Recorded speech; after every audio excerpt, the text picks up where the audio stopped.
Hey guys, I welcome you all to the live session on AWS Big Data tutorial by Intellipaat.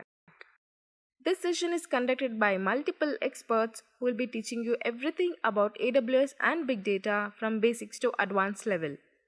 But before we begin the session, make sure to subscribe to our channel and also hit on the bell icon so that you will never miss an update from us. One of the most popular use cases of cloud services is Big Data. AWS Big Data refers to the collection, storage, and use of big data in AWS.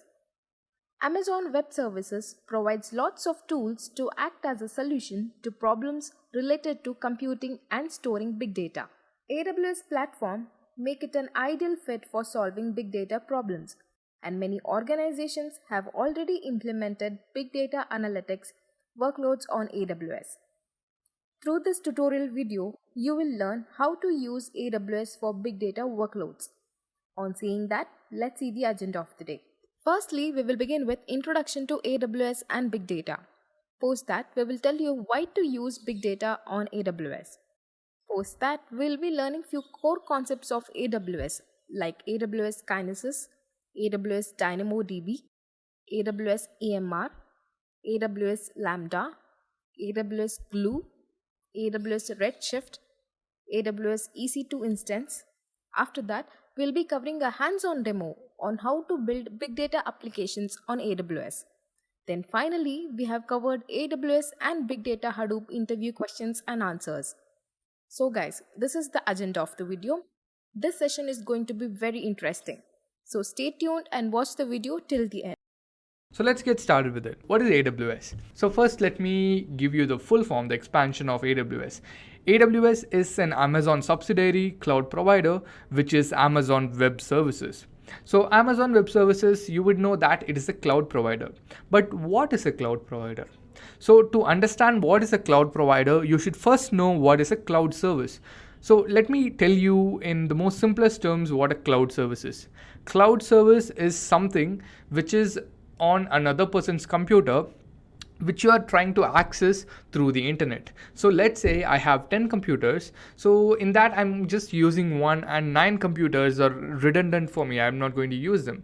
So what I'll do, I'll just rent it out through the internet. So I'll be running virtual machines on these PCs. So you will be able to create a virtual machine on my system and use it for yourself, and you will be paying me for that. So you are renting something through the internet.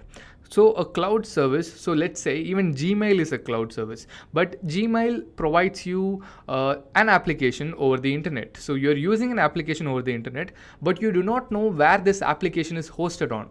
Obviously, this application is hosted on a server somewhere in America or somewhere in Europe or any data center. So somewhere it is hosted. So that particular computer has these files, and you are accessing these files or these applications through the internet. So that is a cloud service. So any service, any website which you are viewing on your browser. So you go to google.com and type in if you go to a browser and just type in google.com, you get a website. So that website is fetched from a server which is running on the Google Cloud. So even google.com is a cloud service. So now there are other types of cloud services as well. So what do I mean by other types? So we've discussed about applications hosted on, that is google.com, Gmail, Google Sheets. So now coming to other types, there are 2 more types. One would be infrastructural and one would be platform based. Infrastructural in the sense you can rent or you can basically get your own PC. So you can get your own computer, but the thing is you will get access to the operating system, not the hardware components. You will have complete access on the operating system. You can install anything, you can add any kind of files, you can host your applications on them, but you will be paying for that usage, but you will not be given hardware level permissions, but you will be given OS level permissions. So you can get a server which is hosted on AWS. Another one which I was saying is platform. Platform in the sense you will be given a website on which you can create your own application through that platform, which again will be hosted on AWS. So here we are discussing AWS, that's why I'm giving AWS examples. So I've given you a basic idea of the three types. One is infrastructural, that is you will get servers. Platform, where you will get a platform to design applications and also get servers automatically for that. Third is the applications like Gmail, Google Sheets. So I'll give these. So for infrastructure, I'll give a service. For platform, I'll give a service which is available in AWS later in this session. So now we've understood what is a cloud service. Now a cloud service is something which you get over the internet. Now a cloud provider is a company who provides these cloud services. So Amazon Web Services is a cloud provider who provides these services over the internet, and they have a lot of different services, and we'll discuss about them later. Now IT before the cloud. So before we used to buy servers. So for any application you want to host, you will have to buy few servers and then configure it, install applications, install softwares, and then copy your code to that, make it run, and then make it online. So this takes a lot of time, as well as once it is running, you will also have to maintain them. So the maintenance cost will be very high, and that is one of the reason people started to shift off with cloud computing. And then increase in expenditure. Obviously, if you want to buy more servers, you need more capital, and to maintain them, you'll have to hire professionals, and for them you'll have to pay. So that also increases the expenditure. Data privacy and security is poor because you'll have to hire security professionals, a lot of security professionals if you are having a lot of servers to take care of it. If not, obviously your security will be poor because you will not be active all the time. Any security professional cannot be active all the time to keep on checking if there is a bug or if there is a loophole. And then finally, scalability and flexibility. Flexibility in the sense, if you have 10 servers, you cannot easily give back 2 servers and reduce your expenditure. You cannot do that if you bought 10 servers.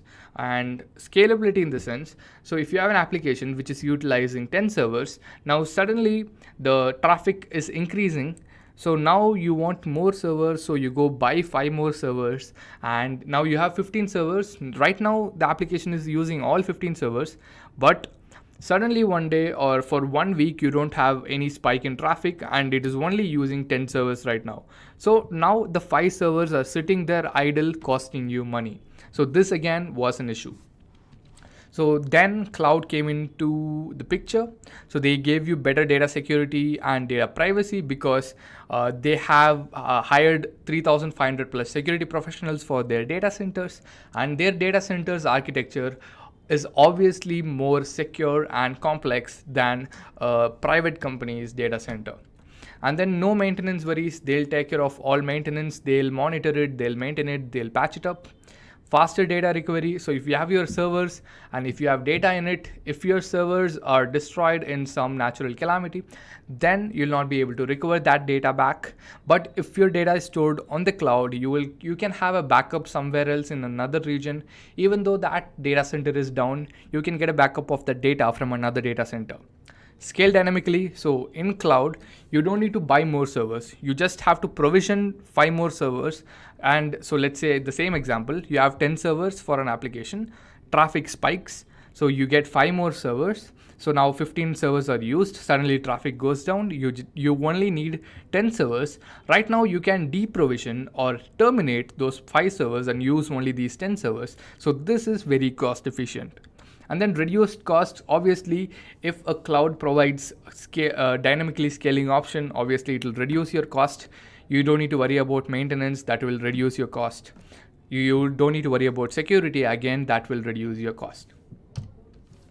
Now some facts about AWS, we'll just rush through this. So top companies like Netflix, Reddit, Expedia, and NASA use AWS for their hosting needs. And then AWS currently has 165 different services and it is increasing every single year. And then on average, people view 7 million online videos, and they ask Siri 100,000 questions, buy $222,000 worth of items from Amazon, and all of these websites and applications are hosted on Amazon Web Services. Now also AWS owns a 47% market share in the public cloud industry, which is the highest, and they are at the number one position. And also AWS has 69 availability zones across 22 geographic regions, including India, USA, and all across Europe. So now they are also trying to bring 10 more availability zones in 3 different regions, which is Indonesia, Italy, and South Africa. So these are some AWS facts just to show how big is AWS. And other cloud providers: Azure, Google Cloud, Ali Cloud, IBM Cloud, VMware. So AWS is the number one, and second comes Azure, then comes Google Cloud, then comes the other cloud services. Mostly we ignore them because the top 3 are AWS, Azure, and Google. And so in this session we are looking into AWS. So moving ahead, we'll check out why should we use AWS. So we've discussed about AWS, and we also saw other cloud providers. Now you would be thinking that why should I not use Azure, or why should I not use Google Cloud? So you can use Azure or Google Cloud, but why should you use AWS? That we'll look at now. So first, AWS launched. So AWS were not the first cloud providing company, but they were the best cloud providing company. So just a rhyme. So AWS came into picture in 2006 with EC2 and S3. These were the first services which came up. So they revolutionized the IT industry by introducing a new way to use servers. So normally an IT company will buy servers, configure it, put their application, run it. But when AWS came into picture, they told companies that you don't need to buy servers. We'll buy servers, we'll take care of them. Just give your application to us, we'll host it on them. So basically you won't give your application's code. They give you the permission to host your application on their data center, and it will be running. You just pay for the servers which is used. They'll take care of maintaining. So this was a great gift for any IT company, because it will reduce their costs, as well it will reduce their maintaining needs, and they can concentrate more on developing the application rather than hosting it. Then other things why you should use AWS is other pointers are: first, simple and per hour billing. That is, if you're using a service and if you're using it just for an hour or 2 hours, you won't get billed for a month. You just get billed for 1 or 2 hours which you have used. Amazon's brand name. Obviously, Amazon is the largest e-commerce company in the world. They have other things like there is Amazon Prime Video, there is Amazon Music, there is Amazon Kindle. So there is so many things, and Amazon is one of the biggest names in the internet industry. So that is one plus.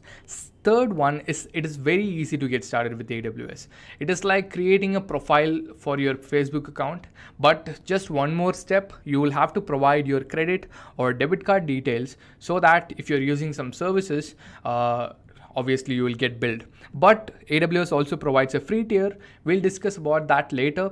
So right now, these are the 3 major factors why people prefer AWS. And I've already told you that AWS is leading. So this particular chart is just for 3-month period on Q2 of 2019. So in Q2 of 2019, Amazon had 33% share, Microsoft had 16%, and Google had 8%, and other companies, you can just look at them. So worldwide cloud infrastructure service revenue was $23 billion. And in that $23 billion, 33% was AWS revenue. So this shows how big is AWS, and obviously if a service or if a cloud provider is huge enough, many companies are going to use it, or they're already using it. So if a lot of companies are using AWS, so if you learn AWS, obviously there is a lot of job opportunities. Okay, so now we've discussed various factors. We discussed what is AWS and why should you go ahead with AWS. Now let us look at some AWS services. First, these are some domains on which AWS has services. So compute in the sense a server, a database engine. So a database engine which you can host on that server. So they also have separate database services, but as a compute service, you have these, and you have database services, you have storage services, you have migration and transfer services. This is a very these are very amazing tools in migration. So there are database migration services, and there is a virtual machine migration service as well. So in a database migration service, you can directly migrate a database hosted on your on-premise system, on-premise server to the AWS cloud in just a few minutes. So you can do that. And then customer engagement, you have customer engagement applications as well, like chats and email services. Then you have security, identity, and compliance. Obviously, you need security and also identity services for AWS, because there might be multiple users using a single AWS account, and for that you need identity. And then management and governance. So obviously you'll have to monitor and manage your AWS account. Even though AWS is managing your servers, you will have to manage your AWS account, and for that you have monitoring and managing services. And then networking and content delivery. So for these services, that is compute, database, and storage, to run, they should be running inside a network. So to create a virtual network for yourself, so let's say you're creating a virtual network and launching 2 servers within that, and another server outside of it in another network cannot communicate with it until you give permissions for that. So you can create your own private networks, and also content delivery. That is, you can also have a CDN, a content delivery network. So YouTube uses a content delivery network, but YouTube uses Google's own content delivery network.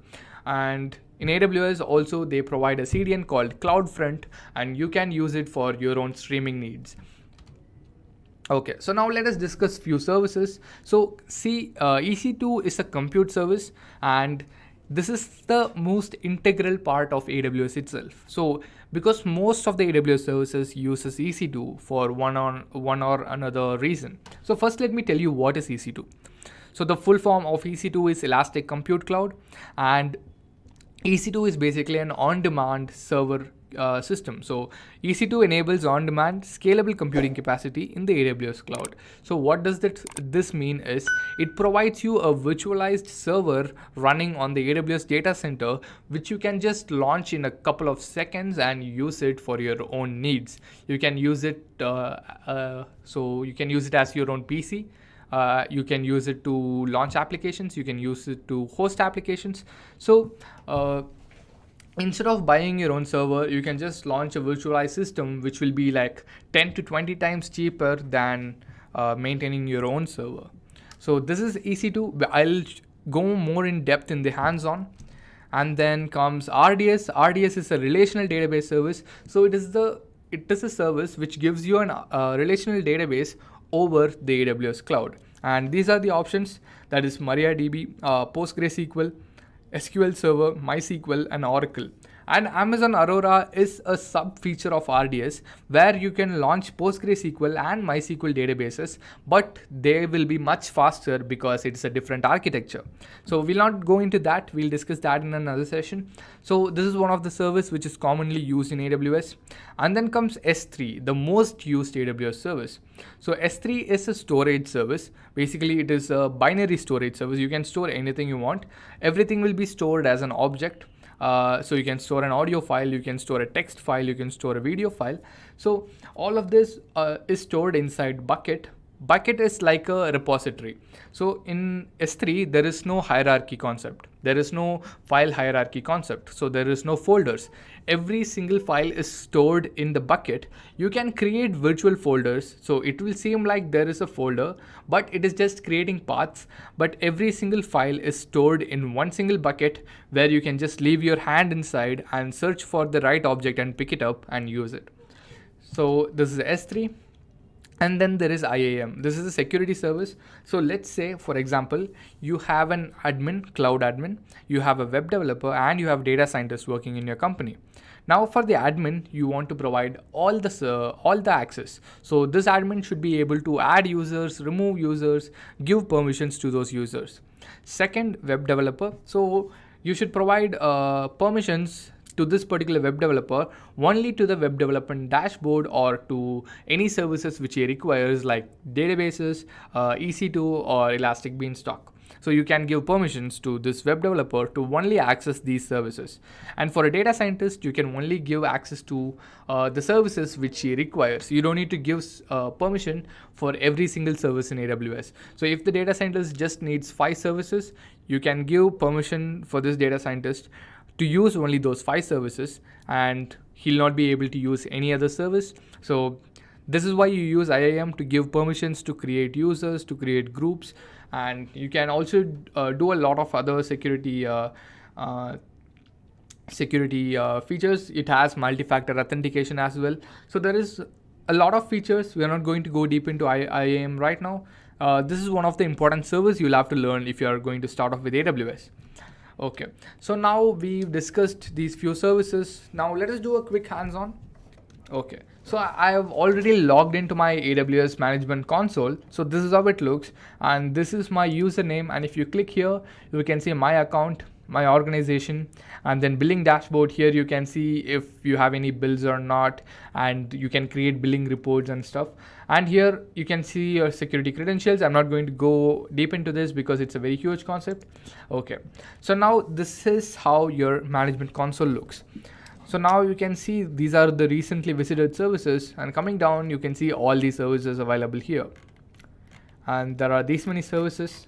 So learning AWS is not that you'll have to learn all of these services. Nobody can do that. Even Jeff Bezos cannot do that. But you'll have to know enough services for you to do something effective for a company. So let's say you've learned EC2, you've learned databases, that is RDS, you've learned DynamoDB, you've learned S3, and let's say you've learned around 10 services. So now with this 10 services, will you be able to create an architecture which can host an application successfully and also be highly available?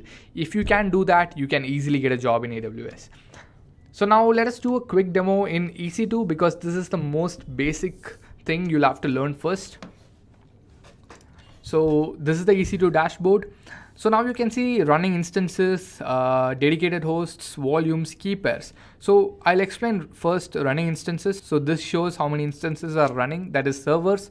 In AWS, servers mean instances. We don't call them servers directly, we call them instances. And volumes, obviously if you are running a server, for the storage purposes you need a volume, so it will automatically create a volume. And to log in to this particular instance, you need a key pair. So the private key is with you, the public key is stored on the server. So while logging in, you will have to provide the private key. And if the private key is able to decrypt the public key, only then you will be given access to the server. So this is to prevent unauthorized access. So this is a very secure method. So if you provide your private key to another person, obviously they'll be able to log into your server. So you should not give the access to them. So now let's get started. I'm clicking on this. So I'm going to launch an instance. So I'm going to basically launch a server. So I'm going to launch an Ubuntu server. So first thing after clicking on launch an instance is AMI. And AMI is, let's say it is a copy of a server. It is called an Amazon machine image. So what is the purpose of an AMI is, so let me come down. So here you can see an Ubuntu server 18.04 AMI. So this AMI is it is like the ISO file which you use to create a virtual machine on your local system. So this is the exact same thing like an ISO file, but for a cloud system. So now if I use this AMI to create, this AMI will already have all the configuration files which I require to create a Ubuntu server, to create a Ubuntu OS, to run an Ubuntu OS on a server. So this AMI will already have all the configurations. It will run everything for me and set up a Ubuntu server for me. So this is the most basic thing you'll have to learn about AMI. So if you use an Ubuntu server AMI, so you will get a Ubuntu instance. So now I'm using this. Next is choosing an instance type. So there are so many instance options, guys. So first, it'll automatically select the free tier eligible instance type, because for practice, you don't need to go ahead with a large one. Free tier eligible is fine. Why free tier eligible? In the sense you don't get billed. We'll discuss about this later. There is a free tier capability in AWS. So you can see this particular free tier instance will give you 750 hours of free usage. You don't get billed for that 750 hours. So let's go ahead with it.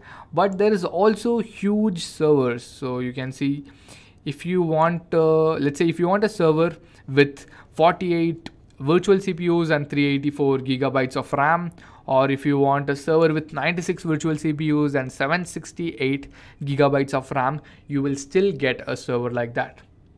But these are very expensive services, and if you even run them for a minute, you will get billed a lot. So don't do that. Go ahead with a free tier eligible server.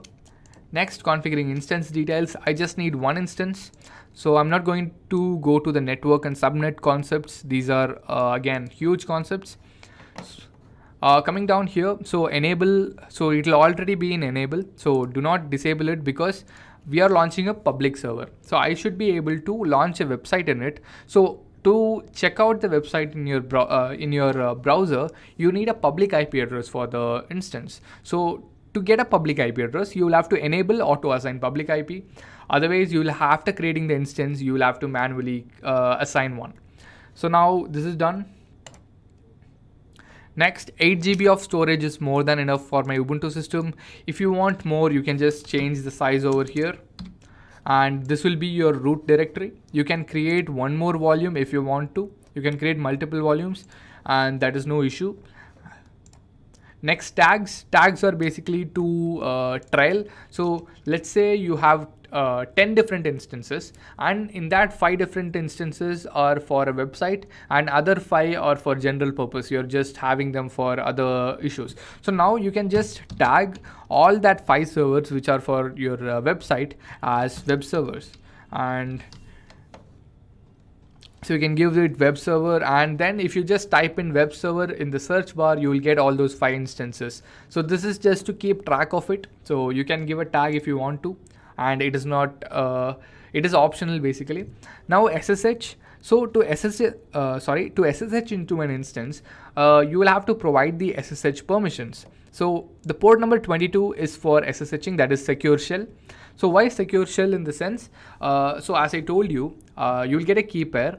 The public key will be on the server, the private key will be on your system, that is your local system.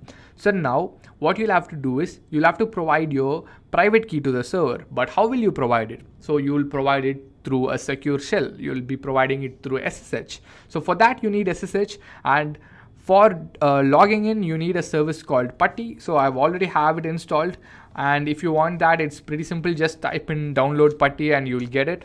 So no issues. And also I'm going to launch a web server, so I'll just give HTTP so port number 80, because I'll be launching a web server which requires the port number 80. So I'm just using it. Next, and then review your server and then click on launch. So I think so I have this key pair. I'll just check once. It's not available, so I'll create a new one. Yeah, so I'm creating a new one. I'm giving a name for it as YouTube Live, and download it. So it'll be in my downloads, let it be. So now I'm launching the instance. So now the first part is done. The second part is to convert your PEM file, because if you are having an Ubuntu system or a Linux system, you can just use the PEM file directly using the SSH command. But if you are using a Linux system, you will either have to have a Linux emulator, or you will have to convert this PEM file into a PPK file. PPK in the sense Putty private key file, because you're using Putty to do SSH. So Putty only accepts a PPK file, so that you will have to convert. So if you have downloaded and installed Putty, it will also install a software called PuttyGen. So in PuttyGen, go to load and go to downloads, and it's not available. Oh, sorry, it's searching for Putty private key files. All files, and you can see the YouTube live.pem file over here. I'm opening it and I'm saving the private key. And I'm saving it in my desktop as YouTube Live. You can give it any name. I'm giving it the same name. So right now I've converted it using the PuttyGen software. So just load your PEM file, and it will automatically generate a private key. Then save the private key and close it. So done. Even my instance is running right now. So one more thing I wanted to show you is you can see a public IP address over here. So now if I copy this and paste it here, you will not see any website running because I don't have a web server running in my instance. So once I run my web server, you will be able to see that. So for that, you'll have to log into your instance. So copy your public IP, open putty, paste your public IP under host name or IP address, port number is 22, connection type is SSH, which is secure shell. Then go to SSH, expand it, go to authentication. Under authentication, click on browse, choose the private key file, which is basically connected with your instance, because my instance has the public key of YouTube Live private key. So I'm going to choose that and I'm going to hit open. So if you get this particular security alert, so basically it means that you trust this host. If you trust this host, just click yes and you will be given permissions to log in. So I've launched a Ubuntu system. So for me, the username would be Ubuntu. If you have launched a Linux system, the username would be EC2 user. Just a quick info, guys. Test your knowledge of big data by answering this question. What are the 5 V's of big data? A. Volume. B. Velocity. C. Variety. D. All of the above. Comment your answer in the comment section below. Subscribe to Intellipaat to know the right answer. Now let's continue with the session. So this is the Ubuntu system. So I'm going to go with Ubuntu and it will log in. So I'm successfully logged in. Okay. So now, right now there is no web server. So what I'm going to do, I'm going to run a web server. So there is a web server called Apache 2. So you can learn about that later. You can just do a Google search of Apache 2 and learn what is it, because I'm not going to go into Apache 2. So it is sudo apt-get install Apache 2. Yes, and now it will install a web server. So once it is installed successfully, if I refresh this, you will be able to see a default web page. Let me refresh this, and now you can see a default web page running in my public IP, which is my instance's public IP. So where is this file? So let me show you that as well. So now let me open this folder. So under var, under www, and inside that there is a folder called HTML. And if I do an ls, you can see an index.html file over here. So this is that file. So let me remove this file.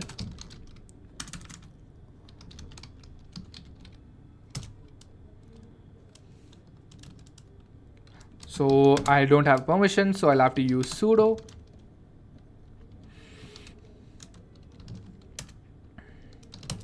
So now there is no index.html file. So now you can not see the web page. Okay. Now let us create a index.html file. I'll just type in hello world and save it. Okay.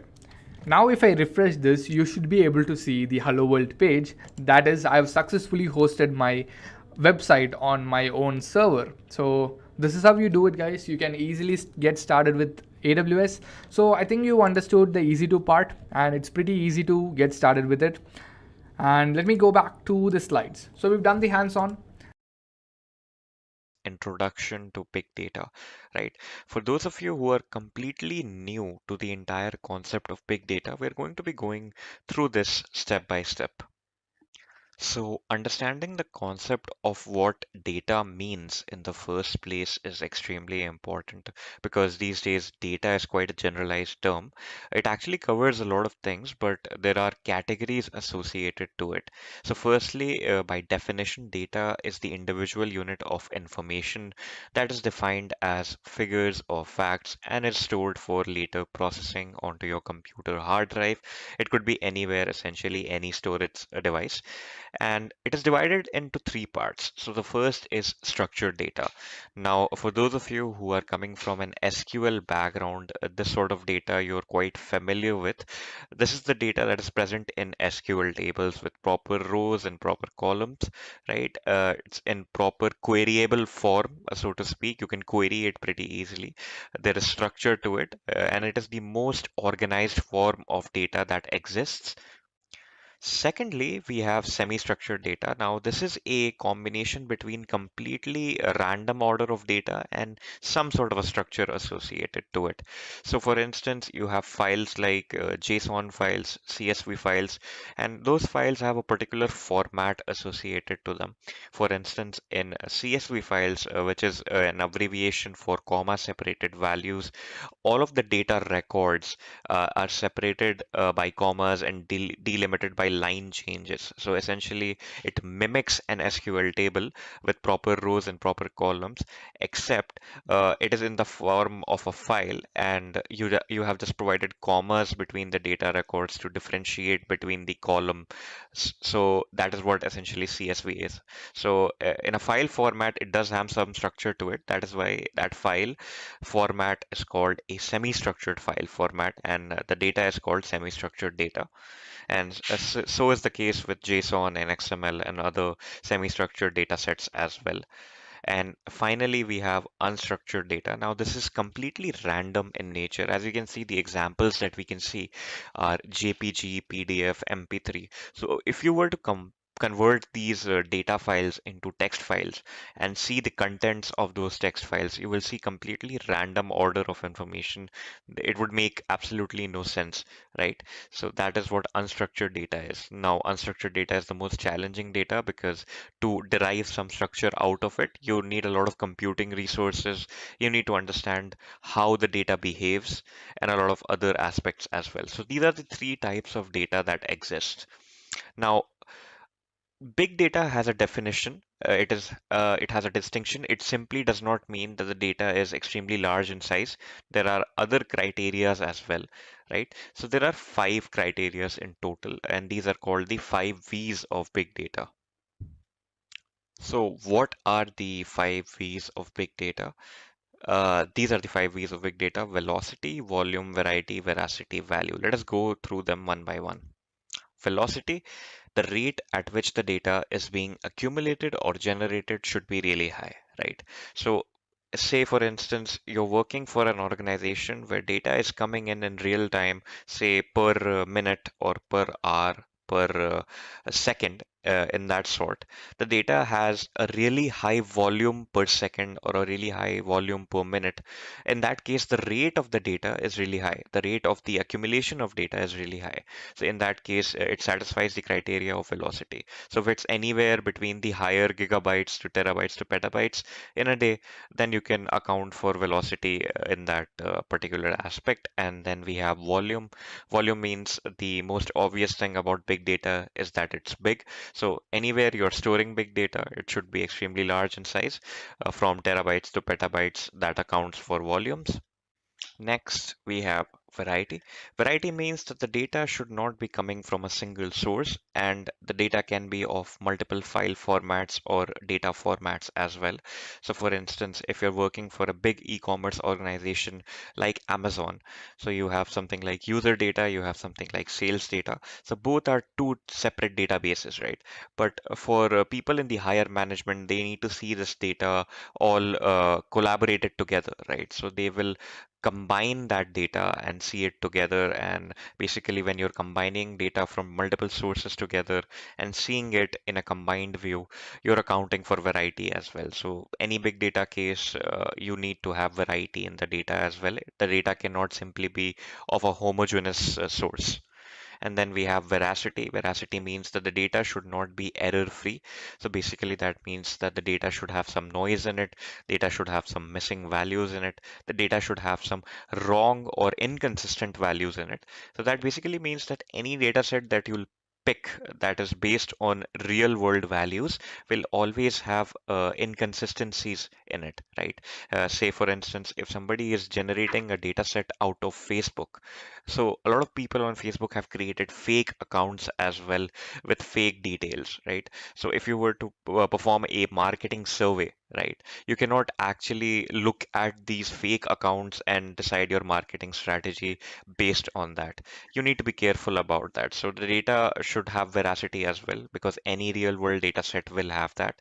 And finally, value. So whatever columns you're picking, whatever data you're picking should have some value to it, right? Say, for instance, you have a data set filled with complete random numbers, 100 random numbers, and you have a data set which has the academic records of students in an university, right? So you will not consider the data set which has 100 random numbers as the data set with value, because you cannot create any analytical model with it, because it is just a set of random numbers. They don't have any value in the real world sense of things. So now that we understand the initial concept of big data and the distinction between data and big data, let us go through the characteristics of big data, right? So firstly, the most natural problem that comes with big data is the problem to store it, right? So I just talked about the volume of big data, and it should be from somewhere around terabytes to petabytes. And these days, we hardly have 500 gigabytes to 1 terabyte of hard drive spaces in our laptops or in our working computers, right? At maximum, we have 2 terabytes, right? So it's quite a difficult issue to store big data on those computers, right? So that is the first problem that we have with big data. The second problem that we have is that it's really time taking to process, right? So for instance, if you have a data set with 10 records, 10 rows, it's very easy to process. It'll happen almost instantly, right? But if you have a data set with billions of records, right, which may be the case in big data, then obviously it'll take a lot of time to process that. Maybe days to months, depending on the processor speed that you have, depending on the number of cores that your processor has, depending on the number of threads that your processor can run simultaneously, right? So these are the two primary problems that we have with big data. So even if we had a 10 terabyte hard drive, right, and we were storing 1 terabyte of big data on it, right, we still need a very, very powerful processor to be able to process that 1 terabyte of information. So with these problems arising, solutions also came up. The solution for the storage issue was Hadoop HDFS, and the solution for the processing issue was initially Hadoop MapReduce, and then in the modern times it is Apache Spark, right? So these are the technology stacks or frameworks, I should say, that solve the big data problem, right? So let us understand these frameworks and how these frameworks work and how big data clusters work, right? So firstly, let us understand what HDFS is. Now, HDFS is an abbreviation for the Hadoop Distributed File System. So it's quite similar to the file system that you have on your own computer, like you see in your Windows Explorer or your Mac File Explorer, right? Or your Linux File Explorer. You look at the file system over there. It's quite similar to that, except this file system is collaborative in nature, right? So that means this file system is not just based on one computer, it is based on the entire cluster of computers that you're connecting together in a network to create your Hadoop or big data cluster. So it might be confusing. Let us go through this step by step. So Hadoop is a Hadoop distributed file system is designed for storing very large files with streaming data access patterns running on clusters of commodity hardware. So, very large files means that the data can be gigabytes to terabytes and petabytes in size. The HDFS manages that storage flawlessly. Streaming data access, each analysis of the dataset involves a large portion of the dataset, so the time to read the whole dataset is more important than the latency in reading the first record, right? So basically that means that even if the computers are far off, right? Even if the computers are not connected together at a very close range, right? If they're connected remotely together, right? That is not an issue as long as the internet speed is good, right? So for instance, the latency might be high between two particular computers, but once the request response starts, right, you still have a constant speed between those two computers and the jobs will run without any issue. So that is what streaming data access means. Basically, the latency is not that relevant unless you're doing something where latency matters a lot. Then we have commodity hardware. So commodity hardware was a concept that came up back when Hadoop was created. It was when hardware was really expensive, when RAM was really expensive. So what it essentially means is that instead of buying entire servers with a high RAM, high hard drive space, what you can do is you can install Hadoop on commodity hardware, which means you can install it on the computers that you have in your own office spaces, the everyday workstations, right? You can just reserve a certain section of those workstations and dedicate it to your Hadoop cluster. So instead of investing in an entire server farm for your Hadoop cluster, for your big data cluster, you can simply use the computers that you already have. So that is what commodity hardware means. So next up, let us understand the architecture of a big data cluster, right? So you have LAN wires in your office space, right? You have Wi-Fi in your office space. So what it essentially means is that whenever Just a quick info, guys. Intellipaat provides AWS Big Data certification course, mentored by industry experts, the course link of which is given in the description below. Now, let's continue with the session. you are configuring Hadoop on your cluster, on your network, right? And you're telling all of these systems to find each other. When they start functioning, they will start sharing files with each other as well when required. And all of that happens seamlessly without you knowing any of it, right? So that is the advantage that you get with Hadoop. So if we were to map the previous diagram to a more refined and detailed HDFS architecture, so we can see that we've converted one of those computers into a name node. So we've basically configured one of the computers into a name node, and the remaining three we've configured as data nodes, right? And we've installed Hadoop on all of them. So what happens essentially is, say for instance, you are a client or you're somebody who's trying to access this particular cluster. So you have a file to upload. Essentially, you have a petabyte file or a terabyte file to upload, right? So you will contact the name node first. The name node will tell you which data nodes have free space, right? So once the name node tells you which data nodes have free space, you are connected to the data node that you need to be connected to, and then you start transferring your file there. But it does not end there. What happens is, say for instance, you have a 1 terabyte file, right?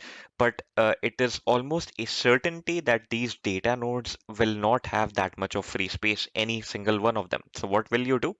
You will divide this file into three parts, right? Depending on the size of the file, depending on the block size that is configured into your HDFS, this file will automatically be divided into a lot of blocks, right? So for now, for example's sake, let us assume that that 1 terabyte file has been divided into three blocks, right? So the first block will represent by green, the second by this orangish color, and the third by this reddish color, right? So you've uploaded that file, and say for instance, the green part gets uploaded on data node 1, the red part gets uploaded on data node 3, and the orange part gets uploaded on data node 2, right? So keep in mind that there may be a lot of other data nodes as well, but right now we are going with an example of only three data nodes, right? So what happens after that? The file has been divided into three equal parts and it has been stored in three data nodes, right? But what happens when you try to access it? Right? When you're a client, when you try to read that file, you'll see that file as a one file. You wouldn't see it as three divided files, you will see it as one file. The combination of files and the division of files, when we are writing it and reading it, is managed entirely by the HDFS. So the next thing that is very important is data replication.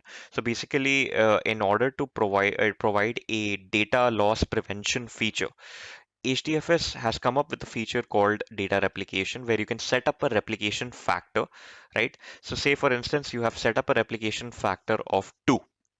So what will happen? You store one block of data on data node 1. The data node 1's block, the screen block, will automatically be replicated 2 times on the nearest two data nodes or wherever the data nodes have available space. So one would be stored on data node 2, the other would be stored on data node 3. So in this particular case, even if data node 1 fails or something goes wrong with data node 1, you still have access to the first part of the file, right? So that is the advantage of data replication. So you can set up auto data replication. So whenever you store anything on the HDFS, it will automatically be replicated across the cluster as well, so that if any damage occurs, you still have access to the entirety of the file. Let us understand what MapReduce is. So we know how storage happens in Hadoop. Now we can understand how processing happens in Hadoop. Like there are two parts involved in any big data procedure. So first is storage, the second is processing. MapReduce is the programming model suitable for processing huge data, right? So MapReduce is unlike anything you've ever seen if you are not aware of the domain of big data. So basically, Hadoop is capable of running multiple MapReduce programs written in various languages like Java, Ruby, Python, and C++. So you have MapReduce libraries available for these particular languages. And MapReduce programs run in parallel. So they are very useful in performing large-scale data analysis using multiple machines in the cluster.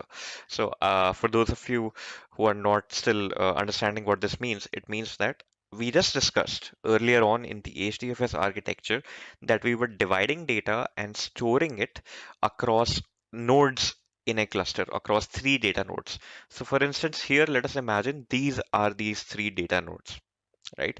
So this particular data node contains the green part, this contains the orange part, and this contains the red part, the third one, right? So what will happen next is that you'll map it.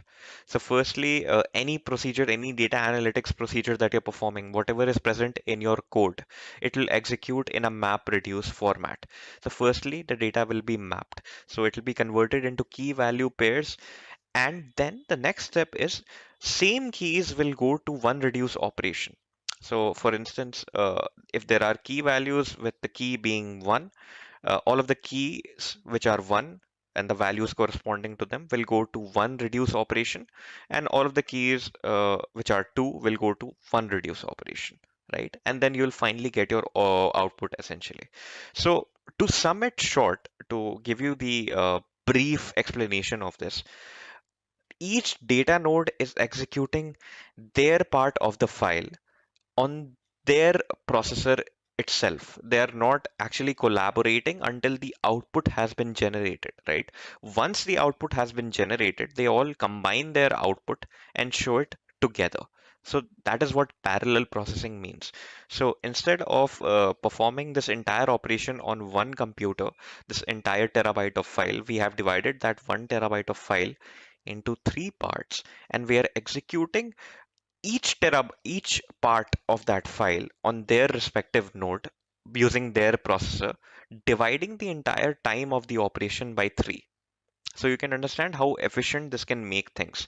So depending on your cluster size, you can further reduce the time it would take to perform this operation as well.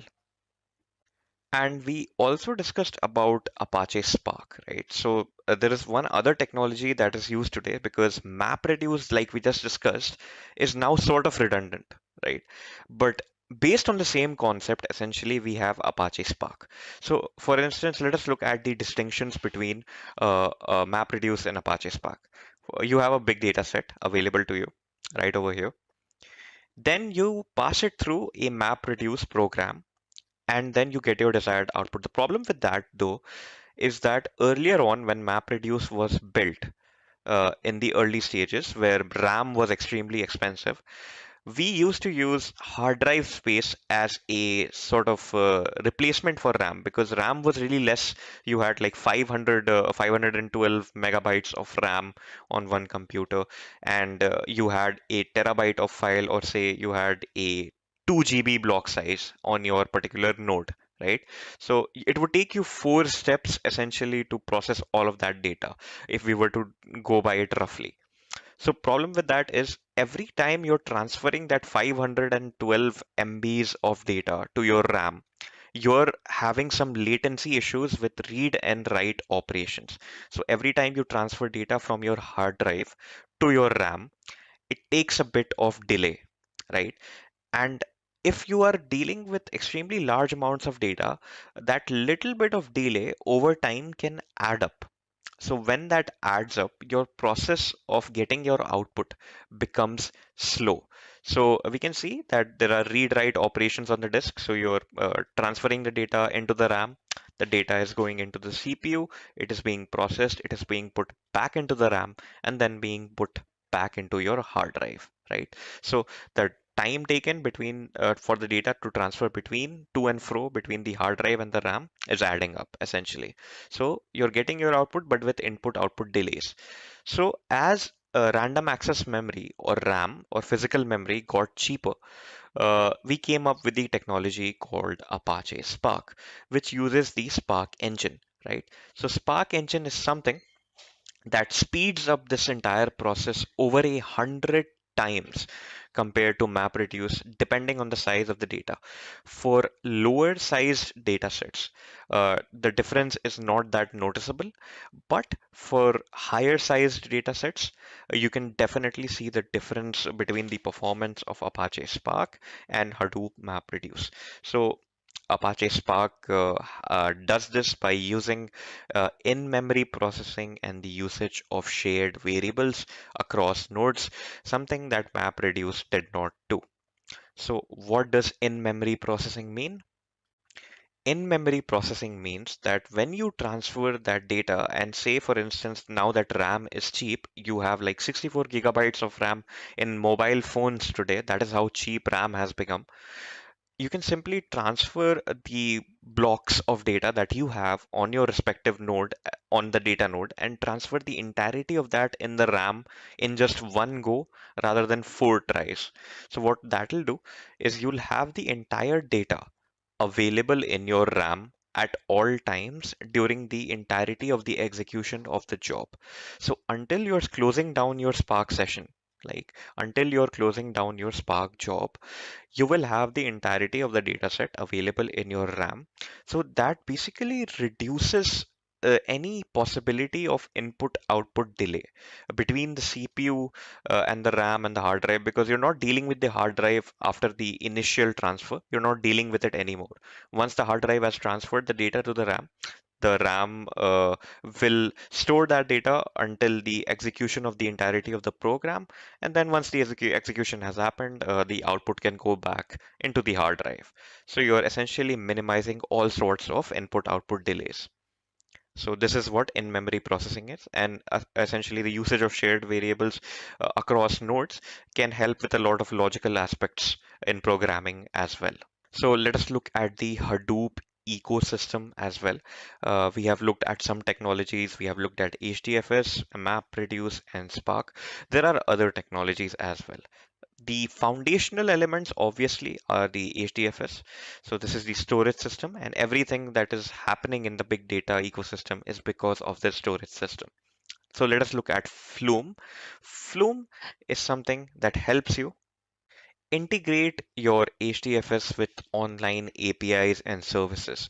For instance, data coming in from Twitter, Facebook, you can configure your Flume to ingest that data from time to time, and you'll get that data stored into your HDFS automatically. We have Scoop for people who are in the RDBMS business. They can essentially integrate HDFS with their RDBMS service by transferring data to and fro using the service we call as Scoop. And there are other services as well. We're not going to be going through all of them. For instance, we just uh, understood what MapReduce means. We also have Hive. So a Hive essentially is something that uses MapReduce to perform data warehousing and querying on the data present in the HDFS. So Hive can be used for that.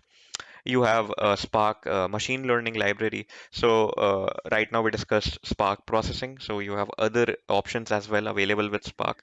So using the same format that Spark uses, you can also create machine learning models out of Spark. For creating scripts using the MapReduce concept, you can use Pig. You have HBase, which is essentially a NoSQL database present for the HDFS data. We obviously discussed Spark. We have streaming services available which transfer the data in real time to your HDFS. So, say Kafka will stream the data coming from a particular source into your HDFS continuously. You have other services as well. You have Oozie for scheduling, and you have Yarn for resource allocation. So, Yarn essentially what it does is allocates resources. So, for instance, any job that you try to run on your Hadoop server, Yarn will look at the resources that are available. It'll queue your job up, and then eventually it'll get your job executed by allocating resources to these data nodes to execute that job. And if you're looking for a UI to manage all of this, right? For instance, if you don't want to deal with command line terminals, you also have UIs available, and one of these UIs is Apache Ambari. It has Zookeeper in it, which helps you manage and coordinate all of the services and frameworks that are running on your Hadoop cluster. Just a quick info, guys. Test your knowledge of AWS by answering this question. Amazon S3 is which type of storage service? A. Object. B. Block. C. Simple. D. Secure. Comment your answer in the comment section below. Subscribe to Intellipaat to know the right answer. Now, let's continue with the session. So why big data? Why is this field so relevant, right? So let us take an imaginary scenario. For instance, there are two organizations. One is organization A and B, and these are organizations that are dealing in the same business. Both organizations are generating sales and customer data for each transaction and user sign up interaction. So, e-commerce businesses have login, and you can basically create your account, and you can perform transactions on those websites. And these organizations obviously have a record of that data, they're collecting that data. So, here the same case is happening as well. Organization A decides to use this data to improve their business, while organization B doesn't do anything with that data. It just lets that data remain in the database, and it just continues on with the buying selling model that it has. So, in the span of 2 years, what happens is organization A takes over the entire market share, and organization B goes out of business. So, why does that happen? Why would that happen? It would happen because, say, for instance, you have user and sales data.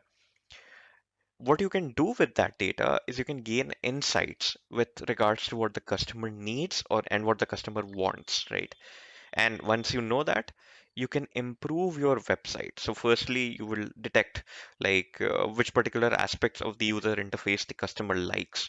And based on that, you can improve the overall experience that the customer has whenever they log into your website or your mobile application. Then, secondly, you can expand or focus your product range. So, based on what the customer likes on your website, as an e-commerce in business, say, for instance, the customer likes computer hardware a lot, right? So once you know that, you will understand like, okay, there are a lot of customers who like computer hardware. Let us expand that product range on our website so more customers buy it, right? So and then you have some customers who are only interested in food items on your website, right? Then you will focus the recommendations for that customer only limited to food items so that they are more inclined to buy products from your website. And then, based on those accurate recommendations, you can provide targeted ads. So a lot of these organizations also have ads on their businesses available on the side, like pop-ups and whatnot. So based on what you like, based on your activity on their website, they can target ads towards you so that there is a statistically higher chance of you clicking on those ads and actually subscribing or buying the products that are being displayed in the ad. And finally, because of all this, because the customer gets what he actually likes, because the actual data analytics model or the machine learning model simply assesses and aggregates what the customer likes and shows that product to the customer, shows the exact recommendations that the customer actually needs, and gives the customer a good user interface. There is customer engagement and there is customer satisfaction. These are the two key things in the success of any business, and that results in better sales, obviously, and that could also result in the organization getting the entirety of the market share as well. So kind of a similar story with Amazon as well.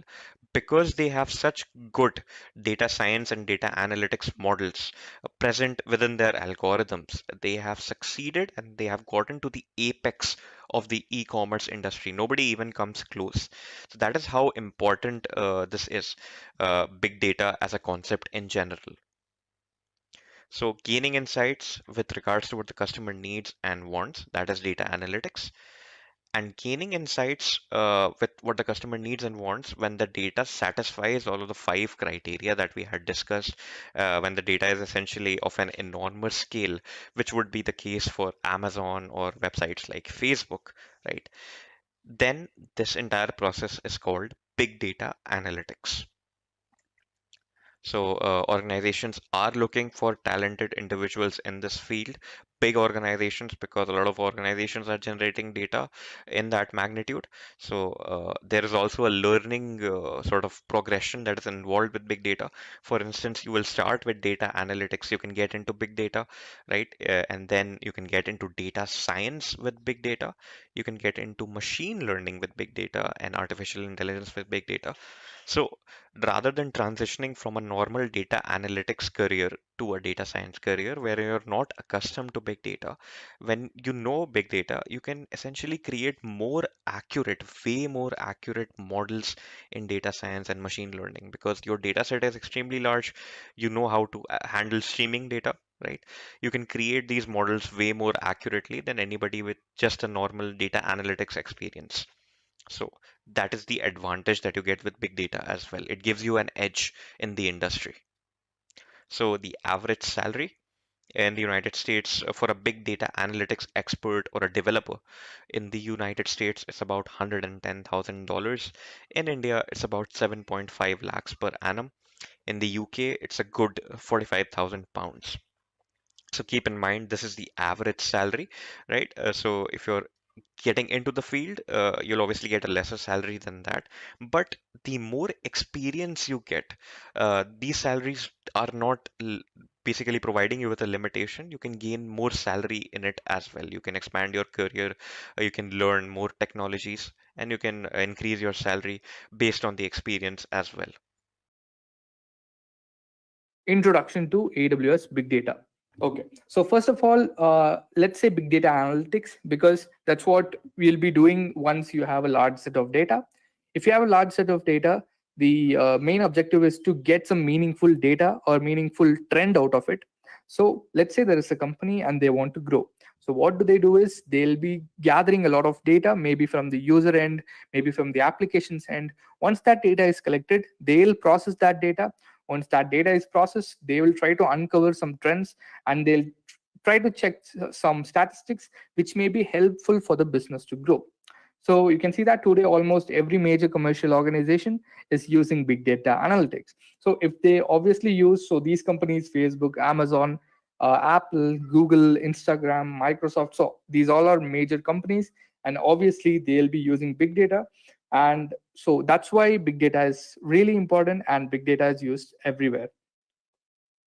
Okay, now we've seen what exactly is that. So it's simply from a large set of data to get meaningful information is big data analytics. So to do that, we have a lot of services like in the local system we can upload, or in the on-premise setup we can configure using the Hadoop tools, using all the softwares provided by the Hadoop ecosystem.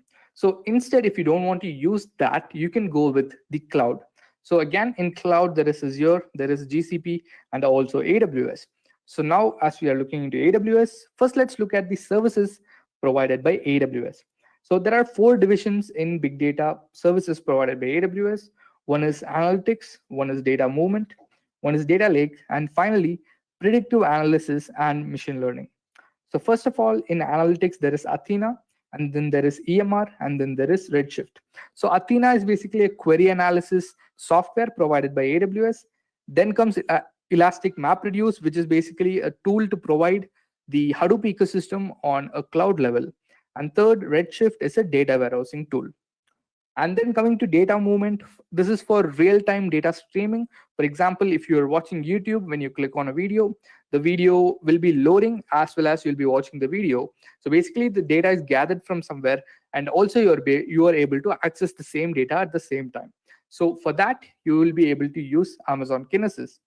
And then comes data lake. So obviously, let's say to analyze data, you actually need to store data somewhere.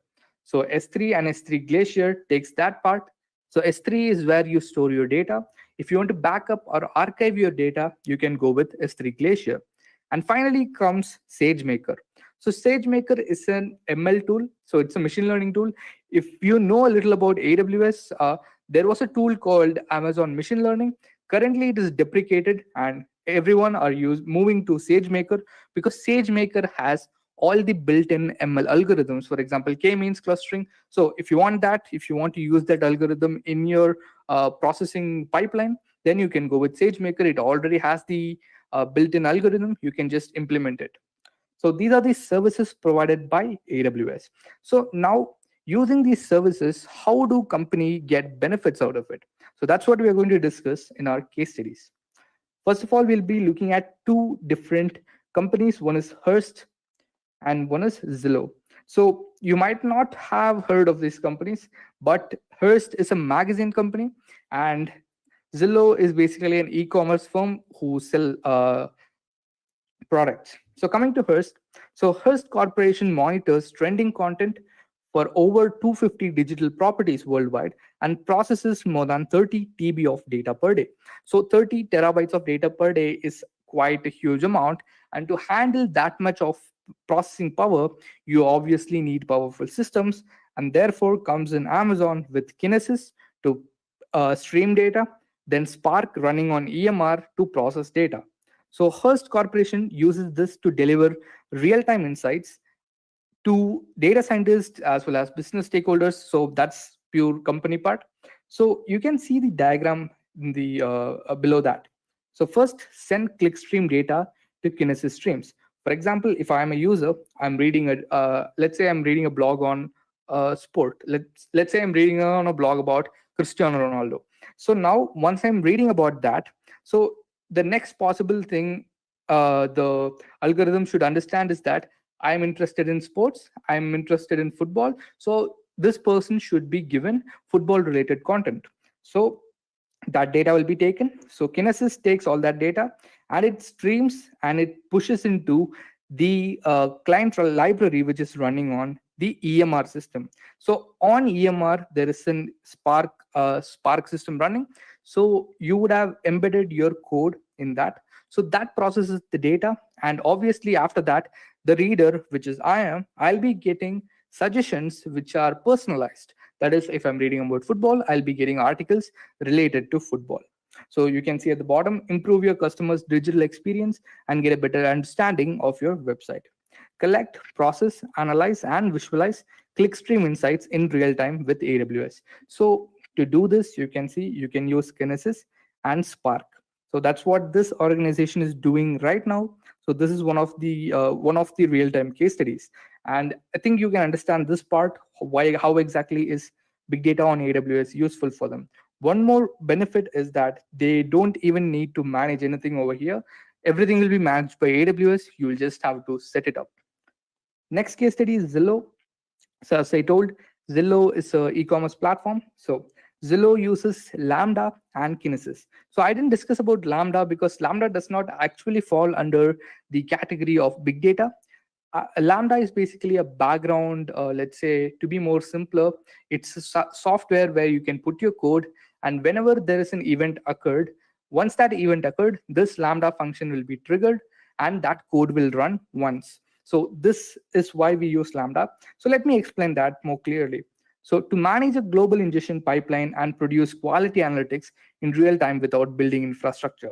So Zillow is using AWS because they don't want to build an on-premise setup. They don't want to build an infrastructure because that needs a lot of capital. Instead, they're opting AWS. So first, now coming to the diagram, so an order is placed. So I'm buying, let's say I'm buying a bottle. So once I bought a bottle, that data, obviously, once the order is placed, it will be stored in a database.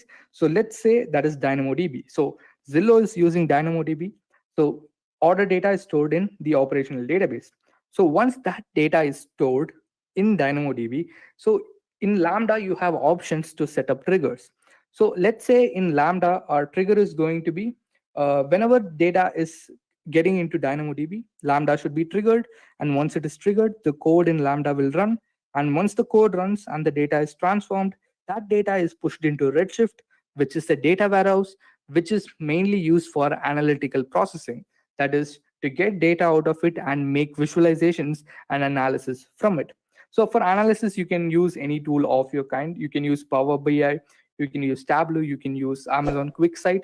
So you have a lot of possibilities. But the main part is you're storing data in DynamoDB, which is a NoSQL database. Comes Lambda, whenever data is stored, Lambda is triggered. Lambda runs a code, and that pushes the data into Redshift, which is then used for visualizing data. So if you read the last para, that is use AWS Lambda to perform data transformations, filter, sort, join, aggregate, and more on new data, and load the transformed datasets into Amazon Redshift for interactive query and analysis. So let's say if you're uploading raw data to Redshift, then there is no use for that, because uploading raw data does not give you any ease of access. But if you transform your data into easily readable format for the computer and easily queryable format, then if you push it into Redshift, it'll be very easy for analytical processing. So we've seen the case studies. One was for Hearst and one is for Zillow. Okay, so we've seen that. We saw about what is big data. Then we saw the tools and we saw the case study. So one more thing why people prefer AWS is there is no upfront cost. You only pay for what you're going to use. For example, if you're using DynamoDB for 2 hours, you'll only pay for that 2 hours. Also, it is very easy to manage. It is scalable. That is, let's say if you're currently having one table in your database and it has 10 GB of storage, if you enable auto scaling, if the data is incoming and there is a lot of data to handle, it will automatically scale your database size to 20 GB and then increments. Like let's say data is again coming in 30, 40. So it will be incrementing automatically. You don't need to worry about that. Okay, so we saw that. Now let's see what is Amazon EMR. Okay, first of all, Amazon EMR is called Elastic MapReduce. So it is a managed cluster platform that simplifies running big data frameworks such as Hadoop, Spark. So the thing is, to understand this much more easily, I think you should have a little bit of idea about big data. So because there is no use of explaining Hadoop right now, because we are going to look at how these softwares for big data is used on AWS. So just gather some little bit of idea what is Hadoop, what is Spark. Okay, so now on AWS to process and analyze vast amounts of data. Okay, so this is the purpose of EMR. By using these frameworks and related open source projects such as Apache Hive, Apache Pig, you can process data for analytics purposes and business intelligence workloads. So first of all, EMR is called Elastic MapReduce, and it is a managed cluster platform. So this will simplify big data frameworks. So let's say you want to run Hadoop on the cloud. So instead of running a server, downloading Hadoop in that and configuring every single step, you can just go ahead with Amazon EMR. Just type in the name of your cluster, choose the softwares, choose the big data tools which you need. Once you've done that, you can give how many nodes you want, that is the master and slaves. So let's say one master, two slaves, you can have that. Once you mention that, you'll have to provide a role, and that's it. You'll just have to click on create cluster and it'll do the rest for you. So that's how simple Amazon EMR is. Now let's look into the benefits of Amazon EMR. So first of all, if you look into this, there is cost efficient. So that, as I told, you'll just have to pay as you go. Then allows AWS integration. You can integrate it with other AWS services. Then comes easy deployment. As I told you, you'll just have to give in few details and hit click. It'll automatically do that. And then comes scalable and flexible. So as I told you, there is auto scaling available. And also it is flexible because you can terminate it, you can stop it whenever you want. It is reliable because they provide you an SLA of 99.9%, which basically means it never goes down. It is always on. And then secure. So obviously AWS provides you a lot of security features.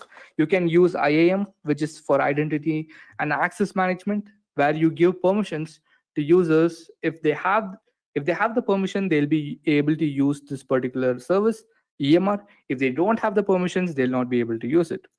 And then easy to monitor. So there is a service called CloudWatch. So it is automatically integrated with all the AWS services. So you don't have to even do anything. You can get the metrics automatically. Finally, easy management. You're not going to manage anything. You're not going to patch anything. You're not going to add any code. You're not going to debug it. Everything will be taken care by AWS. You'll just have to set it up, and that's it. So we've seen the benefits as well. Then the EMR architecture. So how exactly it is hosted in the cloud? So that would be your question, right? So let's say in your local system, you would have the Hadoop ecosystem, because you'll be downloading it, and then you'll install it, you will configure it, you will set it up. In the cloud, it is almost the same architecture. So you can see that EMR architecture remains identical to the normal Hadoop cluster architecture. Local file systems of the nodes, HDFS or EMRFS, are used as storage nodes for EMR. So you can use the local file systems of the nodes, that is local file systems in the sense, the local file systems which is hosted in the cloud. So that local file system is basically Amazon S3. So S3 is the backend for HDFS. So as I told you, S3 is used for storage. So S3 is also used for storing HDFS, that is storing files in it. So using the EMR file system, that is EMRFS, Amazon EMR extends Hadoop to add the ability to directly access data stored in Amazon S3. It is not that you'll have to push the data into HDFS and then you'll have to analyze it. Instead, you can store the data in Amazon S3 itself, and directly from S3, yeah. So directly from S3, you will be able to query and analyze the data. Most often, Amazon S3 is used to store input and output data, and also the results are stored in HDFS. So these are the temporary files are basically stored in HDFS. The input data and the output data both are stored in S3. So this is how it basically works, guys. It's pretty simple. It's a cluster format.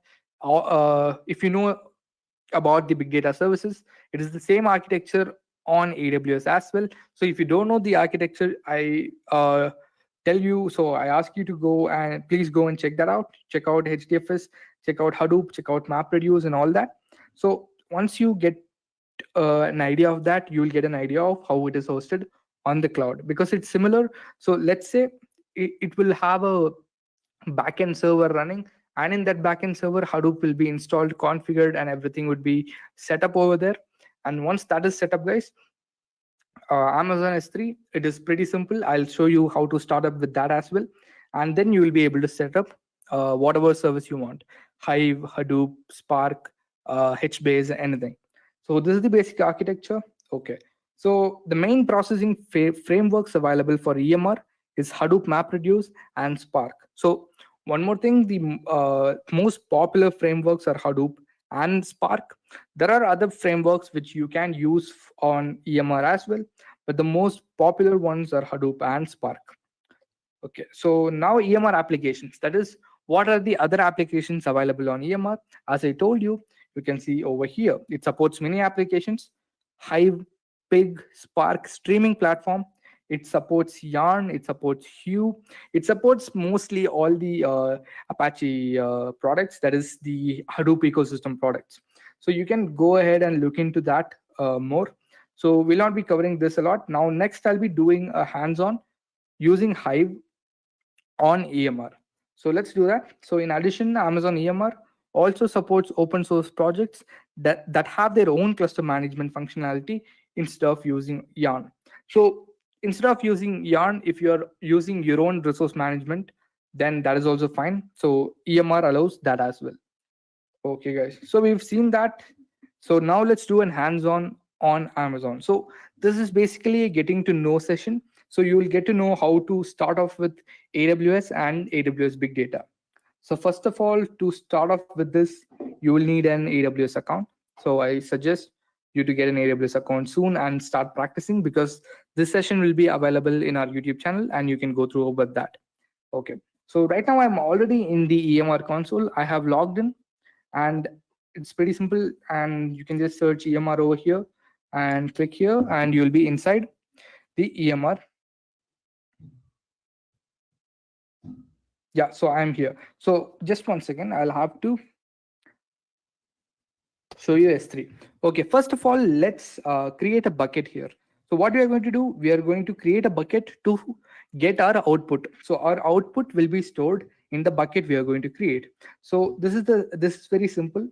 Click on create bucket, provide a name. So let me give as YouTube live webinar 1. And I'm going to just create. I'm not going to set up anything. I'm just going to create this. So it is this simple to start a bucket. So a bucket is basically a repository or a folder where all the files are stored. So it's pretty simple, guys. You'll just have to remember that. So a bucket is basically a folder where you can store all kinds of files. It may be video, audio, all kinds of binary files can be stored here. So we've created a bucket. So you can see there's an upload option as well, but we're not going to upload anything over here right now because this bucket is for our output. Okay, now let's start with EMR. But before starting off with EMR, I'll just get a file. 1 second. Yeah, so the file is over here. Just a second, I'll just close these. Yeah, okay, cool. So we're going to create a cluster. So while creating a cluster, I'll be explaining that. So first of all, to start off with EMR, get yourself an AWS account, but there is no free tier in EMR. So there will be a small charge. It will be around, let's say, $0.04, something like that. It will be a very small amount. So you can go ahead with that. But make sure that you terminate your cluster immediately. So create cluster. So first of all, to start off with EMR, as I told you, get an account. Then you can start off with this. Then come to Amazon EMR. Go to clusters. Click on create cluster. Okay. So now it's the simple setup. It's very, very simple. Yeah. Okay. So first of all, give your cluster a name. I'm going to name it as webinar cluster. Okay.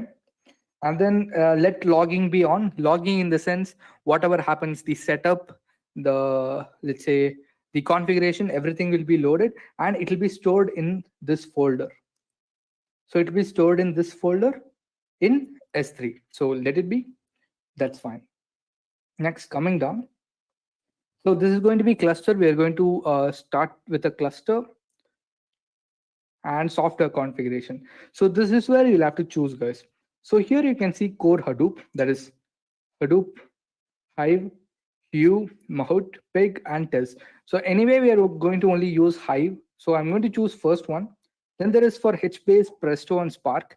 If you want more options, if you want to choose multiple services, you can click on go to advanced options. And you can see here, you get to see all the available applications. You can choose whatever application you want. Example, TensorFlow, Zookeeper, if there is Kafka, then there is Flink, Tez. You can choose whichever you want, and then you can set it up. But right now we are going to go with quick options because it's easier to understand at the start. So it was the same, so I'm not going to change anything. And so you can see, yeah. So I'm going to go with core Hadoop. And this is the most basic instance type in EMR, so let it be. And the number of instances are going to be 3. There will be one master and 2 core nodes, which is basically one master, 2 slaves. So that will be a master slave architecture. And then I'm going to choose an EC2 key pair. Anyway, we're not going to use this, but if you want to log into the Hadoop system and check out what is happening inside of it, you will need this. But anyway, we're not going to open it, but still I'm showing you. So key pair, you can learn about the key pairs and how to log in with a key pair from our other AWS tutorials in our YouTube channel. You can check that out. Okay, so this is my key pair and choose a permission. I'm going to go with default because it's already configured, as we'll be taking the data of pushing the data into S3. So I'm going to go with this. Yeah. Okay, so now you can see this, and if I hit create cluster, it will start.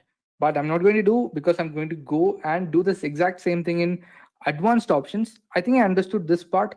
If I click create cluster, it will create a cluster. So there is one small step in this. That is, we'll have to mention the input data and the output folder where the result has to be stored. So I'm not going to make any changes. It is going to be the exact same configuration. I'm not going to change anything. The only change we'll be making is adding a step. So our step would be a Hive program, because that's what we're going to do. We are going to include a Hive script. So I'm going to click that, and I'm going to click add step. Okay, so you can see script S3 location. So we'll have to provide the location of where the script is available. Then we'll have to provide the S3 location of the input files. And then we'll have to provide the output location, which we created. Okay, and an argument. Okay, so that is fine. Coming down. So this is what I wanted to show you guys. So if you want to check out this, you can just go ahead with the documentation provided by AWS for Amazon EMR. So this is one of the tutorials they provide. So this is the script link. So the script is over here. I'll explain to you about this. This is the script. This is the script link. And this is the input folder. So as you can see. Just a quick info, guys. Intellipaat provides AWS Big Data certification course mentored by industry experts, the course link of which is given in the description below. Now, let's continue with the session. This is the input folder of the S3 bucket. And inside this bucket, there is a sub file called CloudFront. Inside that, there is a sub file called code. And inside that, there is the script file. Okay, that is fine. And then there is the input. Just a quick info, guys. Test your knowledge of big data by answering this question. What are the 5 V's of big data? A. Volume. B. Velocity. C. Variety. D. All of the above. Comment your answer in the comment section below. Subscribe to Intellipaat to know the right answer. Now, let's continue with the session. Okay, and this is basically a command which AWS told to add in the argument section, so that if there is any keyword mismatch, it will automatically take care of it. Okay, that is fine. Next, coming to summary. So this is the script which will be running in Hive.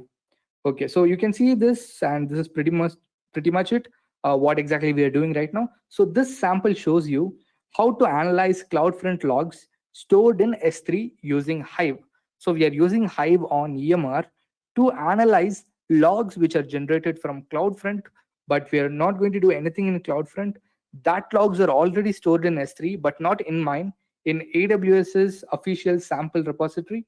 So we are going to take that data, push it into Hive, and once it is in Hive, this script will run.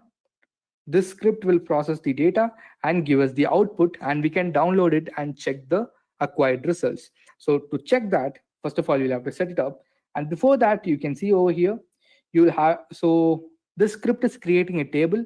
So it's creating a date. It's you can see local time, location, bytes, host, OS, and browser. So what we're going to do is we are just going to get the count of the OS inputs. So coming down, you can see total requests per operating system for a given time frame. So what result we are going to get is, for example, there is Mac OS, there is Windows, there is Ubuntu, then there is Android. So all of that operating systems. So let's say in CloudFront, there is an application running. CloudFront is basically CDN. Okay. So so let's forget about that. Let's just concentrate on this. There is an application running, guys. So that application could be accessed from all kinds of operating systems, from a Windows system, from a Mac system that is an Apple laptop, or from an iPhone, from a Safari browser, which is an iOS. Then there is Ubuntu, then there is Android. So that application could be accessed from all these operating systems. So the output we'll be getting is how many hits were from each Windows or Mac or any operating system. So the output would be the operating system and the number of hits this particular application got from that operating system. So this data is already available, so it's not going to be dynamically changing. It is static data. Okay, so I think I've explained to you this part. Now let us start off with configuring this. So first of all, I'll have to provide the S3 location. So this is the S3 location. So I'm going to provide this. Done. Next is the S3 input location, which is this. I'm going to provide this. Next would be our output S3 location. So for this, we can search over here. And this is the bucket which should contain our output files. So I'm going to click it, select. Okay, next is the argument. I'm going to copy this and paste it over here. So now this action on failure is, if this particular code or this particular process fails, it should continue and create this particular cluster, or you can cancel and wait. So basically the cluster will be stopped and then terminate cluster. If this particular what is this script we are running fails, then this cluster will be automatically terminated if you give terminate cluster. But I'm not going to give that. I'm going to give continue. If this step fails, our cluster will still be active. So that's what it means. So now I'm clicking on add. And you can see we've set this up. That is the only extra step. I'm just going to give next, next. I'm not going to change anything. Yeah, so you can review it once. So you can see it is proceed without an EC2 key pair. I'm going to give my key pair and create cluster. So guys, it will take from 5 to 10 minutes to create this. So you can see the steps over here. You can see first this step will be completed. That is, the setup will be completed. Then Hadoop and debugging, everything will be completed. Once that is done, the Hive program will start running within the cluster. Once that is done, we'll be able to see our output in this particular bucket. So if I open this bucket right now, you'll not be able to see. Let me just refresh. Yeah, so I'm inside the bucket. So right now there are no files inside this bucket. Once this is done, we'll be able to see that. So as I told you, it will take some time. So let me click on clusters. Here you can see I already had a cluster which I terminated. So you can see it is my cluster because once I went into advanced options, I did not change the cluster's name. So it was my cluster only. So it's the same. It is right now starting. And once we see complete over here, then this process will start. And once this is complete, this process will start. And only then we'll be able to see the output. So then we'll download the file and see the output, guys. So I think that's clear right now. So the thing is, we're not going to wait here and just sit idly. Yeah, it's still working ahead. So this process is still starting. So as I told you, it will take from 5 to 10 minutes to this getting completed. The thing is, we added a step before we launched. You can also add a step once it is set up. So you can see here, you can also add you can also add a step Once you've created your cluster, you can choose a pig program, a Hive, a streaming program, or a custom jar program. So if you want to add another Hive program, it's again the same setup, and you can do that. Okay, so we've seen this, it's still starting, so there is nothing else to do over here. The only thing we'll have to see is our demo completing. Okay, so while doing this, I'll also explain the other things about this cluster, because there is no need to waste your time as well, because it's everybody's precious time over here. Okay, so coming to hardware, you can see this because we wanted to launch 3 instances. One is one is a master instance, 2 core instances. You can see the 2 core instances are created. The master instance is currently under creation. And so right now we have not enabled any scaling policy. Let me explain to you about the scaling policy. So it is basically for auto scaling. Click on edit, come down. So you can see enable cluster scaling, use EMR named scaling. So come over here. EMR will automatically increase and decrease the number of instances in core and task nodes based on workload. So if the workload increases, it will automatically increase the number of instances. If the workload decreases, it will automatically decrease the number of instances. Okay, let me close this. I'm seeing running over here. Yeah, so the instances are running, guys. So you can check out the steps over here as well. You can see the instances are running, but the steps are still pending. So now this step has completed. So once the instance is run, it got set up in 4 seconds. If you want to check out this logs, just click over here. So right now there are no logs. So once the log is created, you can just refresh and see over here, and that logs will be available in S3, and you can go check out those logs. But this step is still running, and now it is completed, guys. So let's go over here, refresh this, and hope that we get an output. And we got an output. So let me open this folder and let me download this.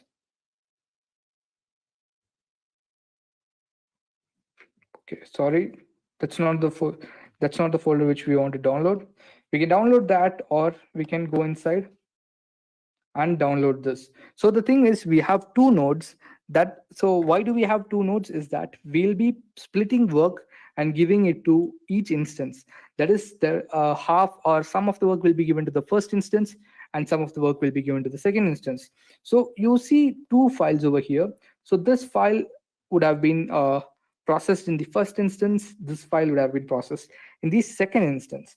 So now let's download. Sorry, I think that's not possible. Let me click download the first one. Click and download. Sorry, I downloaded it multiple times. Okay, so we've downloaded it. I'll go to the folder. So as I told you, the output would be the OS name and the number of hits. And you can see this. Let me open this as well. Okay, I think you're able to see right now. You can see Android 855 hits, Windows 883 hits, Linux 813, Mac 852, OS X, which is for the Apple laptops, MacBooks. So it's 799, and in iOS it's 794. So we've got the files, guys, over here. So this actually means that our program ran successfully. We created an EMR cluster successfully. We ran a Hive program on it, and we also got an output. The thing is, this file is very small. That's why we got an output in less than a minute.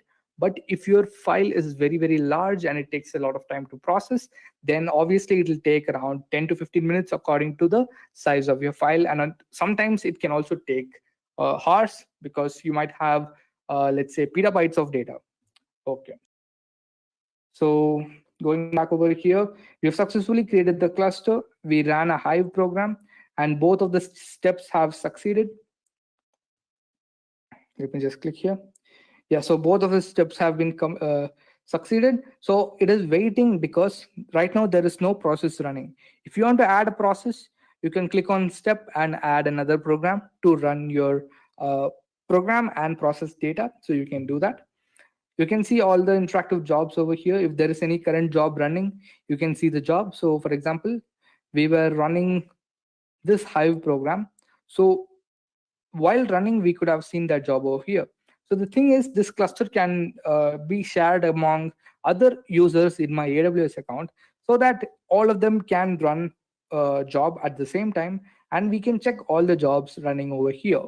So I think that's pretty much it. So it's pretty simple to start off with this. It's pretty simple to create a cluster, run your own program with your own input data set. The thing is, while running the Hive program, we gave an input data link. So instead of providing that link, you could provide your own data set, and you could provide your own Hive script, and you could provide your own output location. So output location is pretty simple. You can just give any location which you want, but the input script and the input data location should be provided, and that's it. It will automatically run the script and get your data processed. You can download the upload and take the data and do whatever you want with it. So what is AWS Kinesis? It's basically a cloud-based service, and it is used to collect, process, and analyze data in real time. So this data is termed as streaming data because it is being streamed in real time. So in the diagram, as we can see, the data source could be some relational database or a computer or an EC2 instance. It is sending the data as a producer to the Amazon Kinesis stream, and then the Amazon Kinesis stream is then outputting that data to either S3 or EMR or EC2 or various other instances as well. So to define streaming data, it's basically generated continuously, and it could be a culmination from thousands of data sources. And these data sources could be sending these records simultaneously as one another. So there are many use cases for AWS Kinesis as well. We can analyze log data with this. So a lot of web applications and applications in general generate a lot of log data in a continuous manner.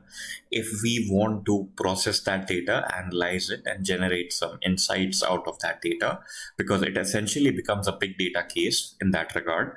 So we can use Kinesis to basically stream that data to our processing element. We can get the real-time graph and metrics for the Kinesis stream. So while we are sending the data that we are sending, we can also analyze the statistics and the usage rate of that particular data that we are continuously sending to our Kinesis stream. And we can also perform real-time data analytics. So Kinesis does not only act as a pipeline, it can also act as a processing element in itself. We can simply attach Lambda functions to the Kinesis stream, and it can basically process and transform our data while in the stream itself. So it's basically used for timely insights and quick reactions and responses, because when data is being generated at a rapid rate and continuously, we need a tool that can essentially process and analyze that data in that manner only. So how does AWS Kinesis work? Before we actually understand the workflow, we need to understand some key terminology. So these key terminologies include a shard and a record. So to further define these, shard is the base throughput unit of a Kinesis data stream. So in input, you get a maximum capacity of 1 megabytes per second. And for output, you get a maximum capacity of 2 megabytes per second. Right. So one shard can support up to 1,000 put records per second. So you can put 1,000 records into the stream in a second in that particular shard. And you can also increase or decrease the number of shards that you need when you're creating a data stream. So obviously you would be priced on that criteria only, but you can specify the number of shards depending on the use case that you have. So there are two elements to one particular shard. So one is the unique identifier for that shard, which we call the shard ID. And the second is the shard iterator. So within the shard, you have at max 1,000 records at any given time. So you can basically have this iterator value, which can basically iterate throughout those records within that particular shard. So then you have a record.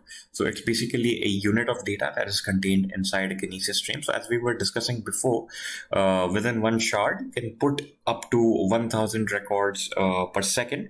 So that is what a record is. It's basically the data element that is contained within a shard. So it's not just pure data. Obviously, it needs to have some identifiers associated to it. So the first is the partition key.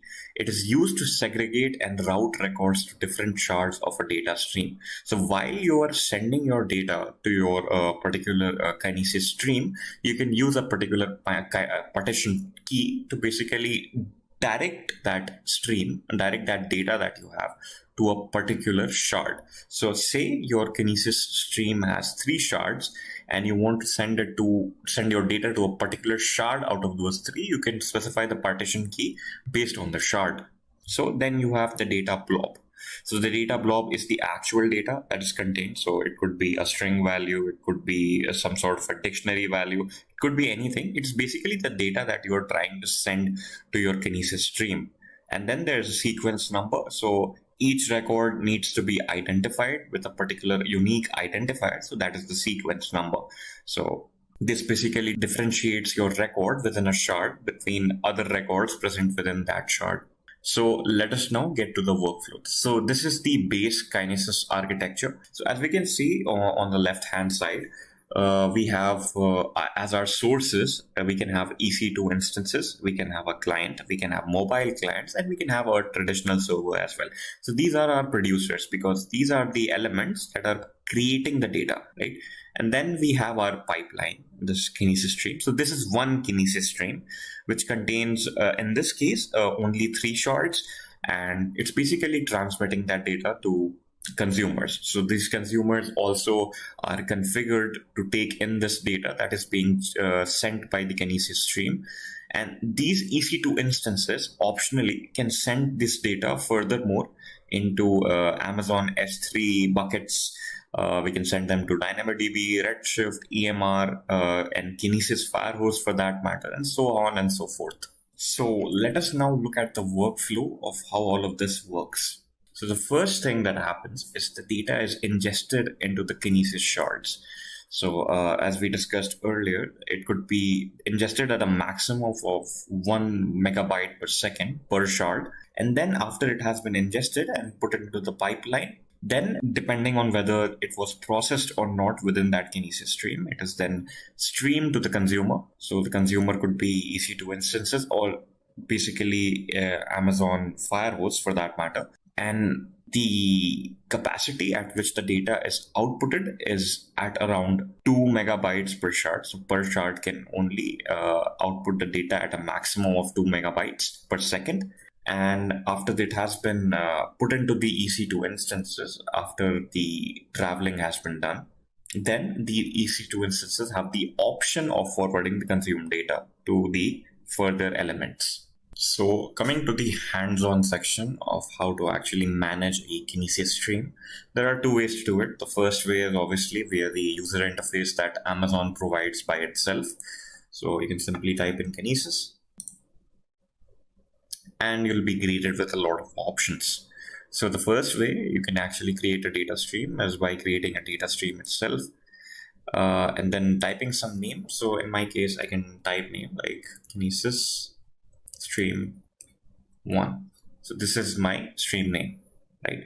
So the number of shards that I would want to use right now for our test case is only 1. So as you can see, it already gives you the statistics related to that 1 shard option that you just put in, which is the write of 1 megabytes per second and the read of 2 megabytes per second. You click on create and it will create your data stream. So as you can see, the status is now creating. So now our stream has successfully been created. Now, depending on the name that you've put for your stream, you can now configure your producers and basically transfer your data to these streams. There's also other ways to actually implement this. I'll show you that. So there's one other way you can actually create a stream. It's by using Python and the Boto library that comes with Python for AWS. So we'll show you that in just a second. So the other way you can create a stream is by simply writing the code for it. So in my case, I've used Boto from Python. So from the Boto library, I have imported the Kinesis module. So this is what you will need to access the Kinesis elements of your AWS. So the credentials have already been set up. So it has been provided to you how to set up the credentials for your particular Amazon account, your IAM user role. So those things have already been set up. So we don't need to worry about that. And we can simply go about creating our stream, right? So you can install Borto by simply typing in pip install Borto. And it will basically tell me that my requirement is already satisfied because I have already installed Borto. But if you're doing it for the first time, it will basically install for you for the first time, right? So the next thing that we will do is basically specify our region. So we'll create a variable, we'll call it Kinesis, and we'll invoke the Kinesis connect to region clause, and given the location of your particular Amazon region. So in my case, it's Mumbai, so it's AP South 1, right? And then we'll create our stream. So for stream, we'll create a variable and equate it to .create stream, and given the stream name and given the number of shards for that stream. So I want to only give one shard for my stream, but you can give as many shards as you would like, depending on the use case that you have. For testing purposes, it is highly recommended that you only go with one stream. Okay, so you can give this any name that you want. So in my case, I'm giving it the name Kinesis Stream 2, since we've already used one with the UI creation of the stream. And then you can simply save the file, and then you can run your Python file. So to run it with the present working directory, simply type in Python, and then simply type in the file name that you just created, which is producer underscore try .py. So when you type it and enter that, it will basically create your stream. The only caveat is you need to have your credentials already configured, which have been instructed to you. So if we simply go back to our Kinesis dashboard and go to our data streams, right? So as we can see, there's another stream that is now active, which is Kinesis Stream 2. So this is the other stream that we just created. So that is how simple it is to actually create a stream from a Python Borto library. And lastly, if you want to create a stream using the AWS CLI, you can also do that.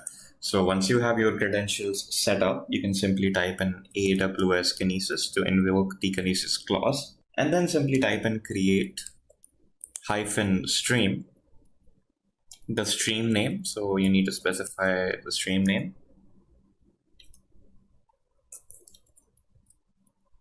So you can call this anything that you would like. So I'll call this Kinesis underscore stream 3, since we've already used 2 and 1. And then you can give in the shard count. So in my case, I'm giving the shard count of 1, and then you press enter. So that will basically create your stream number 3.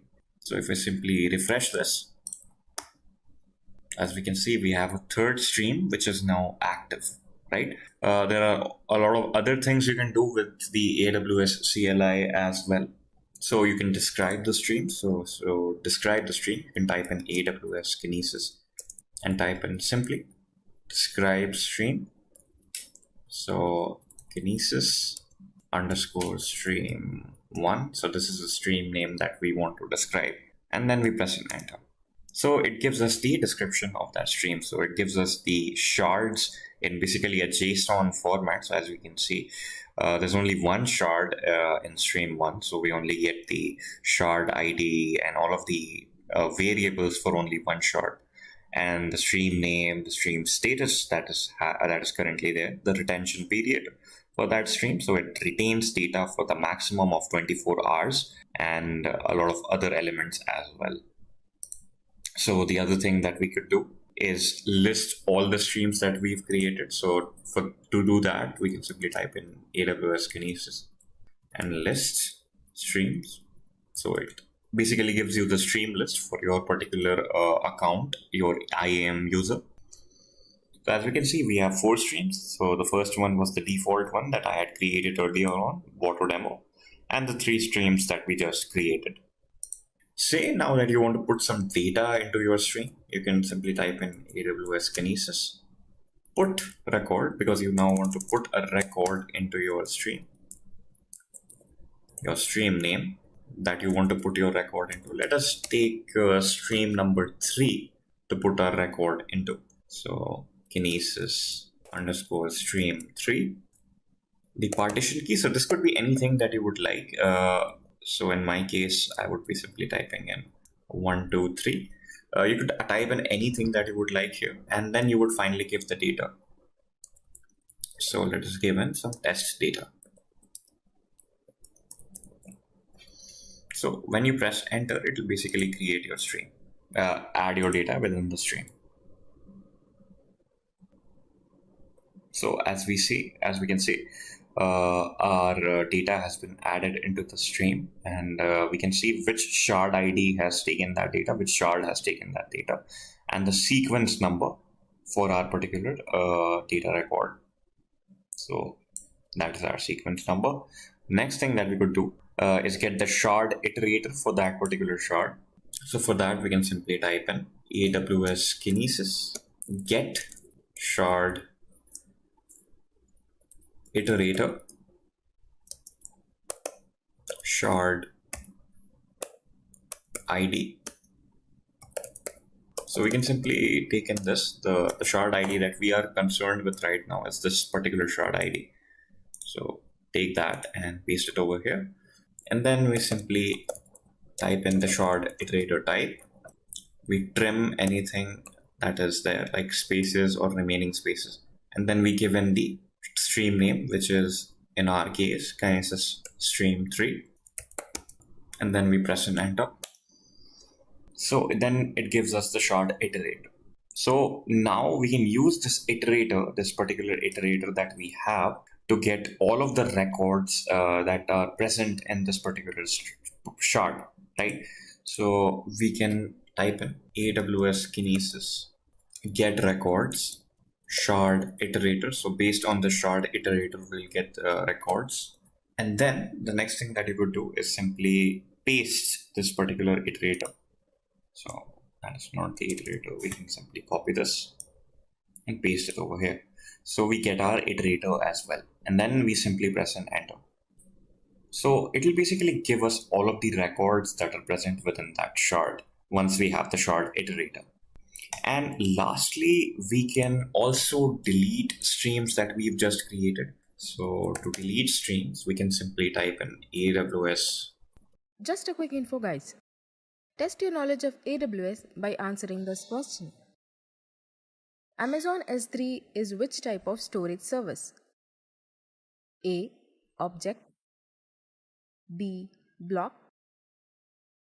C. Simple. D. Secure.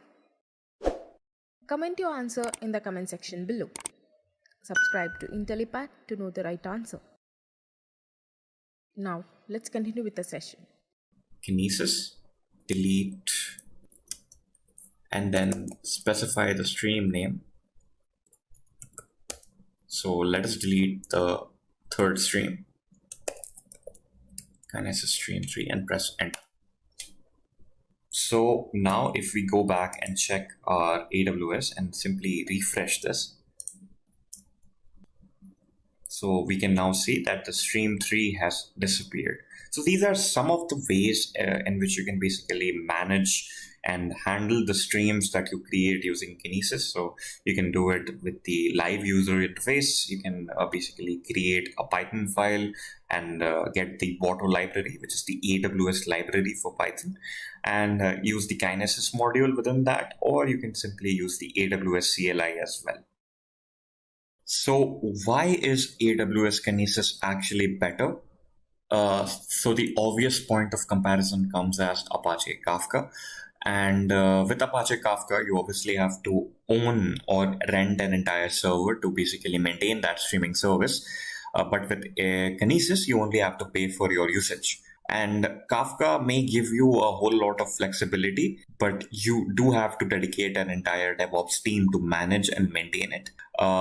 Basically, Kinesis manages and maintains everything on its own, so you don't have to dedicate an entire team or basically any individual for it.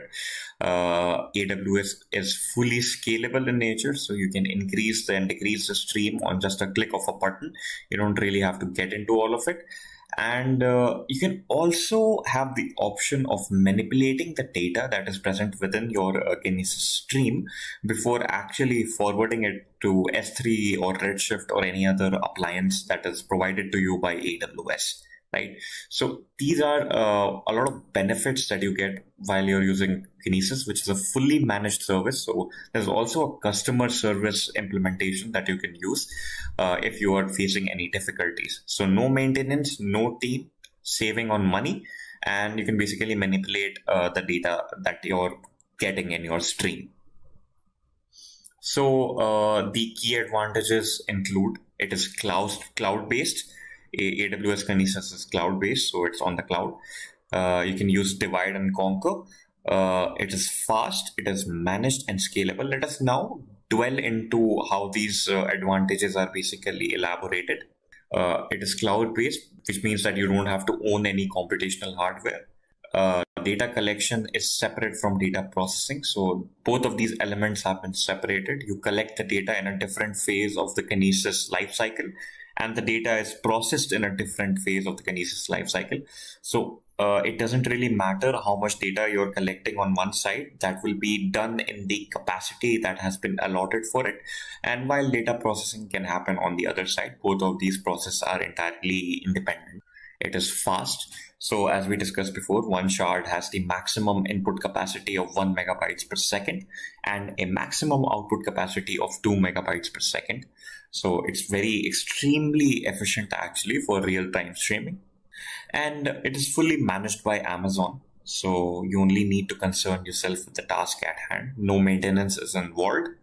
And it's fully scalable. So depending on the use case, basically you can increase the number of shards and decrease the number of shards. Features of AWS Kinesis. So there are namely 4 features for AWS Kinesis. The first is video streams. The second is data streams. Third, data firehose. And the fourth, data analytics. Right? So if you have a real-time video that you want to stream basically with complete synchronicity, you will basically use the Kinesis video streams feature, which will stream the video in real time. Then if you have a data source, a file format data source like JSON, then you can use data streams and data firehose, and often both of them in combination as well.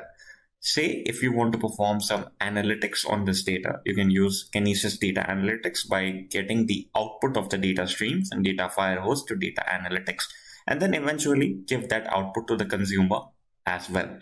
So in the video streaming architecture, we can see if you have a phone, if you have a camera, you can send that data through an SDK to your Kinesis video streams. That video will be sent in real time, and you can perform some analytics and ML on that video that is being given to this particular stream, and then send it in the output to Amazon Rekognition or Amazon SageMaker or any other AWS tool. Then you have Kinesis data streaming.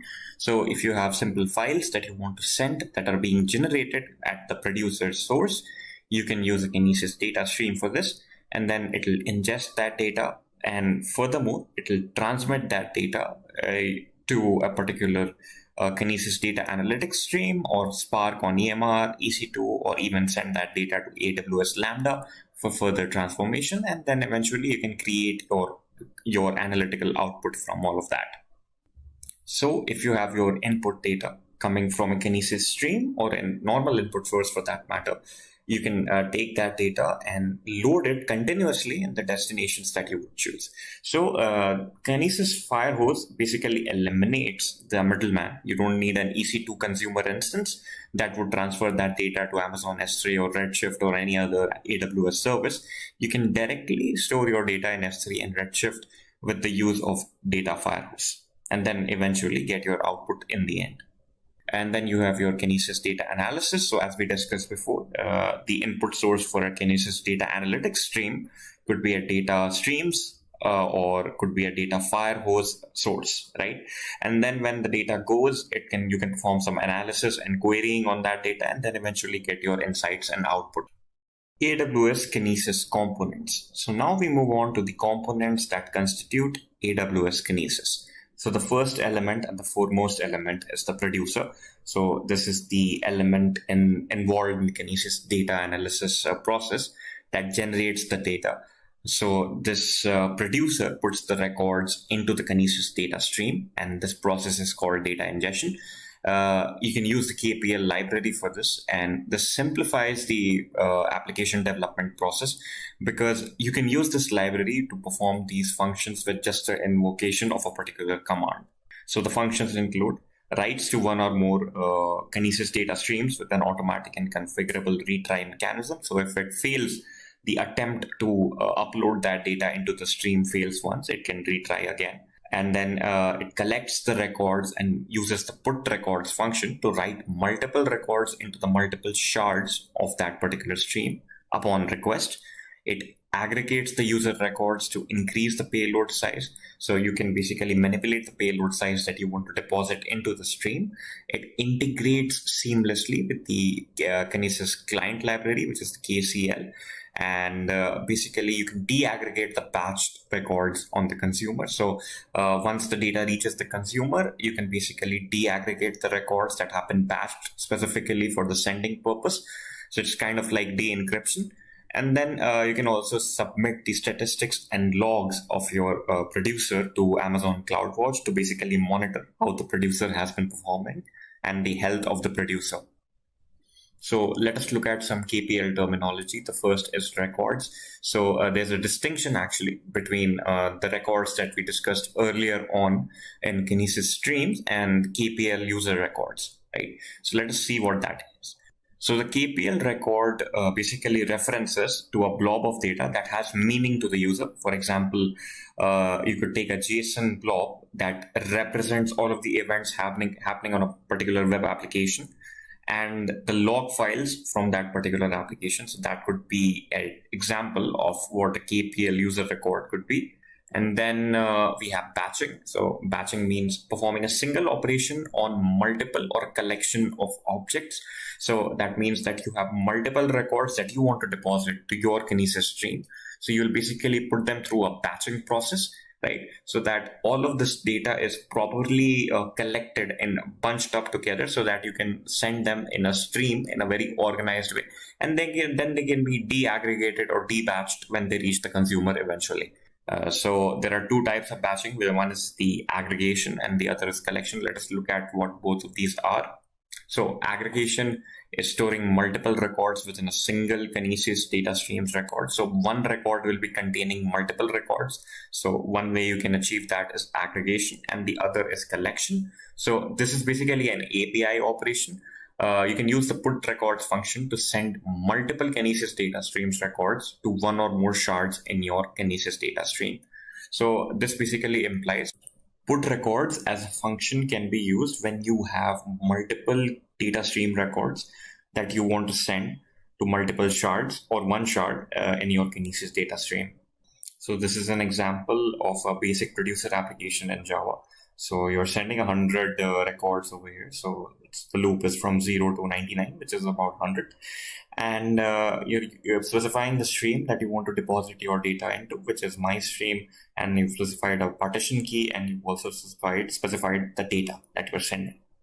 And in the consumer, it uses the KCL library, does the same thing. It ingests the data that is being received from the Kinesis data stream. It basically iterates upon the shard, and you can get the data that is present within the shard with the shard iterator. So here we can see this is the code to get the shard iterator for that particular shard that you want to extract the data from. And here, as we can see, once we've received the shard iterator, once we've enumerated it, we can basically set the shard iterator as a shard iterator, which we've received. We can set a limit to the records that we want to extract. In this case, we set the limit at 25, and then we can eventually get the records once we've set up the configurations. So it's basically, we're creating a list. We're calling it records, and it's storing all of the records that is being received by the shard iterator. Enhanced fan out is one of the other features provided by AWS Kinesis. So say if you want to scale the number of consumers that are receiving the data from your Kinesis stream, you can use the enhanced fan out feature. This is usually done when all of the consumers have to process the data that's being received by them in parallel. And it is done to maintain high performance. So it basically, as we can see in the diagram, The shards are basically having multiple fan-out pipes, right? So the first pipe is going to one EC2 instance, and the other pipe is going to the other EC2 instance. So parallel computation is achieved by this methodology, and this is an optional element that you can add to your Kinesis streams.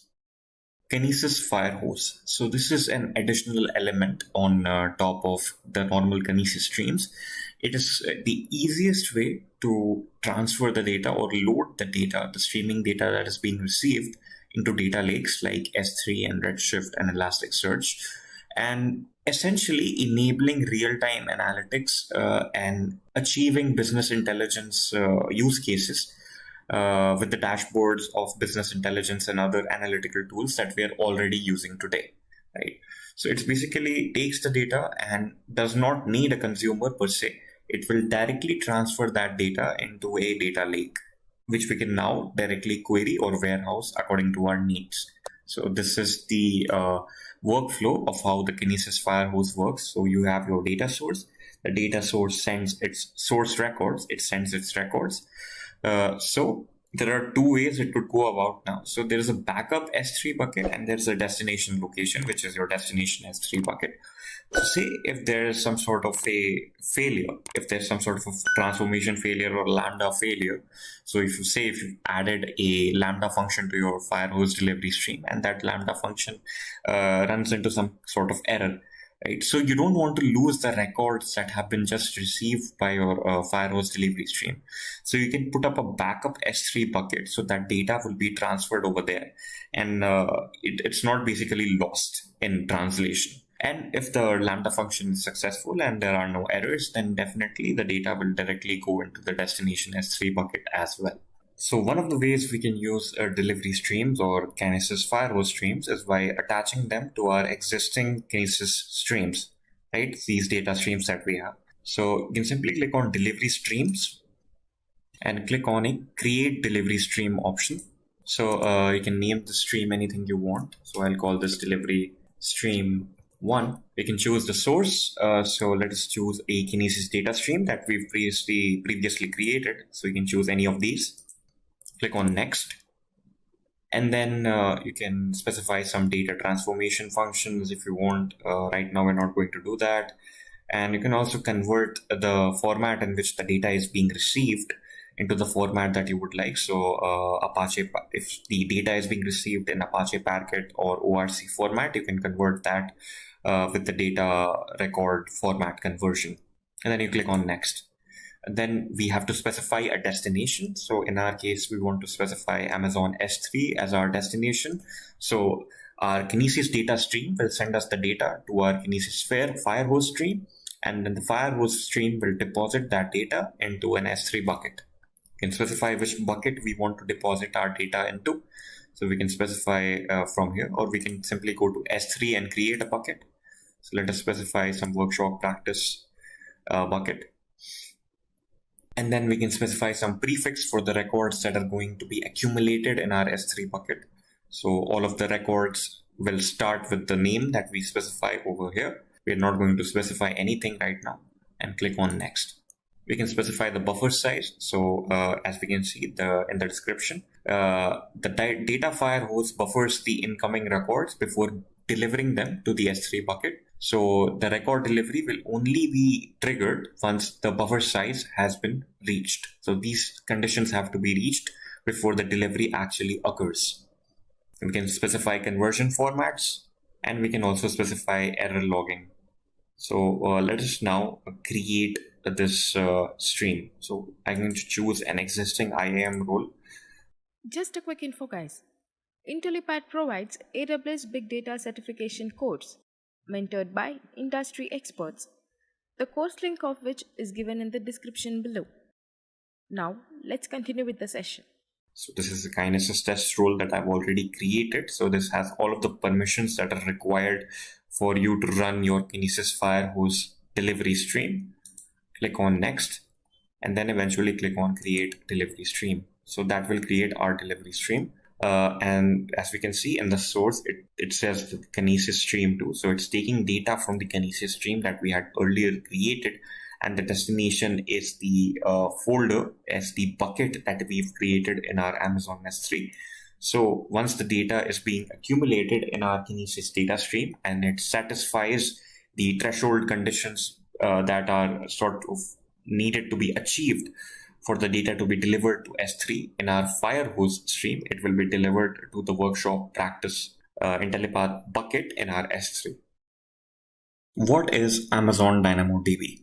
Amazon DynamoDB is a NoSQL database. It is fully managed by AWS and it provides a really fast performance. The main advantage of Amazon DynamoDB is that you can store any amount of data and retrieve any amount of data that you basically have. So it very well satisfies our big data use case. The 4 features available for Amazon DynamoDB are key value and document data models, so JSON-like document data models, and automated global replications, which means your data is replicated or backed up. In case of any data loss or hardware failure, you can still retrieve your data. 2 read and write capacity modes, which are provisioned and on demand. So if you know your use case and how many read and write operations you would require, you would use the provisioned capacity mode. And if you don't know, you can use the on-demand capacity mode. It basically depends on how much pricing you want for your particular DynamoDB use case. And the 4th is point-in-time recovery. So you can recover your data and restore it to any point in time in the past. So that is available as a feature for Amazon DynamoDB. So let us look at a sample use case of Amazon DynamoDB. So say you are generating some social media data. The stream is coming. When the stream comes, a Lambda function is triggered, and the code within that Lambda function, which is a hashtag generation code, starts running. Once it starts running, it basically stores the data within your DynamoDB database. So once it has been stored and cataloged within your DynamoDB database, you can simply query this data and visualize it and create your trends or create your analytical models. So this is one of the use cases that is possible for Amazon DynamoDB. Core components of DynamoDB. So there are 4 core components that constitute DynamoDB. The first of these components is tables, items, and attributes. So like in SQL, you have tables in DynamoDB as well. And each table can contain multiple records. In this case, these records are called items. And these items are basically key values, and these key values correspond to some values. These values are called attributes. So there is a combination of items and attributes. So this is what constitutes a table, which is a collection of data within DynamoDB. So here we can see that person ID on the left hand side, which is the item, is also the key. That is what basically is the section. It's kind of similar to what a column name is in an SQL table. And on the right hand side is the value associated to that item. Now this value is called an attribute. So an attribute could be singular, or if we go to the second box on the bottom, we can see that the address item has multiple values or attributes associated to it. So it's a nested list within address, a nested dictionary within address. So attributes could be multiple as well.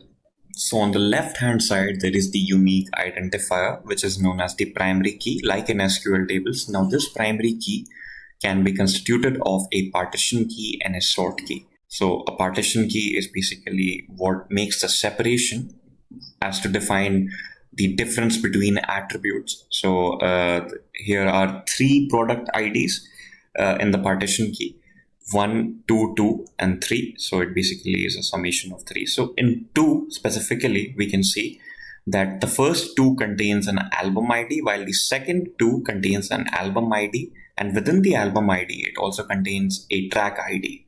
So this is to more uniquely identify a particular attribute. So this is the basic format of how a DynamoDB table looks. So we'll get more into this once we get into the hands-on section. Now let us look at the primary key in detail. So the primary key is constituted of a partition key, or it could be constituted of a partition key and a sort key. So when we create a table, we must also specify the primary key of the table. A simple primary key comprises of only one attribute. So there is only the partition key that is involved in it, and then there is no sort key, right? So in the previous example, the person ID was the partition key. It is also possible to have a partition key and a sort key, but these two items must have different sort key values. So even if the partition key value is the same for two particular records, there should be different sort key values to uniquely identify the attribute associated to that particular item. Then we have secondary indexes. So we can create one or more secondary indexes on a table. It basically lets us query the data using an alternate key. Say if we don't want to use the primary key, we can also uniquely identify attributes using an alternate key as well. So there is a global secondary index that you can have, which is basically an index with a partition key and a sort key that can be different than those already present on the table. And then there's a local secondary key, which is basically the same partition key as the table, but has a different sort key. All of this is to access data in a more unique format. So DynamoDB offers you very much a flexible environment in which you can access the data that is present within your repository. There is also a limitation of 20 GSIs per table, which means you can have a maximum of only 20 global secondary indexes per table, which was earlier 5, but now has been increased by Amazon. You can obviously request for a further increase by putting in that request to AWS. And then there are also DynamoDB streams. So if you want to stream the records, you can do that as well. DynamoDB allows you to stream your records in a format. So you can send these streams to AWS Lambda, and then the Lambda can process it and send it forward to further services as well. DynamoDB concepts. So there are a few concepts related to DynamoDB. The first includes the naming rules. So in item names, we can only use the following characters. So small characters, cap characters, 0 to 9 digits, underscore, dash, and dot. And the other rule is that the attribute names must be between 1 to 255 characters. Then there are DynamoDB data types. So there are scalar data types, which basically correspond to one value. These values could be number, string, binary, boolean, and null. Then there are document types. So these types usually represent complex structures with nested attributes, like we would find in JSON files. And then there are set types, which are basically nested scalar values. So one set could be included within a particular scalar value in itself. So that those are sets essentially. So let us look at scalar types. So scalar types include numbers, strings, which have the UTF-8 binary encoding. Then there's binary, boolean, and null. There are document types, which could include lists and maps. So the maps are what we see in the common JSON formats, which are key value pairs. And lists are basically when we have an item name, we can correspond a list to it. Now these lists could be an ordered collection of values. So these are enclosed in square brackets. The brackets are what makes the difference. So let us look at an example. So say we have a item name, favorite things. So it is basically corresponding to a list, which includes cookies, coffee, and a numeric value. And then there's map. So within map, we can see that all of the item names are corresponding to an attribute and not a list, but we can have lists somewhere in between as well. So wherever there are square brackets, those are lists, but when there are curly brackets, those are maps. So sets are one other thing that DynamoDB supports. So these are sets of numbers, strings, or binary values. But with sets, the data type for all of the values present within it should be the same. So if it's string, it should be string all throughout. If it's numeric, it should be numeric all throughout. There are two types of consistencies in DynamoDB. So we can select any of these read consistencies. So the eventually consistent implies that the data is already loaded. So that is why it is accessed with a low latency, but it might not be up to date. So with the current data status, but with strongly consistent, the data is loaded upon demand, which means there is a very high latency because the data is accessed from the source, but it gives us the updated data, which is the data that is available at the current point in time all the time. Then there are capacity modes, the read and write capacity modes. So the first, as we discussed earlier, is on demand, and the second is provisioned. So with on demand, you can basically pay for as much as you use, depending on the number of read and write operations that have been performed. So this is used when we have to create tables with unknown amounts of data, when there is unpredictable traffic, application traffic. So the data capacity, the data amount is unpredictable, and we only want to deal with paying for whatever we are using. We're not pre-allocating resources. We are paying as we are using the service. And then there's provisional. So in the provision, we already know what is the application traffic. We already have some idea of it. So we already know how much we have to provision ourselves with. And when we run applications with traffic, which is consistent or ramps gradually, right? So basically, we have a model of how the traffic is going to ramp up and when we can forecast the capacity requirements to control cost. So we can already have the modeling, we already have the idea of how much read and write operations we would be performing. So the last concept is a partition. A partition is an allocation of storage for a table backed by SSDs, which are solid state drives. So these drives have a much higher performance than normal EBS volume or hard drives. And these are automatically replicated across multiple availability zones within the AWS region. So the partitions are also replicated to prevent data loss. So partition management is entirely handled by DynamoDB. We don't have to concern ourselves with that. DynamoDB also allocates additional partitions to a table in the following situations. If we increase the table's provision throughput beyond what the existing partitions can already support, or if the existing partition fills to capacity, which means there is no more space left anymore, and then there's more storage space required. So if we look at this, if our table has a simple primary key, which is the partition key, DynamoDB stores and retrieves each item based on the partition key value. If it has a composite primary key, DynamoDB calculates the hash value corresponding to that partition key and then refers to it after the hash function has been calculated. RDBMS versus DynamoDB. Now let us look at the differences between a traditional relational database management system and DynamoDB. So the first is optimal workloads. So Just a quick info, guys. Test your knowledge of big data by answering this question. What are the 5 V's of big data? A. Volume. B. Velocity. C. Variety. D. All of the above. Comment your answer in the comment section below. Subscribe to Intellipaat to know the right answer. Now let's continue with the session. Data warehousing and OLAP, which is online analytical processing, and ad hoc queries are the forte of relational database management systems. But with DynamoDB, we have huge use cases. We can basically store information related to web scale applications, which would include social networks and gaming. So two completely different use cases. With RDBMS, we are essentially accomplishing data warehousing and OLAP, while with DynamoDB, we can basically store all of these huge amounts of data.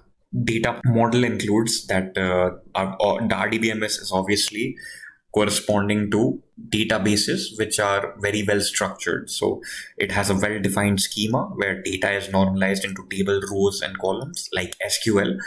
And DynamoDB is schemaless. Schemaless is a NoSQL format, which is comprised of JSON-like documents. It can manage structured or semi-structured data in that regard.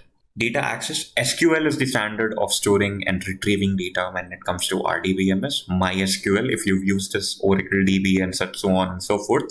And with DynamoDB, we can use the AWS Management Console or the AWS CLI, or even the software development kits provided by AWS itself to access elements within DynamoDB. The performance, so RDBMS is optimized for storage. So it depends on the computer configuration that you have.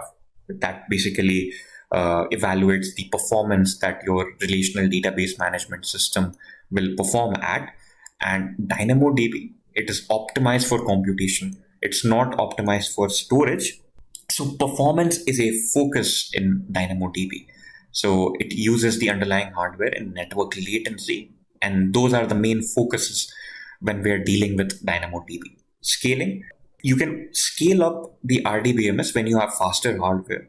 It is also possible for database tables to span across multiple hosts in a distributed file system, but it requires a lot of maintenance fees and additional investment to actually make that synchronization. But with DynamoDB, AWS manages everything for you, and it is designed to scale up or down on distributed clusters of hardware based on the use case that you may have. So we can see the differences in the workflow here. So there's a persistent network connection when we're dealing with a relational database. We, as a client, put in an SQL statement and the database gives us the response. But when we're dealing with Amazon DynamoDB, we can simply put in a web request while we're using the AWS dashboard. And when the request goes into the DB, it gives us the result back. And the comparison models, when we're dealing with a large amount of data, in a relational database, you would have to invest a lot for hard drive space. You would have to invest a lot for computational elements. But with DynamoDB, you only have to, in most cases, pay for what you use, and it computes things really fast. Dynamo replication. So as we discussed before, there is global automated replication in DynamoDB. So there are global tables that are built upon DynamoDB's global footprint to provide a fully managed multi-region and multi-master database that gives faster local read and write performances for massively scaled global applications. So the availability of global tables allows us to enforce replication of data. So we can replicate these tables across various AWS regions for faster access, backup and restore. So the replication naturally helps us with backupping and restoring our data as well. So there's on-demand backup. We can create a backup at any time during our use case requirement. The backup is created asynchronously by applying all changes until the time of the request to the last full table snapshot. And there's no limit to the number of on-demand backups that we can make, and we can restore it without consuming any throughput on the table. We can do a full table restore with our DynamoDB backup. So while restoring, we can change the following settings: global secondary indexes, local secondary indexes, the billing mode, the provisioned read and write capacity, the encryption settings of the table. And then there's point-in-time recovery. We can enable continuous backups using point-in-time recovery. So AWS will automatically enable snapshotting of the database at points in time. So there are certain practices that you could follow when using DynamoDB. Keep the number of indexes to a minimum. You don't want a large number of indexes.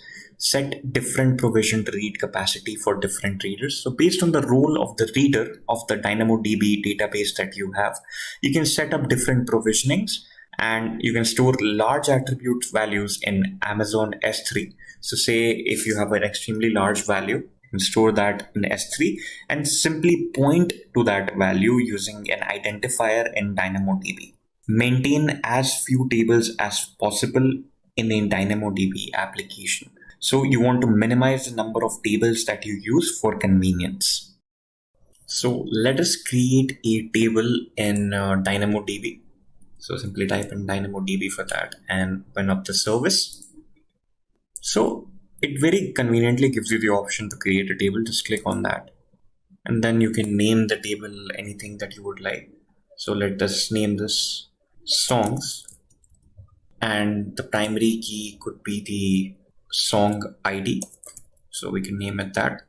And we can also add a sort key. So this could be the album name, maybe the artist ID or the album name. And we can change the song ID to a number. And simply click on create. So it will take some time, but the table will be created. So we've successfully created our table. So the table name is songs. The primary partition key is the song ID, which is a number. And the primary sort key is the album name, which is a string. So now that we've created our table, we can load some data into it. So click on items and we'll create an item. So this is the template that is there available for us. So song ID is the partition key and album name is the sort key. So we can simply add another if we want. So click on append after clicking on the plus sign and click on string. So we can add another element, which is artist, and we can add another element as well and call this song name. And then we can give some numbers to it. So the song ID could be 1. The album name could be XYZ. Artist could be new artist. And the song name could be hero. So this is a sample data record, and we save that. And we'll create a table-like structure, where we can see the song ID is the partition key with 1, and then there's album name, and then there's the artist, and then there's the song name. So we can do that in this regard also. So we can also create backups of these tables if we simply go over to the backup section, and we have our create backup option. We'll click on that. So the table that we have to backup is already selected. There are no other options. And we can name this anything that we want, the backup. So songs _ backup 1, and then simply click on create. So the backup request is successful. So depending on the table size, it will take some time, but the table will be backed up. So in my case, the table was really small, so it backed up almost instantly. So here we have our backup. What is S3 Glacier? So S3 Glacier has been designed for long-term data storage, which means it is used to store data that we don't need frequent and quick access to. The most common use case for using S3 Glacier is to store backup databases. So say you have a web server or any server for that matter, and it initiates a backup of the database that it is attached to. So the backup is then transmitted into S3 Glacier, where it is stored until further requirement. So since the backup is not something that we need frequent access to, we only need access to the backup when something goes terribly wrong. So that is why it is stored in S3 Glacier. Glacier vaults and archives. So there are two building blocks for glaciers. When we are uploading the data to the S3 Glacier, we create an archive of that data. So an archive is a compressed format, a compressed version of that data, and it is then put into the Glacier vault. We can put in a request later on to retrieve that data. So the Glacier vault basically gives us that archive, and it is then decompressed, de-encrypted for us to get the data that we originally required. So the actual data that is stored in the archives is in a compressed format, so we can directly upload a single file or create an archive. We can tar or zip multiple files and upload it as a single archive. Vaults are containers where these archives are stored. 1,000 vaults are allowed per AWS account. The use cases for S3 Glacier: applications that generate a lot of multimedia data, which means images, movies, videos, basically anything multimedia. And these data sets can reach petabytes at times, and we need to be able to compress them and put them in a very manageable space for them to be stored. So that is why we use S3 Glacier. And for research and development, because they have very huge data sets for their scientific analysis, they also need to store that data. Lastly, Amazon also provides you with RDS, which is a relational database service, fully managed, fully scalable, provided to you by Amazon. And you can manage backups, software patching, failure detection, and many more tasks. So some of these logos might be familiar to you: Microsoft SQL Server, MySQL, Oracle, PostgreSQL, MariaDB, and Amazon Aurora. So the basics of RDS. A DB instance is an isolated database. It is running in the cloud, and this is the basic building block of Amazon RDS. This is what you would connect to. And you would use certain credentials, which are the endpoint and the port number, to connect to that particular database. Now let's start out with the first topic, which is what is AWS Lambda. So AWS Lambda is a compute service, but it is a serverless compute service where your code is triggered in response to an event occurrence, and it also manages the underlying compute resources for you. So it is basically a compute service to which you don't need to provide any information regarding the operating system, regarding how much of RAM you need, how much of storage you need, nothing. You just have to specify what runtime you want your code to run in.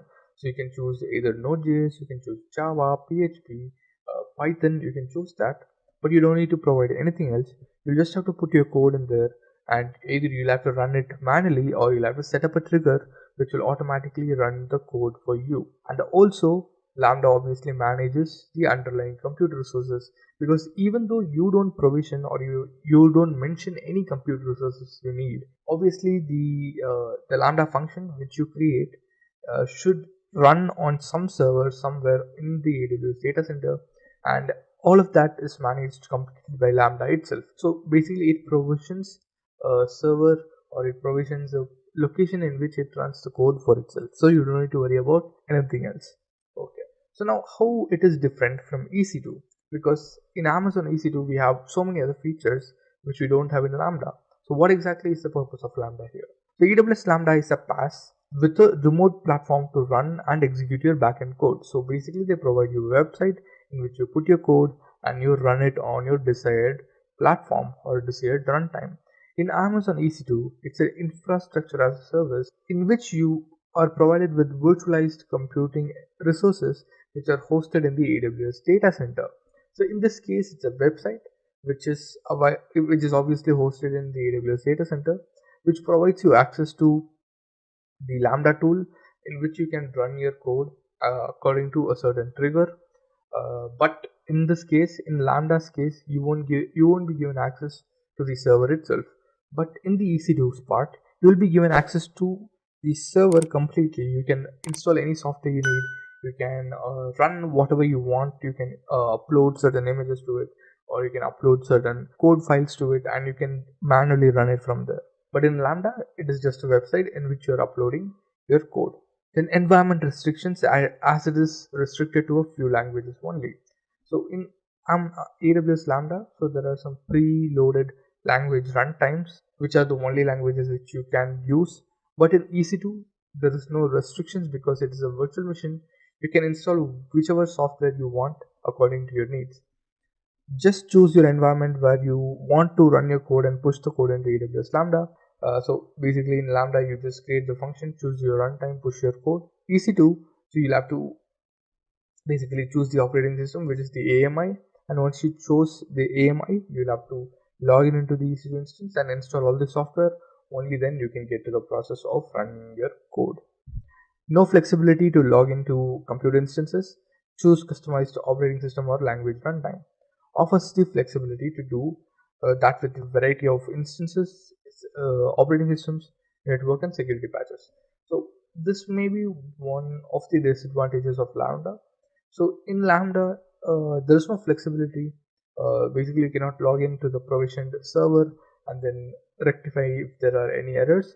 But in EC2, you can do that because it is your server. Okay, so these are the main differences, guys. So one of the main differences, it is serverless, and EC2 is a server which is provided to you. Lambda is a platform which is provided to you. So what are the benefits? First of all, serverless architecture. Let's say you don't want to maintain the architecture, you just want to write a good code which you want to write, a good program which you want to run. So in that case, you don't need to worry about anything else. You can just use Lambda, which will give you a serverless architecture automatically, and you can run your code on it.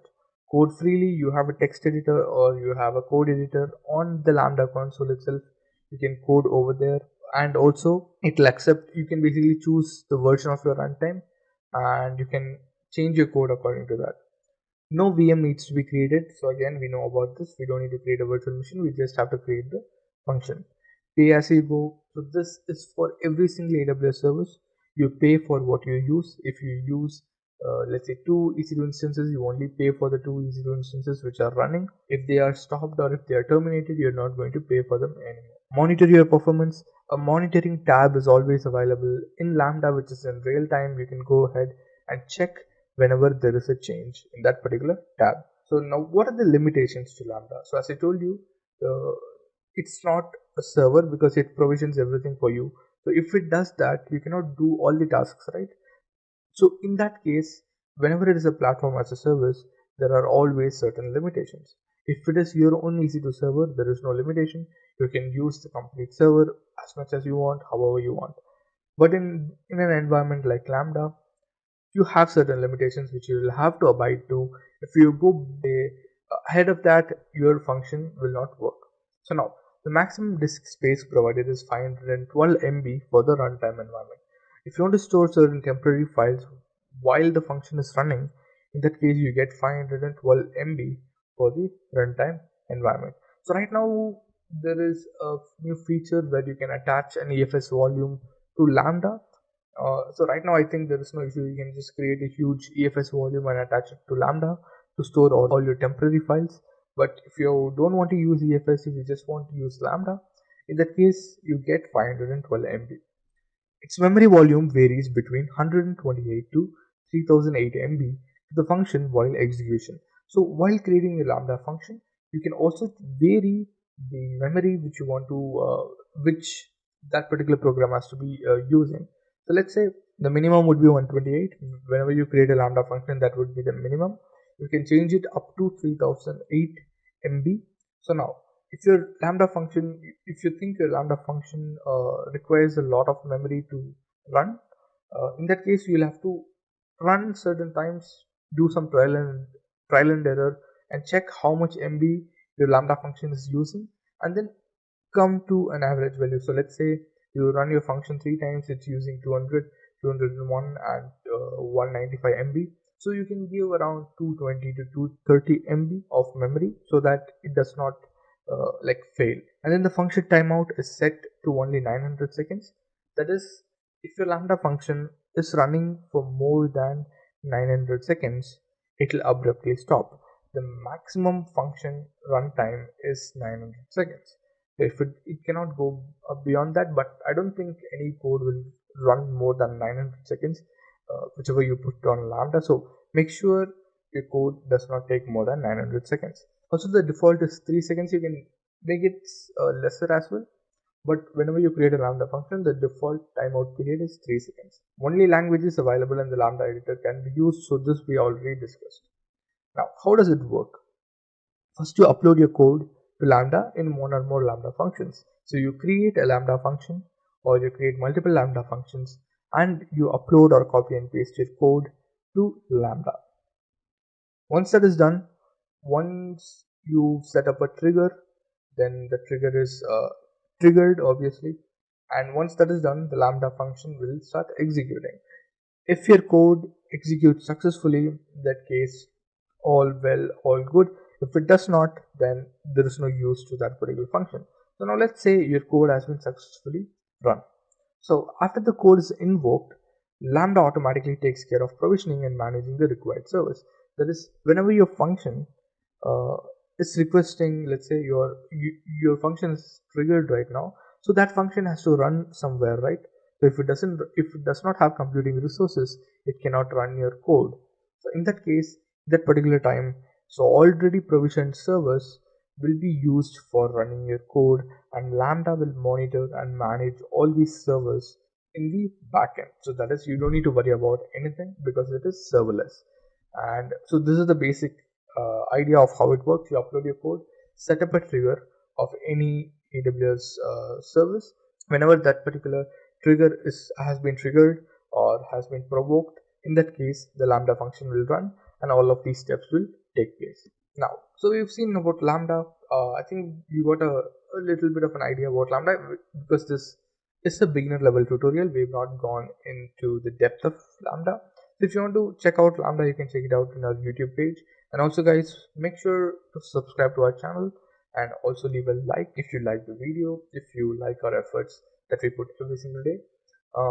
Yeah, so please subscribe so that you can get more of AWS content and also other technology content. Okay, now let's look into API gateway. So we already saw Lambda. So Lambda is a serverless computing resource which you can upload your code to, and it runs whenever it is triggered. So it is mainly used for backend purposes. Now coming to API gateway. So why do we need API gateway? That is the first thing we'll be looking into. So let's take an example of a movie streaming platform. So let's say you have certain devices. You can watch Netflix in your PC, in your let's say in your mobile, also in your TV. So these are three different devices which has three different applications running in them. So now the getting over here. So these are the requests to watch movies or get into the page. So the home page is basically the page in which all the movies are shown. Watch page is the page for a particular movie in which so you can click on watch or watch this movie or continue to get into the movie. So you can download the download page, you can add a movie, you can remove a movie. So these are the 5 different operations in this particular streaming platform. Okay, homepage, you click on certain movie, you watch it here, you can download it in this particular URL, you can check it out, you can add the movie to your streaming service from this particular URL, you can remove it from this particular URL. Okay, so now let's say your application is this. So this is your application has 5 different pages and there are multiple devices which are trying to access your application. So now your home page should be available to anyone. So even if I don't have a subscription to your streaming service, even if I don't have subscription to Netflix, I should be able to see all the movies available in Netflix. So that is the first API. Anyone can access home. If any of these users from any of the devices with subscription or without subscription go to netflix.com/home, they should be able to see all the movies in that particular homepage. Next comes in logged in user.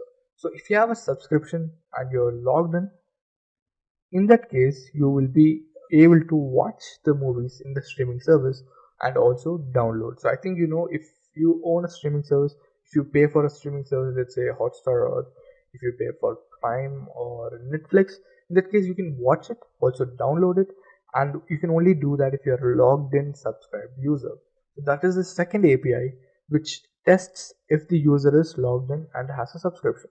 Now coming to the third one, as an admin. So the admin is the person who adds movie to the streaming service and removes movies from the streaming service. So now normal logged in subscribed user cannot add movies from their local PC into the streaming service, right? Because they don't have any rights. So now there's a third API called logged in admin. So now whenever you're trying to log in, the API logged in admin will check if this particular user is an admin. If this user is an admin, it will allow access to adding a movie and removing a movie. So these are the 3 different APIs for one particular streaming application. So now you also have a fourth API which is used to secure the complete application. Okay, so there are 3 APIs within the application and also there is a fourth API to secure the complete application. So the problem which arises here is everything is within this particular code. So everything is available in one single location. So now you can group all of these APIs together inside your code itself, but still there would be a problem. There won't be a single point of entry for all of these devices because all of the devices get into the application only when the API is checked. So in this case, the application might get slow. There might be a lot of errors. Sometimes if let's say the secure API doesn't work, in that case it won't check any of the other APIs. Then there is a lot of problems to this. So now to solve this, an API gateway was introduced. So what did an API gateway do? So that's what we're going to see here. So an API gateway, consider this is the AWS API gateway. So there are the 4 APIs available over here: secure, anyone, logged in admin, and logged in user. So whenever a user is trying to access your application, it goes through this particular API gateway, which is the single point of contact for any device which is getting in. So now let's say I'm logging in, I'm trying to access the website. I don't have a subscription. Okay, so now the secure API is obviously securing my application because the application is after or behind my API gateway, which is securing it already, as well as the secure API is also used to secure it. So now when I'm getting in, I don't have a login, so it checks with all the APIs and I only pass for the anyone API. So it only allows me to view the home page. Same thing, the second user is logging in and he's a user, normally a subscribed user. So now the user can go to home, watch, and also download. A third user is logging in and it is the admin, so now all of this is allowed. A single API gateway, which is going to be the door to your application, which makes it even more secure, is what exactly is an API gateway. And also it's pretty much easy to manage an API gateway. So if you have all your APIs clubbed together with your code, in that case it will be really hard. So this is just an example of 4 different APIs, but in a real-time application there's going to be hundreds of APIs in place, so it will be really hard to manage. So if you have one API gateway in place to handle all of these APIs, that would be much easier than having all of the APIs be available in the code, which just directly checks and redirects you to the correct page. So now coming down, now what is an API gateway? As I told you, API gateway is a software program that acts as a front door or a single point of entry for applications. All the requests coming from clients first go to the API gateway and then are directed to the application by the API gateway. So whoever the user may be, however they can get in, the administrator or the CEO of the company itself or a normal user, whoever it is, they have to go through the API gateway. So API gateway is not a physical entity, it is a piece of software program which checks for certain accesses for the person who is logging in. So if the person does not have a login ID, the application will only allow certain pages to be visible. If they are logged in, more pages will be visible. If they are logged in as the administrator, all the pages would be visible. Okay, so we've seen this. So this is basically an API gateway. So now what is an Amazon API gateway? It's pretty much the same, but this is just provided by Amazon. So Amazon API gateway is an AWS service for creating, publishing, maintaining, and monitoring APIs at any scale. You can use Amazon API gateway service to enable your application to access AWS or other AWS web services or even data stored in the AWS cloud. So you can use Amazon API as your front door to any application hosted on AWS or any of the other AWS services which you don't want anybody to use before getting through your API gateway. So you can basically create APIs, publish it, maintain it, monitor it, and it can be at any scale. It can be a simple test, it can be a real-time production environment for a huge application as well. So API gateway can handle all of that. So now finally, before going into the demo, let's look at this particular architecture. So these are the different types of users who are trying to get into the application. So now API gateway is the single point of contact for all of these users. Now getting in, there is an API gateway cache. Let's say this particular user is always viewing just the home page of the application. So in that case, the home page will be available in the gateway cache. It will be picked up, given to the user immediately. It won't even go to the application. Same goes with CloudWatch. So CloudWatch basically watches what is going on with the API, how many times it has been invoked, if there is any problem. So this is just for monitoring. So now another user is trying to access and it gets in. So these are the AWS services and these are the private applications. You can use Amazon API Gateway for both private applications and AWS hosted applications. You can see here VPC and on-premises. So VPC is on AWS, on-premises are private applications. So now in our case, we'll be using Lambda. So API Gateway is going to be the trigger for Lambda, and whenever the person is trying to do a certain, let's say a certain task, and that task's code is available in Lambda, it has to be triggered. So whenever they're entering through the API Gateway, that particular API which is within the gateway will trigger the AWS Lambda function, and the Lambda function will run and give back the result to the user, and the result will go back through the API gateway itself because it's a single point of contact. Okay, so as we've seen this, now let's look into the demo for this particular session. So the demo would consist of Lambda as well as the API gateway. Here is the AWS Management Console. First, let me open Lambda. Just a quick info, guys. Intellipaat provides AWS Big Data certification course mentored by industry experts, the course link of which is given in the description below. Now, let's continue with the session. Okay, so before moving on with the AWS, guys, make sure you have your own AWS account where you can practice. So don't worry, this session will be available on our YouTube channel once this particular live ends. You can watch this particular video again if you want any more clarity in this demo. It's a pretty simple demo where we'll be creating a sample function which will be triggered by an AWS API. So first let's start off with creating a function. So go to Lambda, click on create a function. Just a quick info, guys. Test your knowledge of AWS by answering this question. Amazon S3 is which type of storage service? A. Object. B. Block. C. Simple. D. Secure. Comment your answer in the comment section below. Subscribe to Intellipaat to know the right answer. Now, let's continue with the session. Come down, provide a name. I'm going to provide it as API practice function. Choose any runtime you want because I'm not going to upload any code. I'm just going to use the default code which is available. So let's choose Python and click on create function. So as I told you, you don't need to choose the operating system. You don't need to choose, let's say, you don't need to choose the instance type, or you don't need to choose anything here. You just have to choose the runtime and create the function. And once you've created the function, then you can basically change every single aspect of the function as well. So coming down, you can see over here memory is 128, timeout is 3 seconds. You can change this by clicking on edit over here, but I'm not going to do that because my function doesn't need more than that. 3 seconds is more than enough, 128 MB is more than enough. Now coming to the code, you can see over here import JSON, Lambda handler, and it says hello from Lambda.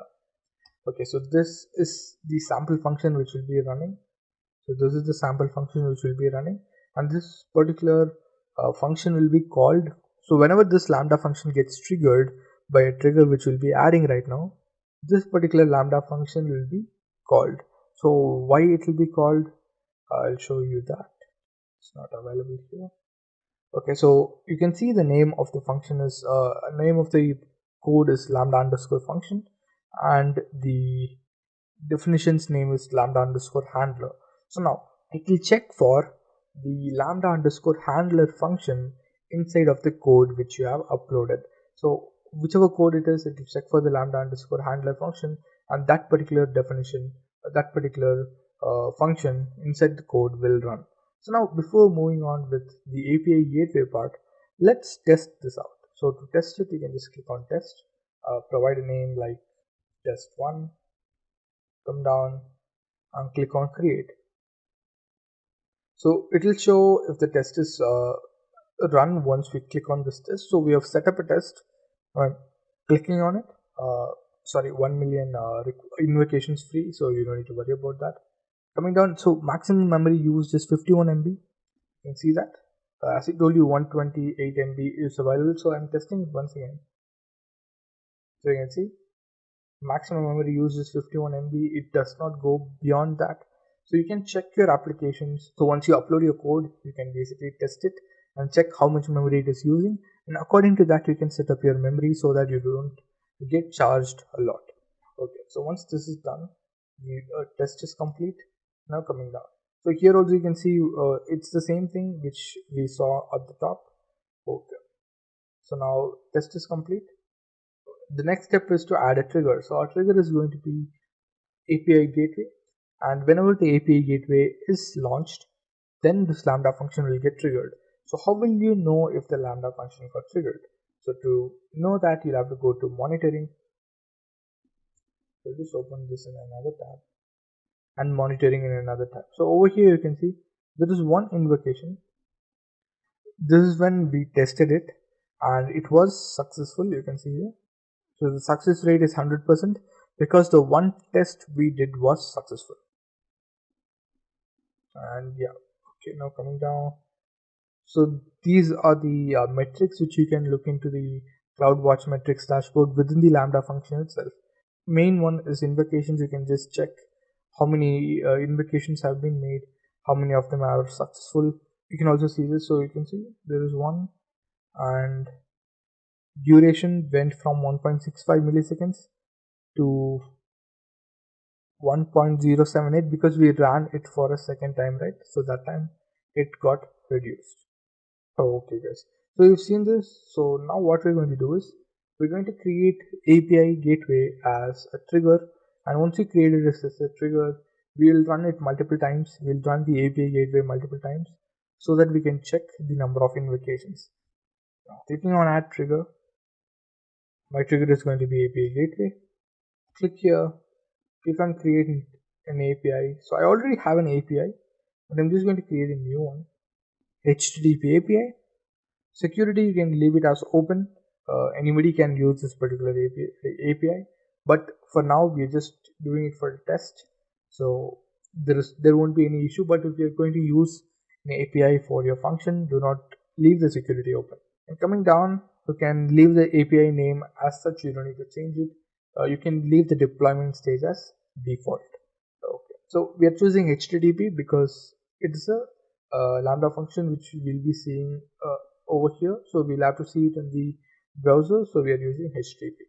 Now I'm adding this as a trigger, so it's done. So the trigger has been successfully added. So now if you click on this, so right now if you click on this, you will see the code, right?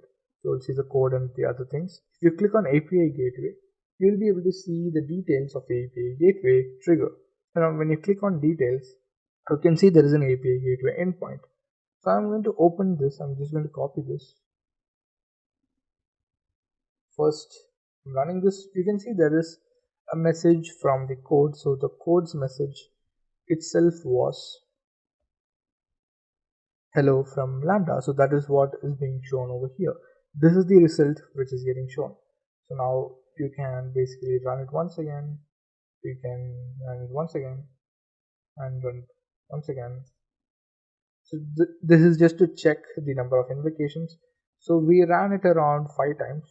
Let's go to the CloudWatch dashboard. So it won't be available in the same second. It won't be available in the next second unless and until you have enabled enhanced monitoring. If you have enhanced monitoring, in that case you're paying extra for monitoring and they'll give you real-time updates. But in this case you won't get real-time updates. You'll get updates which are a little delayed, and that's what we'll be seeing over here. So right now it's still showing that there was only one invocation, but soon we'll see there are more invocations available. Okay, so let this be here. Let me go over here and let me show you if there are any other things which I have to show. Okay, so you have, okay, so this is what I wanted. So you can basically use this as your code editor or your text editor. So you can just create new files over here and start coding.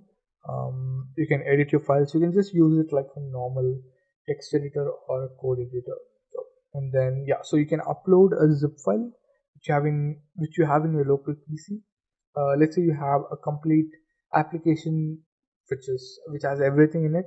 So you can just zip it and upload it over here, or you can upload a file directly from Amazon S3 which you have stored over there. And yeah, you can change the memory.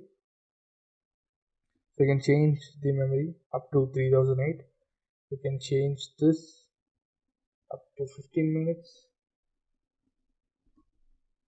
You can see this, it's the maximum is 15 minutes. If you go above that, you can't. So you can also keep it as 1 second, 2 seconds, 3 seconds. 3 seconds would be the default value all the time. So I'm just going to leave it over here. Okay, now let's check the change has been shown here. Yes, You can see there are 5 invocations right now. So I invoked it 5 different times. So last invocation when I did, there was one invocation, but with the API gateway, we pasted that endpoint over here for 5 times, and basically it ran the function for 5 different times, and you can see, so invocations of 5. Now coming over here, you can see the maximum duration maximum was 1.3 milliseconds. Duration average is 1.174. Minimum is 1.09. So this is the maximum and minimum time which it took to run each of those invocations. This is the minimum. Yeah, this is again the average for the last time. Okay, now coming over here, you can see again there is a 100% success rate because all of my invocations ran successfully. So this is how you can use API gateway. So I'm not directly triggering my Lambda function. I'm using my API gateway as the front end where I open a website. So let's say if I open Intellipaat.com, you will not know that, but there is an API in the background.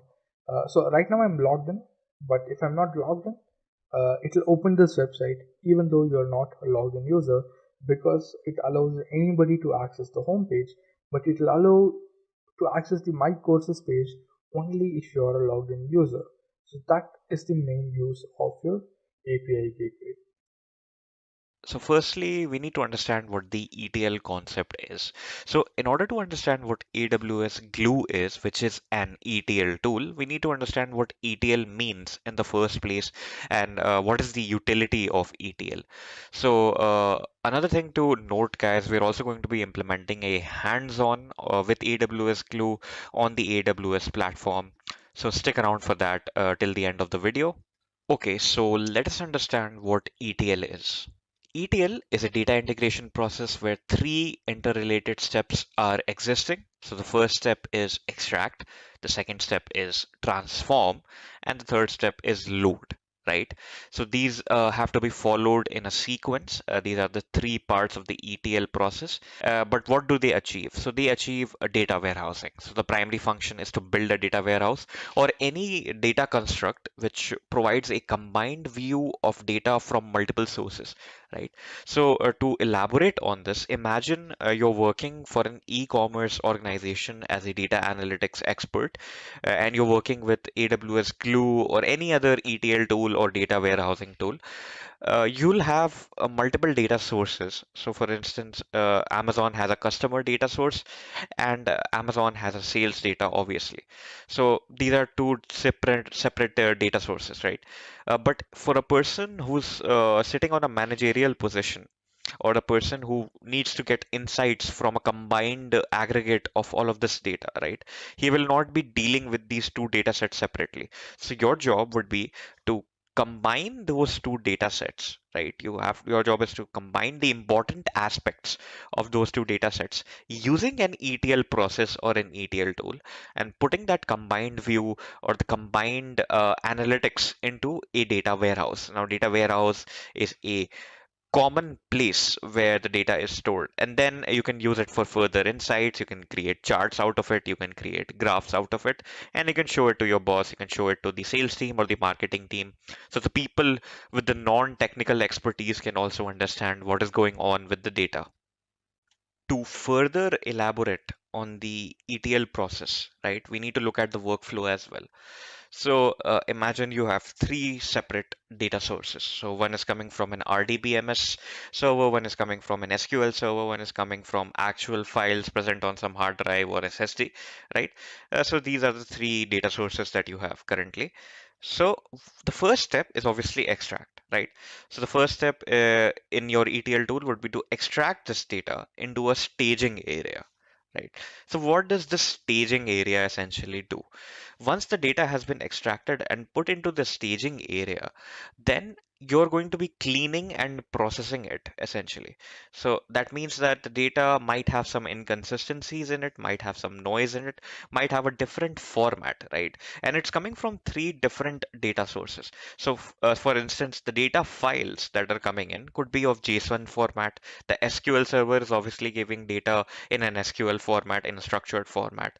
In the staging area, when you're creating a combined view for a data warehouse, you need to make sure that all of the this data is in a singular format and in an SQL format preferably, and the data is essentially cataloged, right? So the next step becomes the transformation process, right? So the transformation process refers to when you're cleaning the data after the extraction and you're basically coordinating all of the data types that are there in the data and the data formats that are there, and you're cataloging the data. Then obviously you have the load. So the load comes in when all of the transformations have been done, and the next step is to put all of that transformation and the data that has been transformed into a data warehouse. So this is what the ETL tool does. It takes the data from the data source and puts it into a data warehouse after it has transformed it. So now that we understand the ETL workflow, let us look at the advantages of data warehousing, because the entire aim that we have with using ETL is to create a data warehouse. So the question obviously comes up, why are we so inclined to data warehouse? What are the advantages of it? So the first thing is high scalability. High scalability implies that if the data is extremely large in nature, extremely large in volume, maybe coming in continuously, and has been collected from multiple sources, could be of multiple file formats, right?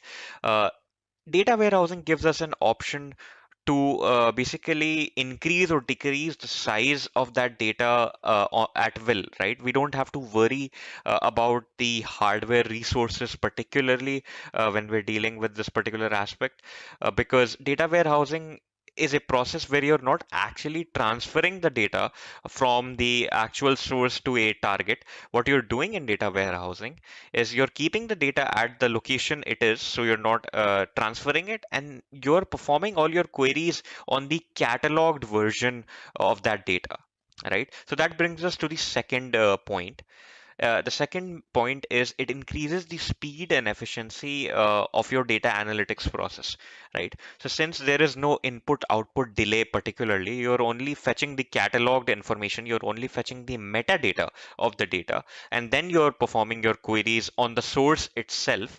This efficiency and speed of this particular aspect is extremely good, because there is no transfer that is happening. And finally, you get the combined view of data. So for people who are coming from a non-technical background, or for people who are creating data visualizations, right? Having that combined and aggregate view of data is extremely important, because you cannot have five different data sources and then you can try to visualize it or show it to anybody. Nobody will understand the meaning of what you have found or what your analytics model has been. So you need to combine all of it together to be able to query it in a convenient fashion. So that also brings us to our tool that we are going to be using today. There are many data warehousing and ETL tools out there, but AWS Glue is particularly suited for big data, right? So what is AWS Glue? AWS Glue is a fully managed extract, transform, and load ETL service. As we discussed earlier, that makes it easy for customers to prepare and load their data for analytics, right? So that is pretty straightforward. It is especially suited for big data, because with Amazon, you get a cluster-based computing system, right? You can deploy a lot of resources for your ETL service. So you can increase the speed of your service or decrease the speed of your service at will, depending on the workload, with the amount of resources that you've allocated to it. You don't have to have any local hardware particularly to be able to run Glue. So what are the benefits of Glue? The first is easy management. Because Amazon manages almost everything for you, it has the options for you to allocate the specified amount of resources that you want to specify for your ETL job, not more, not less, right? And you can scale that up and scale that down pretty easily. Any other issue, Amazon manages all of the updates, all of the security patches, all of the version upgrades. You don't have to deploy any maintenance or administrative engineers for that, right? So the cloud's computing system makes it really easy for you to be able to data warehouse and use your ETL tools with it. Next up, it's cost efficient. So Amazon is one of the cloud services that comes at really affordable rates, right?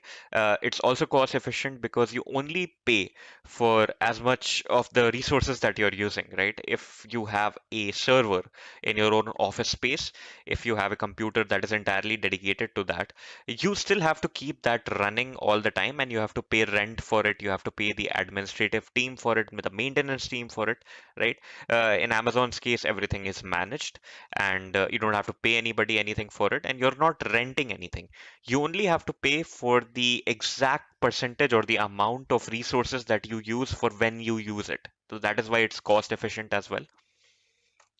Then we have superior functionality. So with AWS Glue, you not only get the primary benefits of ETL tools, you also get superior functionality because it's easily integratable with big data.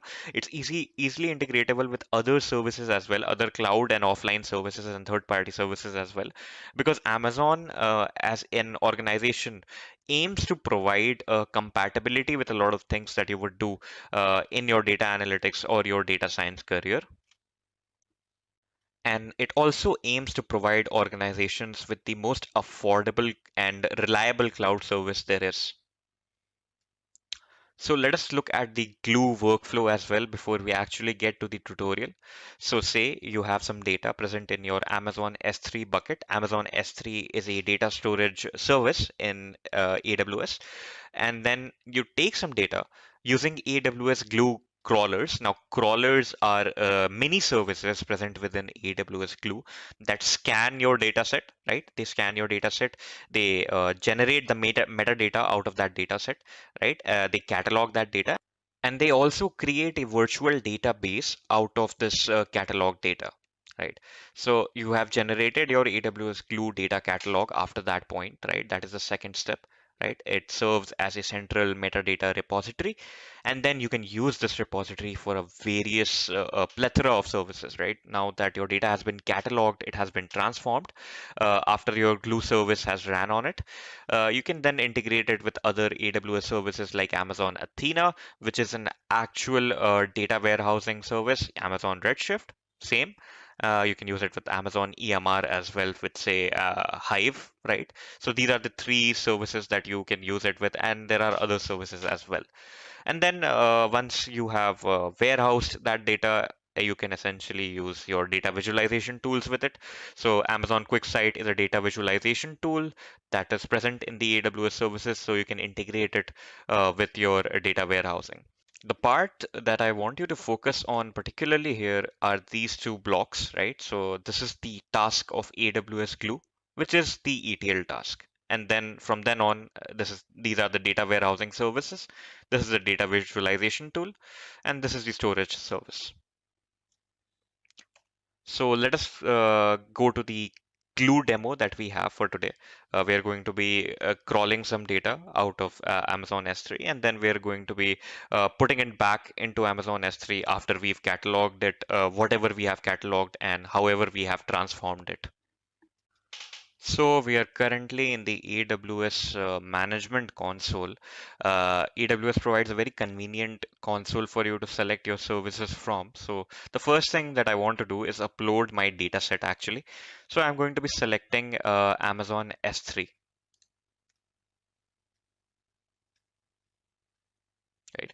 So this is essentially like your Google Drive, right? If you want to store extremely large data sets, you can go for the paid version of it. But if you want to store small things, the default free tier version works as well. You don't have to pay anything for storing small data sets, right? So the first thing that I would do is create a bucket. So in this bucket, since I don't want to deal with permissions specifically right now, I'm going to be allowing all public access. So the first thing that I would do is call my bucket something. So let us call this YouTube Live Glue, right? Let us call it that. Maybe that name has been taken, but we'll see. And then untick this, which is block all public access. I acknowledge that. It'll ask you for a waiver. And then we will click on create bucket. right? So that name wasn't taken, and we have created that bucket, which is publicly accessible in this particular scenario, right? So this is our bucket. We go into that, we create two folders that we're going to be using.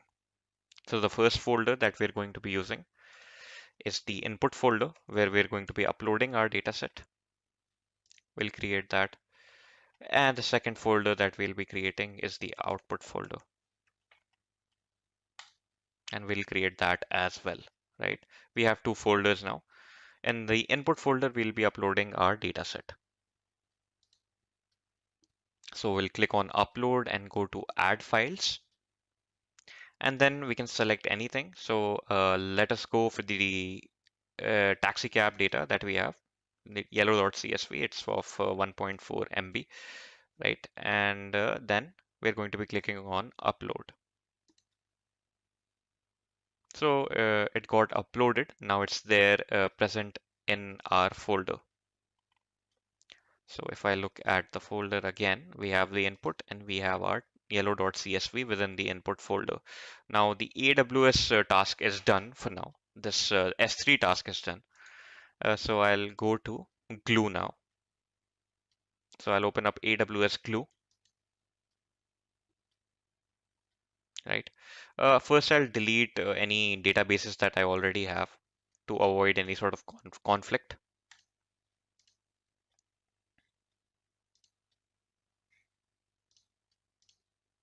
And I'll delete my job as well, right? Then I'll go to crawlers. So this is the part where we're actually basically picking that data up from S3. So we'll delete this pre-existing crawler, go to add crawler and create a new crawler. So let us call this YT Live Glue and click on next. We are going to be choosing the source type as data stores, which is in S3. And we're going to be crawling on everything that is present in that particular folder, in that particular directory. Then the data store is S3 and I want to choose a specified path. So the path I'll choose is this particular folder that I had created earlier on, this particular bucket. So once I expand that, I have the option of selecting input, and within input we have yellow.csv. We're not going to be selecting that because we could have had multiple data sets, right? In this case, we only have one. But if you have multiple data sets, the best way to go about it is to select the folder that houses your data set rather than selecting the data set itself. And we'll click on next. It is asking us whether we want to add another data store. We don't. So we'll click on no and click on next. And then it is asking us to choose an IAM role. Now in Amazon, there are a lot of permissions that you need to deal with, right?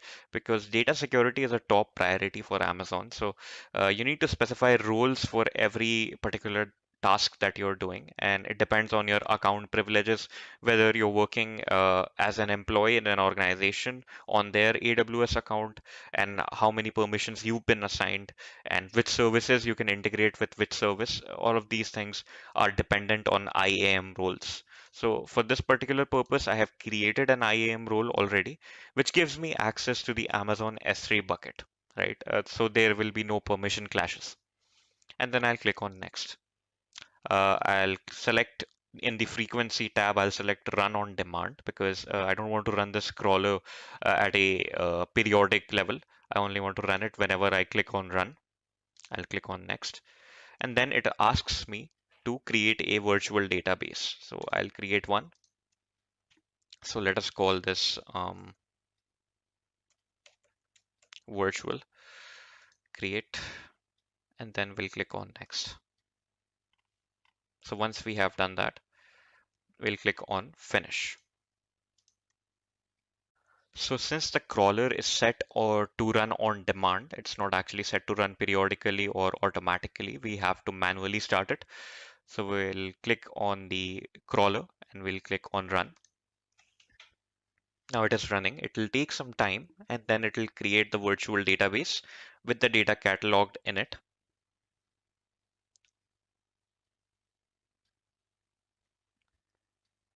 Just a quick info, guys. Test your knowledge of big data by answering this question. What are the 5 V's of big data? A. Volume. B. Velocity. C. Variety. D. All of the above. Comment your answer in the comment section below. Subscribe to Intellipaat to know the right answer. Now, let's continue with the session. So as we can see now that the data crawler is now stopping, right? And we can see that one table has been added. So it was earlier 0, now it's 1. So we'll wait for it to be ready. And meanwhile, we can also check in the databases. So once we refresh it, we're able to see that a database called virtual has been created. And once we open the virtual database and we click on tables in virtual, we can see that there is one table called input, right? If we open that, we can see that our taxi cab data set has been accepted and the metadata is obviously there. So we can see that, and we can see the data types for each of the columns. So the next thing that we can do after creating the metadata is actually start our ETL job. So for that, we'll go to the ETL tab over here and we'll click on jobs, right? So there are no jobs that are currently there that we can run. So we'll click on add job, right? So we can call this job anything. So let us call this job YT live job, and we'll choose an IAM role. We'll select the same IAM role, and we can select the technology stack that we want to run this on. So for this particular case, we're going to be using Spark, which is a very prevalent technology in the case of big data. And we're going to be going with Spark with a Python language. So we're going to be using PySpark essentially. And then we have an option of customizing our script. So we can use custom ETL scripts. We're just going to be going with the proposed default script that Amazon gives us, right? And then next up, we will be actually going ahead with the security configurations and actually reducing the number of resources and the amount of resources we're using. So we're going to be putting the worker type to standard, right? Because this is not a memory intensive job. The file is only of 1.4 MB. So we're not actually doing anything very memory intensive. And the number of workers will reduce to 2, right? And the job timeout is 2880 minutes. So this is for industry level job timeout standards. We'll put this to 10 because we're just doing a practice session over here. And then we'll click on next. So next up, we have to select our data source. So in this particular case, our data source is in the input. It's in the input table that we had virtually created, and then we'll click on next, right? And the default option over here is change schema. So we'll go over there and click on next, right? So the target in our virtual database would be input as well, because we're going to be changing our input schema. And then it gives us a rundown of how these things look, right? So default in S3, it was detected as big int, but now some things have been by default detected as long. The times have been detected as string values. The passenger count has been detected as long. So all of the data types have been appropriately detected by Amazon itself, but you have the option of adding new columns over here, resetting this to the default values. You can do anything with it. For now, we're just going to go with what Amazon has detected for us. We're going to save job and edit the script.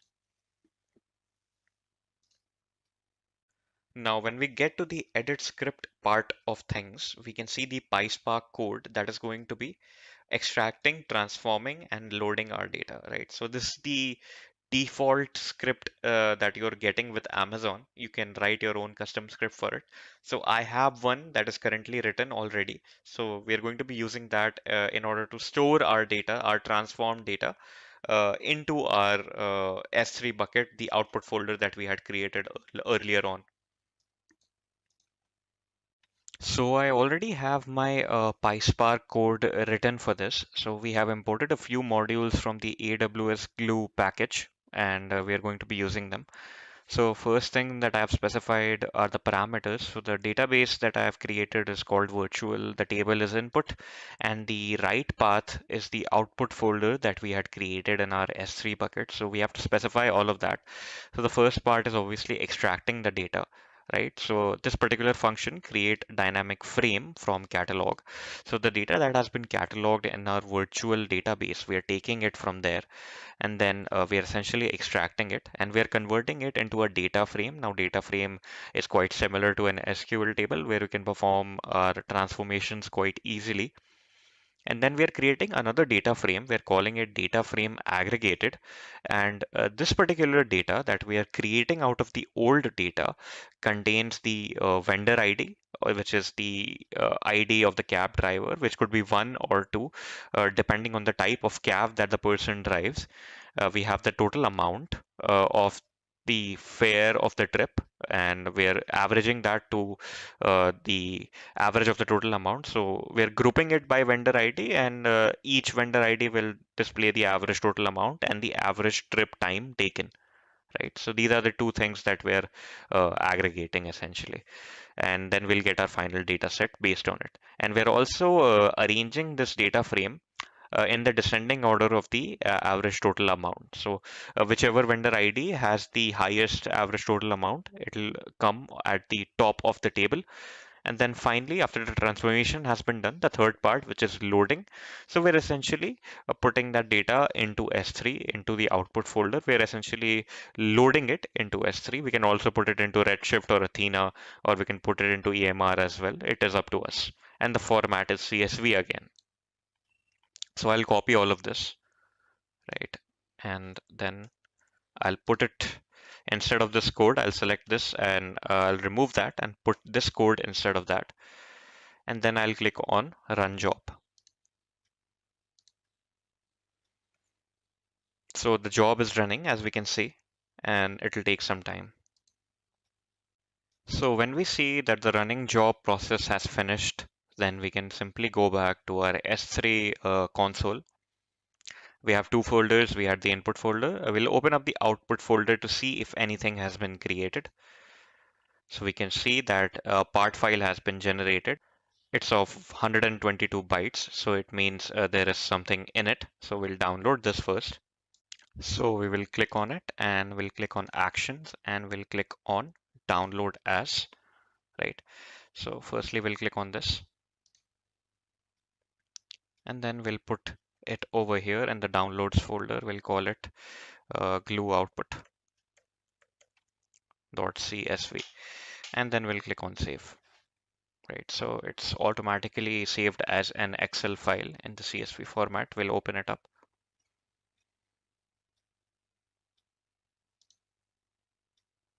So we can see that the average trip time has been calculated, and we have our average total fare as well, and it has been arranged in the descending order. So we have the 16 first and the 15 second. So similar to that, based on the sort of data that you'll have, you can do this in that manner as well. So we can see that we had a data set initially, we transformed it, we have an aggregated data set now. Now we can perform some further analytics with it as well using data warehousing tools. So that is about it for this particular tutorial on Amazon Glue. We can see how easy it makes things and how it could be beneficial in the cases of big data as well. Now let us see the data warehousing tool which is provided by AWS, that is Amazon Redshift. So Amazon Redshift is a fully managed petabyte scale data warehouse service in the cloud. So you can scale this particular service up to petabytes.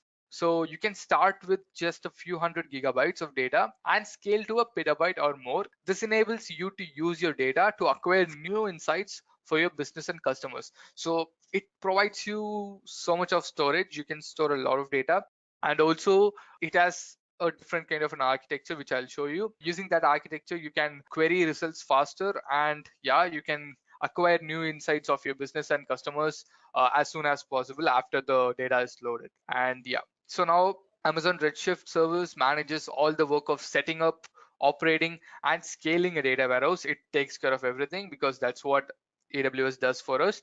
And these tasks include provisioning capacity, monitoring, if we get metrics for almost every service, then backing up the cluster. We can back up using snapshots, automated backups, and applying patches and upgrades to the Amazon Redshift engine. Yeah, this is also AWS. They do this for us. And so 3 into faster than other cloud data warehouses. So they give us the confidence that this is 3 times faster than the other data houses available.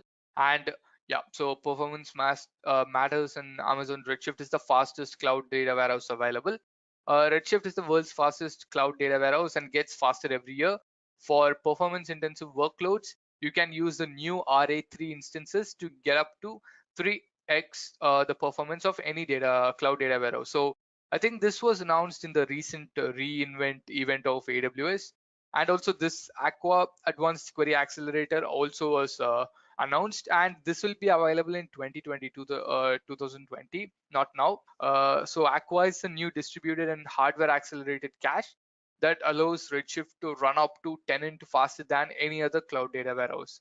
So they have this system, they are building the system. I think it will be available in 2020, not right now. And also this Aqua system, when they build it, it will be compatible with the older Redshift versions also. Yeah, so yeah, this is the basic information. And then one more is that it is 50% less expensive than all other cloud data warehouses. This is another promise they make us. So Amazon Redshift costs less to operate than any other cloud data warehouse. Start small at $0.25 per hour and scale up to petabytes for under $1,000 per terabyte a year. Pay only for what you use. So that's exactly what every cloud service does. For us, we only pay for what we use and know how much you'll spend with predictable monthly costs. Amazon Redshift is at least 50% less expensive than all the other cloud data warehouse. They are telling at least, so it might be even lesser expensive.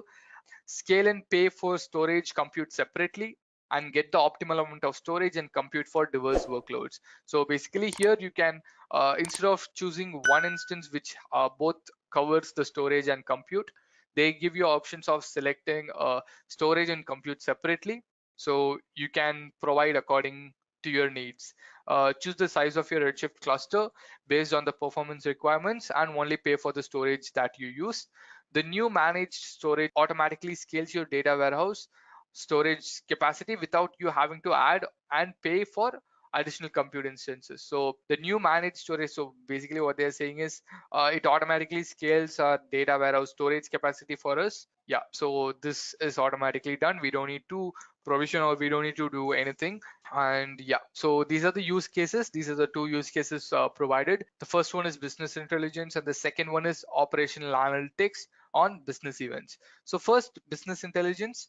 Redshift makes it simple and cost effective to run high performance queries on petabytes of structured data so that you can build powerful reports and dashboards using your existing BI tools. As I told you, you can run high performance queries on petabytes of structured data, and you can use that data for creating reports, and you can connect it with your existing BI tools and you can get insights out of it. And operational analytics on business events bring together structured data from your data warehouse and semi-structured data such as application logs from your S3 data lake to get real-time operational insights on your applications and systems. So they are telling we can combine both structured and semi-structured from two different services. One is the data warehouse service, one is the data lake service, and we can gather operational insights on our applications. Yep, so these are the two use cases, and this I wanted to show. That's it. This is nothing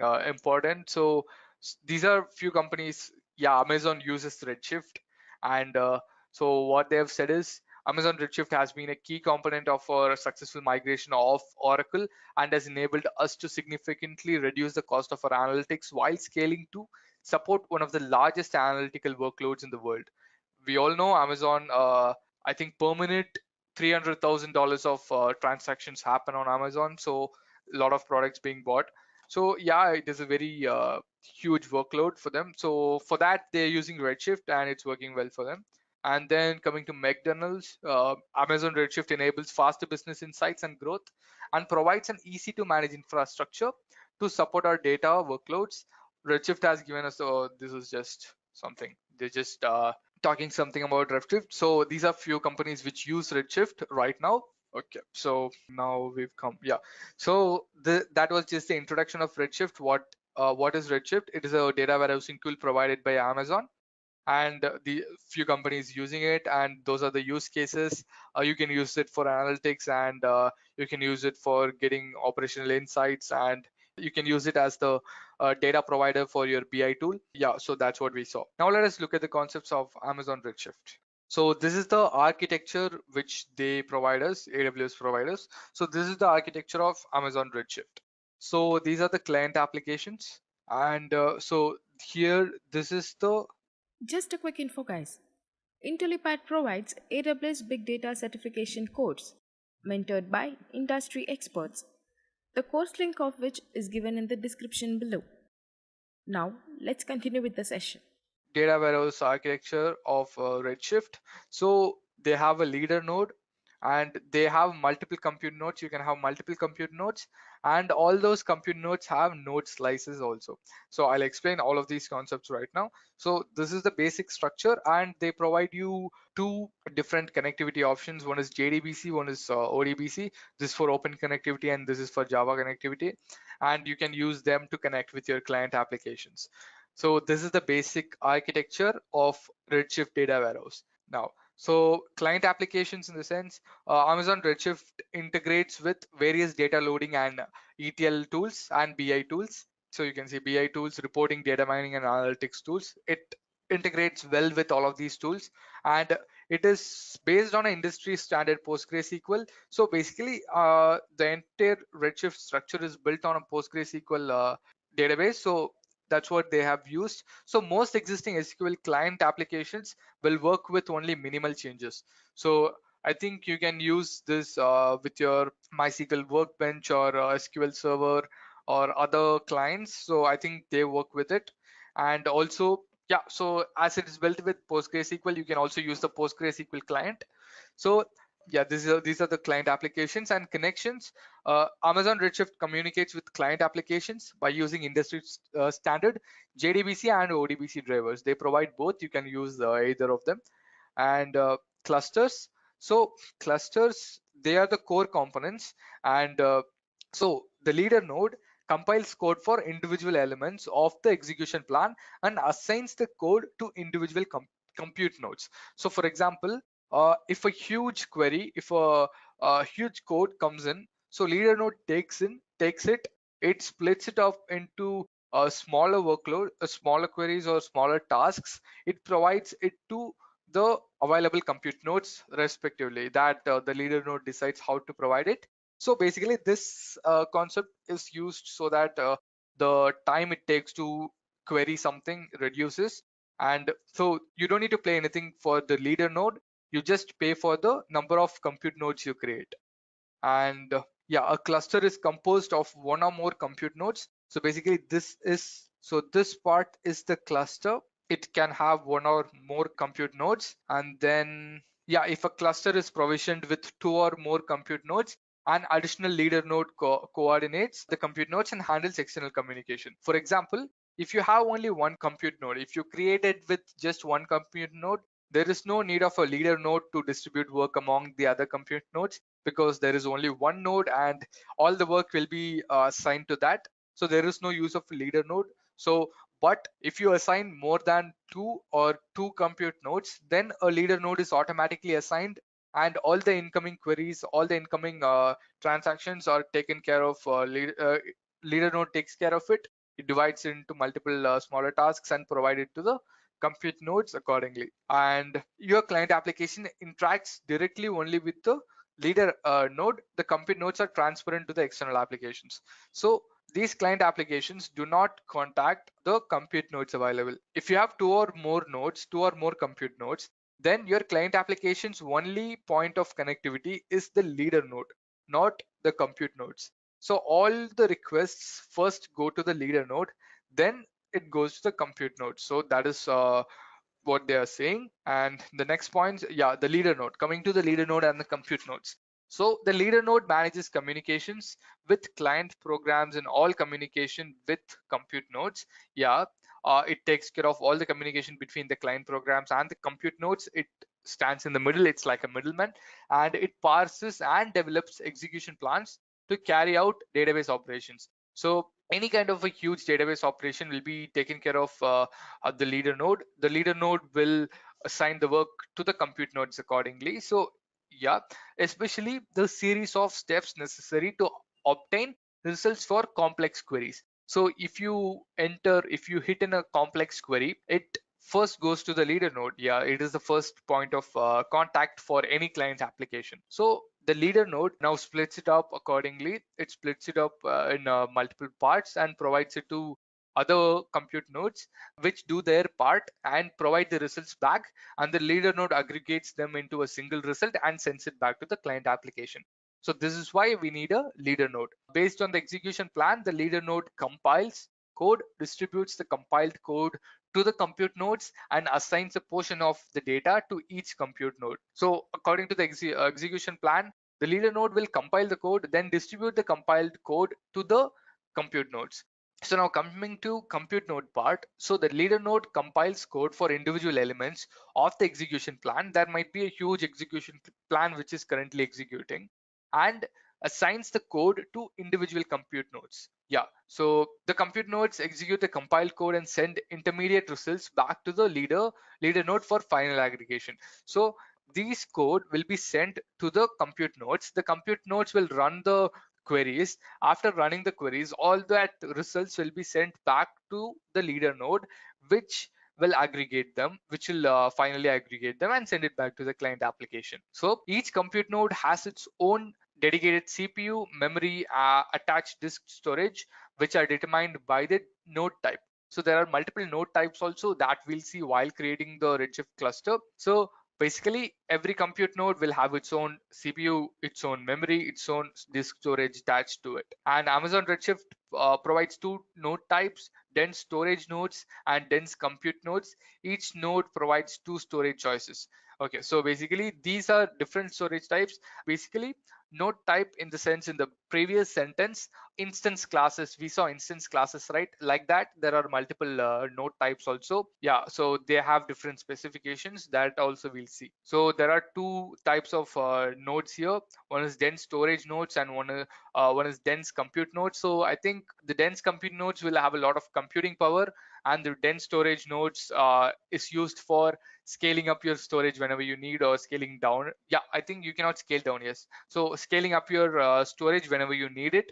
So these are two different nodes which are entirely separate, and these are assigned separately. As I told you, these are separate, the compute and the storage, and the storage can be auto scaled accordingly. AWS does it for us, and same goes with compute, but you'll have to change the instance type accordingly. And a compute node is partitioned into slices. Each slice is allocated a part of the node's memory and disk space, where it processes a portion of the workload assigned to the node. So even the compute node has multiple node slices within it. So you can see this is the storage area. So all of these node slices has their own compute power, have their own storage area. So now this compute node will be provided with a simpler query. Now this compute node, it will split that query into multiple parts if it requires multiple parts, if it cannot handle the workload in just one node slice. So what it does, it separates it and provides it to multiple node slices. So these node slices are responsible for executing those queries or executing those operations. After they execute them, so the data obviously will be available in the storage area. It gets that back and sends it back to the leader node for final aggregation. So these are node slices. They are smaller parts of a compute node which have their own CPU. So they have their own memory and their disk space, where they process a portion of the workload assigned to them. So the node slices will be assigned a portion of the workload which is assigned to the compute node, and they execute them. So these are compute nodes. Okay, now these are the basic concepts of the Redshift architecture. One is the connection, one is the cluster. Under cluster, there are leader nodes and compute nodes. A leader node is a single point of contact for the client applications. Then compute nodes, you can have a number of compute nodes. We'll see how much. So if you have 2 or more compute nodes, then a leader node is automatically created, and the leader node is responsible for splitting up huge workloads into smaller workloads and providing it to the compute nodes. And the compute nodes have their own subversions. Those are node slices, and these node slices have their own memory and storage space, and the workload assigned to the compute node will be split up into smaller workloads again. It is given to the node slices. They execute their part, give it back to the compute node, and the compute node gives it back to the leader node for final aggregation, and that finally collected result is sent back to the client application. So this is the architecture of Redshift. Now, performance. So why does Redshift? Sorry, Yes. I have a question.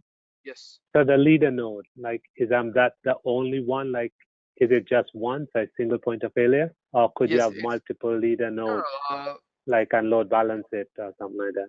so I think a leader node is more of a logical thing. I think it's not like how Oh, to say. There is no separate compute head for that. The compute head or whatever you assign, I think they take it and create a leader node accordingly. Because when you create a compute node, just one compute node, there are no leader nodes. But I think actually there is workload management. So basically, what you'll do is, what is that? Yeah, so you can provide a particular compute node, a particular type of workload. But I think coming to the single point of failure part, so right now the basic concepts in this architecture, one is the client application, which is totally away from the Redshift cluster. Then inside the Redshift cluster, if you have multiple compute nodes, you will have a leader node. If you do not have multiple compute nodes, if you have a single compute node, then you will have no leader nodes because there is only one compute node. And inside compute nodes, you have node slices and they have their own memory and storage. Okay, now coming to the performance of Redshift. So there are 6 factors which they claim to be available in Redshift, which makes Redshift's performance faster, because they told AWS promises that that is 3 times faster than any other cloud data warehouse. So Redshift is the fastest data warehouse available. So you can see these are the options. One is massively parallel processing. Second one is columnar data storage. Third one is data compression. Fourth, query optimizer. Then result caching and compiled code. Okay, so now let us discuss all of these concepts. So first, massively parallel processing. So massively parallel processing enables fast execution of the most complex queries operating on operating on large amounts of data. Multiple compute nodes handle all query processing leading up to a result aggregation, in which each core of each node executing the same compiled query segments on portions of the entire data. Just a quick info, guys. Test your knowledge of AWS by answering this question. Amazon S3 is which type of storage service? A. Object. B. Block. C. Simple. D. Secure. Comment your answer in the comment section below. Subscribe to Intellipaat to know the right answer. Now, let's continue with the session. So this is what massively parallel processing is, the same thing which was explaining about what leader node does. So basically massively parallel processing enables fast execution of complex queries. But why does it do that? Because it splits it up. As I told you, the leader node splits up the workload, provides it to multiple compute nodes, and the processing is happening parallelly, and all of this results are coupled up together and then provided. So that is what MPP, that is massively parallel processing. And second one is columnar storage. So I think there are 2 types. One is row based, which happens in traditional databases. The database blocks will have 2 KB to 32 KB, but in Amazon Redshift, a block size can go up to 1 MB, which is more efficient and further reduces the number of input output requests needed to perform any database loading or other operations that are part of query execution. So in Redshift, any data coming in will be automatically taken into a columnar storage. Basically, for example, in a block, normally in a normal database, if in a row-based database, this block will not have only this column's data. So block 1 will have data of this particular row, but in Redshift, block 1 will have column of it will have the data of this entire column in one block.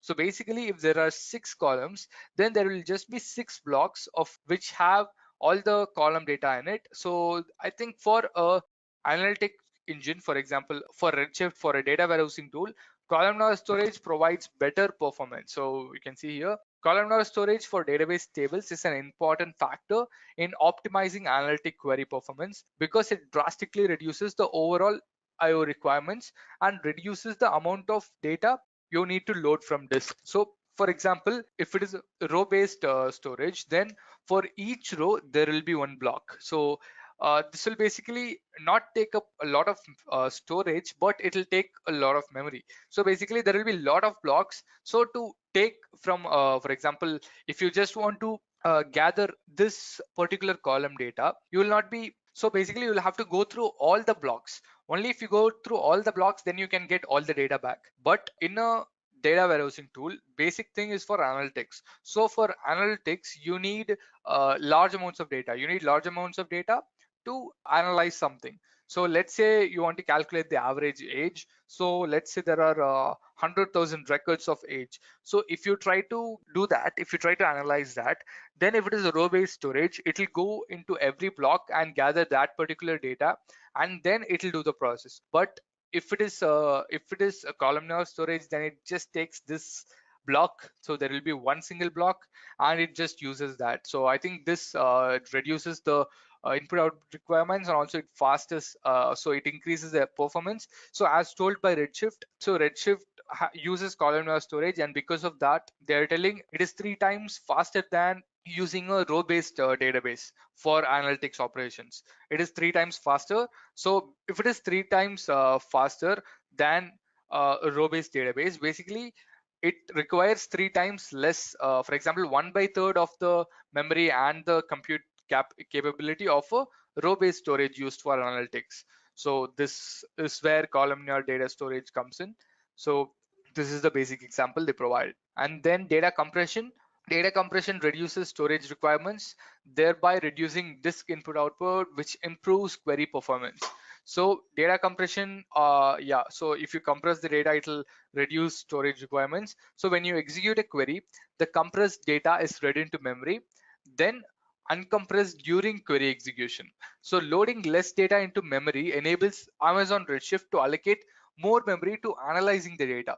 So basically for loading data, so if it is compressed, so when that data is loaded into memory, it is not taking up a lot of memory area. So now Redshift can allocate the remaining memory for analyzing that data. So once this compressed data is put inside the memory, then before query execution it is uncompressed, and then that data is used to analyze. So basically this takes lesser memory, so that's why they use data compression. So these are default concepts which they automatically use in Redshift. We don't need to enable these. So these are what they automatically use in Redshift. And then query optimizer, the Amazon Redshift query execution engine incorporates a query optimizer that is massively parallel processing aware and takes advantage of the columnar oriented data storage. So as I told you, Redshift has both massively parallel processing and a columnar data storage. So there is a query execution engine specially designed to take advantage of this columnar data storage and MPP. So there is a separate query optimizer inside Redshift which is running for us, and this is what it does. And then result caching. So to reduce query execution time and improve system performance, Amazon Redshift caches the results of certain types of queries in memory on the leader node. So for example, for let's say multiple people are trying to analyze some particular query data, so they are querying the same thing from the same Redshift cluster again and again. So this query data, Redshift automatically stores it in the cache in the leader node. So once it stores that, then every time it can be taken. With it can be retrieved faster than going back to the compute nodes, then querying it back, getting it back, then providing the final result. So it also does result caching. So when a user submits a query, Amazon Redshift checks the result cache for the valid or cached copy of the query result. If a match is found in the result cache, Amazon Redshift uses the cached results and does not execute the query. So when you run that query once again, basically it will not run the query. Execution does not happen. So this will improve the performance. So it just takes the result from the cache and gives it back. So the query is not performed. It is not, the workloads are not assigned to the compute nodes. And then compiled code. So the leader node distributes fully optimized compile code across all of the nodes of the cluster. Compiling the query eliminates the overhead associated with an interpreter and therefore increases the execution speed, especially for complex queries. Okay. So basically the leader node, whenever there is a query coming in, it automatically compiles it first and it gives that compiled code. So I cannot make sense out of it, but this is what it does. So it if you provide a particular set of a query set, so in that there are multiple queries running continuously, so it executes that, executes in the sense it compiles it, it interprets whether there are any errors or whatever, and then it divides it into multiple workloads and provides it to the compute nodes. So these are the 6 major concepts for improving Redshift performance, and these are already implemented in Redshift. There is no need to trigger them, there is no need to do anything. Yeah. And so workload management or WLM. So flexibly manage priorities within workloads so that short, fast running queries won't get stuck in queues behind long running queries. So you can set up, for example, you can see over here concurrency 3, a user group, and so this part we'll see. So 35% memory. So if this particular query is using 35% of memory, then it will be taken up by this queue. If it is taking up 40% of memory, it will take up this queue. I don't know much information about this. So right now I just know this. You can create manual queues also. So you can provide 5% memory, then anything below 5%, and yeah, anything below 5% up till 5% will be in that particular queue, and anything below 35% will be in this queue. Like for example, smaller queries do not need a lot of memory, they occur faster. So for those fast running queries, you do not need to assign a lot of memory. You can just create a manual queue which will automatically execute for us. So if you provide 5%, all the queries under 5% memory usage will be taken care of this queue. And so same thing, you can create multiple queues. And Amazon Redshift WLM creates query queues at runtime according to service classes, so which define the configuration parameters for various types of queues, including internal system queues and user accessible queues. So you can create multiple, I think you can create 50, I do not know the exact number, you can create that.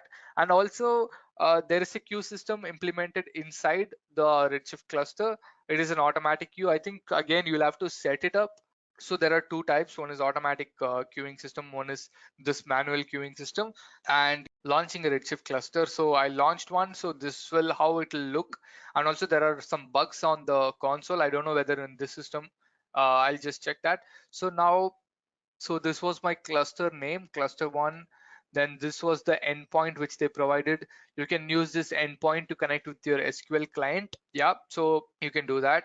Then cluster 1 multi-node. Yeah, it was multi-node because I chose 2 nodes, and I chose the node type as dc2.large, and I didn't provide any preference. It took US East 1F and created time, yeah, maintenance track, VPC, cluster status, it was available, it was healthy, it was not in maintenance mode, yeah, something like this. So you get also other options. I'll also show that. We'll look into all the concepts in the dashboard. We'll understand that completely. And then querying a database using the query editor, because I'll not be using SQL client, I'll be using the query editor provided by Redshift. And also I have some sample data to load.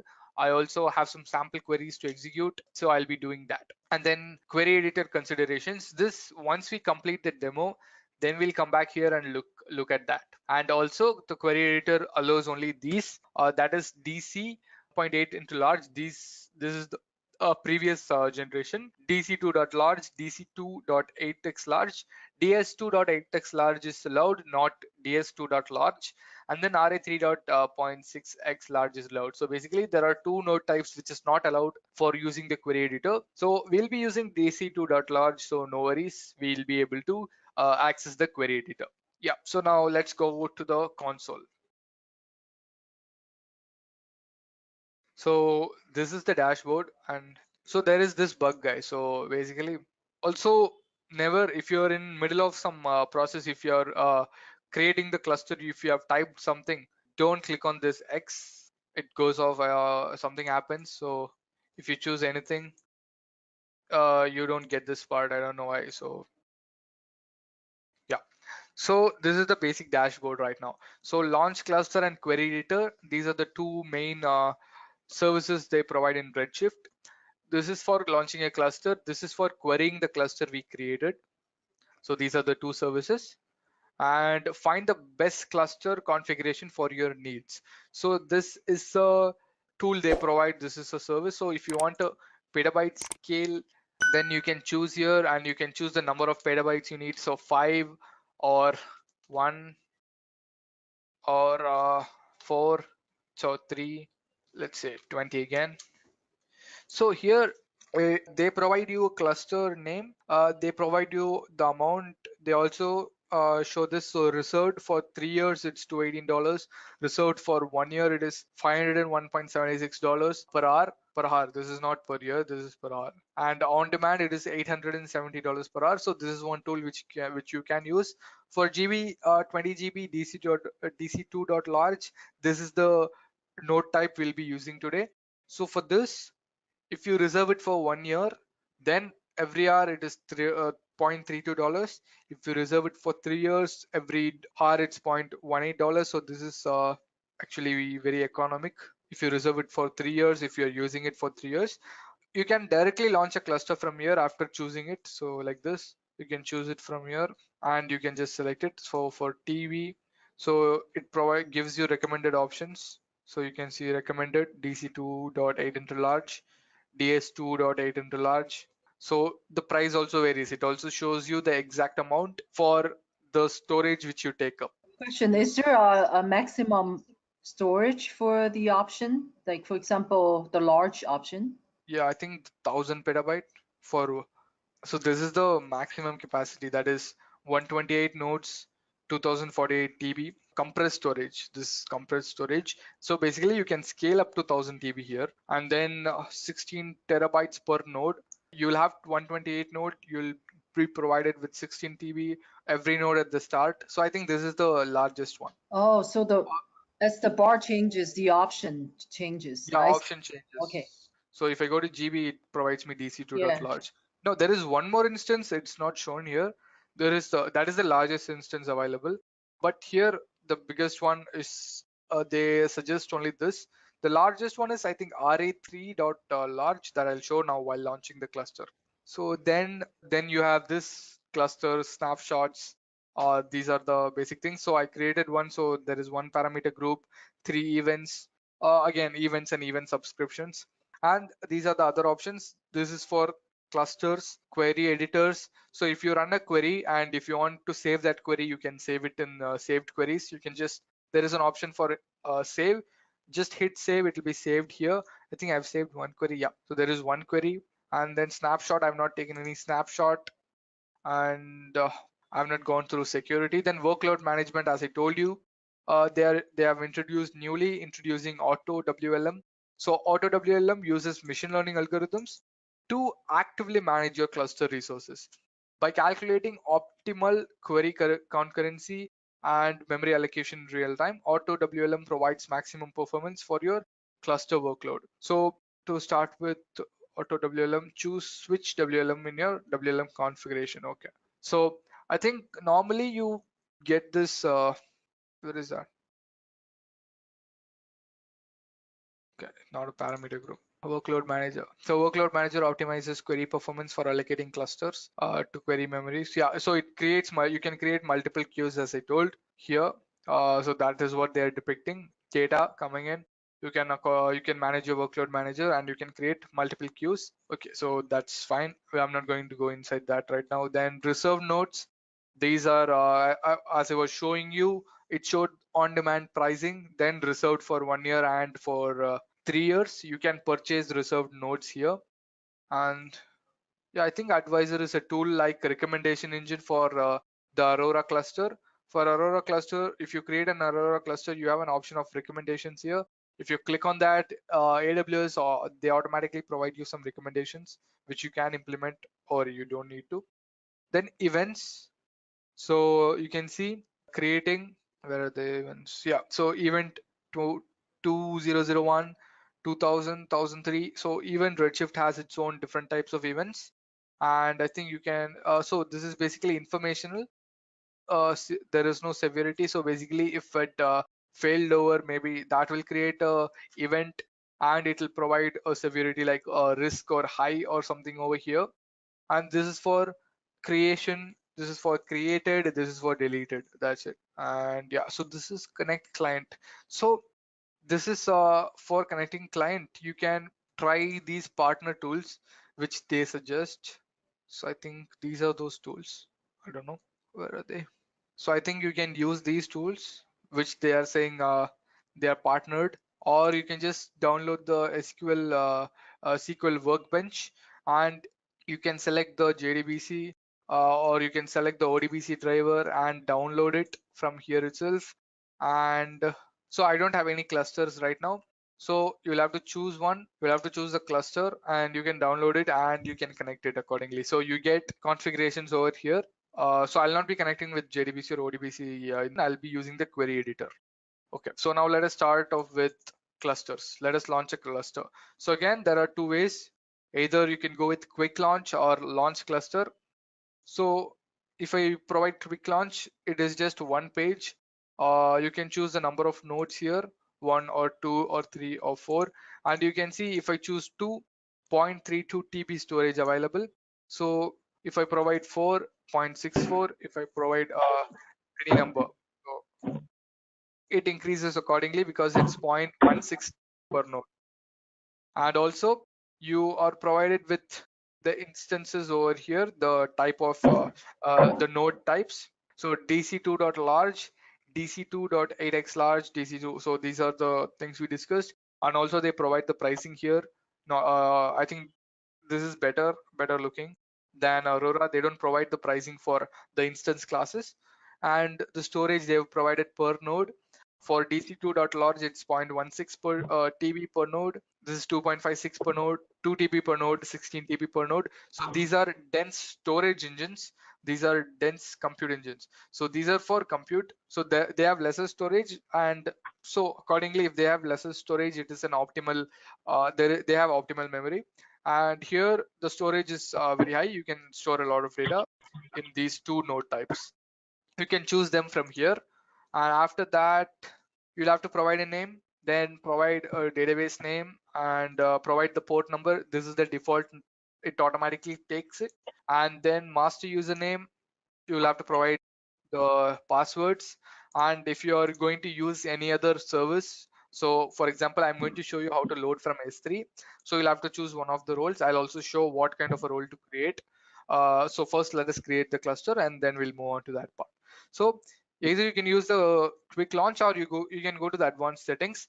Again, if you have typed something, if you close this, then this particular page goes off. So okay, then yeah, I'll just shift to advanced settings. So here you'll have to configure one by one. First you'll have to provide the cluster details, then you'll have to provide the node configuration, then some additional configurations like I think security groups or something. Okay, so now first cluster identifier, I'll provide cluster 1. I don't have a cluster. Then the database name, so optional. This is optional, this is not mandatory. You can see there is no star here. A default database named dev is created for the cluster. Optionally specify a custom database, example MyDB, to create an additional database. So a database is already created when you normally create a cluster. If you want an additional database before launching the cluster, then you can provide the name over here. And then after creating the cluster, you can create any number of databases inside that. So I'll provide a name. let's say, so dev. So I'll just create one, let's say test, database name test. So I'll just give test one. I don't know whether there is a test already inside. Okay. So cluster one, test one, port number is 5439. Master user, I'll just go with admin. For password, admin123. But I think you'll have to provide a combination. So it has to have one uppercase letter and also one number. So they provided that here. So I'm just going to make my A capital. So still it's admin123. So done. So now continue. Now here you'll have to choose the node type. So here you can see in quick launch, you did not see this node type. Or you only saw dc2.large, dc2.8x large, ds2.large, ds2.8x large. These two are the previous generation node types, and this is the newest one. Yeah, so I'm just going to go with dc2.large. And again, you also choose dc2.large. And here, 7 EC2 compute units, 2 virtual cores. So per node, it provides 7 different compute units. As I told you, there will be node slices. So these are them. So there will be, I think, 7 node slices accordingly. And then memory, 15.25 gigabyte per node. That is, I think, yeah. So 15.25 gigabyte per node, and then 160 GB SSD storage per node. Yeah, moderate. And then it can be either single node. There is one option, one, or multi-node. The maximum number of nodes you can provide for a DC2 dot large instance type is 32. So I'll just go with 2. I don't want a huge instance right now, so 2 is fine. So next, you can also read this. So compute nodes store your data and execute your queries. In addition to your compute nodes, a leader node will be added to your cluster free of charge. The leader node is the access point for the ODBC/JDBC and generates the query plans executed on the compute node. So also one of you asked whether leader node is only one. Is that might be a single point of failure. That also we'll look into right now. Then continue. So default Redshift, there is one parameter group already existing. It automatically took that. As he told you, a parameter group would be a set of flags. They'll all be flags. You'll just have to provide the value. So it automatically takes a default one. If you want to create your own one, you can. Yeah, you can create your, you can edit this, I think. And then database encryption, you can either go with none. You don't need, right now I do not need, but you can go with KMS. They encrypt it with their own default key, which is available in AWS. You don't need to do anything. It is encrypted for this particular account, which is my account. So I'll just go with none right now. And then VPC default is automatically taken. Availability zone, you can provide one, or you can just provide no preference. It automatically takes one. And then cluster subnet group default, again, because I chose the default VPC, and the default VPC has a default subnet group, it is automatically taken. Publicly accessible, yes, it should be publicly accessible. Only then I'll be able to connect with SQL client. And then choose a public IP address. So here, what does they mean is they provide an elastic IP address for this. So if I click yes, you can, if you already have an elastic IP available in your AWS console, you can choose. If you do not have, just provide no, they'll create one automatically and they'll assign it to the Redshift cluster. And then enhanced VPC routing. So basically, if you click on enhanced VPC routing, all the queries, all the data going in and out will go through only, all the data coming in or going out will go through one particular VPC. So you'll have to do more configurations for that. You'll have to create a VPC which does not allow data to go out. It should not be publicly accessible and all that. So that's what VPC routing basically means. And then list of VPC security groups to associate with this cluster. Associate your cluster with one or more security groups. So this, I think you cannot select anything. It automatically picks it up, but you don't need to provide anything because as I've chosen default VPC, it automatically takes my default security group. It does not take any other security group. If you provide another VPC, if that VPC is combined with a particular security group, then yes, that will automatically be taken. But right now, where is default? Yeah, so this will be automatically taken for me because that is my default security group. And then you can create a CloudWatch alarm directly from here. You can choose. So these are the only options provided in this console. That is 70 till 95, and use existing topic. So you guys all know what is a topic. It is basically used to send email notifications, and use existing topic in the sense you'll have to choose one, and that's it. You can create one from here. So disk usage threshold at which the alarm will trigger when disk usage across all nodes reaches this percentage. So when the disk usage in all nodes are going to reach 80%, then this alarm will send an email to this particular topic. So I don't need a alarm right now. And then maintenance track, current, trailing, and private beta. So if you choose private beta, you can basically preview the features, but you cannot. So I think don't choose this. Either choose current or choose trailing. So current, select current to apply the latest certified maintenance release, which includes the latest features and the latest bug fixes. If you choose trailing, it applies the previous, that is the previous certified maintenance release, the one before this. So that is what trailing, and this was current. You can just go with current for the latest. So if you want to attach a IAM role right now, you can just directly go. I already have one. I can attach this, or I can attach it later. So I'll attach that later. So right now, let us launch this cluster. So these are the we've provided all the configurations. That is more than enough.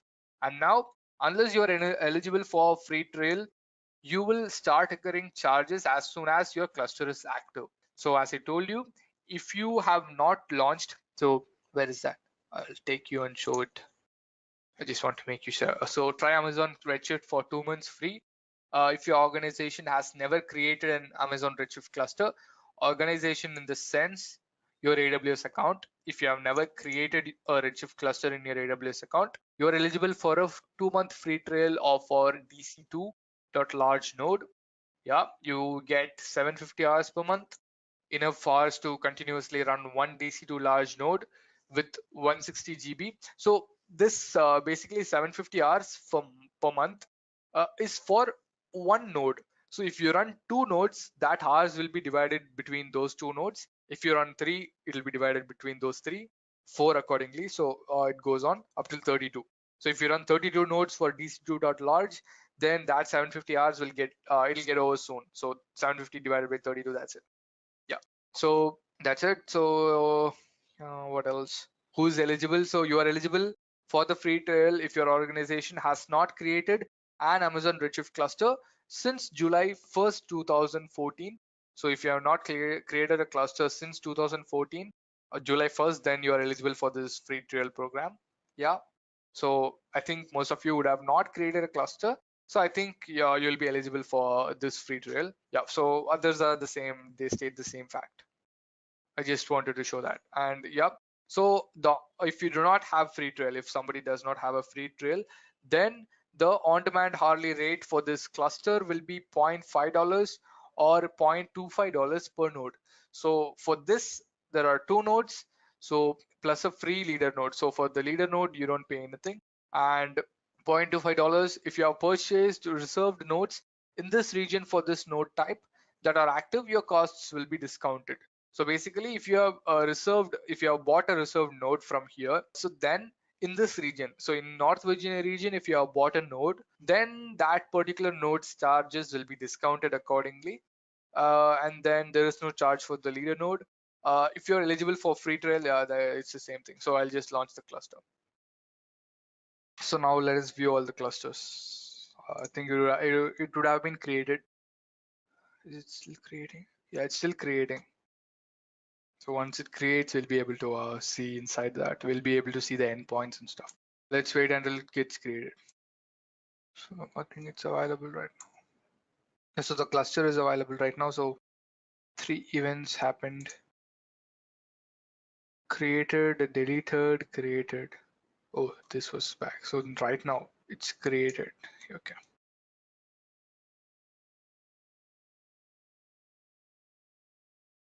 Okay, right now the cluster state is available. The DB health is still unknown. It'll check for the DB health and tell us. It'll also give us the detail whether it is in maintenance or not. So it'll tell it's in maintenance or it'll provide not in maintenance or something like that. And then coming down. So right now they have provided an endpoint. So yeah, so you'll have to use this endpoint to connect with your SQL client. And then cluster properties, you have the name, it's multi-node, node type 2. It got created in 1F, the time and everything, the cluster version, it's up to date, the latest version. That's what I told, because if you use maintenance track current, the latest latest release will be used. And then VPC, then cluster subnet group, VPC parameter group. So I don't have any IAM groups till now.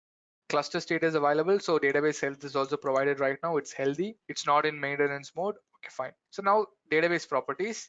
The port number is 5439. It is publicly accessible. We created a database name called test1, and then we created a master username admin. It's not encrypted. So they've provided for both.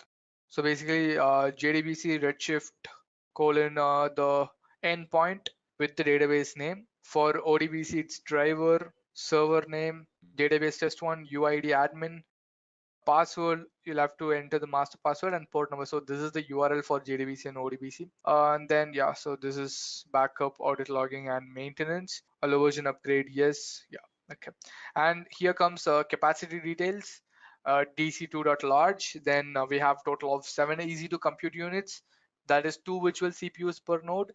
So according to that, there are 7 easy to compute units totally, and 15.25 gigabytes per node, 160 GB SSD storage per node, moderate 64 MB. And this is the public key of the cluster.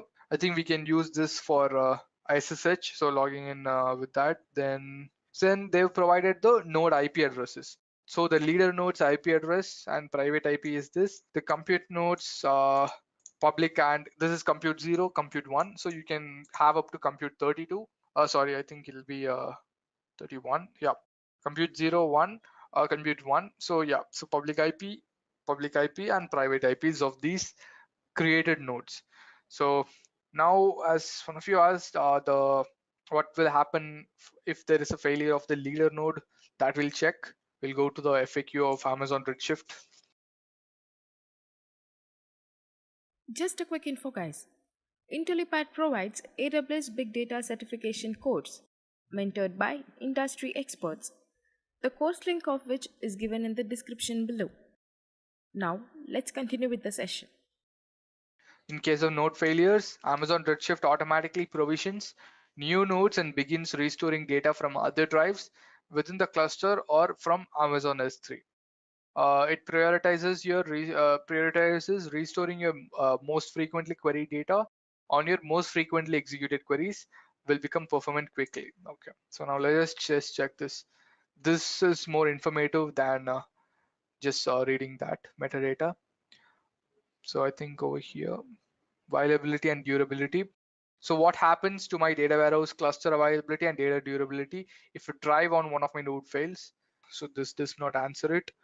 Yeah, so this is individual node failure.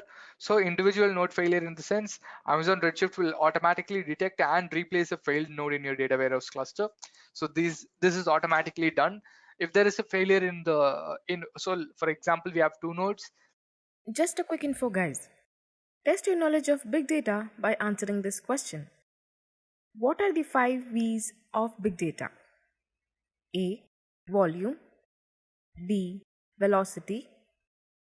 C. Variety. D. All of the above. Comment your answer in the comment section below. Subscribe to Intellipaat to know the right answer. Now, let's continue with the session.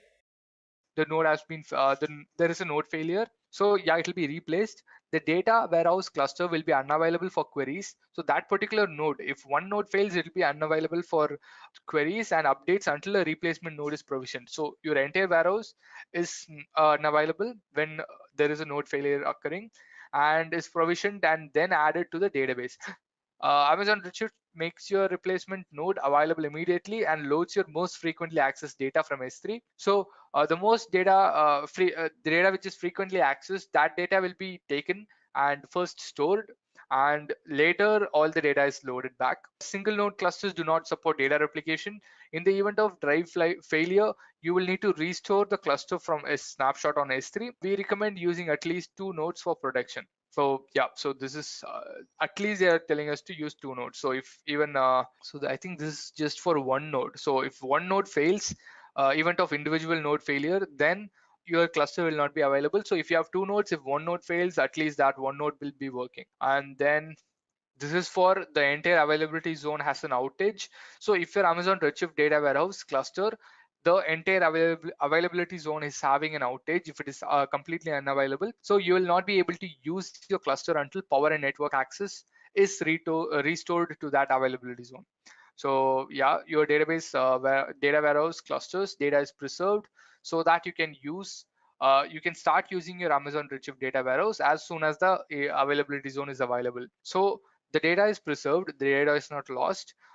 If when the availability zone comes back up online, then that data again, new one is created, or already the existing cluster is provided, will be available right now, so you can start using it. And in addition, you can also choose to restore any existing snapshots. Yeah, so if you created any snapshot, you can use that to create one more cluster, and Amazon Redshift will restore your most frequently accessed data first, so you can resume queries as quickly as possible. So I think yeah, so they've not provided. Yeah, it's over here.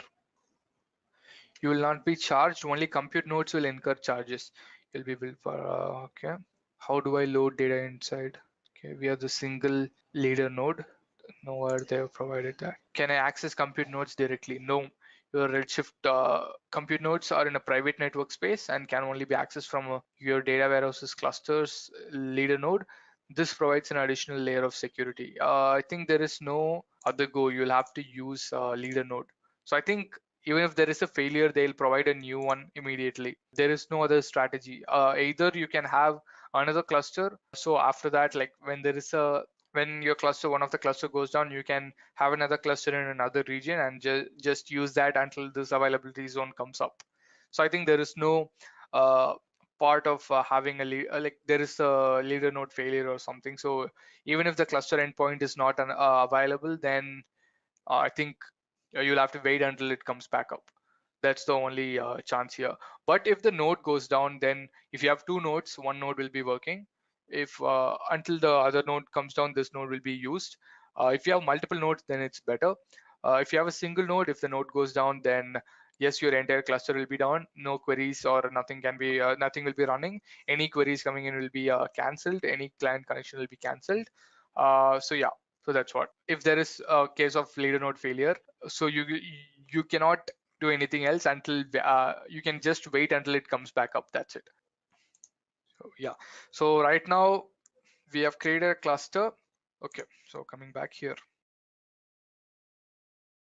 Okay, so we have created a cluster, guys. So that's it. It's you'll have to provide the information and that's it. So now we have a database named as test1. So I'll show how to connect this database from your query editor. So now I'll open query.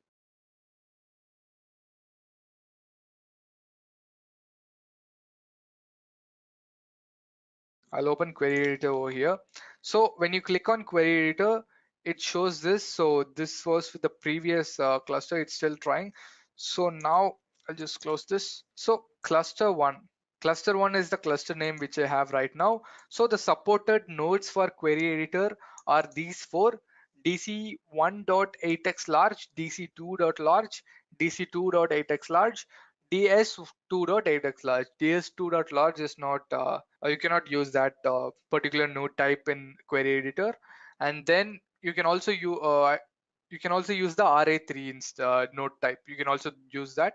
It's not provided here, but as I read the documentation, it was provided there. It is in the PowerPoint also. So yeah. So now to log in into this database, it's pretty simple. Enter the database name. So you can enter the database name either dev or test1. So test1 dev is already created. Test1 is the database we created while creating the cluster. So now hit test1, provide the database name, database username. I have only admin, and then password and connect. So now it is connected. That's it. So I think here you can see the viable databases, or yeah. So this is the console. This is how it looks. Provides the cluster name. It provides the database name. So here, yeah. So if you click on the database, name, you will be shown the available databases. So you have dev here. You have another database. I don't know what is this. So you have these 3 databases here right now, and you can shift if you click dev, and if you hit connect, you will be connected with dev, and you can do that accordingly. So now I'll close. So here you can type in a query and run that query. So let's create a database here. Create database, say dev2, and run the query. So query completed in 0.861 seconds. Statement completed successfully. A statement completed, yeah. So right now, so I think I'll have to wait for some time. Or so we've created the database dev2, but why is it not available? Let me check once again. Yeah, so now it is available. Dev2, we've created a database. So this is how this is how simple it is used query editor over here. So that's it. So now guys, now let us do a simple demo. That is, I'll create a role. I'll attach it to this Redshift cluster.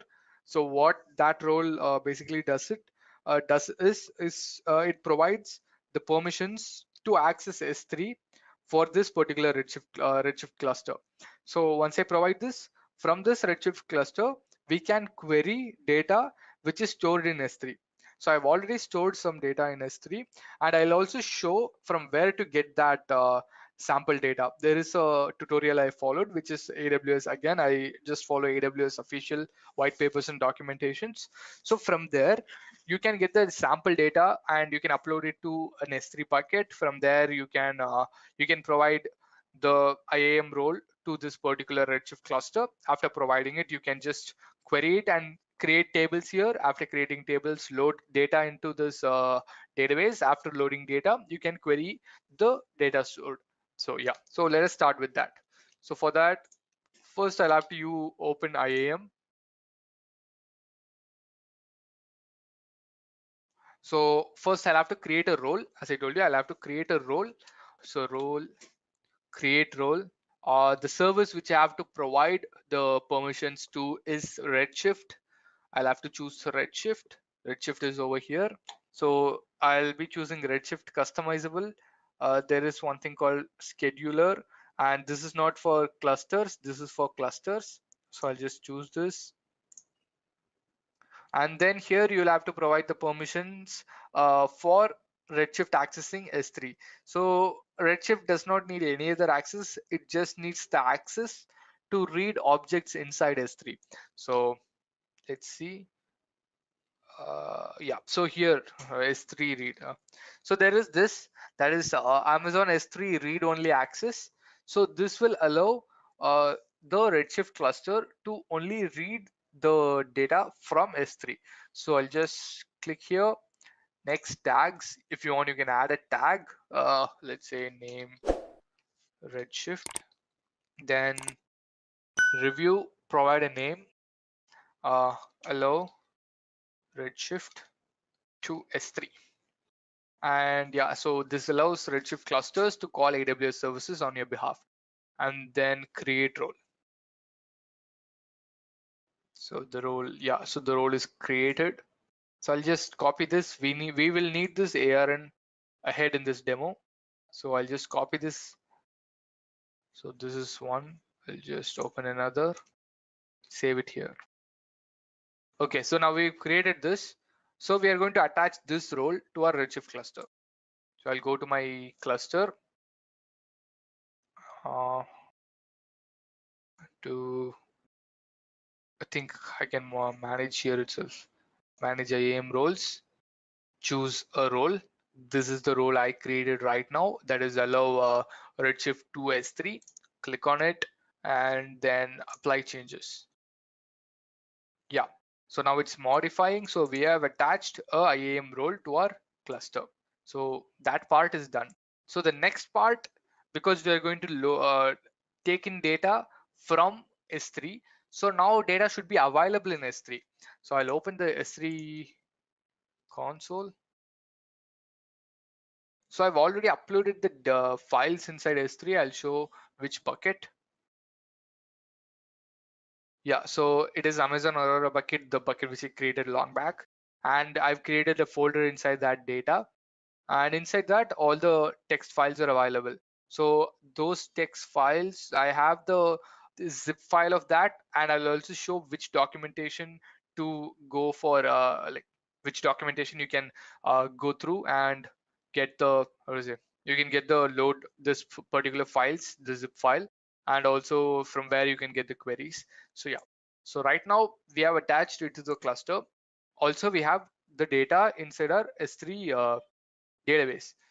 So it is over here. Yeah. So I created a folder, uploaded the data into it. So right now my S3 is set, data is ready. Now I just have to run the queries accordingly to create tables. After creating tables, I'll have to load that data inside those tables. That will be my second part. After loading data inside that table, after that I'll have to start querying. So right now, I'll just show that. So first, I'll be creating these tables. After creating these tables, I'll be copying. So these are some more queries. So you would have taught why I copied the ARN. So basically, I'll have to copy this ARN and paste it here. So this will show. So basically, the query editor does not have access. So for that, we'll have to provide this so that the S3 bucket knows that. So this particular, how is it, IAM role. So basically it allows the Redshift cluster to access the data from S3. So while providing this ARN, the S3 bucket will automatically understand we can provide the data to it. So this is that.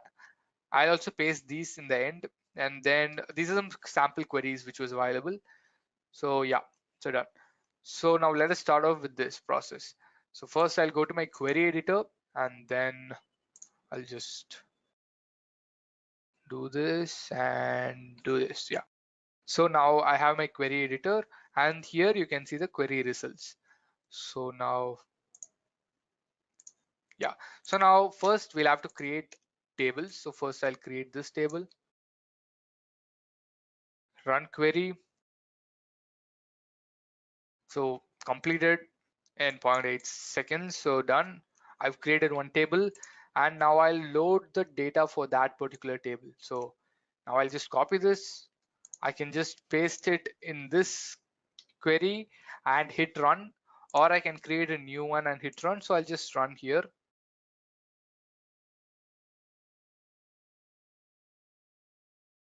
What is this? Oh, sorry. I did not change the role. What's the copy user? So these are some for query editors. These are the commands for copying users in the sense Oh, the table name. users. Yeah. Okay, got it. Yeah, Yeah. confused with the user Yeah. ID. Okay. Okay. So now I forgot to change my ARN, that is Amazon resource number of my IAM role, which I just attached to my uh, Redshift cluster. So I'll just paste it all over in my queries.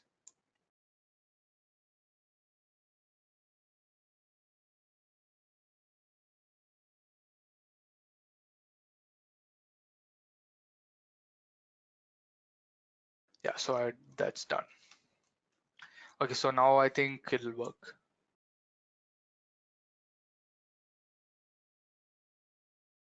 So yeah, it's the query has run successfully.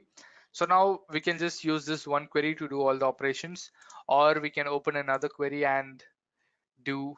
So we can do this. So as also as a best practice in the documentation, they told run one query in one query page. So one complete query in one query page. That's, I don't know why, but that is what they have told.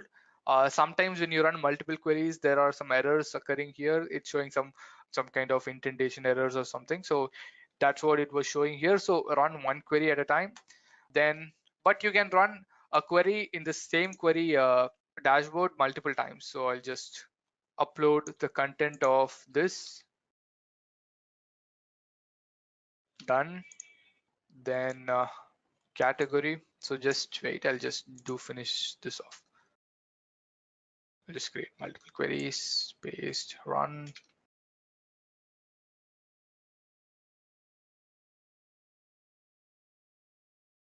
And then date.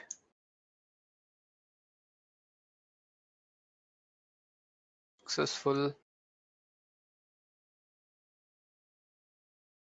Done. Event.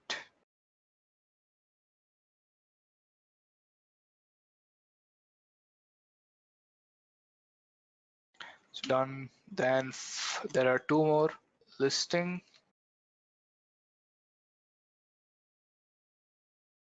And then sales. Just create one more.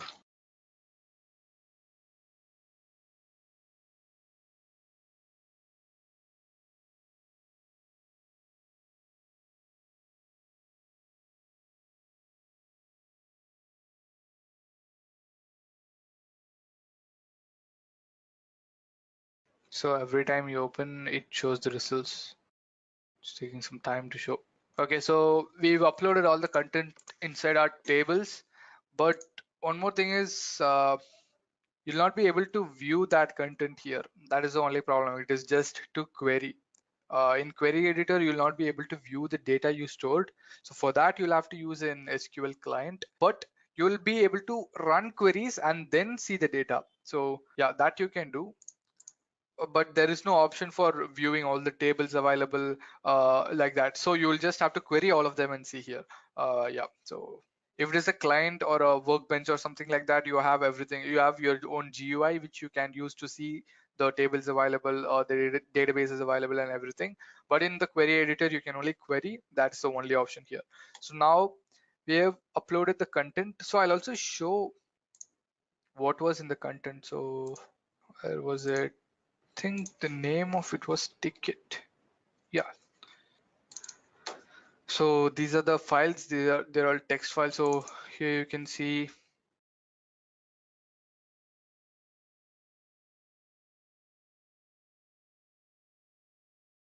Just a second, it's loading up. So this is how the content was available. So you can see the number, code or something, whatever is that, name, middle name, last name. So whatever order, and then the email, the number, some questions, true, false, true, false, true, something. Okay, so you can see there's a lot of data available. So these many queries, sorry, this many rows. So basically, it will not be uploaded as single rows. So if it is uploaded as single rows every time, it will take a lot of time. So what they do is they consider this entire column as one row, one. So they do that and they upload it. So basically it happens in Redshift and it happens transparently, which that's what Redshift promises us. They use columnar data storage. So I just wanted to show this. Also, I'll give the link for downloading this sample data, which you can use for practicing. Yeah. So now we have uploaded all the content. We have loaded the content from S3 into Redshift. So now we'll just do some querying and practice it. So sample query is, so this one is to get the table definition, I think. Table definition of table name sales. Just push it up. Yeah, so table definition over here. So you can see the query results over here, and also you can download the CSV file from here and just save, and you can download it, and you can also view the results here. Okay, so there is some problem with this. So you can also download the CSV file and view it, and that's it. And then another query, select sum this from sales date where sales.dateid is equal to date.dateid. So they are just doing that and calculating on the date, on this date they're calculating the sum of quantity sold. So now when I run this query, I should get a number of sum. So yeah, so we've got that number. So that is the only result we get because that is the only result we needed. So this is one query, and then there is this. So here they've provided the limit as 10. Okay, so we'll get 10 rows of output. So showing rows 1 to 10. So you can see first name, last name, total quantity. They have provided the name and last name and the total quantity. So that's what mentioned here. Select buyer ID, sum, quantity sold, total quantity from sales, group by buyer ID, order by total quantity, limit. So we'll just change this limit to 200.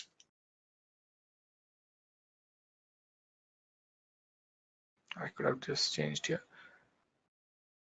So they provided 100 rows here and then another 100 rows in the next column. So I think 100 rows is the limit for one particular result column, and you can also download this entire CSV file and just look at the results for yourself.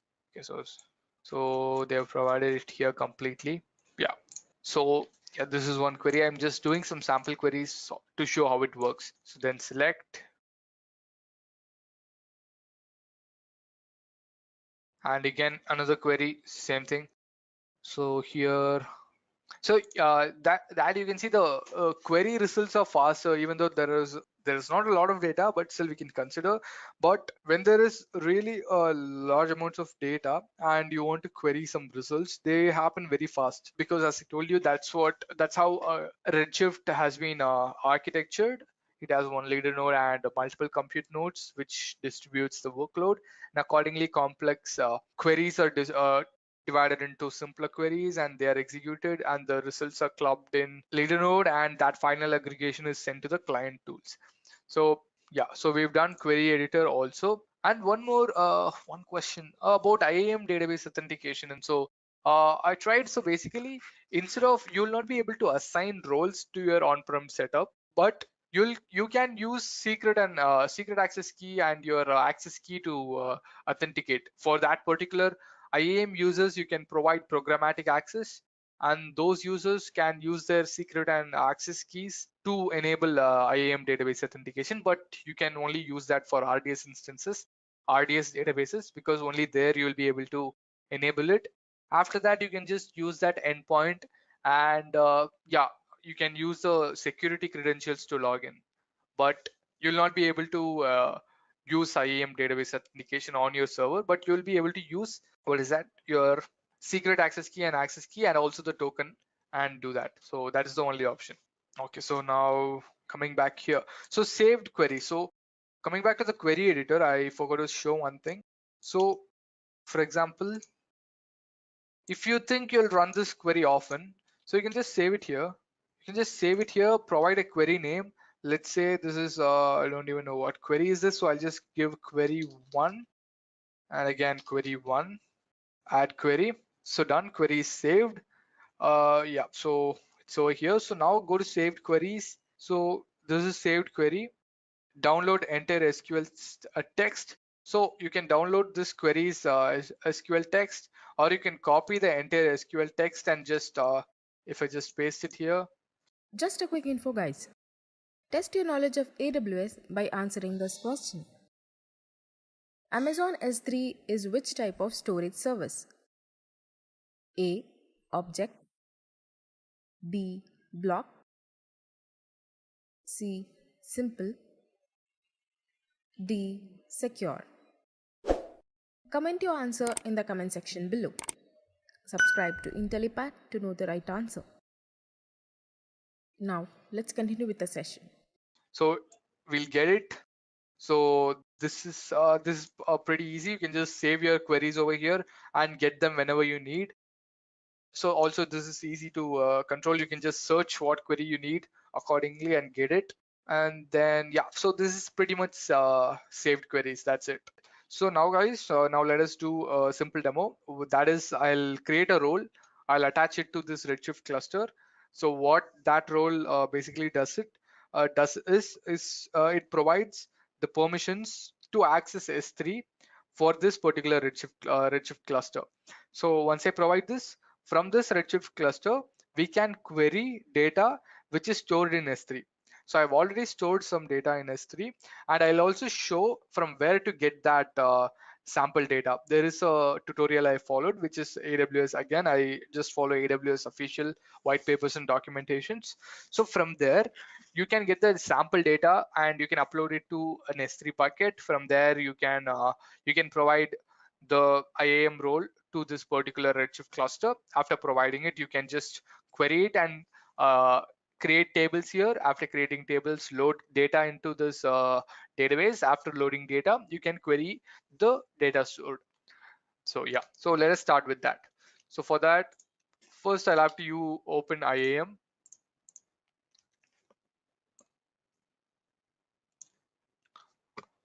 So first I'll have to create a role. As I told you, I'll have to create a role. So role, create role.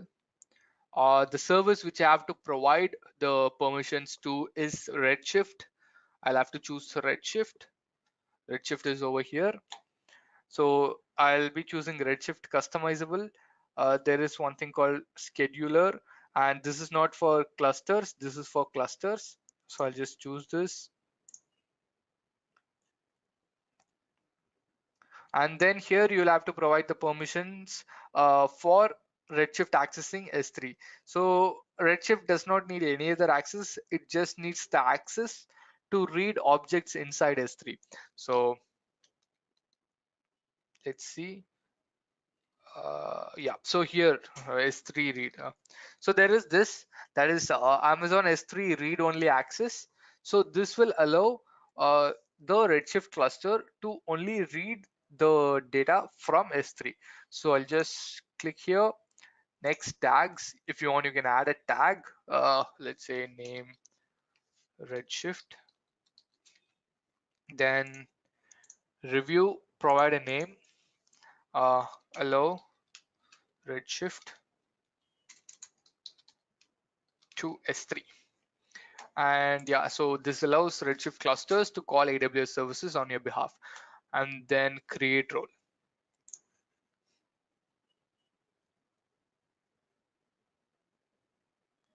So the role, yeah, so the role is created. So I'll just copy this. We will need this ARN ahead in this demo. So I'll just copy this. So this is one.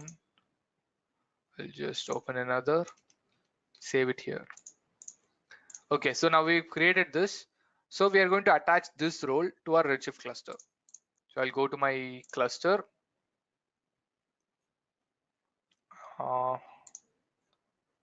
To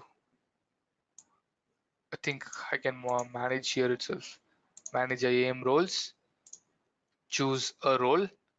This is the role I created right now. That is allow Redshift to S3. Click on it and then apply changes. Yeah.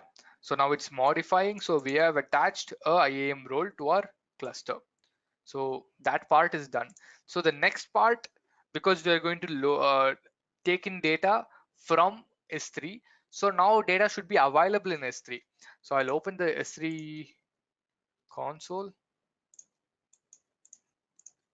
So I've already uploaded the files inside S3. I'll show which bucket. Yeah, so it is Amazon Aurora bucket, the bucket which I created long back, and I've created a folder inside that data. And inside that all the text files are available. So those text files, I have the zip file of that, and I'll also show which documentation to go for, like which documentation you can go through and get the, how is it, you can get the load this particular files, the zip file, and also from where you can get the queries. So yeah, so right now we have attached it to the cluster. Also we have the data inside our S3 database. So it is over here. Yeah. So I created a folder, uploaded the data into it. So right now my S3 is set, data is ready. Now I just have to run the queries accordingly to create tables. After creating tables, I'll have to load that data inside those tables. That will be my second part. After loading data inside that table, after that I'll have to start querying. So right now, I'll just show that. So first, I'll be creating these tables. After creating these tables, I'll be copying. So these are some more queries. So you would have taught why I copied the ARN. So basically, I'll have to copy this ARN and paste it here.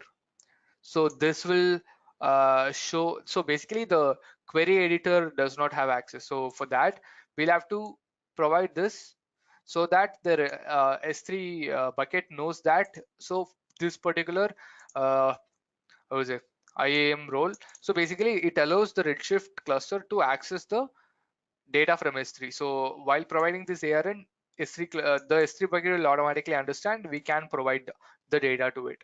So this is that. I'll also paste these in the end, and then these are some sample queries which was available. So yeah, so done. So now let us start off with this process. So first I'll go to my query editor, and then I'll just do this and do this. Yeah. So now I have my query editor, and here you can see the query results. So now, yeah. So now first we'll have to create tables. So first I'll create this table, run query. So completed in 0.8 seconds. So done. I've created one table, and now I'll load the data for that particular table. So now I'll just copy this.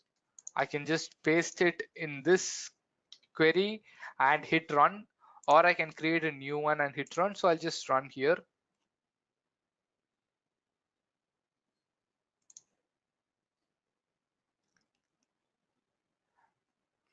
What is this? Oh, sorry.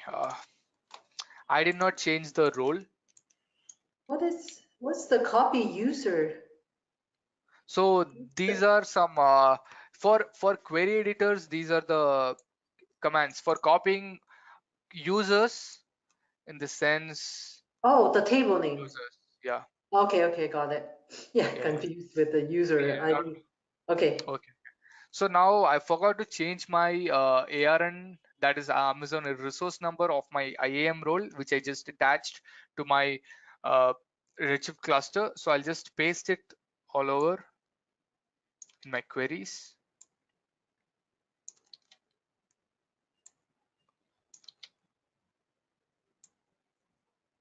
Sorry.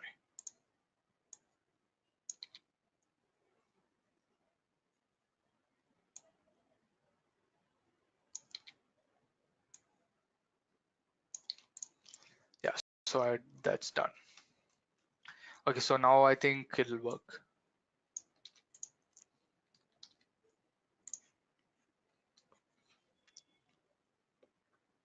So yeah, it's the query has run successfully. So now we can just use this one query to do all the operations, or we can open another query and do. So we can do this. So as a best practice in the documentation, they told run one query in one query page. So one complete query in one query page. That's, I don't know why, but that is what they have told. Sometimes when you run multiple queries, there are some errors occurring here. It's showing some kind of indentation errors or something. So that's what it was showing here. So run one query at a time. But you can run a query in the same query dashboard multiple times. So I'll just upload the content of this.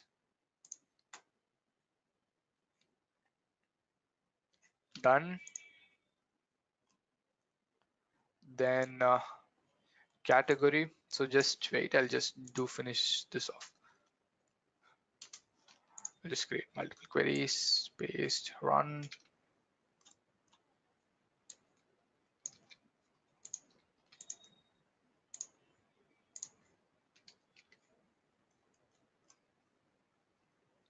And then date,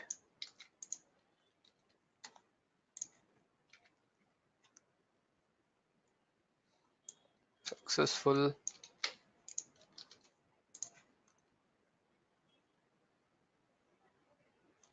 done,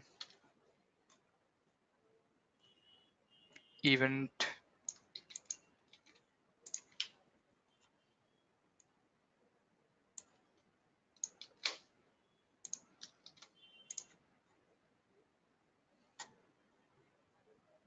so done. Then there are two more, listing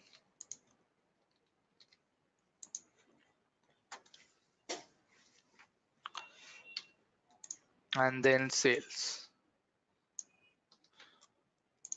Just create one more.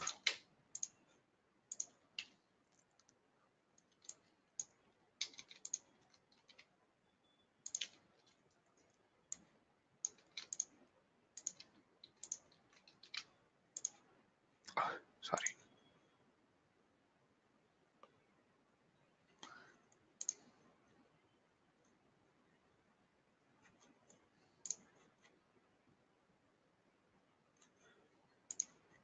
So every time you open, it shows the results.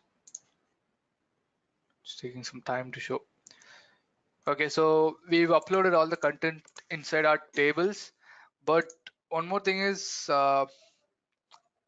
you'll not be able to view that content here. That is the only problem. It is just to query. In query editor, you'll not be able to view the data you stored. So for that, you'll have to use an SQL client, but you'll be able to run queries and then see the data. So yeah, that you can do. But there is no option for viewing all the tables available like that. So you will just have to query all of them and see here. Yeah, so if it is a client or a workbench or something like that, you have everything. You have your own GUI, which you can use to see the tables available or the database is available and everything. But in the query editor, you can only query. That's the only option here. So now we have uploaded the content. So I'll also show what was in the content. So where was it? Where was it?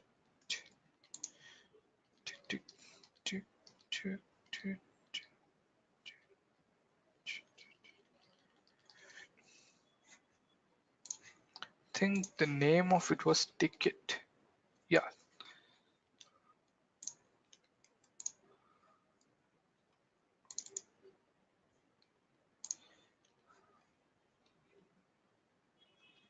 Where did it get created?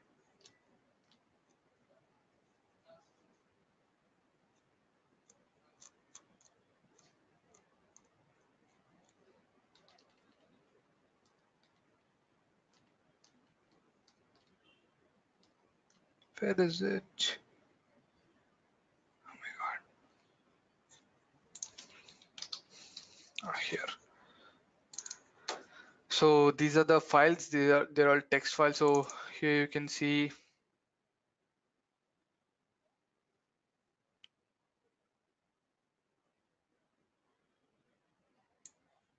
So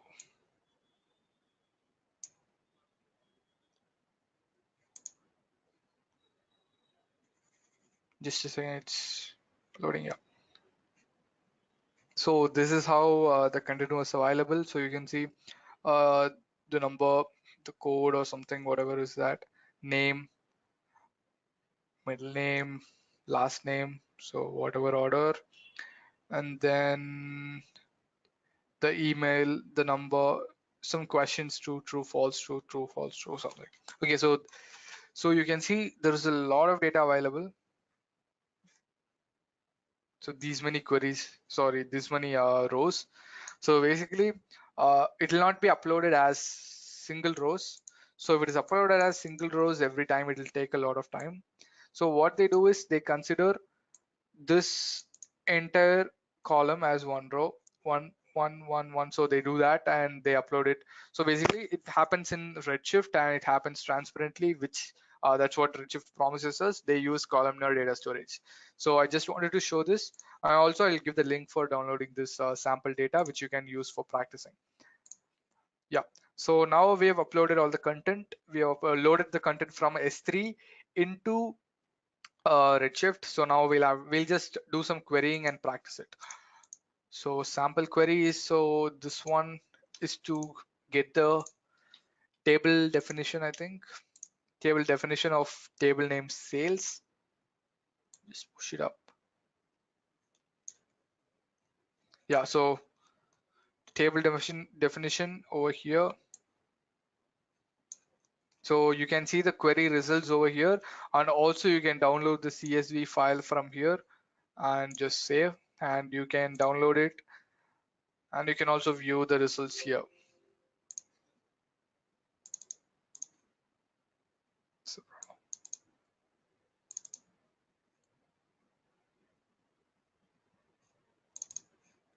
okay, so there is some problem with this. So you can also download the CSV file and view it, and that's it. And then another query.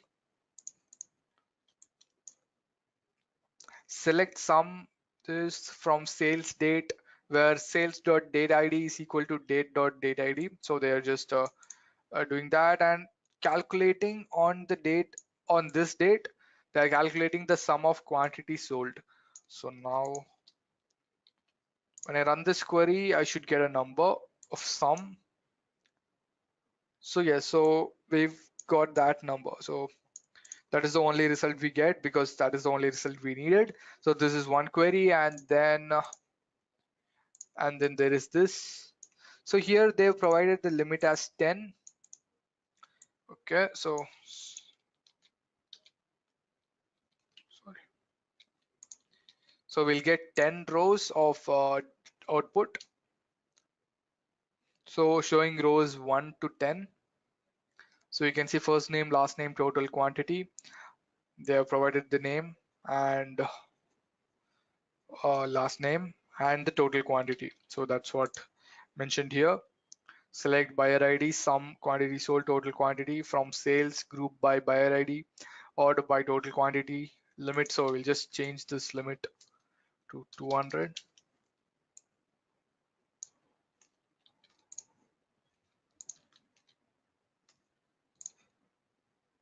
I could have just changed here. So they provided 100 rows here and then another 100 rows in the next column. So I think 100 rows is the limit for one particular result column, and you can also download this entire CSV file and just look at the results for yourself. Okay, so they have provided it here completely. Yeah. So yeah, this is one query. I'm just doing some sample queries to show how it works. So then select.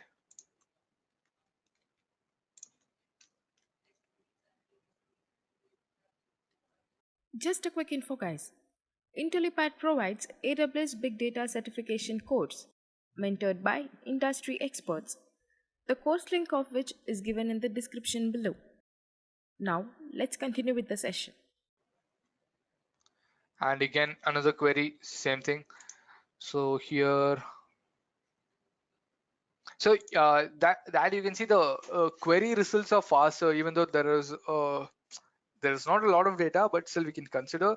But when there is really large amounts of data and you want to query some results, they happen very fast because, as I told you, that's how Redshift has been architectured. It has one leader node and multiple compute nodes, which distributes the workload. And accordingly, complex queries are divided into simpler queries, and they are executed, and the results are clubbed in leader node, and that final aggregation is sent to the client tools. So yeah, so we've done query editor also. Then the one more thing, I'll just show events, and after events we'll see the monitoring part of this, and then I think we'll be able to do the cross region replication of Aurora. We'll do that, And yeah, so we'll do that. And one more one question about IAM database authentication in the last session. So I tried. So basically, instead of, you'll not be able to assign roles to your on-prem setup, but you can use secret and secret access key and your access key to authenticate. For that particular IAM users, you can provide programmatic access, and those users can use their secret and access keys to enable IAM database authentication. But you can only use that for RDS instances, RDS databases, because only there you will be able to enable it. After that, you can just use that endpoint, and yeah, you can use the security credentials to log in, but you'll not be able to use IAM database authentication on your server, but you'll be able to use what is that, your secret access key and also the token, and do that. So that is the only option. Okay, so now coming back here, so saved query. So coming back to the query editor, I forgot to show one thing. So for example, if you think you'll run this query often, so you can just save it here. You can just save it here, provide a query name. Let's say this is I don't even know what query is this, so I'll just give query 1, and again query 1, add query. So done, query is saved. Yeah, so it's over here. So now go to saved queries. So this is saved query. Download entire SQL text. So you can download this query's SQL text, or you can copy the entire SQL text and just if I just paste it here, so we'll get it. So this is pretty easy. You can just save your queries over here and get them whenever you need. So also this is easy to control. You can just search what query you need accordingly and get it. And then yeah, so this is pretty much saved queries. That's it. So that is for changing query attributes, and also you can delete them whenever you need. Just that's it. Yeah. So I think you'll not be able to. So you can also open that query in your query editor, and after opening that query into the query editor, you can run directly from here. You don't need to copy that and paste it over here and do it. And you can. This is also one of the options. And then snapshots. Again, snapshot does the same thing, and you can see here an automated snapshot of 52 MB has been collected. So this is for my cluster 1. So now at this point of time, if I want to restore my cluster, I can use this snapshot and restore this particular cluster directly from my snapshot at this particular point of time, and it will provide me the entire architecture, the same cluster. If I have 2 nodes, so you can see here the cluster details, 2 nodes, availability zone F. I don't know whether it provides in the same availability zone. If maybe the availability zone is not available, that's the reason why you are trying to restore it. But it will provide, you can choose the availability zone while creating the cluster, and you can see you can choose the node type, you can choose the number of nodes and everything. Progress is 100% completed, and yeah, so this is much time taken, 1 second. It took just 1 second to do this. So whatever. So now we can just restore from a snapshot. If you click that, you'll get these options. Cluster identifier, you'll have to provide it. If you have any CloudWatch alarms already associated with your existing Redshift cluster, if it is available, just provide yes. It will duplicate all of them. If you do not have, you don't need to provide yes. So just provide no. It will not check for any CloudWatch alarms. This will save some time. And then you can choose the node type here. You can choose the number of new nodes. So they only provide few options. Snapshot size is 52 MB. You can choose the region over here. Cluster node, everything is taken default. So VPC group select track, it's going to be current. So yeah, everything is fine. So this is more than enough.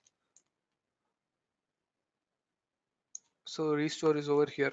So this is more than enough to restore your cluster. So I'll just click on restore. Let's see. Yeah, so done. So one more thing. for this,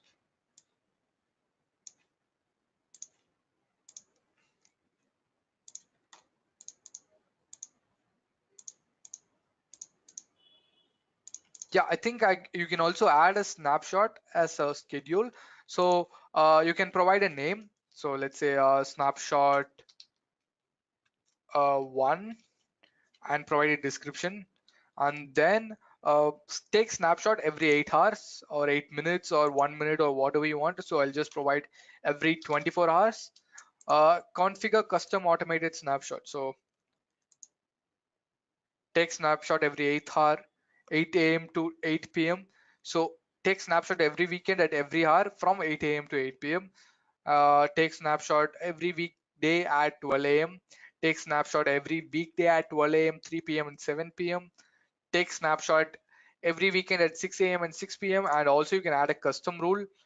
So custom rule, you can choose the number of days on which you'll have to create a snapshot for, and then after choosing the days, and take one snapshot at, you can provide a time, or take a snapshot at this particular time on all of these days. So this is UTC. You will have to look up your time and UTC and then specify this. So this does not, so UTC is common, so you'll have to check for your country's timing with UTC and then provide this. So now every Sunday and Monday at this time, it takes take a snapshot at every 21 hours from this time. So I'll just make it 2. So every 2 hours from this time to this time. So from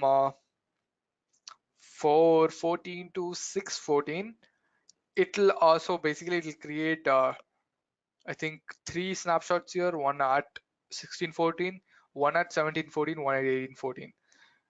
No, it's 2 hours from.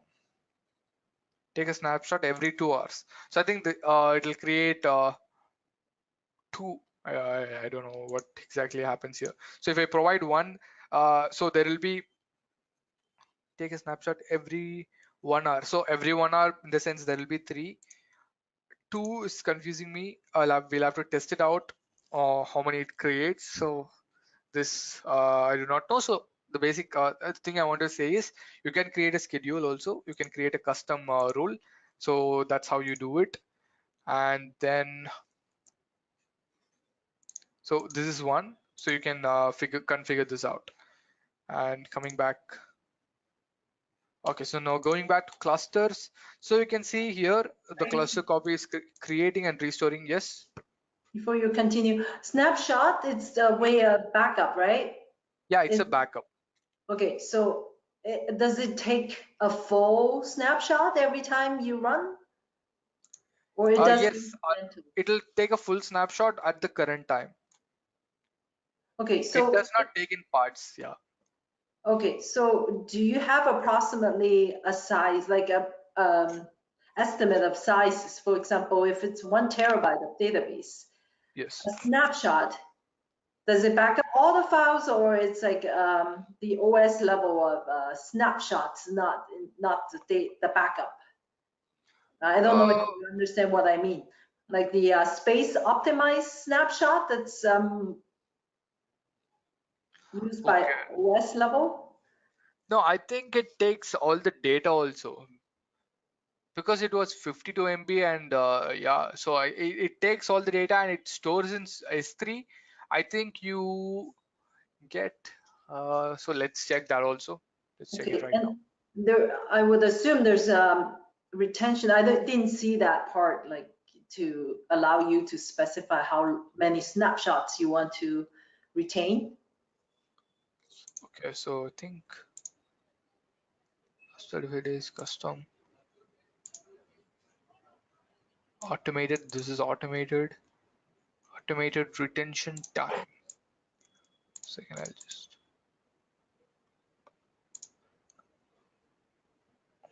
snapshot retention period. Okay, it's over here.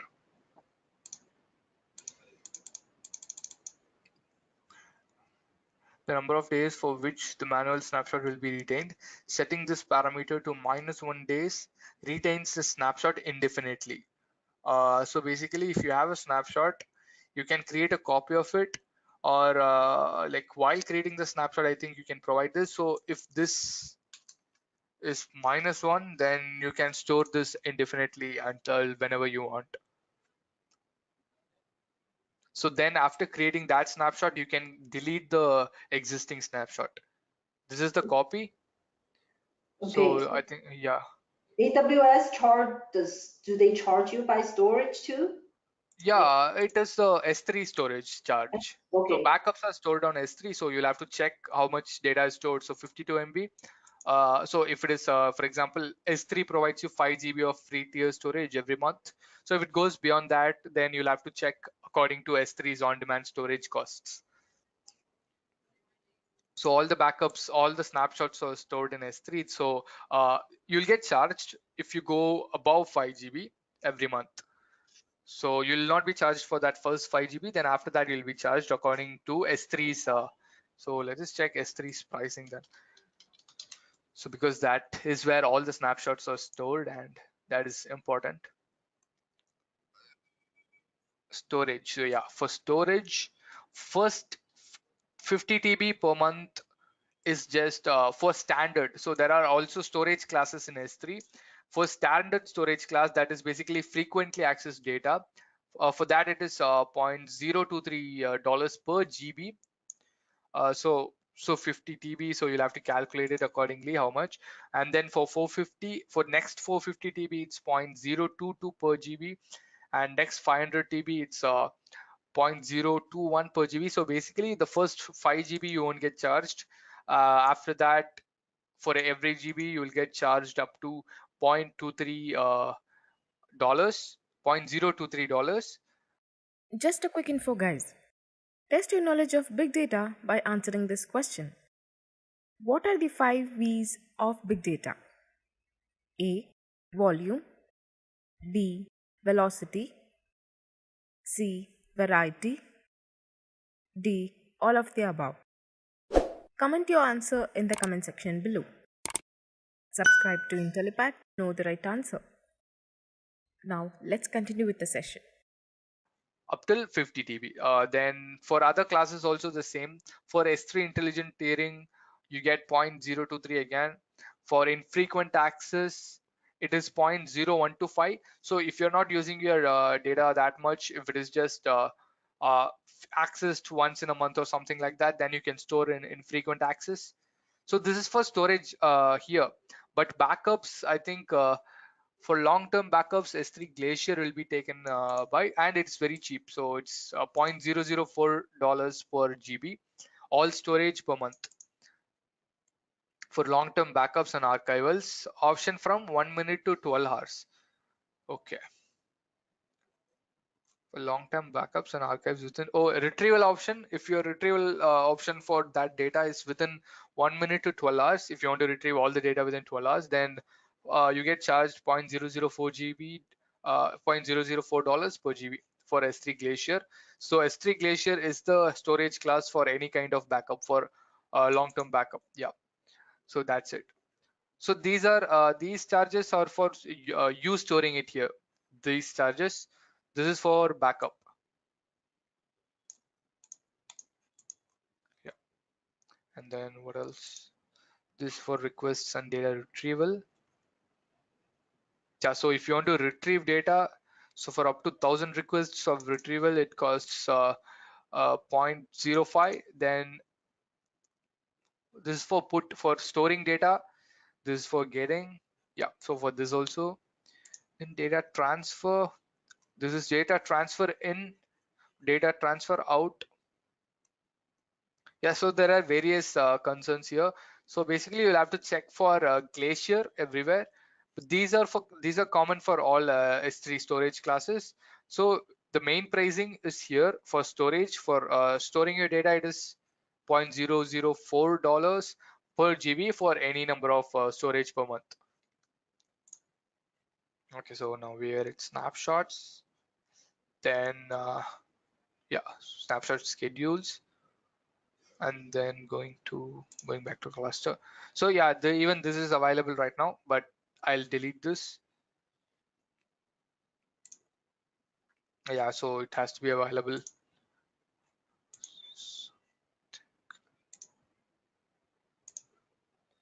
Delete cluster. I don't need a snapshot. Delete. Yeah. Okay, so this was the restored copy of this cluster. So yeah, so I deleted it. Done. Okay, so now we'll see events, and then we'll go ahead and do the cross-region replication for Aurora. So events are the same for all kind of AWS services. Even here it is, so here you can see the event numbers, and here you can see what kind of an event it is. Cluster, copy one, then restart, began restart, completed restart, was successfully created. So these are various events, and again here also you can subscribe. You can create a subscription event. Choose the category. You can choose everything or just a particular thing, a pending. So for pending, these four are the categories. So these four events you will get the mail. For configuration, for info or error or info, so these kind of configuration and pending, and so we've selected pending also, so it's showing pending. So for all configuration categories, so that is info, errors, multiple errors, and then yeah, so various errors and information. These are the events. For security, it is can info, error, info. So it is for cluster security, security group deleted, security group updated, security group created. So these are for security. For monitoring, I think so cluster rebooted, uh, Redshift rebooted cluster, node replaced. So whenever there is a node replaced, you also get an event so that AWS will oh, is my audio oh yeah, was my audio lost for some time? No, you're good. No, okay, I was shown audio was lost. Okay, I'll just continue. So for monitoring, yeah, so there are various monitoring things. For monitoring, there are a lot of events because creation, deletion, failing, rebooting, then for alarms, for all kind of monitoring event, this is the only configuration which you need. Just select monitoring and management. Okay, here comes created, deleted, and what else? Snap, restore from snapshot, cancelled from cluster to table restore. Then yeah, so all of these basically you can subscribe from here. If you want all kinds of things, you can also uh, take up the severity. For example, if you just want error event mails, so you just want you don't want any information as your mail, right? You can just check it over here. So if you just want errors which are occurring at your Redshift cluster as mails, you can just choose that, choose the source type on which particular thing you want events for the cluster or for the snapshot or the parameter group. So you can just choose all, and then if you choose cluster, you can choose a specific cluster. You can choose one, or if you have any number of cluster, you can add it. So I'll just go with cluster one. Yeah, I've added it. Then what else here? So here there is nothing. Then we'll have to go to next step. So you'll have to provide the name of the subscription. Let's say morning one. It is enabled. You can also, if you want to just create a subscription and want to enable later, click no here. And the next, if you already have a topic, choose it from there directly. If you do not have, create it here. And then if you know the ARN of your topic, just provide it here. So now use existing topic. I'm just clicking on Aurora topic which I created before. Create. So done. So now for any so it is active. My event subscription is active. Now for any event, I'll be getting mails. So event subscriptions and events are almost, it's not almost, it's the same for any kind of AWS service. Yeah. So now we've seen that. So we've discussed today's concepts. That is, we've discussed about Redshift clusters. Then we saw query editors, how to edit, how to run queries there. Then we saw how to save queries. We saw how to restore. Then after that, what else we saw? We saw events, and also we'll see reserved nodes. So if you're going to use this particular Redshift cluster till for 1 year or 2 years, or how much ever you want, you can purchase from here. So you'll have to select the node type. You will have to select the contract. You'll have to select if you are going to provide it all upfront, all the cost for a 1 year, all upfront, or so for example, one-time payment $1,300, or partial upfront $750, and you'll be charged $0.08 hourly, and no upfront, you'll be charged $0.20 per hour, but your instance will be available for 1 hour with you. Sorry, 1 year with you. If it's all upfront, it is 1,300 and single payment, and also it differs with. So here, this is total one-time payment due now. So anyway, I'm not going to pay it. So I'll just go ahead. Yeah, so now we've seen this. So for today's stuff we've done. So now let us go ahead and do the Aurora cross-region replication. Sorry, before you continue, Yes. I was hoping that you might be able to dive into the node slices. But Node looks like, slice. yeah, so if you like, Okay, it's so more within the database. compute nodes. Yeah, on the compute node, there's like distribution of the data across I those think, slices. yeah, I think we do not have a provision for that. I think that is automatically taken care by Redshift, because we do not have the authority to check where exactly it is running or what it is running inside. So there are no provisions here, but the thing is, if you have two nodes, then in that two nodes there will be multiple node slices, and each node slice will have its own memory and storage space, and the workload coming into that particular compute node will be distributed across all those node slices. So everything will be happening parallelly, and then the compute node will gather the query data, send it back to the leader node, and it will send back to the client application. But there are no provisions here for that, I think. So modify. Yes. It's more of a deep dive into the database concept in terms of Redshift. I guess you might not have that insight. So I'll take it back to Nash to see if maybe. Okay. So yeah. So So for basically, what you're example, asking is how how it runs on the data center, for how exactly it works. yeah, so we have Redshift, and then we have a lot of tables loaded already. Okay. But we haven't used it for real, like for live processing yet. Okay. So, but we've heard that the key, how to build the key, the sort keys and stuff like that, and also avoid hot spots when the query hits particular slides. So we want to distribute the data evenly. Okay. Like it's think, more inside the database. Just a second. It's not so much of Yeah, I get it. So I think we'll be looking more into the data sources, then designing the warehouse, then maintaining the warehouse, analyzing tuning performance. Yeah. Okay, so yeah, so those things I'll cover in the next session. Oh, okay. Yeah, so today I just want to cover the basics of Redshift, then launching it and showing what exactly is how exactly this dashboard works. So yeah, I'll also like I'll teach you how exactly node slices and how the data is segregated across them also in the next session. Okay, cool. Yeah. Yeah. Okay.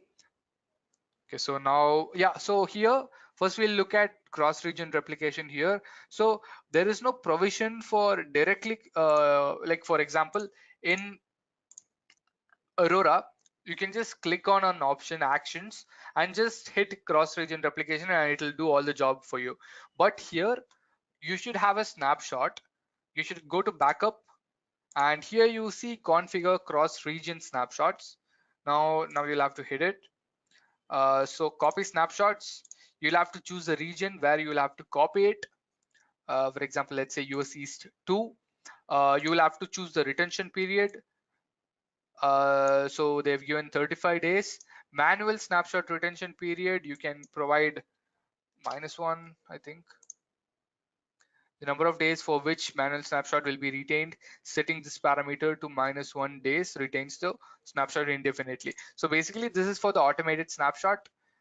So automated snapshot, the maximum retention period for it is 35 days. So what you'll have to do is you'll have to make a copy of it so that it becomes a manual retention, a manual snapshot. Then you can provide -1.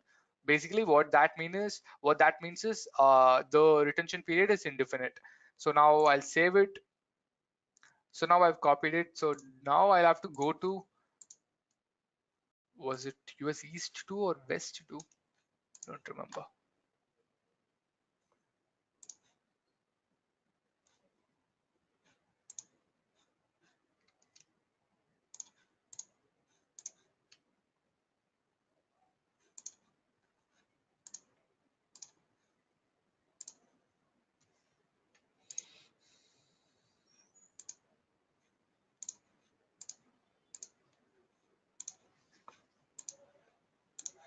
I think I gave US East 2. So the thing is, once it gets created here, once it's copied in this region, then you can choose that snapshot and restore your cluster here also.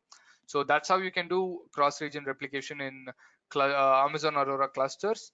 The snapshot data, the backed up data will be the same here, but there is no interconnection between these two clusters. So yeah, so this is how you do it in Redshift. But in Aurora, you have a complete option for that. You have a separate button for that. So now we'll go there. Okay, before you move, if I create a cross-region snapshot on the other side on another region, and periodically I want to test it. So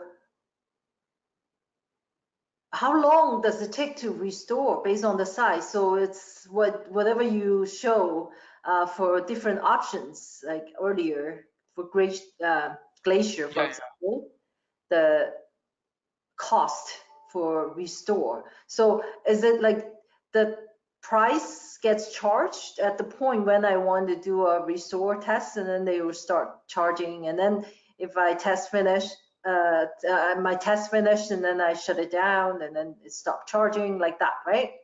Yeah, so when you are retrieving data, only that particular time will be charged for retrieval of data. So once the retrieval, that is restoring from your Glacier, stops, then you'll not get charged for that. So then when I do the restore from the snapshot, then based on the SLA, I guess if I, for example, if I have 1 terabyte, and based on SLA, I want to bring up the database, the entire warehouse in, like, say 1 or 2 hours, say 1 hour. Yeah, okay. So then I would go to what you have just shown us, the speed and the charge for restore, right? And then based on that, choose the options, right? I don't know. You'll have to, yeah. The thing is, so I think you'll have to set it up accordingly. Amazon Glacier, I think you have a separate option for that also. You'll have to set it up. So let me check 1 second. So you have this.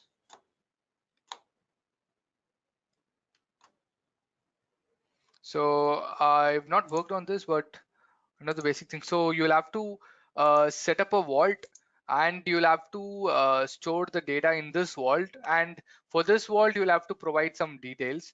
So for this particular vault for your data, so to retrieve these, you'll have to set like this should be retrieved within 1 hour or 2 hours. I think it's like that. So once you do that, then once you retrieve data, so yeah, so you'll be charged only for that particular time of retrieving it.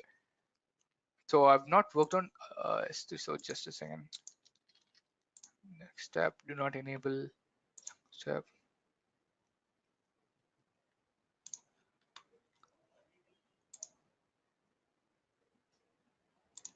Free tier only.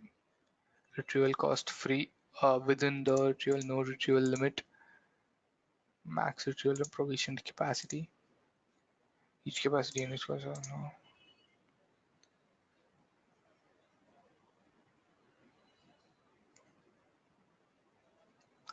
Estimates may reflect previously incurred usage or charges month. Max retrieval rate 1 GB per hour. Retrieval cost.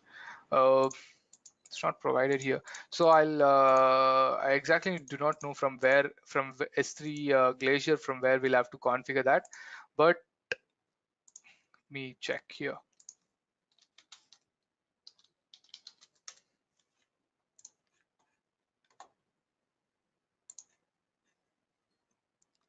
So Glacier standard bulk. This is for get and select data retrieval requests. So here, standard and bulk. This is for Glacier. This is for Glacier. Okay. Provisioned.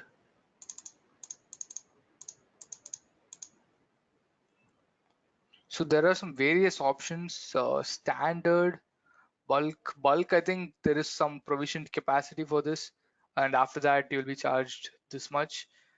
But I do not know the exact amount of how much you'll get charged.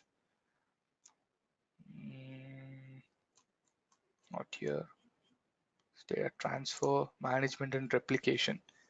Okay, it's over here. Let's see, North Virginia.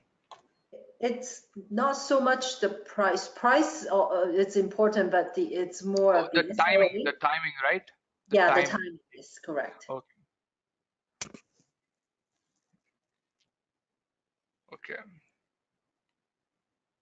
Okay, so I do not know that right now. I'll check into that, and like before the session, like how I do, I'll answer that first, then I'll proceed with the session. So I'll see where we'll set it up accordingly, so that, for example, when we retrieve, if we set up 1 hour, it should restore within 1 hour all the data of that database and how much we'll get charged for that. Yep. Okay, cool. I'll check that. Okay. So where was I? Not here. Yeah, so we are looking at that. So did it copy in Ohio?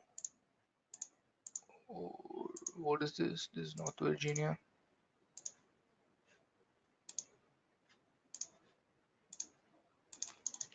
Where is it?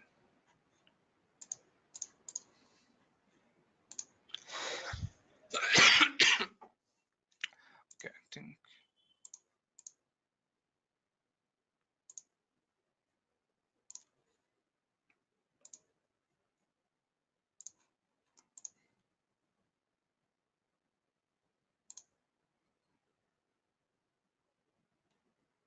Configure Amazon to automatically copy your automated and manual snapshots. You incur data transfer costs when snapshots are copied to the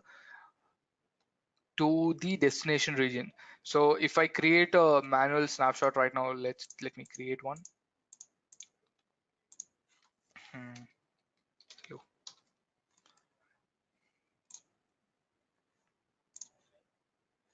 So I think once this gets created, I'll also get one in my the cross region replicated snapshot.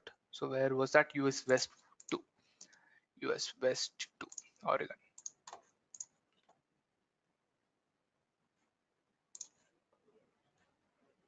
I think once it gets created here, then it'll be copied. So it's getting created. So -1 MB.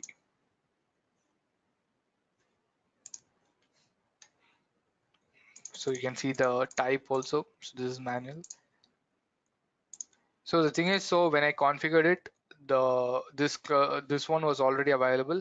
So the ones which will get created after that, that will be noticed once it gets created here. I think it'll get created here. It'll be copied here. So let this get created. We'll see whether it gets copied here or not at the end. So first, so we'll have to launch Amazon cluster, Aurora cluster, and sorry, it's RDS.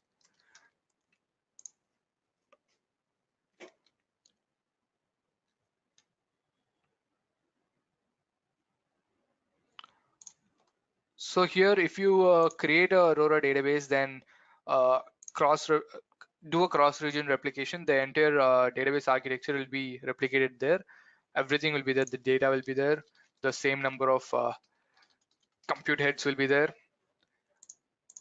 I'll just choose t3.small and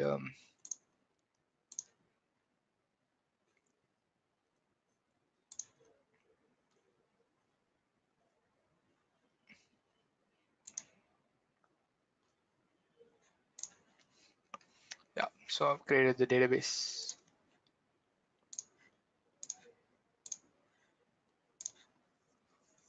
So right now it's getting created. So once it gets created, then we'll be able to do cross-region replication. So here there is one cross-region read replica. I think this is one. Then I think yeah, there is one cloning option. Where is that? Create clone. What this does? Okay, the database is not created. Just let's wait until it gets created, guys. Just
Just a quick info, guys.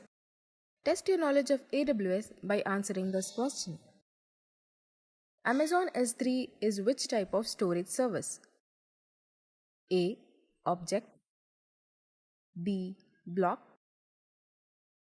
C. Simple. D. Secure. Comment your answer in the comment section below. Subscribe to Intellipaat to know the right answer. Now, let's continue with the session.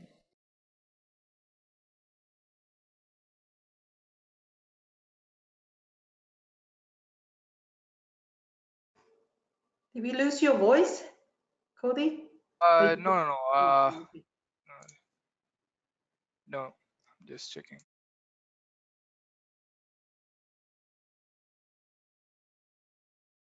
I've enabled cross-region replication, so it completed over here. I think it'll take some time to start it up over here. So I've mentioned US East 2. They've configured it for cluster 1. So yes, US East 1, copy snapshots, everything is done. So it should.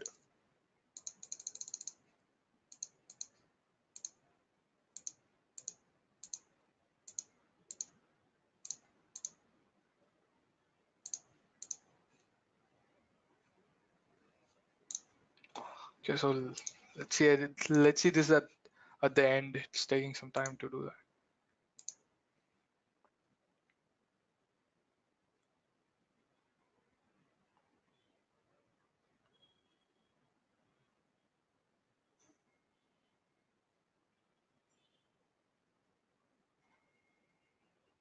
What's the concept of the cross-region replication? So the remote region, the database, it's read-only available, or?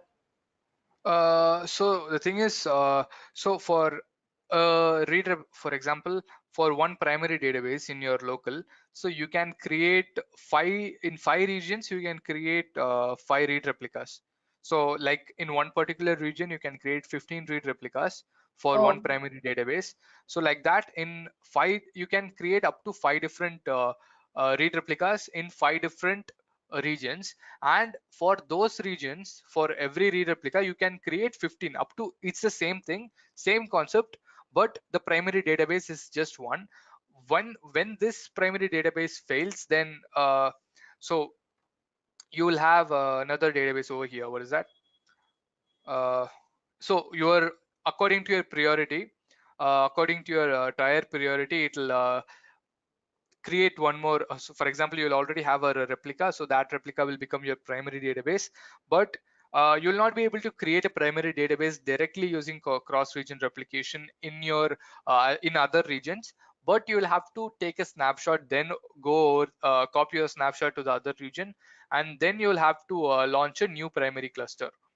So if you use cross region, it'll just create read replicas, and plus that one read replica, you can create up to 15 more read replicas accordingly. So your cross region read replica database cluster, it can have up to 15 read replicas. So yeah, so that like that. Okay, so it's not the whole site No, it's recovery. Okay. no. So for that, you'll have to basically, what I think you can, just a second. So it will Create. be the same as Redshift. Have to do restore from a snapshot. Yes, yes. So for the entire DB cluster, you will have to do that. But for for creating a cross-region read replica, then you can do it directly. So okay, this is not the way.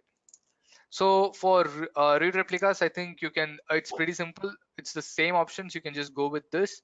For this text. So this is going to be your primary database because it's a writer. So you'll have to take a snapshot of this, and I think you can create a new one, or you can just I think you can do this. Let's check.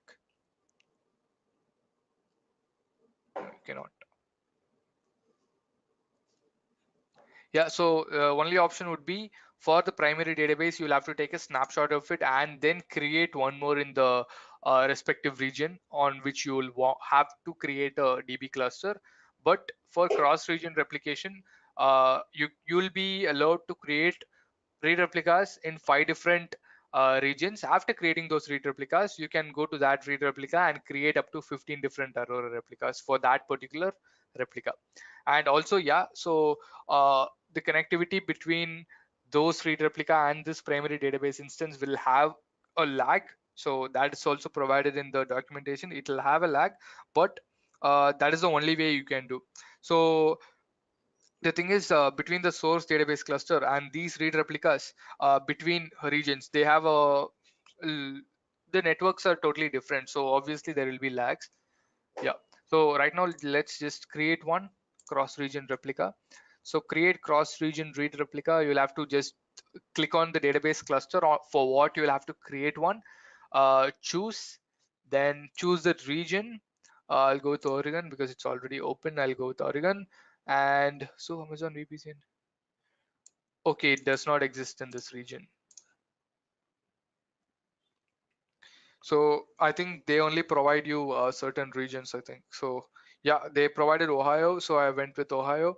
It's going to be, no, it's not multi-AZ. You can select your DB class here also. You don't need to have the same class as your primary. If you're going to use this particular region infrequently, then you don't need to give a powerful instance type. You can just choose a normal one, a lesser powerful one. Then yeah, then every thing will be the same. Just you'll have to provide the identifier one cluster one, and then so this is not required. Okay, enhanced monitoring. I don't want performance insight. So yeah, so now if you create this,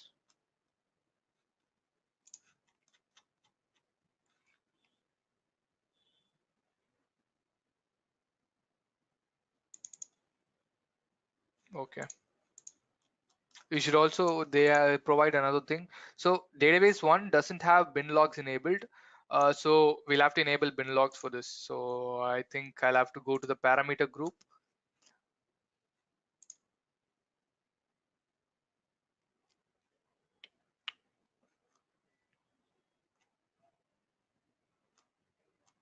Which is the parameter group for this. Change it to custom Aurora 1. Parameter groups.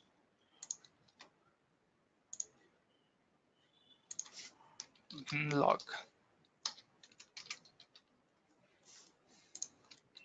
It is on. I'll just make it mixed. So it is on, but still it's showing some errors for that. Is it saved? I think it's saved. Let's mix it. Okay.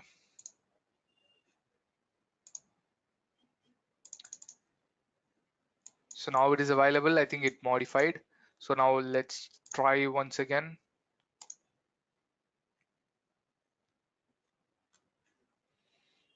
Ohio, publicly accessible. No.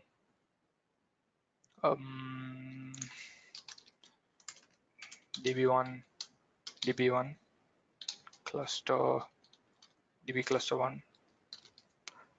Failover, nothing. Yeah. Okay.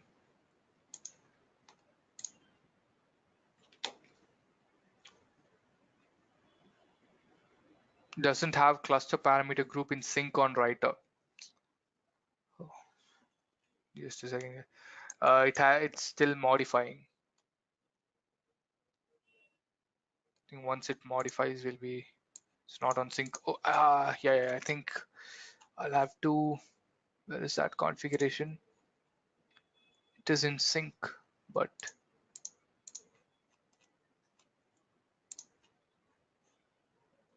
I just changed the parameter group. Why is it okay? Cluster parameter group. Anyways, come on.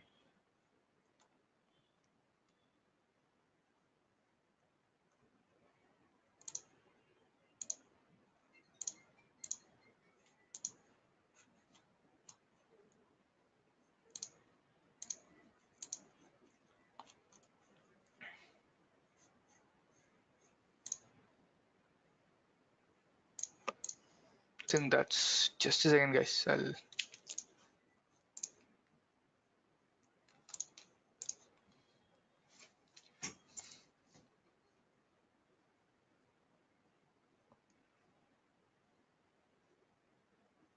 Just a quick info, guys. Intellipaat provides AWS Big Data certification course mentored by industry experts, the course link of which is given in the description below. Now, let's continue with the session.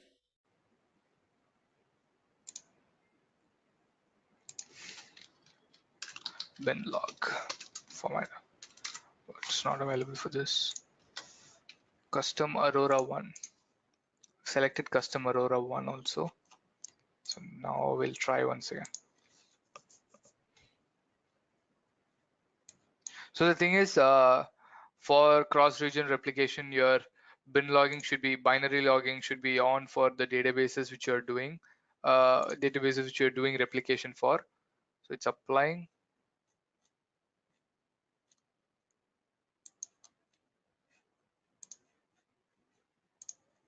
Did it create here? Yeah. So the copy has been created in Oregon. So we've enabled cross-region or snapshot replication. So it has created. So now I can directly restore from my snapshot. Yeah, so this is one thing we can do. I'll just delete these snapshots. Okay, now coming back here, it's modifying. So even in the last session, we had the trouble of that bin logging in RDS, but in our local MySQL databases, we'll have what is that? We'll have the authority to change the configuration files. So we can change whatever we need. But here, the only thing we'll have to do for enable bin logging is making bin log format either for mixed or it should not be off. It should be at least a row or statement or mixed. So if it is there, then bin logging is available.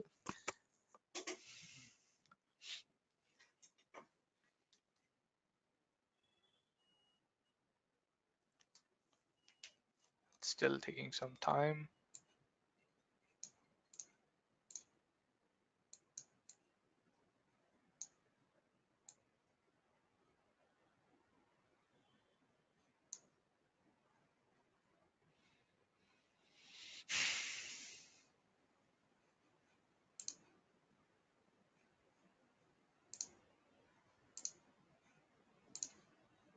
It's available.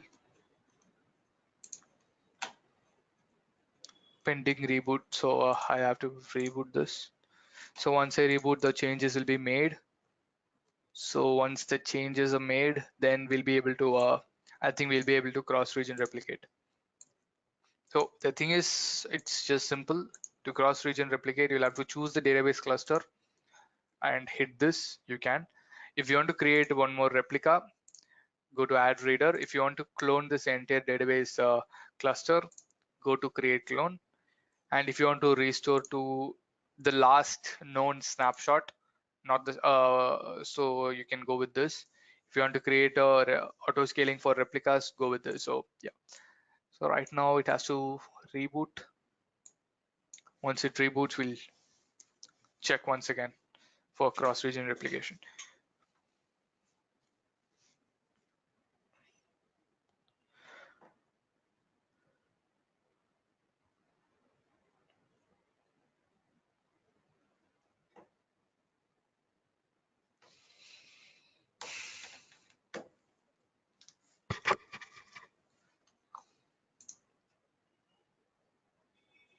I think it's available, so reboot has occurred.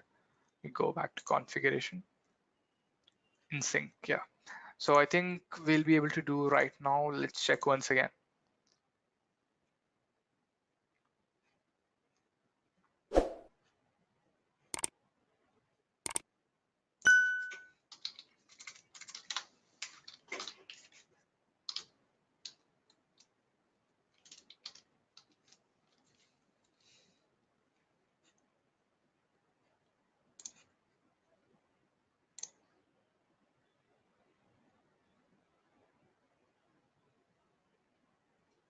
Yeah, so so I did the same thing in the last session, but it still showed bin log is not what is that?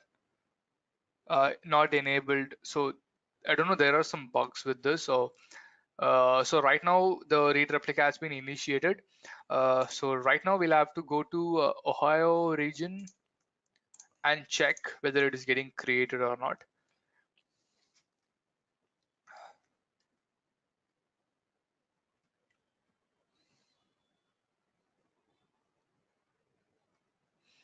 Okay, it's too slow, I say. I don't know why.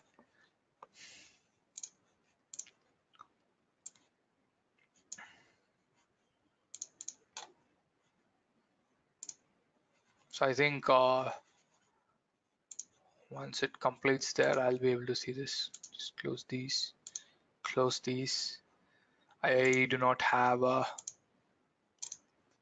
free, so I'll have to delete it. I have to delete my snapshots.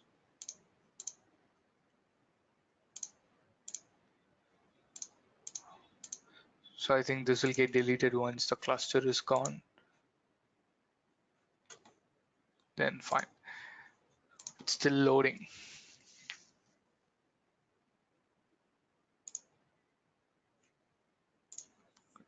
Yeah, it came. Okay,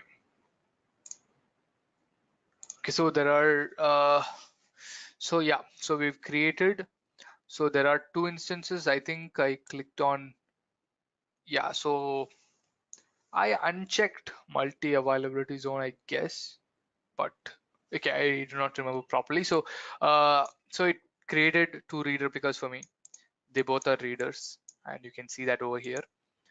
So it's a click of a button to create a cross-region replica for your existing database clusters. You cannot replicate your primary database instance directly. You'll have to take a snapshot of it, and after taking a snapshot of it, you'll have to copy the snapshot to here. After copying the snapshot to the particular region where you'll have to create that database, from that you'll have to use that snapshot. So you'll have to use that snapshot to create a database cluster out of it. So that's how you'll have to do it. So right now it has just created a reader nodes, sorry, not nodes. So it has created reader instances. So db1 db us is 2b. It has created 1 and 2a and 1 and 2b, that is multi availability zone deployment. It automatically did it for us. So yeah, so it will take some time to first create. After creating, it has to copy the data, so it will take some time to load. So this is how we do it. We'll be looking into AWS EC2. Introduction to EC2. We're not going to concentrate much on the theory, so I'll just give you all the briefs, make you understand, and let's move on to the demo. Now, coming to introduction to EC2, EC2's full form is Elastic Compute Cloud. So first, let's understand the first word, which is elastic. If you have a server in your on-premise setup, let's say you have 5 servers to host your website. Now you want a 6th server because your website's popularity is increasing. So your website is getting much and more and more popular. So in that case, you will need another server. So to get another server, what do? You go and purchase a system, you bring it, you configure it with the appropriate softwares, you push your code into it, you set it up, and you have 6 servers right now. But let's say after 1 week, your website's traffic or your website's interest goes down by 50%. In that case, only 3 servers are needed right now. So you cannot just sell the other 3 servers because you have invested in them, and even if you sell it, they'll go for less price. So exactly to solve that particular thing, EC2 came, and the elastic part of it is the so that came to save us from that on-premise setup where we'll have to invest capital to buy servers and then host our code in it. So now elastic, it basically means it is the level at which a system is able to adapt to workload changes, provisioning and deprovisioning resources such that resources meet current demand. So that basically means so the servers which you launch in EC2, you can set up a scaling policy which basically determines to provision or deprovision the resources. That basically means increasing the servers or decreasing the number of servers according to the current demand. So there is a service for this particularly called auto scaling. We'll not be looking into that. We might look into that in another session. So that basically is Elastic Compute Cloud, and also it is cost optimized because you only have the number of servers you need at that point of time. So right now you can see there are 3 users using EC2, and EC2 is provisioned a particular server. So this is the server which is handling these users. So now let's say there are 6 users using these servers. So each server can handle 2 different users. Now user traffic is increasing, your website is performing well. You need 3 servers right now. Without 3 servers, obviously your website would crash. Now suddenly your website's popularity decreased and your website's traffic is decreasing. Now there are only 4 users using your website. So if you have 3 different servers, there is no need, if you're using 3 different servers, there is no need for 1 server because 2 of the servers can accommodate 4 users. So AWS basically does that for you. So you can set up an auto scaling policy which will decrease the server by 1. And now you only have 2 instances running which can accommodate 4 users. So there are 2 things which you can benefit from this. One is high availability. Your website will be always running even if the traffic increases or decreases. Second one is cost optimization. That is, you only pay for the servers which are currently running. So when there is less traffic, if you only have a minimum number of servers, that basically means you have reduced your cost a lot. Okay, now coming to regions and availability zones. I wanted to introduce this. This is not a major concept which you can start off with while you're starting off with EC2. So there are multiple regions in AWS. You can, let's say, if you're in Singapore, you can launch an instance or a server in US East. If you're in US East, you can launch an instance in Seoul. So you can launch an instance in any of these locations you want. You'll just have to change the location in the AWS console. So the main advantage of this is, let's say you are a developer in, let's say, in Mumbai. You create a website, you launch it on AWS. So right now you get to know that your customer base is global. There are some customers in Singapore and Sydney. So now you want to move your applications to Singapore and Sydney as well, so that the customers can get fast access. So now what you can do, if it is an on-premise setup, that is, if you have created a simple on-premise setup to host your application, you will, if you want to create an on-premise setup in Singapore and Sydney, obviously there are a lot of restrictions. You'll have to get a place, you'll have to set up servers, and you'll have to proceed with it. But if it is AWS, it's pretty simple. You can just choose the region, create the servers, upload your code, and you are set up. So it's pretty simple to move your application move your application across multiple regions and availability zones. Okay, so I've explained about the regions. One more thing I wanted to introduce is the availability zones. So there are multiple availability zones within one region. That basically means there are multiple data centers. So if you take US East 1 in North Virginia, there are 6 different availability zones or 6 different data centers within that one region itself. So you can host your data or you can host your code in all of these availability zones, or one of these, or 2, 3 of these. So I'm just giving you an example. These are the geographical regions, and these are the availability zones. So it is not that there are 6 availability zones in all of the regions. You'll just have to look into each of the region to check the number of data centers which are available within them. Okay. Now coming down to EC2 instance types. So this again, there are multiple instance types which can be grouped together in these 5 different types. One is general purpose, one is memory optimized, storage optimized, accelerated computing, and compute optimized. So general purpose are the instance types which you can use for any usage. It can be for a simple server usage. You can basically store something. You can run simple code in it. You understood the word, right? The sentence general purpose. So it's basically for that. Coming to memory optimized, you get an increase in the RAM more than the virtual CPU.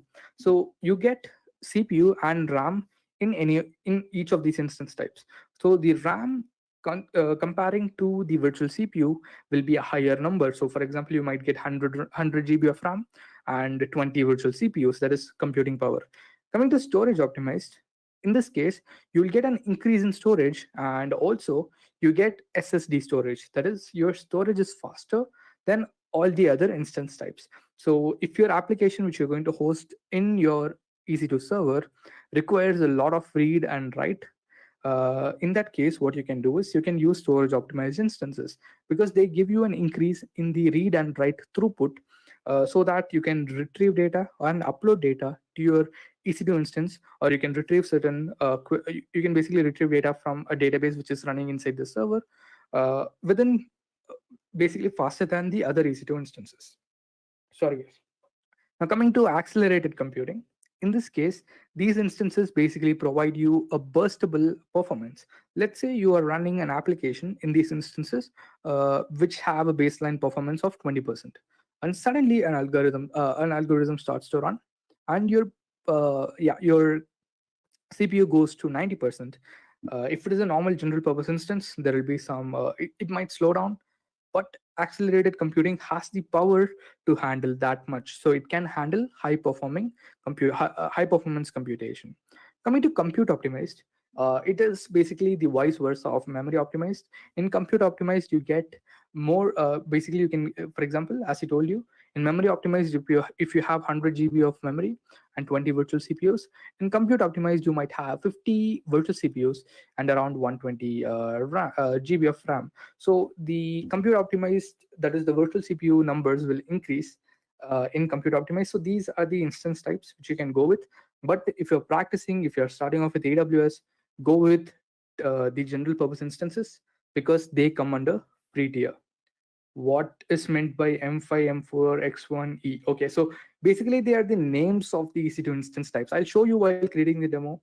These are, for example, M5 in the sense it will have a certain number of virtual CPUs and RAM. You'll just have to choose the instance type according to the RAM and virtual CPU you need. So these are just the names and the group which they belong to. I'll show you once while I'm doing the demo, because the second option is to choose the instance type. Okay, so we've come to the demo, and I think you got a basic idea of what EC2 is. It is basically a server which you can launch on AWS and get access through the internet. Now, let me open my management console. So I'm already logged in. So let me show you how to create an AWS account first. So you can just go to aws.amazon.com, click on create an AWS account. And it's pretty simple to start, guys. You'll just have to provide your email ID, password, confirm your password, provide an account name.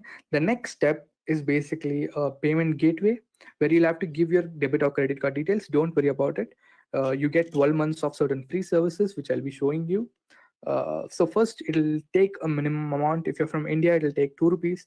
If you're from US, it'll take $1. So I don't know the other countries' minimum number. So it'll basically take the minimum currency. Once it takes that, it basically verifies whether your card is real or not. And once it verifies it, it'll send. They will send back the cash within 3 to 5 working days. So you don't need to worry about your cash. And once you create it, that's it. Your AWS account would be set up, and you can start off with your work. So once your AWS account is set up, it'll look something like this. You will have your name over here. Here you'll have the regions which you can select from. So I'm working on North Virginia region. You can choose any of the regions you want. You can choose South America. You can choose Canada. You can choose Asia Pacific, Mumbai or Hong Kong. So also whichever region you want to work in. But why I work with the American regions, that is US East 1 or US East 2, is because whichever new update comes into AWS, they always implement it in a region in the US. So that's why I pretty much use the US regions. So if you're a beginner, please start with the US regions. If any new service or if any new feature is coming into a certain service, it will be available in the US region first. Next, we'll have to start off with the EC2 part. Okay, now to start off with it, you'll have to click on EC2. So if you're a beginner, if your account is new, you won't get that option over there. So you'll just have to go to services and search for EC2, or your first option itself would be EC2. So just select it. And once you're in, you will get this dashboard. So once you're new, everything will be 0 over here for you. For me, you can see there are 116 key pairs, 110 security groups, 2 volumes, 2 instances in all states, but there are 0 instances which are running. So if you go to these 2 instances in all states, these 2 instances should be stopped. Yeah, so we came into the EC2 instances. So over here, right now there are no instances. There are 2 stopped instances, as I told you. So these 2 instances are stopped, so you don't get billed for these 2 instances. Whichever instance is stopped, you won't get billed. Only for the running instances, you will get charged. So if you create an instance and then stop it, you only get charged for the minutes that instance was running. So yeah, so this is, I just wanted to show you guys. So now let's start off with the launching an instance part. Now click on here. So go to launch instance. Don't worry about from template. So that we'll see maybe in another session. Now launch, clicking on launch. Once that is done, choose the AMI. So let me explain what an AMI is. First of all, to launch a virtual machine in your PC, you will have to basically provide an ISO file. So that basically contains all the configuration files to launch the operating system in your virtual machine environment. So the same thing goes with an AMI. So an Amazon machine image consists of the operating system, the application server, and the applications which you need to be available within the AMI. So if you go with the AMIs which are free tier eligible, you can see over here. So you have Amazon Linux 2. You have Amazon Linux 2. You have Red Hat Enterprise. You have SUSE Linux Enterprise. You have Ubuntu Server. And you have Windows. So these are the 6 different free tier eligible AMIs. So now if you select one of these, you will only get the operating system. Then you will have to basically install all the softwares you need for your server. So I'm going to choose the Ubuntu server. I pretty much use the Ubuntu server. You can choose any of these servers. You can also choose the Windows instance. You can choose any server you want. To start off with it, to practice off with it, go with a Linux instance because it'll be easier to start off with. So I'm just going to go with the Ubuntu 18.04 LTS because I have an virtual machine of it, so I use it often. So I'm just going to go with it. So first we've selected the AMI, which basically directly tells you that we are going to use an Ubuntu operating system on our server. Next, coming to the instance type. So someone asked me what is M1, M5, what are these random digits? So that's what I'm going to answer right now. Where is it? Yeah. So over here you can see there is one instance t2.micro which is under free tier eligible category. So you get the first 12 months. So in the first 12 months you get t2.micro instance for free. So you get it for 750 hours per month. That basically means you can run one instance for the whole month and you won't get charged, or you can run multiple instances, but the hours you run these instances, so the total hours of all the instances together should be lesser than 750 hours. I'm just introducing you to this so that you get to know which is the free tier eligible instance which you can start off with. So now, as I told you, there are compute optimized instances, there are storage optimized instances. Coming down, you can see there are various varieties of instances. You can see under T2 itself, T2 family, you have 8 virtual CPUs and 32 GB of RAM. So you can see this is one type. So this particular instance type is one type where you get 8 virtual CPUs and 32 GB of RAM. So this basically denotes the names which are provided here. That is T2. Under T2, you have multiple instances: T2 micro, T2 small, T2 large, T2 into 1 multiplier. So 2 multiplier into large, which is 2, 8 over here. Then X large is 4, 16. 2 into large is 8, 32. So now coming down, there are much larger instances. So whenever you go larger, the cost will also increase. You can see C5, 96 virtual CPUs. That basically means you get the computing capability of 96 virtual CPUs and 192 memory. That is 192 gigs of memory. Coming down, there are larger instances, larger instance types as well. I wanted to show one which has 2000 memory. But the thing is, make sure that you don't launch these instances because they are very expensive and they'll cost you a lot. Okay, so it's not here, it's over here. I saw it somewhere. Just a quick info, guys. Test your knowledge of big data by answering this question. What are the 5 V's of big data? A. Volume. B. Velocity. C. Variety. D. All of the above. Comment your answer in the comment section below. Subscribe to Intellipaat to know the right answer. Now let's continue with the session. So you can see there is one instance, i3en, 96 virtual CPUs and 768 gigs. So these instances are basically memory optimized instances where you get a very high increase in the memory, but the virtual CPUs are basically the same as any other instance type which is available. Also, you can see storage optimized instances will have SSD. Normal instances will have EBS only. So EBS is the block storage which is attached to your instance type. Block storage in the sense, whichever you store or whatever software you install on EC2 server will be stored in the volume attached to it. That is the root volume attached to it. And that root volume is basically EBS. So again, we're not going to go much into EBS, but the next you will have, I'll just give you an introduction in the storage part. So now select t2.micro. Next, configure details. So you can choose the number of instances which you want. So I just want one instance. And next you have network subnet. Again, you don't need to go into these now because VPCs subnets are a completely different module in which you'll have to go through and understand everything. To put it simply, to set up a LAN or to set up a local network, you need multiple systems which you connect together, which forms a network. So right now, if you want to create a network in AWS, you can create a VPC which creates a logical network inside of which you can launch multiple EC2 servers, which you can use as a group of servers which are connected together. So it basically denotes a network. And subnets are basically, you can use a subnet mask where you denote a CIDR notation, which basically is a list of IP addresses which the instances within the subnets can use. It's a little complicated. If you know networking, if you have steady networking and know a little about network masks, you can understand this easily. If not, you'll have to look into this later. So just choose one instance and click on next.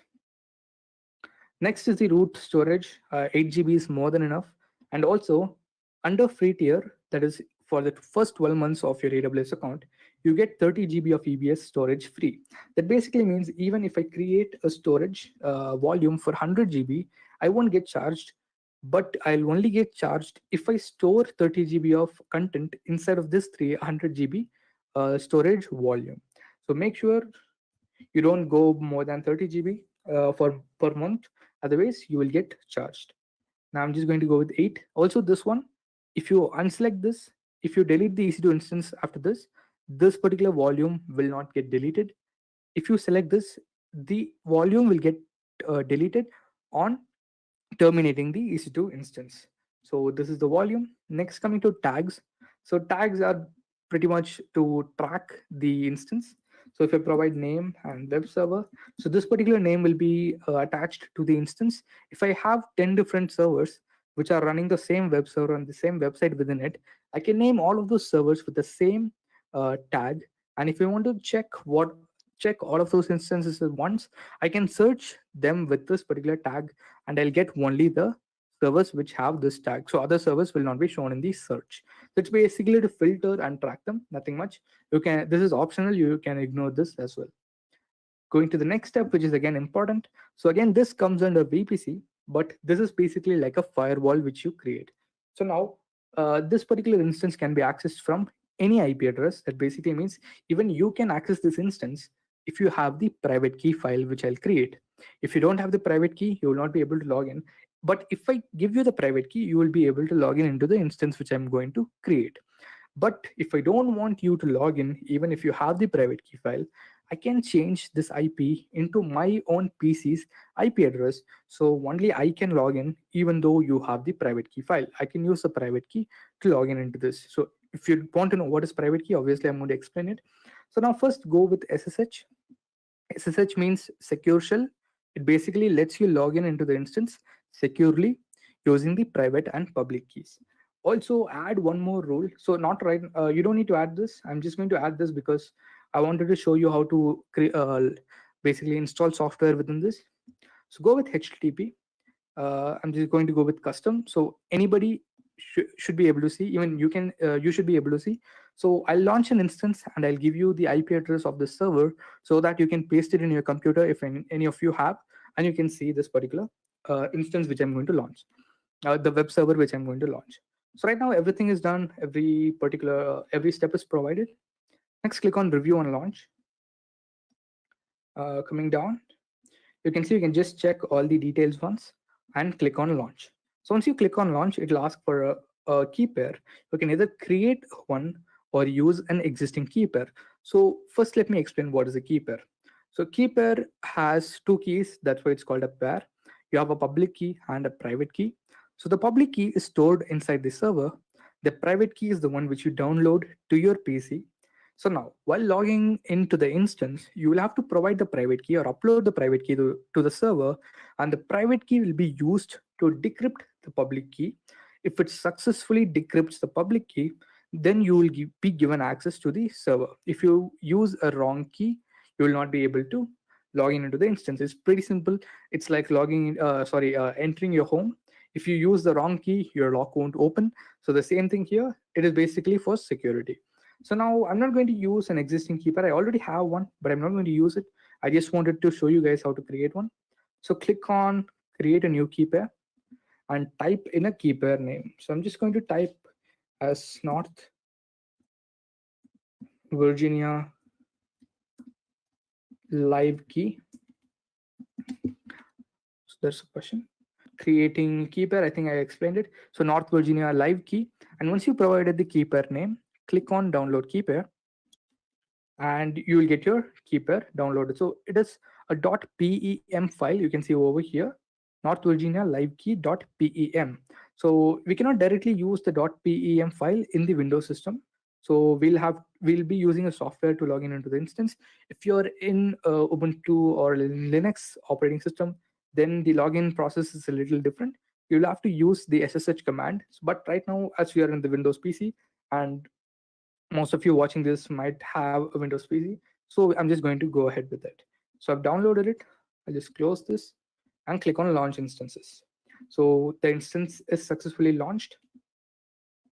Going to view instances. So just ignore these two, these are stopped. So this is the instance which is getting created. You can see the name is web server, which is the tag which I provide. Also, you can see a public IP address has been provided. A private IP has been provided. You don't need to worry about the private IP right now, because if you have to learn about the private IP address, you'll also have to know about VPCs and subnets. So now the public IP address is the one which we will be using to identify this server, which is unique to this particular server. So this IP address will not be available in any of the PCs or any of the server which is available in the world. It is only for this particular server so that we can access it. So now if I copy this, so right now it is running. If I copy this and paste it here, you will not see any output. It will show just an error.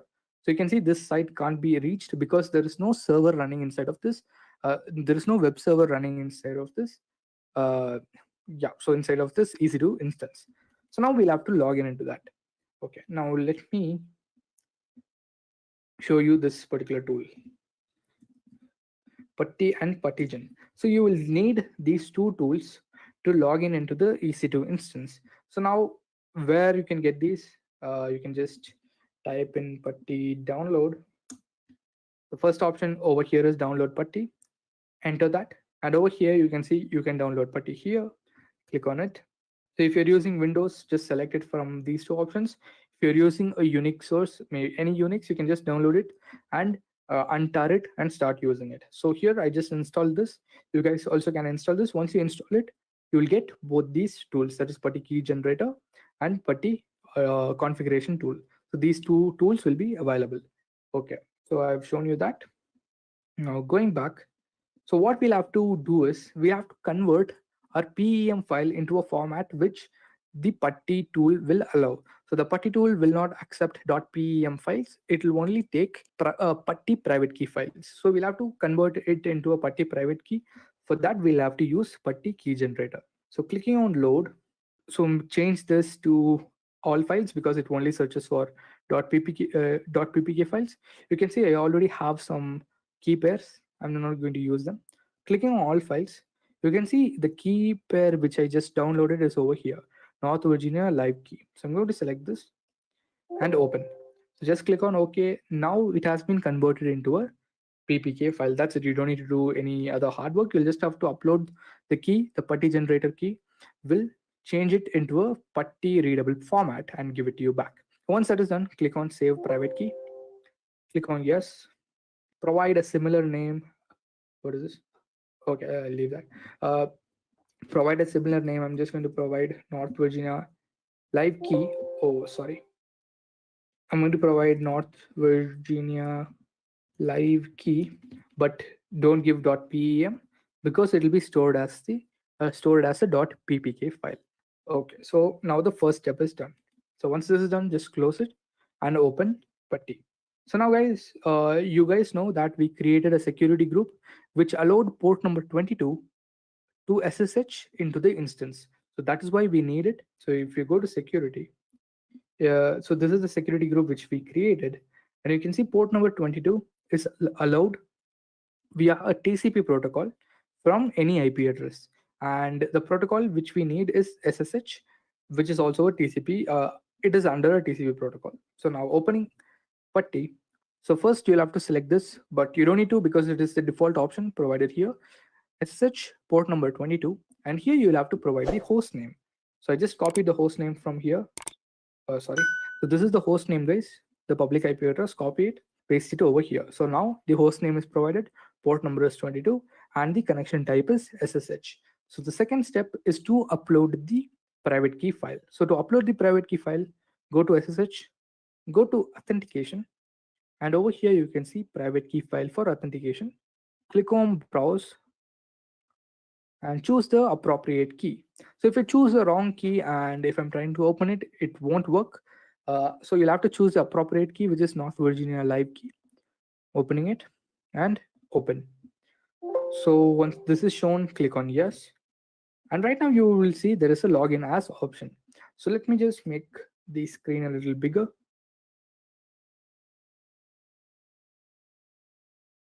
Okay, so right now you can see there is a login as option. So for an Ubuntu instance, the username is Ubuntu. If it is a Linux instance that you're using, the username would be EC2 user. So any other Linux instance, it can be Red Hat, it can be SUSC, it can be Amazon Linux, but the username is EC2 user. If you're using Ubuntu, the username is Ubuntu. So there is no password. Once you hit enter, it will basically get the private key file from Putty and it will try to authenticate it with the public key. So if it successfully authenticates, you will get the terminal over here. So right now we are successfully logged into the EC2 instance, which we just created, guys. Okay, so I just put the clear command to show you the terminal. So you can see over here, we are basically inside a directory called /home/Ubuntu. So we are successfully logged in. So we have created an EC2 instance and we have successfully logged into it. So I wanted to show you how to install certain software. So some of you might not know Linux. So in Ubuntu, it's pretty simple.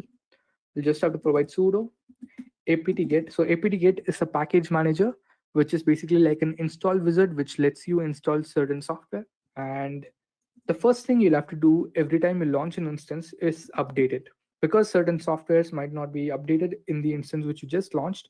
So always do an update. So once you update it, you can basically install any other software which you need. So the update is done. So now let me install a web server called Apache 2. So see, this is the web server which I'm going to install. It's basically a lightweight web server where you can host HTML and okay. So this is the software which I'm going to install, which will be basically running a default web page in it, which I'll be able to see in the browser. I'll also give you guys the IP address so that you can view it in your browser as well. So now clicking here and providing yes. The software will be stored in a location called /var/www/html. If you go to this location and do an ls, you can see there is an index.html file over here. So this is the file which will be shown in the browser right now, in the web page right now. And right now you can see there is an Ubuntu default page running in my EC2 server. The last time when I showed you, this particular IP address did not have anything inside of it. Right now there is a default page and you can see it is located at this particular location. So right now, if we go back to my instance and use sudo nano, so nano is an editor where you can edit files. So sudo nano editor, I'm creating a file called one.html and I'm going to type in hello world and saving this. Okay, right now I have two files, index.html and one.html. So if I refresh this, which is the file do you think will open? Is it index.html or one.html? So if your answer was one.html, you're wrong. It basically searches for the index.html within this location. So right now, if I search for a file which is not available in that location, let me search for 2.html. It will show an error because there is no file called 2.html within that particular directory. But if I search for 1.html, you can see it shows the hello world page. So this is how you can also host your own web page on the internet using EC2.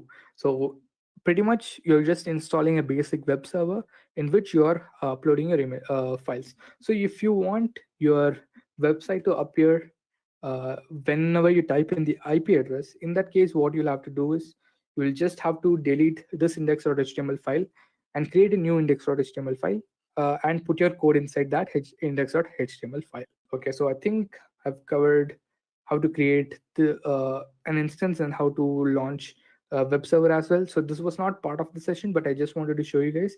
So you can basically start off with EC2 at a single go. Just a quick info, guys. Intellipaat provides AWS Big Data certification course mentored by industry experts, the course link of which is given in the description below. Now, let's continue with the session. We get to the introduction to Hadoop. So we're going to be solving those problems by understanding what Hadoop is, right? So big data obviously has a lot of issues when it comes to computing it, when it comes to storing it, right? You cannot store big data on a normal computer that has a 1 terabyte hard drive. Obviously, if the data is above 1 terabyte, you cannot be storing it on a 1 terabyte hard drive. And even if you manage to have a combined hard drive of say 5 to 6 terabytes and you're storing that data on it, right? Then what will happen is, what happens when you try to process it? It will take days, right? If you try to process terabytes of data on your computer with a single i7, even i7 CPU, it will take days to process that amount of data. So the alternative to that would be to actually have a lot of computers combined together. So we'll get to that. Apache Hadoop is a platform used for storing big data across a spectrum of devices. So instead of one device, Apache Hadoop as a platform comes in, it's a framework that allows you to combine multiple devices together using LAN wires, right, or network. You combine the multiple devices together and you store that data across those multiple devices instead of just one device. So this is useful to process this big data and store this big data in parallel. So that means that you divide the data into a certain amount of parts, right? And then the data is processed in parallel. So each computing device will process that block of data that it has been assigned. So that is what it means. So when you compute all of that data in parallel, you drastically reduce the time in which the data can be processed. So it is made up of distributed file system called HDFS, which is the Hadoop distributed file system, and a computation layer called MapReduce, which is Hadoop's processing framework. So HDFS stores the files and MapReduce processes the files. And Hadoop is open source. So obviously, if you want to tinker with it, if you want to add some upgrades to it for your own use case, you can easily look into the source code of the Hadoop framework and edit it according to your needs as well. So let's continue. Let us look at the HDFS architecture. Now, follow me here. Basically, HDFS is comprised of the name node, data node architecture. So what does that mean? Say in your Hadoop cluster that you have created to store and process big data, you have combined 8 to 9 computers. 9 computers. Let us assume you have combined not 9 computers, 4 computers you have combined, right? So you have connected them through LAN wires. You have created your network. So the computer with the weakest specifications, with the weakest processor, with the lowest RAM, with the lowest hard drive space, you will assign as your name node in Hadoop. And the computers with decent specifications, you'll assign as data nodes. So one you assign as name node, and the rest of the remaining 3 you assign as data nodes, and you connect them all together, right? And Hadoop is installed on top of them. So when you come in and try to store a 5 to 6 terabyte file, right? You come in and try to store that. What will happen is, the moment you as a client, as you can see my mouse over here, right? So you as a client, you try to access this Hadoop server that comprises of these 4 nodes. You'll contact the name node and you'll say, I want to write a file of this 3 terabytes, this big data file of 3 terabytes onto this Hadoop cluster, which comprises of these 4 nodes. So the name node will then check all of the data nodes. It will check all of the data nodes. It will look for the space present on these data nodes, right? And it will look of the status of these data nodes, whether they are active or they are not active. Once it has determined all of the specifications and the status, it will then divide that file into parts, into blocks, right? So these blocks, you can determine the size of these blocks by specifying in the configuration, but it can be around 120 MB at an average. You can specify blocks. So what this particular name node will do, it will divide the file into the block size, as many blocks as possible. And then it will start distributing those blocks across these data nodes, 1, 2, and 3. And in a relatively proportional amount, depending on the space these data nodes have, it will distribute them and store them on those data nodes, right? The name node will store the metadata of this data as to what part of the block is there. So the part 1 is on, say, data node 1, it will store that information. The part 2 is on over here. The part 3 is on over here. Name node has all of that information, right? So it will do that. Then what the data node will do, is it'll replicate those blocks across all of these, depending on the replication factor, it could be 2, 3, 4. Depending on how many times it has to replicate those blocks, it'll replicate it across these data nodes. So replication is done to prevent any sort of data loss. So if you store only one copy of the block on one data node, what will happen is if one of the data node fails, right, you lose that block permanently. You don't want that. You want to replicate it across the data nodes. So even if one data node fails, you still have a backup of that data, right? So you replicate it across, depending on the replication factor, you replicate it across those data nodes, and you have your file stored on the HDFS server, right? You have a very big file, a 6 terabyte file stored across this entire server, right? Without any issues, without any particular data node having to store a lot of data. You have divided it very specifically for that purpose only. Then say a HDFS client wants to read that data, right? So he'll try to access the name node again, right? He'll ask, where is this file?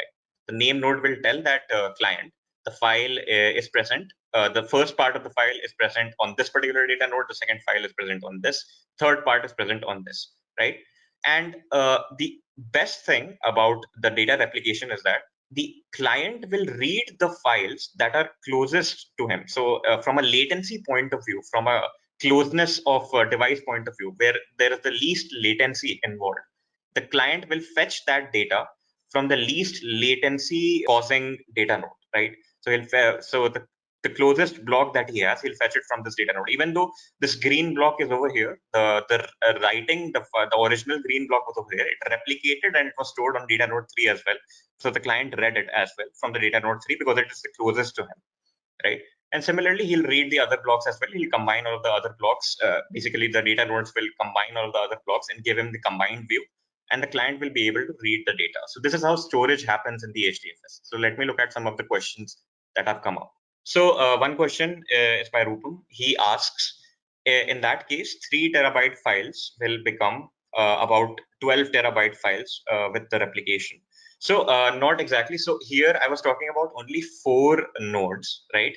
But there can be more nodes. So I actually took a very big size, like a 6 terabyte. So don't particularly think about that. But imagine this: if you have, say, 100 nodes on your big data cluster, which is usually the case for big companies. So you have 100 nodes, right? So in that case, replication does not multiply your data by that much amount. It will still be there across that data. The size will be increased, obviously. So because you're replicating that data, obviously you're also increasing the size of that particular data, but it will not cost your hardware as much because it will be stored evenly across those 100 nodes. It doesn't matter even if you're increasing the size of the data by replicating it. But it's a good question that you asked. That was a good doubt that you had. These 4 data nodes that I have taken here, that they're just an example. That is not the case with actual live cases that you will only have 4 nodes. So in that case, you're obviously costing your hardware too much by storing it almost entirely on the hard drive space of those 4 nodes. You don't have to do that. So one other question: data node have multiple copy to prevent failure, but name node has no. What will happen if the name node fails? The thing is, you can also configure the name node to be multiple as well. So in that case, there's no limitation to how many name nodes you can have. Big companies, obviously, where the data is very sensitive in nature and cannot be lost, obviously there is a backup name node. There will always be a backup name node, and it is impossible for any organization not to have a backup name node, right? So the data of the name node is also replicated. Don't have to worry about that. One other question: how would the HDFS client number the sequence of the blocks? The HDFS client is a person or a computer at the client's end. So basically what that happens is the name node will essentially tell the HDFS client that you can pick, depending on the latency that the client has with the name nodes, with the data nodes, the name node tells it that you can pick block number 1 from this particular data node. You can pick block number 2 from that particular data node, whichever is the closest to the client. So I hope that resolves that particular doubt. Are there any other technologies that like Hadoop to process big data, or is Hadoop the only solution? Just a quick info, guys. Test your knowledge of AWS by answering this question. Amazon S3 is which type of storage service? A. Object. B. Block. C. Simple.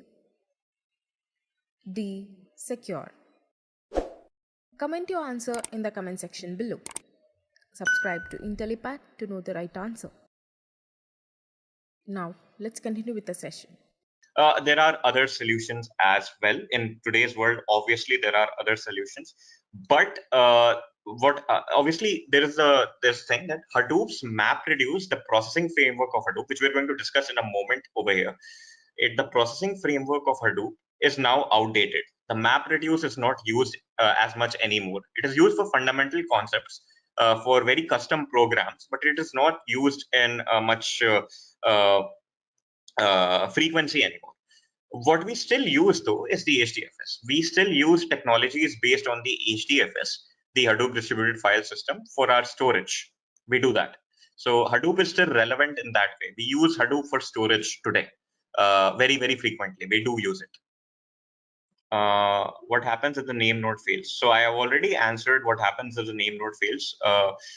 In this particular case, obviously, if the name node fails, we'll have a lot of problem on our hands. So we'll, in a professional environment, we'll always have a backup of the name node as well. We'll have another name node that backs up the data on the first name node. So that is there. We don't actually lose the data of the name node. No way that happens. So let us look at the next slide. So introduction to Spark. So now that we have an introduction to Hadoop, right? So we will have an introduction to Spark. Just a moment. Yeah, introduction to Spark. Apache Spark is it's by Apache again.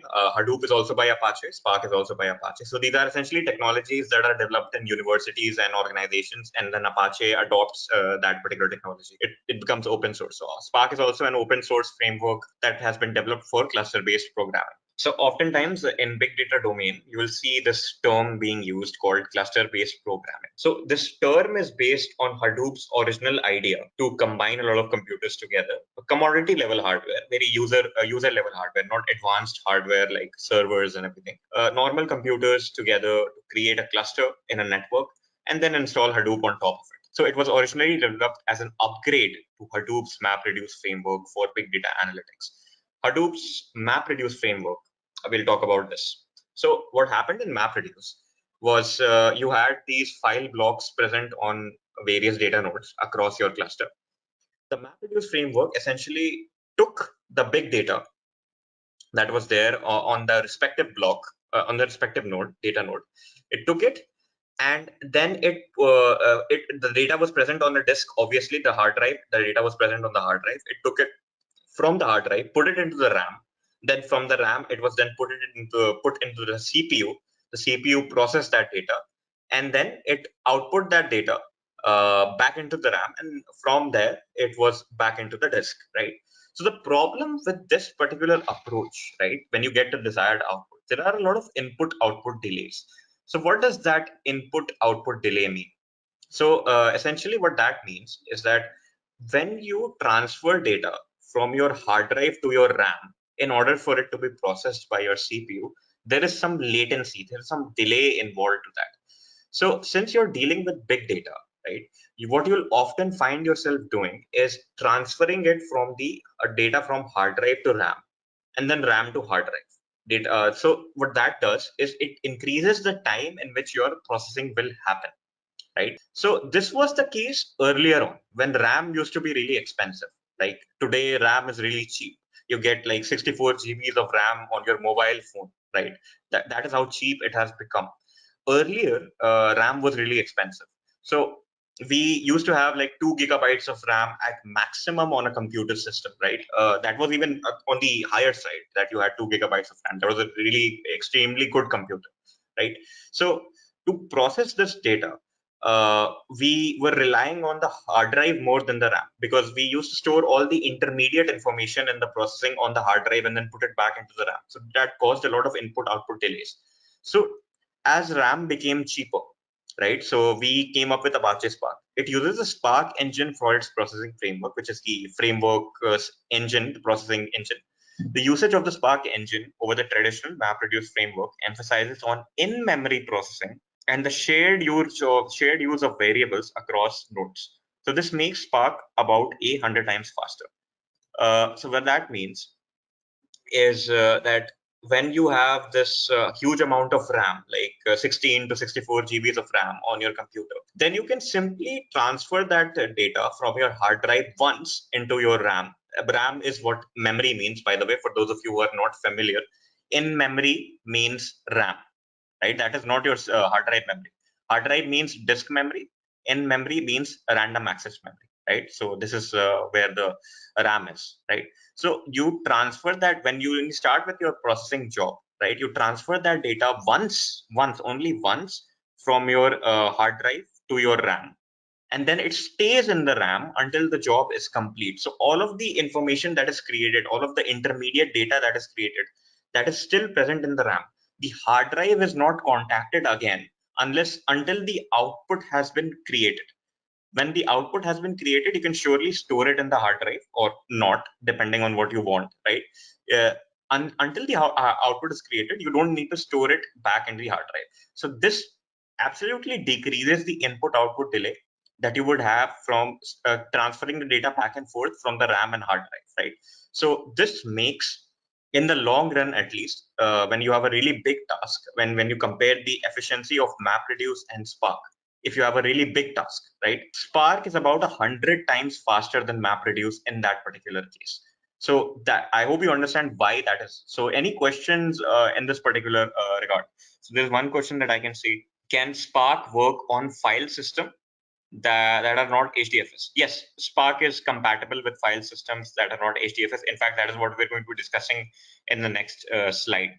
There's one other question. Since Spark works in memory, are there computers with terabytes of memory? No, there are not computers with terabytes of RAM.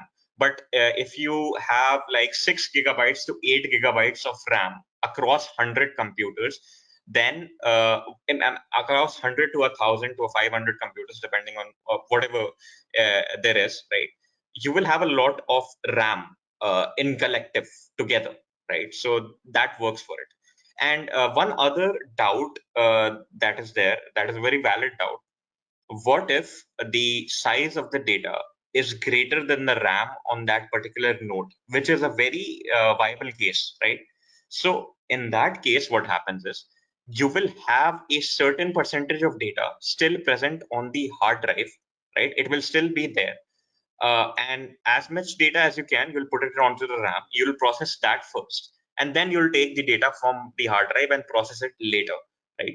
So yes, that increases a little bit of latency, but it's still relatively really fast as compared to MapReduce. Obviously, if you don't have space in your RAM, you'll still have to store that data in the hard drive. That is not a question. If you don't have as big of a cluster, then that will be the case. If you aren't able to divide your data into very small blocks, that would be the case. Yes. What is the minimum RAM requirement for Spark? So it's generally recommended, if you have a large enough cluster, it's generally recommended to have at least 4 gigabytes of RAM, right, on your computer as a data node. As a data node, if your computer is attached to a Hadoop cluster, then it's generally recommended to have 4 gigabytes of RAM to actually be useful in the big data jobs.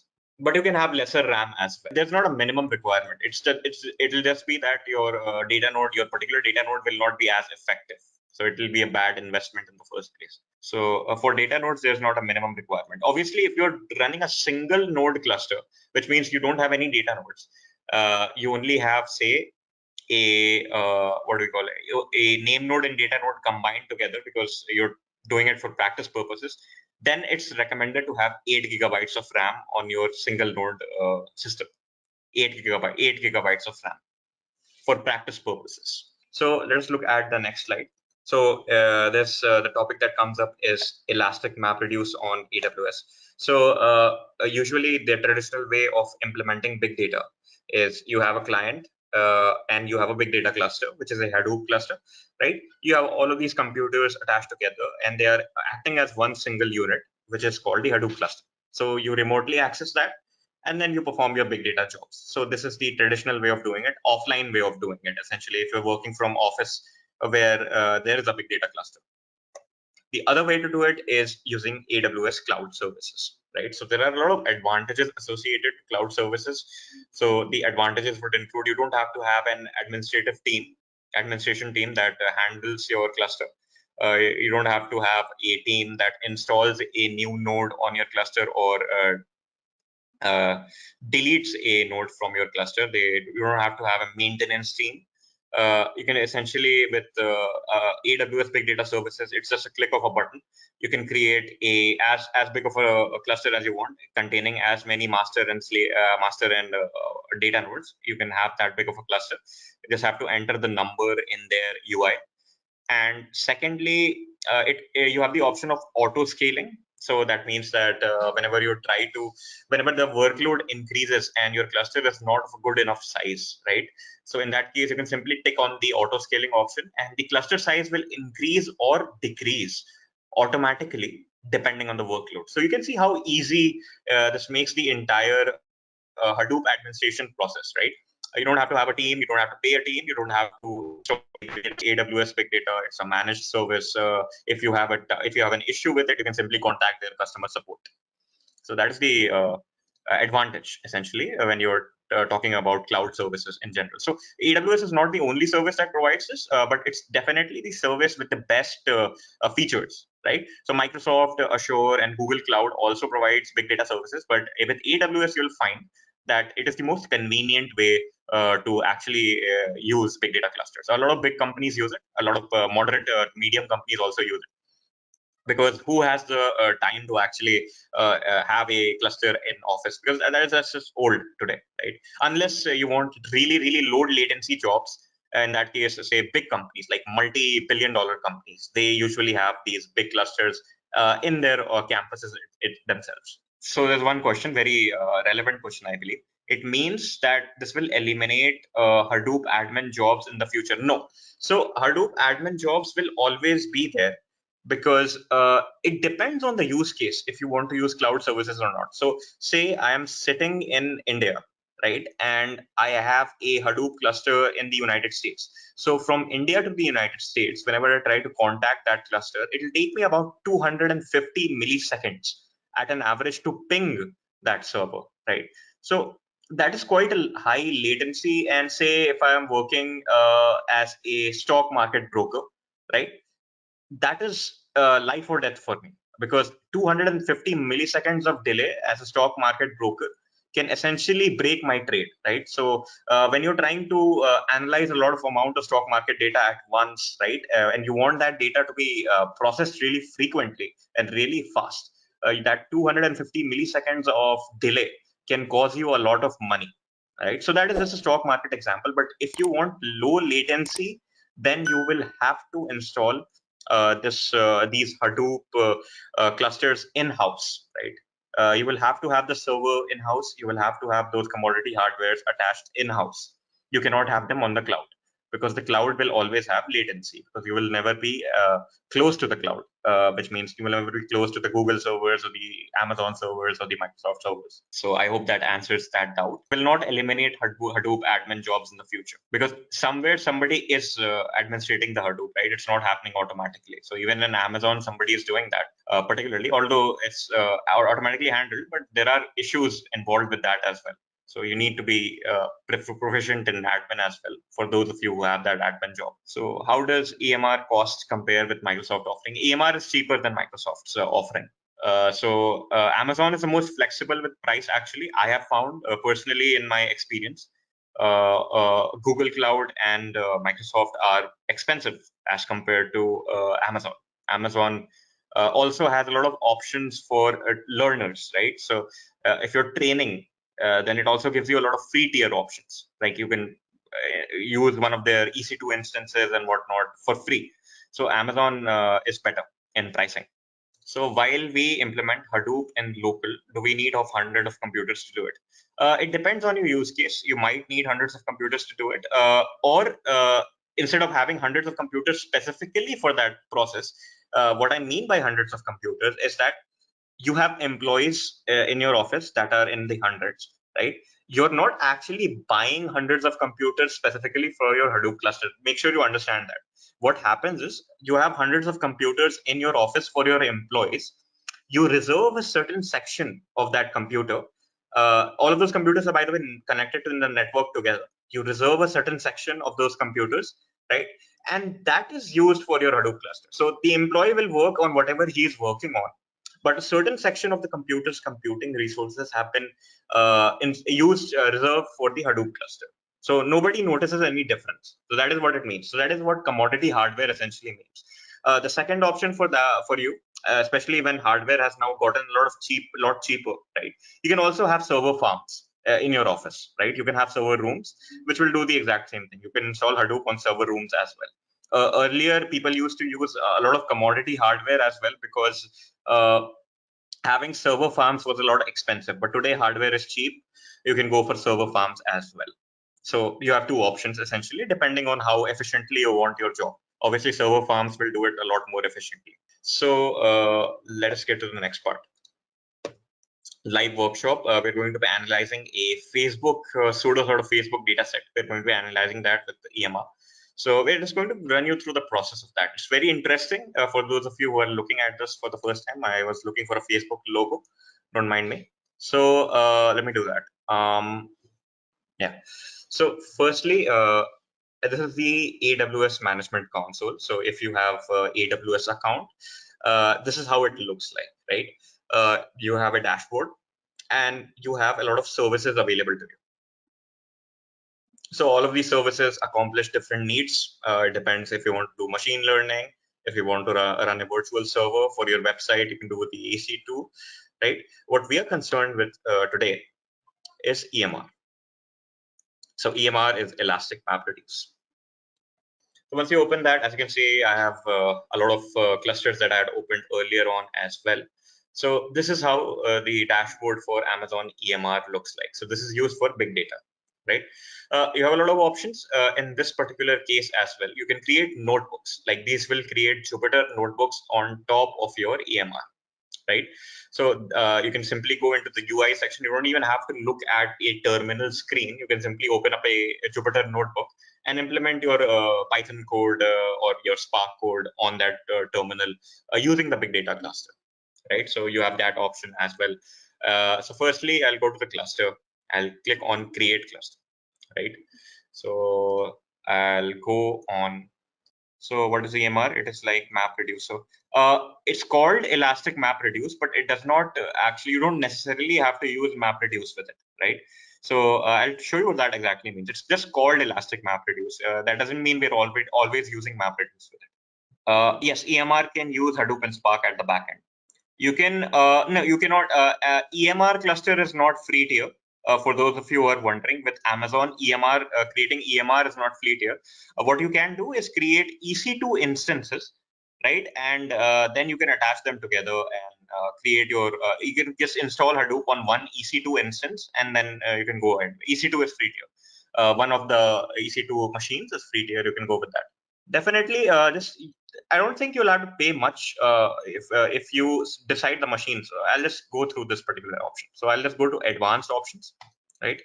With advanced options, you can select a lot of customizations, right? So firstly, there's the release, the EMR release. So this decides, Amazon actually comes up with releases of software packages, right? So currently there are two unstable releases, which are the 6.1.0 and 6.0.0. The current stable release is this particular version, 5.31, right? So we'll go with that.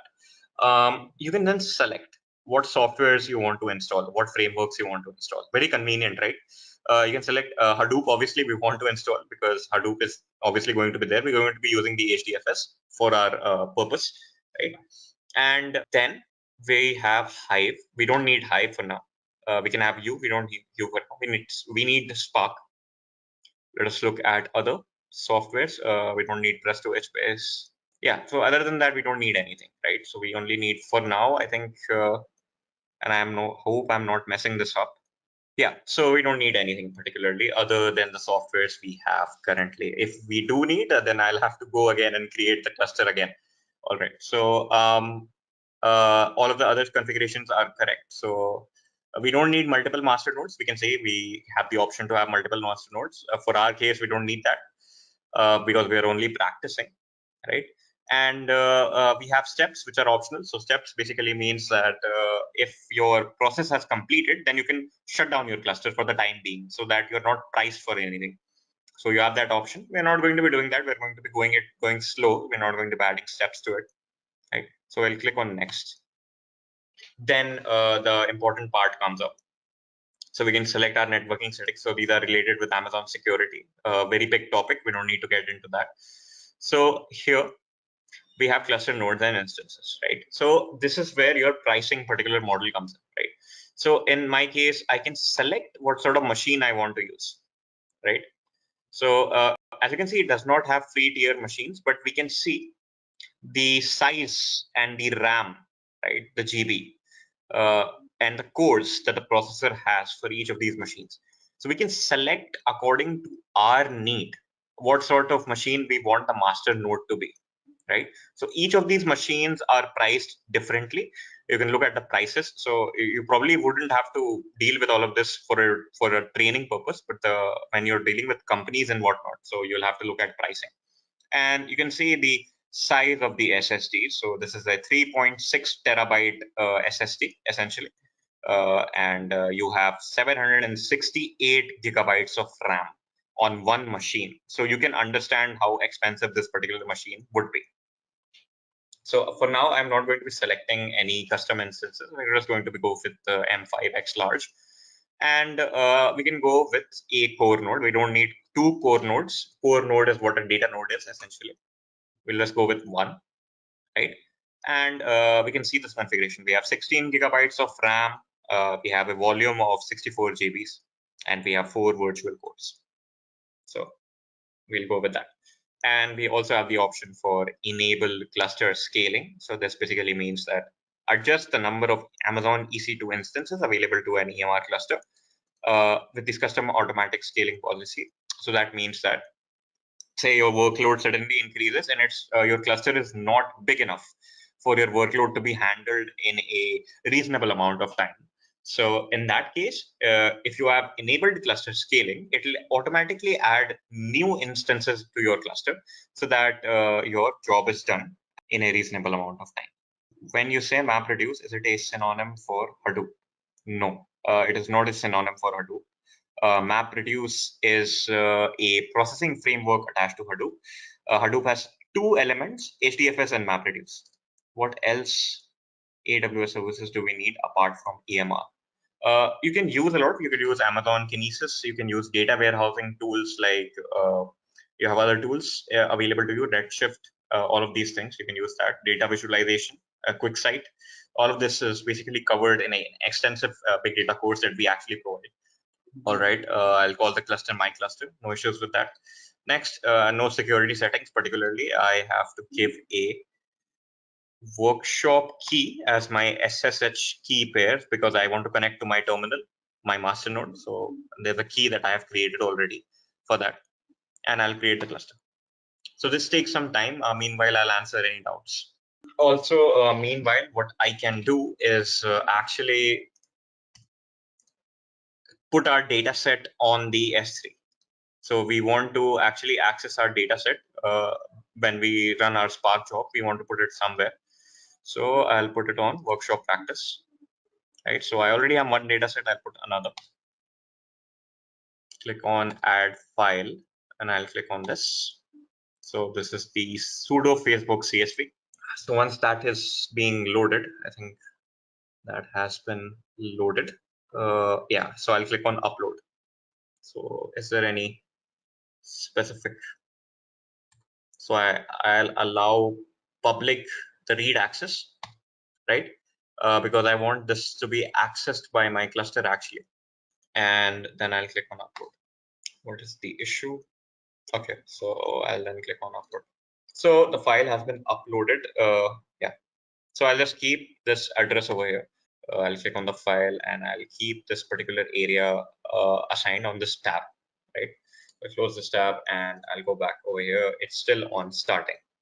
PySpark is why is PySpark recommended? It is recommended because of the machine learning libraries. Yes, because Python has a very easy integration with data science, plotting, machine learning, and artificial intelligence technologies. How is data loaded on the EMR? We'll get into that when we actually do our hands-on section. It takes some time for the cluster to actually start because the Hadoop installation is actually happening on both of these clusters as we speak. It's actually slow because you're actually connecting all of the nodes together. It takes a lot of coordination, but it generally does not take a lot of time.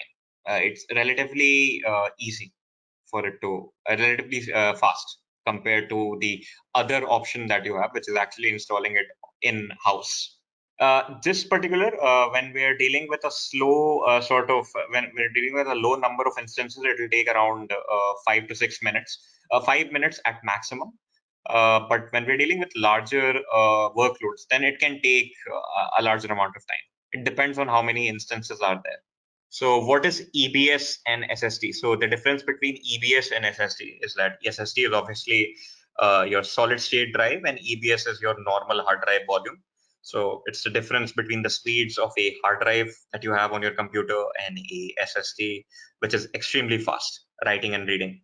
All of this is to essentially decrease the latency, nothing else. If you're using SSD, definitely it's faster. Can you SSH into the master and not the name nodes? The master is the name node. So there are two names for it. You can go with master and your core node, which is the first case. You can go with that. The core node is the data node and the master node is the name node. So now the cluster is in running, right? So then now the cluster that is in running, we can simply open up our SSH tool, which is putty. Go and enable an SSH connection. We'll copy the address of the master node, put it over here, right? And then we'll go into SSH. We obviously need our key, right? So we'll go and search for the key, which is the workshop key. I think that is the one that I used. Just a moment, I'll check. Is that the one that I used? Yeah, it's workshop key. Okay. Paste it over here, go over here and select workshop key. Go with that, go to tunnels. And then I think there's a port that I have to enter for this to work. So the port is 8157. We go with that 8157. Put that in the source port area. Put this to dynamic because it can change, and we click on open. So we have successfully remotely gotten into our master node, right? So I'll simply go to the change settings and actually increase the font size for a little bit, right? So I'll click on apply. So the guys can see better that way for those of you who have a low resolution. All right. So the first thing that I would do is obviously start the Spark shell. So the shell by default starts in Scala. It takes some time for the shell to actually start, but when it starts, it's relatively faster.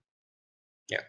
So definitely the first thing that I would do is actually create a variable that contains the data set that we have uploaded, right? So the first thing that I would do, and this could be as big of a data set that you want, right? So the S3 currently has a lower size data set. It could be in terabytes, it could be in petabytes, it does not matter. Wherever you're taking your data from, you can simply put in the location and Spark will do it in a fast amount of time, depending on the cluster size that you have. So let us go with a variable creation where we are going to create our data frame. Data frame is something similar to an SQL table, right? So Spark dot read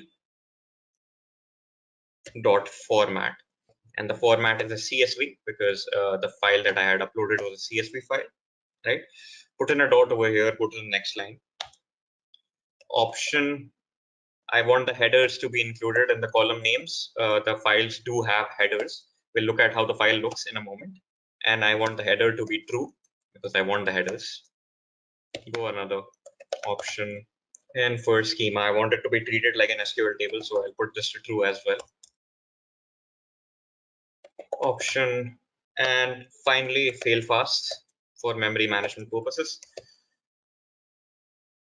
And then we want to actually specify the address of the file, so load, and we'll put in the location.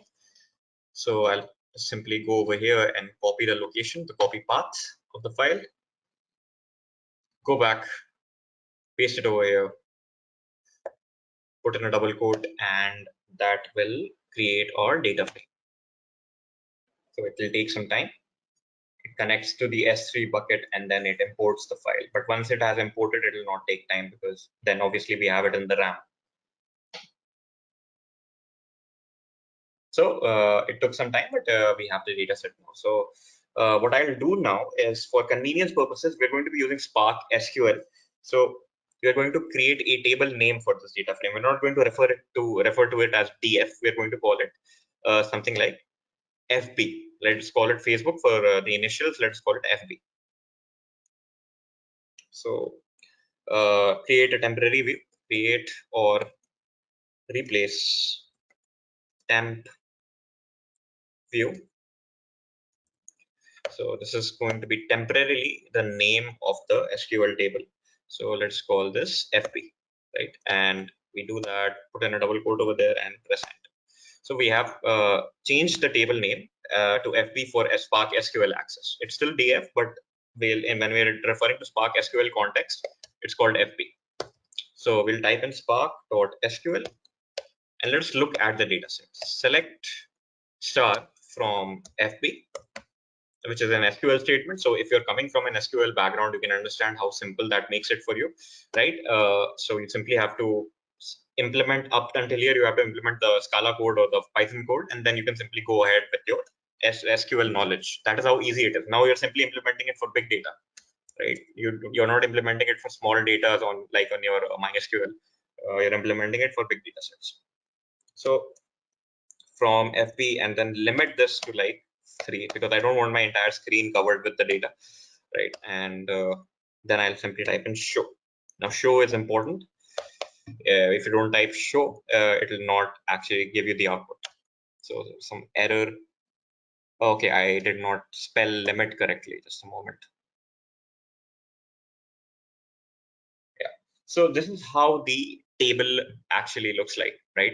So it's a little bit jumbled up. So we'll just look at, there's a user ID for your Facebook ID account number, primary key. You have an age for each of the Facebook users, the friend count of that person, the friendships that the person has actually sent requests for, the person's likes, the likes that person has received, mobile and web browser likes, right? So this is the data set that we have.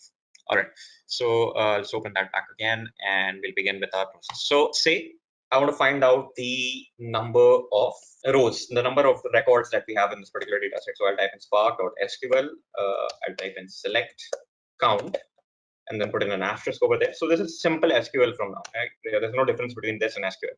So from FB and put in a double quotes over there and press enter. So I didn't actually type in show, I'll type in show, then press enter. It will evaluate the number of records that are there in the data set, and then it will give me 99,003. So that's the number of records that are present in this particular data set. Obviously, when you're dealing with really big data sets, right, like in the terabytes to petabytes, you will get a lot of records. But the advantage that you'll have in that, it took me some time to actually evaluate this thing, right? And that was because we actually have a 2-node setup over here, and we're analyzing a really small data set, right? But if you're dealing with a really big data set, what will happen is it will still take the same amount of time as we just took, right? But it'll give us the output. So not necessarily for this, because when we're dealing with a small data set, using a Spark or any other big data framework is not a good idea to use, right? When we're dealing with when we're dealing with a big data set, it'll still take the same time. So that is the difference there, basically. Right. Okay. So the next thing that we can do is something interesting. We can calculate the average age of a person on Facebook. So spark.sql, put in and select average. It's called AVG. Select AVG, and we're going to put in the column name age over there. I think just a moment. So I put an age over there from FB. I think should be in double quotes just a moment. Let's see. Just a quick info, guys. Test your knowledge of big data by answering this question. What are the 5 V's of big data? A. Volume. B. Velocity. C. Variety. D. All of the above. Comment your answer in the comment section below. Subscribe to Intellipaat to know the right answer. Now, let's continue with the session. So we'll evaluate that. So the average age of an individual on Facebook is about 37, depending on the data set. So these are sort of the questions that you will actually be asked of, the basic level of questions that you will be asked of when you're actually working in the big data domain. So you'll be given a handful of tasks as to what you have to evaluate and visualize and whatnot. So you'll have these data sets available to you, and you'll have to calculate these things and convey this information to, say, the marketing team that you have, the sales team that you have, right? So they can initiate their plans as to how they want to proceed with their business dealings, right? So that is there. Okay, so let us do something interesting. Let us find the average age of a male and then average age of a female and order it by that. Spark.sql, select average age, and then use the column name of gender as well, because we're going to be ordering it by that from FB. And order, I think it's called order, but group by gender, and put it over there and type in dot show. So that will be it will show me the average age of a male and an average age of a female on Facebook. So we have actually 3 genders. So the one is not disclosed, right? And female and male. So for female, we have 39. For male, we have 35. For not disclosed, we have 74, right? So this tells a lot about not disclosed as well, because we may have some people who have actually entered not disclosed for personal reasons, or we have people who are simply not aware of how that particular aspect works. So let us try something else as well. Spark.sql. Now we can do we do anything essentially. We can analyze anything, particularly for this data set. We can find out something like select average friend count of genders, and then we can simply put in from FB and group it by gender. Put in that and we get that answer. So meanwhile that is happening, let us look at what we can do next. So we can see that a female has at an average higher number of friends than the male, which is 165 compared to 241. So we have that with us, that information with us, whatever we want to do with it. And let us now understand the average friends on the age-based demographic, right? So let's go with spark.sql, select average age and average number of likes, maybe. So this is the amount of likes that the person received. Let's go with likes received. Received, yeah. So we go with that and go with there from FB, and we can specify where age is greater than equals to 13, which is the minimum age requirement for Facebook. And Just a quick info, guys. Intellipaat provides AWS Big Data certification course mentored by industry experts, the course link of which is given in the description below. Now, let's continue with the session. I think it's, yeah, I'm not entirely sure. Is it the and age smaller than equals to, say, let's go with 25, right? So the young generation. We go with that and put it over there and type in dot show, put in there, and okay, so this was an and. I'm pretty sure about that. Select average age and likes received. So is there an issue that we had particularly? Okay. So what exactly did I do wrong over there? Just a moment. Okay, it cannot resolve likes received. So I think I've mismatched the column. It's called likes received. Maybe I have. So I'll just take this, put it up over here. Just a moment.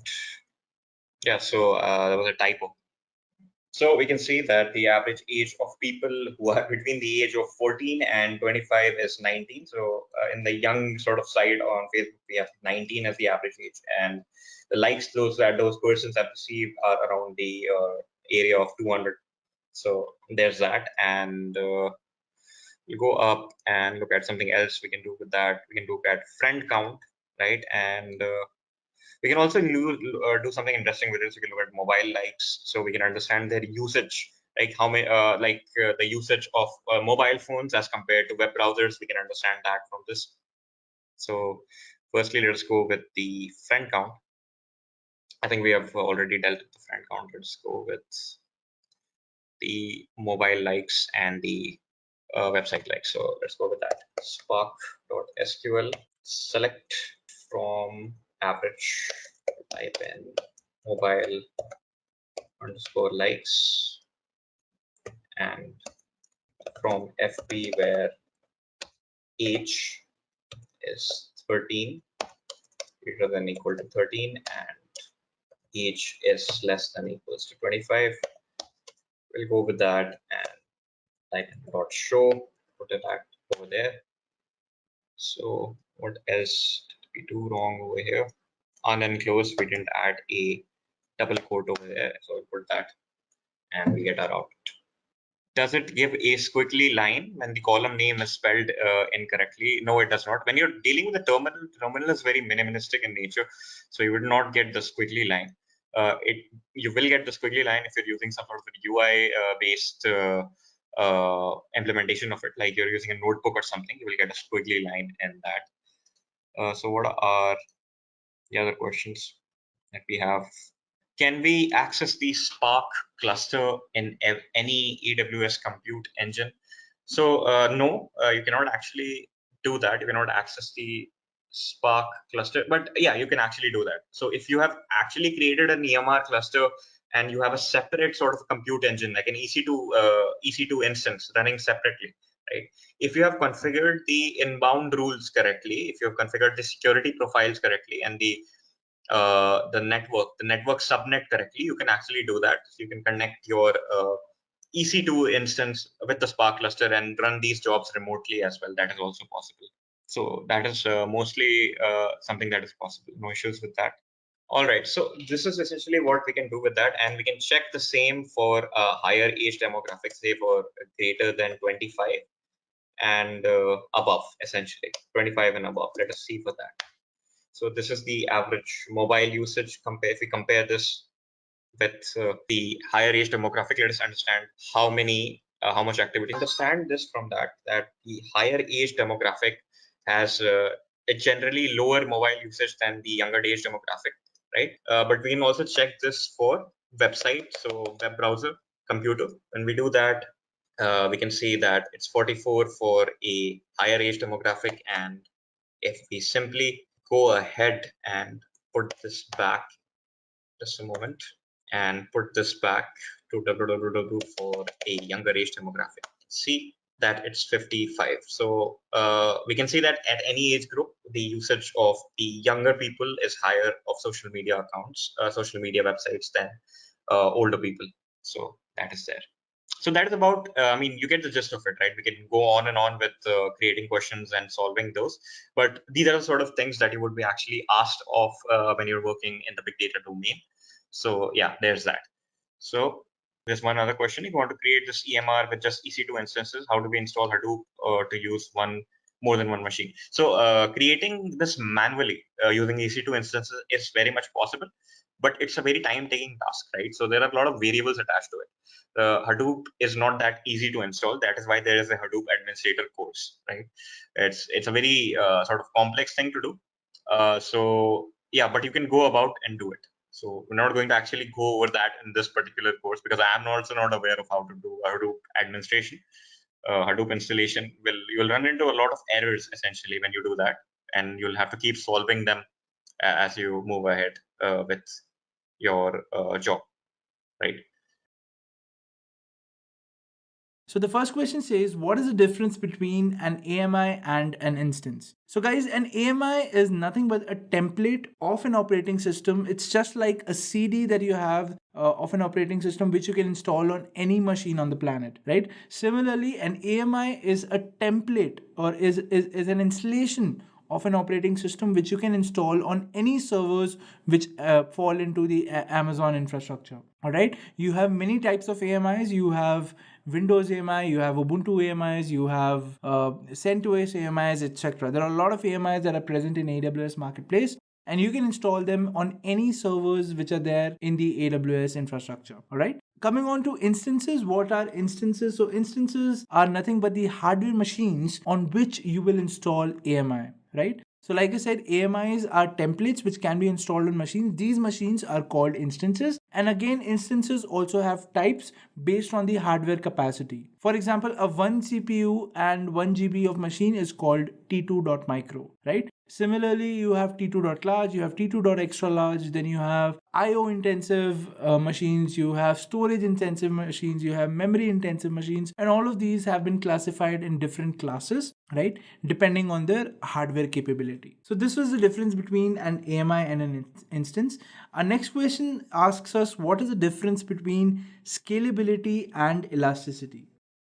Alright, so guys, scalability versus elasticity is a very confusing topic, and if you think about it, so scalability is nothing but increasing the machine's resources. For example, if your machine has 8 GB of RAM today, you increase it to 16 GB. Therefore, the number of machines are not increasing. You are basically just increasing the specification of the machine, right? And this is called scalability. When we talk about elasticity, we are basically increasing the number of machines present in an architecture. We are not increasing the specification of any machine. For example, we choose that we require a 3 GB machine with say around 8 GB or 10 GB of storage, right? So any replica which will be made or any auto scaling which will happen, it will only happen to the number of machines. It will nowhere be related to the specification of the machine. The specification of the machine will be fixed. The number of machines will go up and down, and this is called elasticity. On the other hand, scalability is basically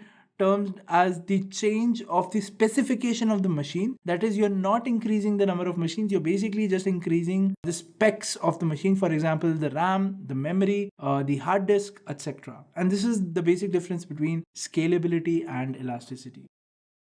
Moving forward, our next question is, which AWS offering enables customers to find, buy, and immediately start using software solutions in their AWS environment? Now, you can think of it as, say, you want a deep learning AMI, or you want a Windows Server AMI which specific software is installed on it, right? So some of them are available for free, but some of them can be purchased in the AWS Marketplace. So the answer for this is AWS Marketplace. It's basically a place where you can buy all the AWS systems that you, or all the AWS or non-AWS softwares that you require to run on the AWS infrastructure, right? So the answer is AWS Marketplace. Moving on, our next question would fall under the domain of resilience architecture. So all the questions that we'll be discussing henceforth in this domain will all be dealing with the resiliency of an architecture. All right. So a customer wants to capture all client connection information from his load balancer at an interval of 5 minutes. Which of the following options should be chosen for his application? All right. So I'll read out the options for you. The option A says enable AWS CloudTrail for the cloud balancer, for the load balancer. Option B says CloudTrail is enabled globally. Option C says install the Amazon CloudWatch logs agent on the load balancer. And option D says enable CloudWatch metrics on the load balancer. All right. Now, if you think about it, CloudTrail and CloudWatch are both monitoring tools. So it's a bit confusing, but if you have studied it deeply, or if you understand how CloudTrail works and how CloudWatch works, it is actually not that difficult. All right. So the answer for this is A, that is, you should enable AWS CloudTrail for the load balancer. Reason being, option B is not correct. CloudTrail is not enabled by default or is not enabled globally to all the services. Option C says install Amazon CloudWatch. So option C and option D, you will not even consider. Reason being that you're talking about the log of the client information, right?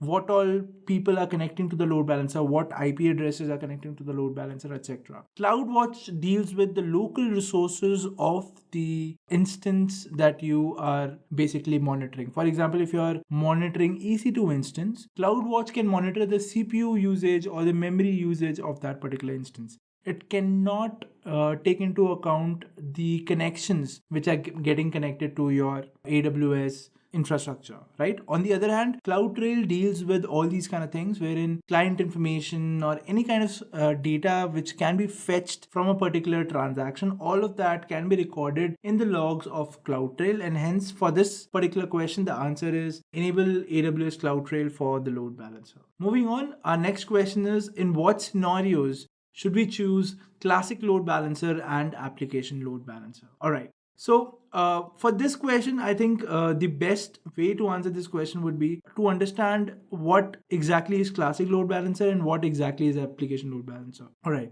So a classic load balancer is nothing but, it's an old-fashioned load balancer which does nothing but round-robin based distribution of traffic, which means it distributes traffic equally among the machines which are under it. It cannot recognize which machine requires which kind of workload or it requires which kind of traffic. Whatever data will come to a classic load balancer will be distributed equally among the machines which have been registered to it. On the other hand, application load balancer is a new age load balancer which basically deals with identifying the workload which is coming to it, right? It can identify the workload based on two things. It can either identify it based on the path. For example, you can say that you have a website which deals in image processing and video processing. So you can say it might go to intellipaat.com/images or /videos. So if the path is /images, the application load balancer will directly route the traffic to only the images servers, right?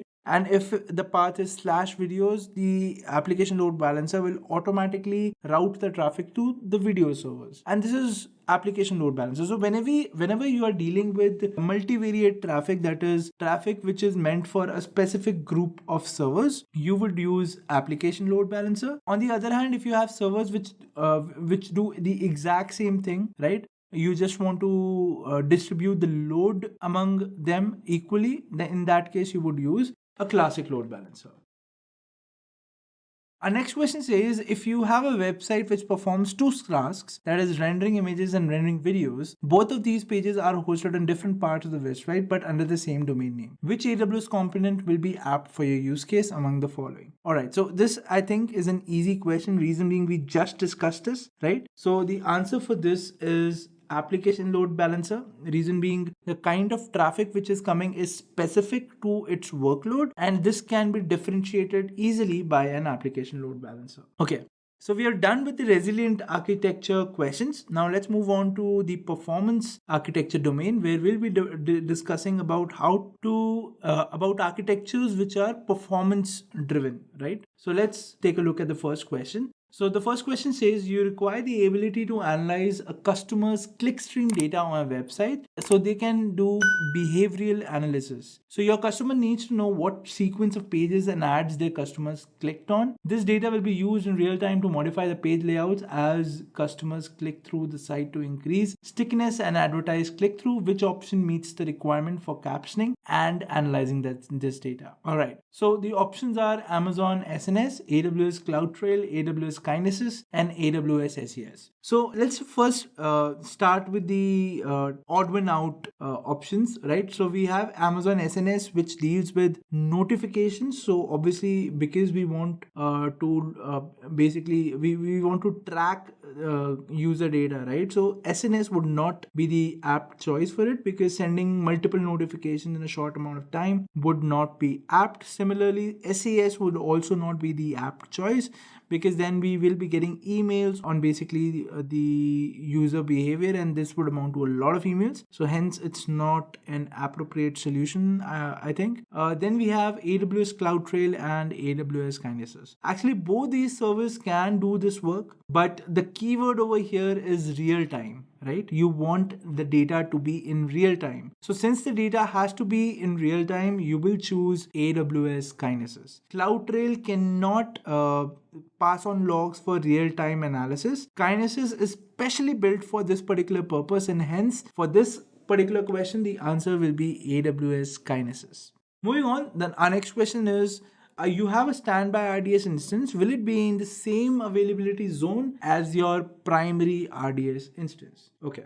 So the options are it's only true for Amazon Aurora and Oracle RDS. Second option is yes. Third option is only if configured at launch, and the fourth option is no. Alright, so the right answer for this, I want you to think about it like this, that whenever you want a standby RDS instance, it will only be there when your RDS instance stops working. Now, what could be the reasons that your RDS instance could stop working? Probably it could be a machine failure, or it could be a power failure at your at the place where your server has been launched. It can also be probably a natural calamity which would have struck your data center where your server exists. So all of these could be reasons which could lead to disruption in your RDS service, right? Now, if your standby RDS instance is also in the same availability zone as your primary, these conditions cannot be tackled, or these situations cannot be tackled. All right. So it is always logical to have your standby machines in some other place, right? So that even if there is a natural calamity or if there is a power failure, your instance is always up and ready. And because of that, AWS does not give you the option of launching your standby RDS instance in the same availability zone. It always has to be in another availability zones. And that's why the answer is no. Your RDS instance will not be in the same availability zone as your primary instance. All right. So our next question is, you have a web application running on 6 Amazon EC2 instances, consuming about 45% of resources on each instance. You are using autoscaling to make sure that 6 instances are running at all times. The number of requests this application processes is consistent and does not experience spikes. All right. So the application is critical to your business and you want high availability at all times. You want the load to be distributed evenly between all instances, and you also want to use the Amazon AMI for all instances. Which of the following architectural choices should you make? Alright, so this is a very interesting question. So basically, you want to run 6 Amazon EC2 instances, and they should be highly available in nature, and they would be using an AMI, of course, because they are auto-scaled. So which among the following would you choose? So you have the options: deploy 6 EC2 instances in one availability zone and ELB, deploy 3 EC2 servers in one region and 3 in another region and use ELB. You should deploy 3 EC2 on one AZ, that is availability zone, and 3 in another availability zone. And you should deploy 2 EC2 instances in 3 regions and use an elastic load balancer. All right. Now, the correct answer for this would be C. The reason being that AMIs are not available across regions. Right? So if you have created an AMI in one region, it will not be automatically available in another region. You will have to do some changes and only then, or do some operations and only then it will be available in the another region. So this is reason number 1. So the region options mentioned over here get casted out because of this reason. Second, if you look at the first option, which says deploy 6 EC2 instances in one availability zone, that defeats the purpose of high availability, because like I said, if there is any natural calamity or a power failure at a data center, then all your instances will be down. So it's always advisable to have your servers distributed. But since we have that limitation of using an AMI, and therefore and also the limitation that it is not accessible across regions, we would choose distributing our instances among availability zones. And I'd say we just had the option of 2 availability zones, right? It could be 3 availability zones and we could deploy 2 servers in each, and this would also amount to high availability. All right. And of course, because you want to load balance traffic, if you apply an ELB on top of 3 availability zones, it will work like a charm. Regions, across regions, it can become a problem, right? And but in availability zones, it definitely works and it will work perfectly. All right. So the answer for this question is you would be deploying EC2 instances among multiple availability zones in the same region across an ELB. All right. Just a quick info, guys. Test your knowledge of AWS by answering this question. Amazon S3 is which type of storage service? A. Object. B. Block. C. Simple. D. Secure. Comment your answer in the comment section below. Subscribe to Intellipaat to know the right answer. Now, let's continue with the session. So our next question is, why do we use Elastic Cache and in what cases? All right. So the answer for this is basically related to the nature of the service of Elastic Cache. So Elastic Cache, as the name suggests, is basically a cache which can be accessed faster than your normal application. For example, if you talk about a database instance from which you are gathering information, right? If you're always dealing with the same kind of query, for example, you're always fetching the password for particular users, right? So if you're using an Elastic Cache, that data can be captured or can be cached inside Elastic Cache. And whenever a similar request comes in which is asking for that kind of data, your MySQL instance will not be disturbed. The data will directly be relayed from Elastic Cache, and that is the exact use of Elastic Cache, right? So you use Elastic Cache when you want to increase the performance of your systems, right? Or whenever you have frequent reads of the similar data. So if you have frequent reads of similar data, you'll probably be querying the same kind of data every time, and basically that will increase the load on your database instance. But to avoid that, you can basically introduce an Elastic Cache layer between your database and your front-end application, and that would not only increase the performance but also decrease the load on your database instance, right? So this was all about performant architectures, guys. Our next domain would deal with secure application and their architecture. So let's go ahead and start with the first question of this domain, which talks about a customer wants to track access to their Amazon simple storage service buckets and also use this information for their internal security and access audits. Which of the following will meet the customer requirement? So basically you want to just track access to the S3 buckets. Now if you want to track access, let's see what are the options. So you can enable CloudTrail to audit all Amazon S3 buckets. You can enable server access logging for all required Amazon S3 buckets. Enable the requester page option to track access via AWS billing, or you can enable AWS S3 event notifications for put and post. All right. So I would say the answer is A. And reason being, why is the answer not B? Because server access logging is actually not required when you want to deal with tracking access to the objects present in the S3 bucket. Requester pays option to access via AWS billing. Again, it's not required because there's a very simple feature of CloudTrail which is available to all the buckets across S3. So why not use that? And using notifications for S3 will not be apt. Reason being, there will be a lot of operations that would be happening. So rather than sending notifications for each and every operations, it is better that we log those operations so that whatever information we want out of that log, we can take, and rest we can ignore, right? So the answer for this is Amazon using AWS CloudTrail. Okay. Our next question is, imagine if you have to give access of AWS to a data scientist in your company. The data scientist basically requires access to S3 and Amazon EMR. How would you solve this problem from the given set of options? Okay, so you basically want to give a particular services access to an employee, and we want to know how would we do that. Okay. So the options are, we should give him credentials for root. Second option being create a user in IAM with a managed policy of EMR and S3 together.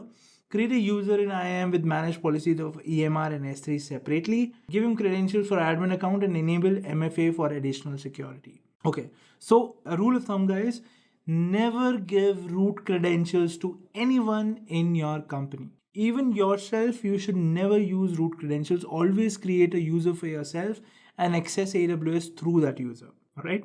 This was point number one. Second, whenever you want to give permissions to services or permissions of services of particular services to people, you should always create or use policies that pre-exist in AWS, right? So when I say that, I basically mean never merge two policies.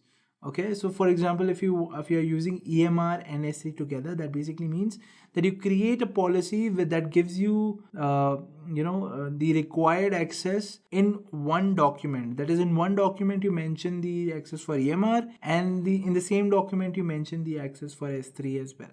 Well, this is not suggested.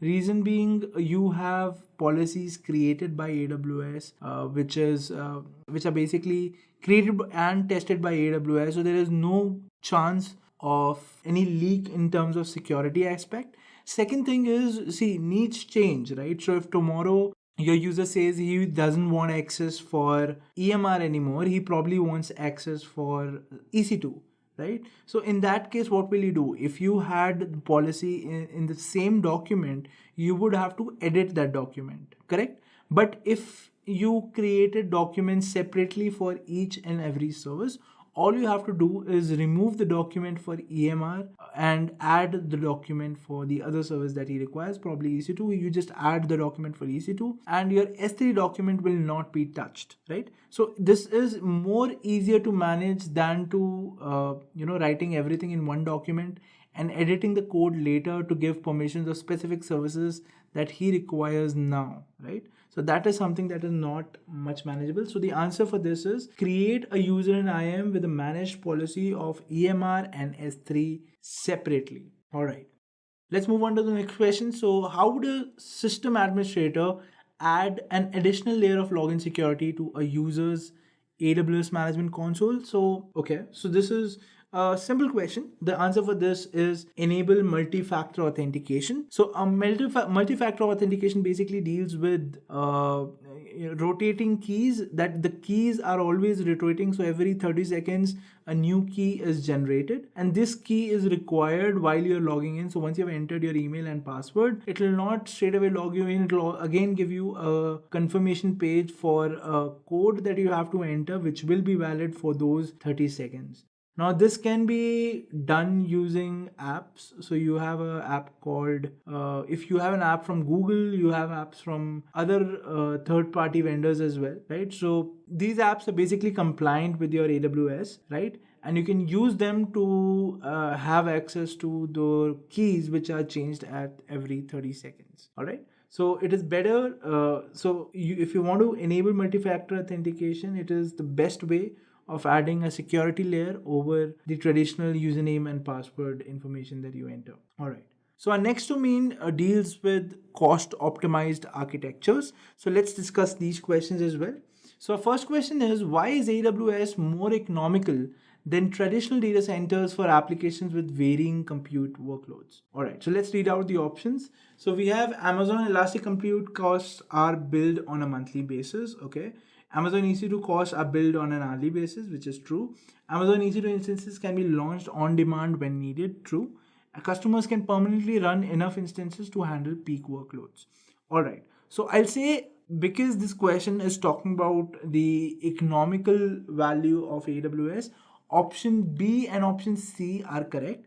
Reason being, you're charged according to the hour, and at the same time you can have them on demand. If you don't need them after 2 hours, just pay for 2 hours, and then you don't have to worry about where that server went, right? So this is very economical as compared to the fact that when you buy servers and their need finishes, say after 1 or 2 years, when their hardware gets outdated, so it becomes a bad investment on your part, right? And that is the reason AWS is very much economical in terms of reason being that it charges you according to the hour, and also gives you the opportunity of using servers on the basis of on-demand pricing. All right, so this would be the answer. So option B and option C would be the right answer for this particular question. Moving further, our question says you're launching an instance under the free tier usage from EMI having a snapshot size of 50 GB. How will you launch the instance under free usage tier? So the answer for this question is pretty simple. It is not possible,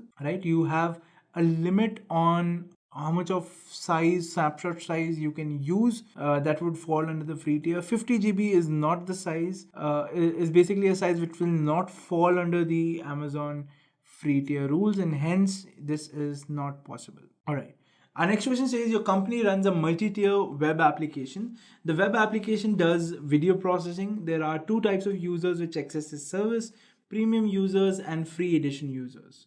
The SLA for the premium users for the video processing is fixed, while for the free users it is indefinite. That is a maximum time limit of 48 hours. How would you propose the architecture for this application, keeping in mind cost efficiency? Alright, so to rephrase this question, basically you have an application which has two kinds of traffic. One is free traffic and one is premium traffic. The premium traffic has an SLA that the task say should be completed in say 1 hour or 2 hours. The free traffic, they do not guarantee it when it will finish, and it has a maximum SLA of 48 hours. So if you were to optimize the architecture for this at the backend, how would you design the architecture that you get the maximum cost efficiency possible using this architecture? All right. So the way we can deal with it is there is a thing called spot instances in AWS, which basically deals with bidding. So you bid for AWS servers in the lowest price possible, and as long as the server prices are in the range that you specify, you have that instance for yourself. So all the free users who are coming to this website can be allotted to spot instances because there is no SLA. So even if the prices go high and the systems are not available, it does not matter, right? You can wait for the applications for processing if you're dealing with free users. But for premium users, since there is an SLA, you have to meet a particular deadline. I would say you use on-demand instances. They are a little expensive, but I think because premium users are paying for their membership, that should cover that part. And spot instances would be the cheapest option for people who are freeloaders or people who are coming free on your website because they do not have any urgency of their work and hence can wait if required if the prices are too high for you. Alright, so our next domain will talk about operationally excellent architectures. So let's see what all questions are covered in this particular domain. Alright, so imagine that you have an AWS application which is monolithic in nature. So monolithic applications are basically which do not which have the whole code base in one single computer, right? So if that is the kind of application you're dealing with, it's called a monolithic application. Now this application requires 24/7 availability and can only be down for a maximum of 15 minutes. If had your application been not monolithic, I would say that there would be no downtime. But since it's a monolithic application, the question has mentioned, there is an expected downtime of say 15 minutes. How will you ensure that the database hosted on a EBS volume is backed up?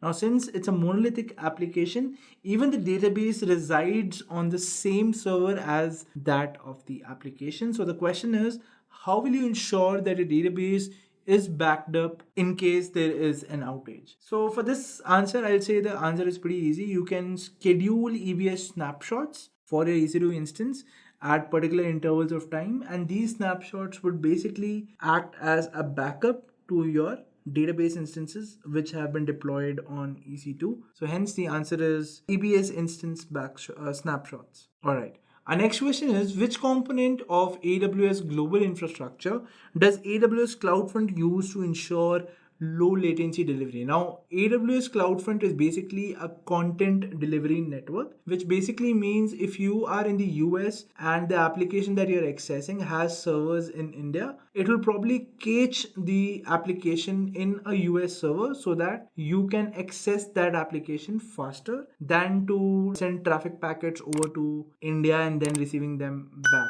All right. So this is how CloudFront works. It basically caches the application to your nearest server, and so that you get the maximum the minimum latency possible, and it is possible using AWS edge locations. Okay, so edge locations are basically the servers that are located to near your place or near a particular availability zone, which basically cache the applications which are available in different regions or are at far places.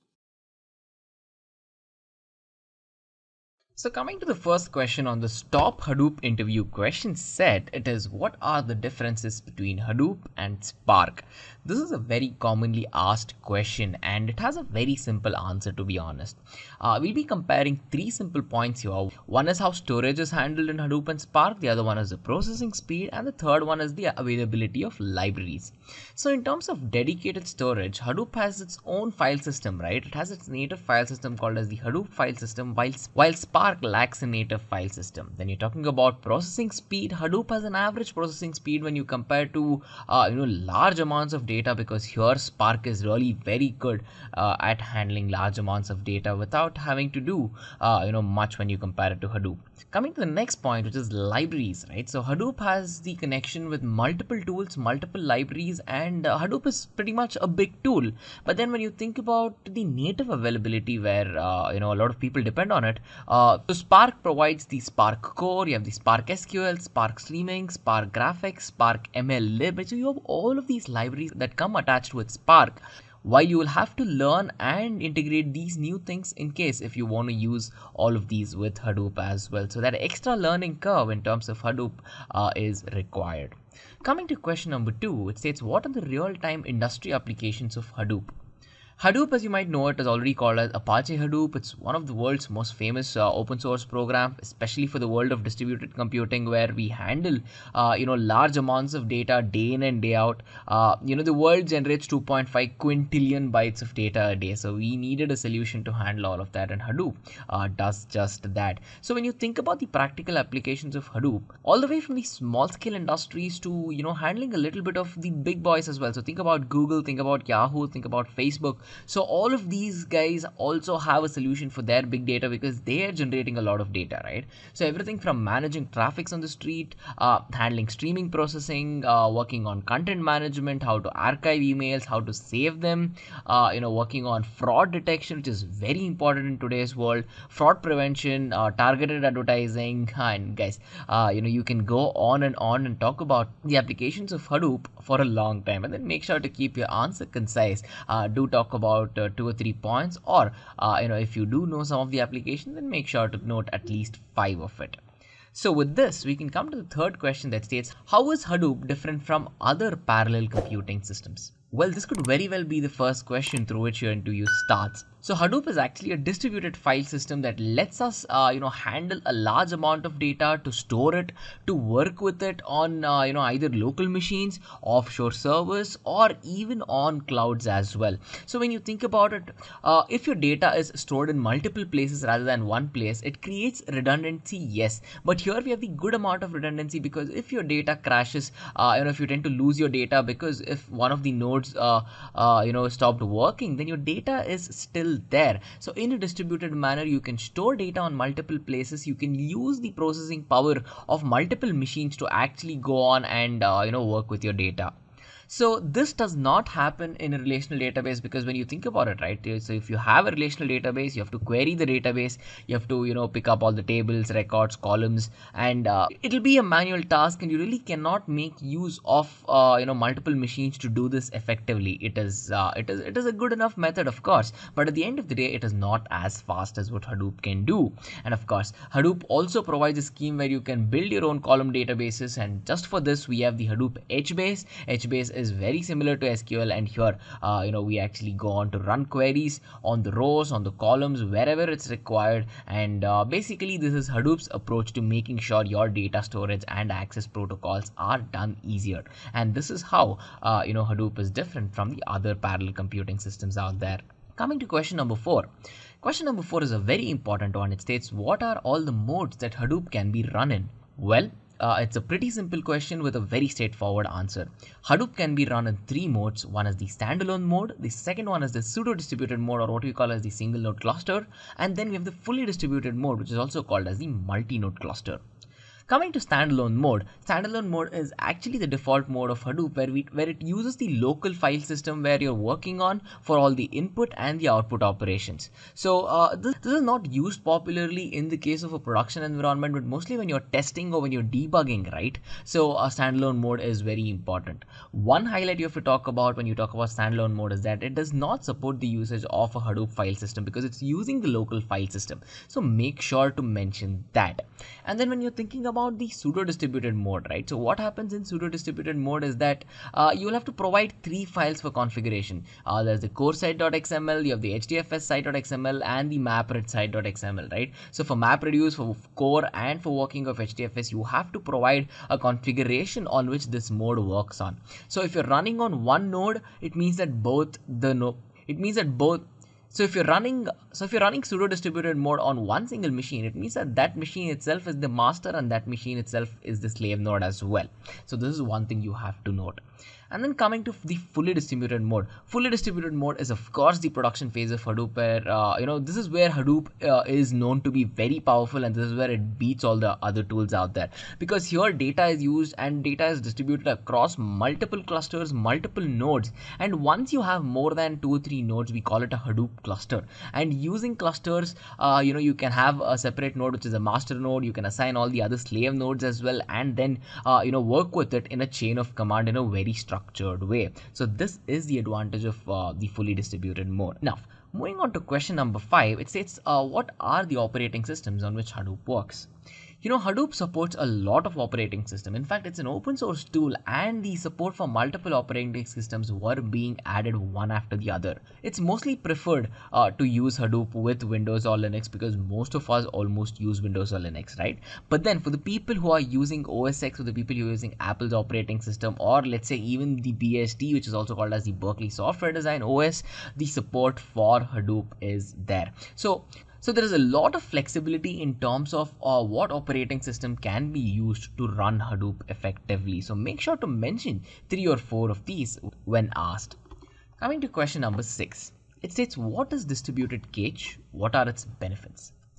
Distributed cache, right, in Hadoop is actually a service. So what it does, as the name suggests, it caches files whenever we require it. So let's say there is a file which is cached for a particular job. What Hadoop does is that it'll make it available to the data node, both in the system memory and both in the actual system where it's been accessed from, and of course in the memory as well. Because at the end of the day, this is where your map operations are happening. This is where your reduction tasks are happening, right? So if you have a cached version there, it's almost like copying it and keeping a temporary sample there where you can use it. You can populate any collection that you like, right? So think about arrays, think about hash maps, and all of that in your code, and later use it quickly without having to wait for the pull operation from another node. So what are the benefits of doing this? One benefit is that it provides a very simple path of you accessing the data, copying the text file, data file, or whatever it is. And it also ensures that there is developer efficiency in terms of there is a decrease in terms of access time. And of course, what distributed cache does is that it tracks the modification timestamp for each and every cache file, which means that the user or the machine or the language itself can have the capability to check if the file has been modified or not. So the general practice is that the file will not be modified until the job is complete, because once the file is changed, it doesn't become a cache file, it becomes a standalone file at the end of the day, because caching is a copy of something. Once you've copied onto that, it has to remain the same until you work with it, right? So these are some of the benefits and the working of the distributed cache in Hadoop. Coming to question number 7, this is a big one. It says, explain the differences between name node, checkpoint name node, and backup node. Well, let us check out name node first. I think you would already know this. Name node is one of the most important components, the core components of the Hadoop file system, which is used to handle metadata. Metadata is what we talk about when we have to describe the events of files. See, files will have certain information, but then to describe what information these files has, that is exactly what metadata is. So what we're doing with name node is that we're trying to map all of these files using metadata to check where the block locations are, what blocks are located on which point in the data node, right? So what we're trying to do here is we're trying to understand and map a way on which, think about a tree structure, right? Think about a directory structure where we have all the files arranged one after the other in the Hadoop cluster. That's the exact purpose of the name node. So to do that, we'll actually require 2 files. One, we have the fsimage file. It's used to check the latest checkpoint of the namespace, and of course we have the edits file. Edits file will give you a log of changes that has been made after the checkpoint has been achieved for every single namespace entry, because at the end of the day, whatever changes you do, minor or major, it is very, very important that you keep it in check. This is name node. Now, just a quick info, guys. Intellipaat provides AWS Big Data certification course mentored by industry experts, the course link of which is given in the description below. Now, let's continue with the session. Let's talk about checkpoint name node. Checkpoint name node is basically very similar to what name node does, and here what we're trying to do is we're trying to create checkpoints for name nodes at regular intervals rather than in randomness. And here by doing this, what we have to do is we have to download the FS image, we have to edit all the files, and later after editing what we'll do is we'll merge these files into the local directory. And after this we'll have a new image, and the new image after being merged is basically uploaded to the name node. So after these checkpoints, after analyzing them, after editing the files, after merging them is when we create it and upload it to the name node. So this is the checkpoint name node. And then now when we talk about backup node, right? So backup node basically provides the functionalities very similar to checkpoint, but at the end of the day here what we're trying to do is we're trying to achieve a synchronization with the particular name node. It is very vital, as I've been saying, that your file should be up to date, your file should have an in-memory copy, it should not differentiate from each other when it's being cached or when it's a copy or anything like that. So backup node needs to save the current state in the memory to an image file to create a latest checkpoint file as well. So this is what a backup node is. So this is the basic difference that lies in between name node, the checkpoint name node, and the backup node. So when you ask this, make sure to put the answer out in a clear and a concise way. And whenever you're answering questions regarding nodes, name nodes, and especially data nodes, things get a little messy, right? Make sure you put the answer out in a very structured way. Now coming to question number 8, it states, what are the most common input formats in Hadoop? Well, there are 3 common input formats in Hadoop that you should know about. One is the text input, we have the key value input, and of course we have the sequence file input. So the default mode, right? So you can have another question here that says, what is the default input format in Hadoop? It's actually the text input format that is the default format. And then we have the key value input. So the key value input format is used for plain text files where the files are actually broken down into lines and later used. But in the case of sequence file input, here we make use of this particular format to read all the files in a particular sequence as per requirement. So these are the 3 common input formats in Hadoop, and you have to stay in order. Really doesn't matter. The default one is the text input, and talk about key value inputs, and of course how you'll be reading files in a sequence using the sequence file input as well. So with this, we can come to question number 9 that states, define data node. How does name node tackle the data node failures? Well, the name node we've already seen, right? But what is data node? Data node is where the data actually gets stored in the Hadoop file system. The data actually resides here in a way where it has the capability to communicate with the name node. It does this by sending a message called as the heartbeat message. The heartbeat message literally, is to show that it is alive and that it is working. So what happens is that we have 10-minute intervals, and in these 10 minutes, if the name node does not receive a message from the data node, right? So the name node is waiting for the data node to send a message. In 10 minutes, if it doesn't send a message, what the name node thinks is that the data node is either dead or it's out of place or it's not working fine. And the name node actually starts replicating the blocks which are hosted on that particular data node which wasn't responding. And it takes that and pushes it onto another data node to make sure that the data replication and data redundancy part of it is maintained well as well. So this is how actually name node tackles data node failures. But then to denote the failure, we have something called as a block report. A block report is actually consisting of all of the lists of blocks that are present on a data node. So whenever a system starts to replicate it, right, you will get to know what data was stored in the data node and what data needs to be moved. So this replication of data to moving from one data node directly into the other by keeping a track under the name node by making use of a heartbeat message, this is something which is very important, and this is how communication happens between the data node and the name node. With this, we can come to question number 10 that states, what are the core methods of a reducer? Well, there are 3 core methods whenever you're talking about a reducer. One is the setup, we have the setup method, we have the reduce method, and of course we have the cleanup method. Talking about setup method is basically used to configure all the parameters that we have to feed into the network. See, you have the input data size, you have the distributed cache, and all of these parameters, right? So to do this, you can use public void setup and context as the parameters to send it in. But then when you talk about reduce, Reduce is the most important part of the reducer, right? As the name says, it is the heart of the reducer. So every time there is a new key that's generated, the reducer is called once with that particular task. The key is given to it, the value and the context is added of where this method can run the reduction operation and be done with it as well. And then when you're talking about the cleanup method, the cleanup method, as the name suggests, again is pretty simple. It is used to clean all the temporary files once a task is ended. So you will have certain files which are required to perform the reduction operations, but then as soon as the operation is done, you will not require them anymore. So in that particular case, it is vital that you keep cleaning the memory then and there to keep it effective, right? Cleanup method does just that. Now, do take a look at the syntax. And if you have a pen and paper in front of you or your computer in front of you, do make sure to put that down to showcase to the interviewer that you actually have worked on this or that you know it in detail. Now, coming to question number 11, it states, what is a sequence file in Hadoop?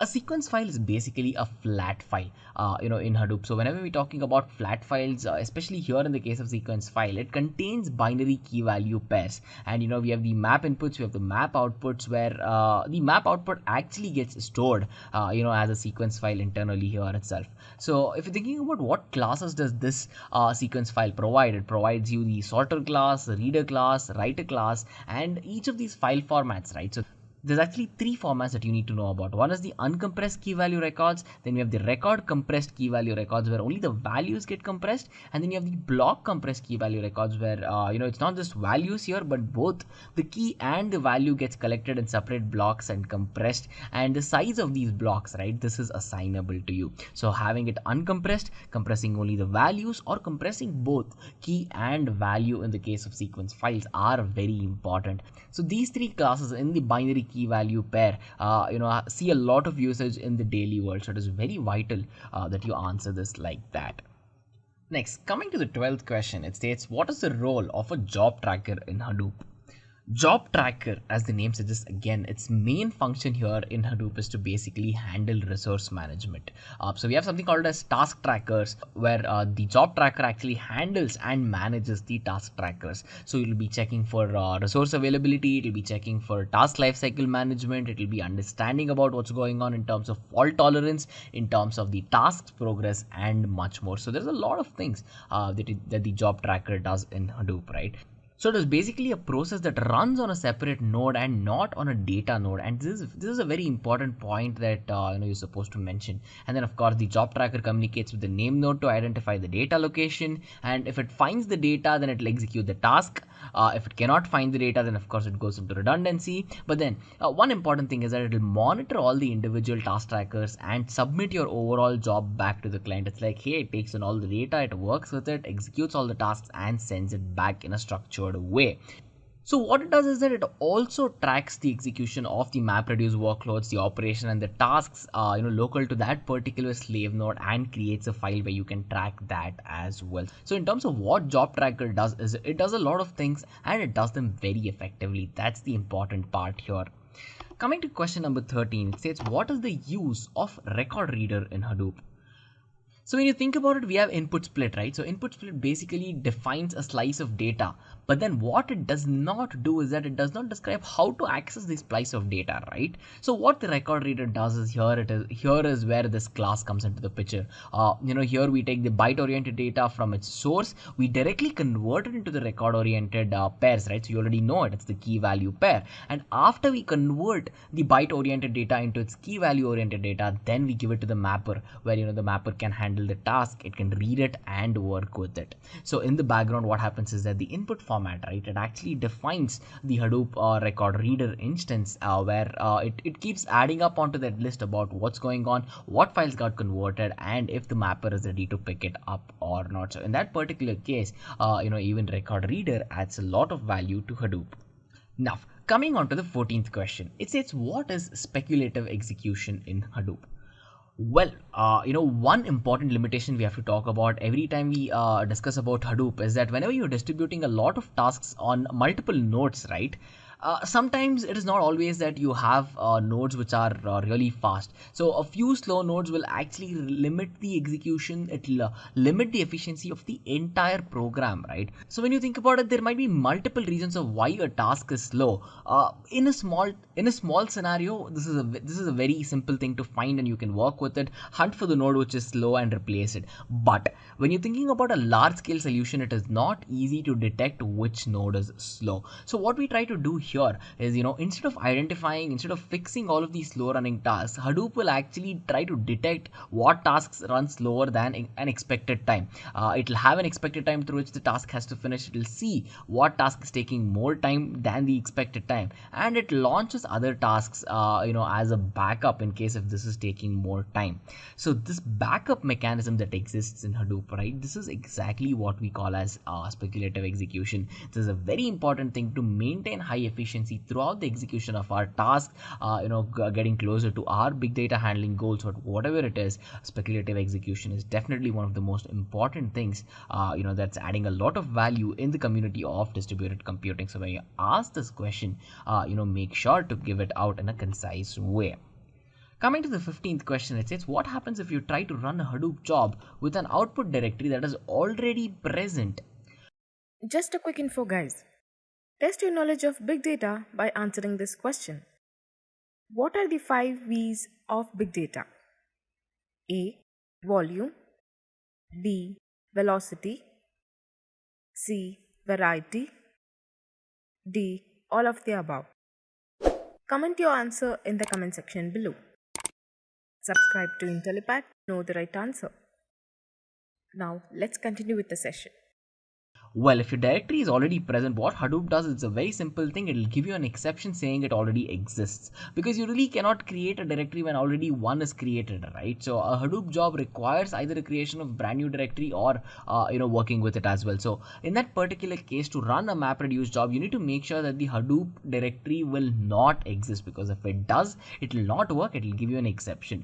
So in case if it exists, but then you want to delete it, run your Hadoop job fresh, make sure to use the file structure command hadoop fs rmr, which will basically remove it, put the path to your output, and as soon as you're done with it, you will delete a directory, or you can make use of a Java API as well. Get local conf.delete will actually make sure that your directory gets deleted, and later as soon as you run the job again, this time you will not have an exception, but this time the job will run as expected.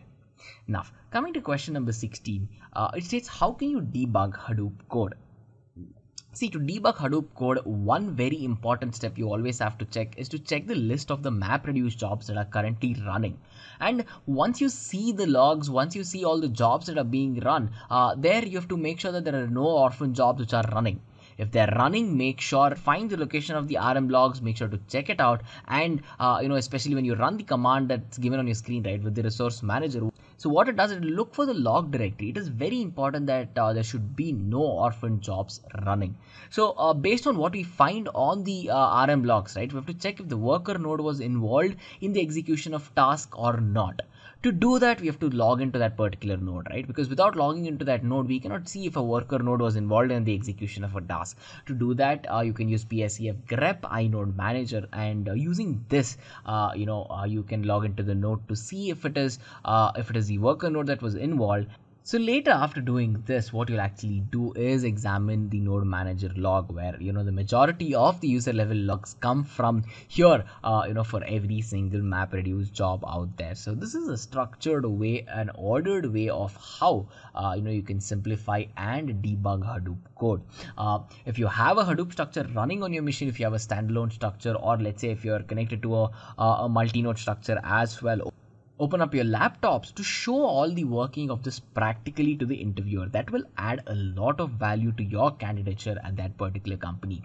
Not just this question, among all the questions we discussed, wherever it is possible, do show it practically. So with that, we can come to question number 17, that states how to configure replication factor in HDFS. See, to configure HDFS, you remember we spoke about 3 files, and one of those files are HDFS site.xml, right? So this is a very important file which we use to configure the file system. So basically, to change and configure the replication factor, we have the dfs.replication property that's present in this particular file. So by changing that, we can modify it. But then if you change it on a file basis, right, per file basis, where you're checking out each and every individual file and working with it, for that you have a Hadoop shell command, Hadoop setref, where you can put in the file name and work with it. But then if you have to change the replication factor of all the files at a time, but then not like each one of them individually, then of course we have another Hadoop command for that as well. There are certain subtle differences. You have the capital R in the second one that denotes that you'll be adjusting the replication factor for all the files in the directory, and of course for the first one it's only the individual file. So here it's very important that you talk about replication factors on individual files, and of course replication factor changing on all the files that are present in a single directory as well. So make sure to mention this. Moving on to the 18th question, it states how to compress a mapper output, not touching the reducer output. To basically compress a mapper output which is not in touch in the reduction process, what we try to do is we set two things. To achieve the compression, we have conf.set, where we're trying to set the output compressed to be true, and what we're trying to do is we're trying to keep the file output format to be false. So after setting these two parameters, right, this is how compression can be achieved. It's a simple question, it's a very straightforward answer, and again, if you have a pen and paper, rather than spelling it out, make sure to write it down and show that you'll be setting the bits to be true in the case of the map output, but in case of the file output format, we'll be putting it to false. Now, coming to the 19th question, it states what is the difference between map side join and reduce side join? Well, map side join happens at the map side, right, as the name suggests. So whenever your data reaches the map, this is where the join operation takes place. So then, I'm sure you're already aware of this, but then to do this, you will really have to have a strict structure, right? So especially when you're defining your map side joins, you really need that. But then when we talk about the reduce side joins, it's also called as the repartition joins. So here, it's a little simpler when you compare it to map side joins, because here all we're trying to do is map the files rather than the input data sets. The input data sets need not be structured out here.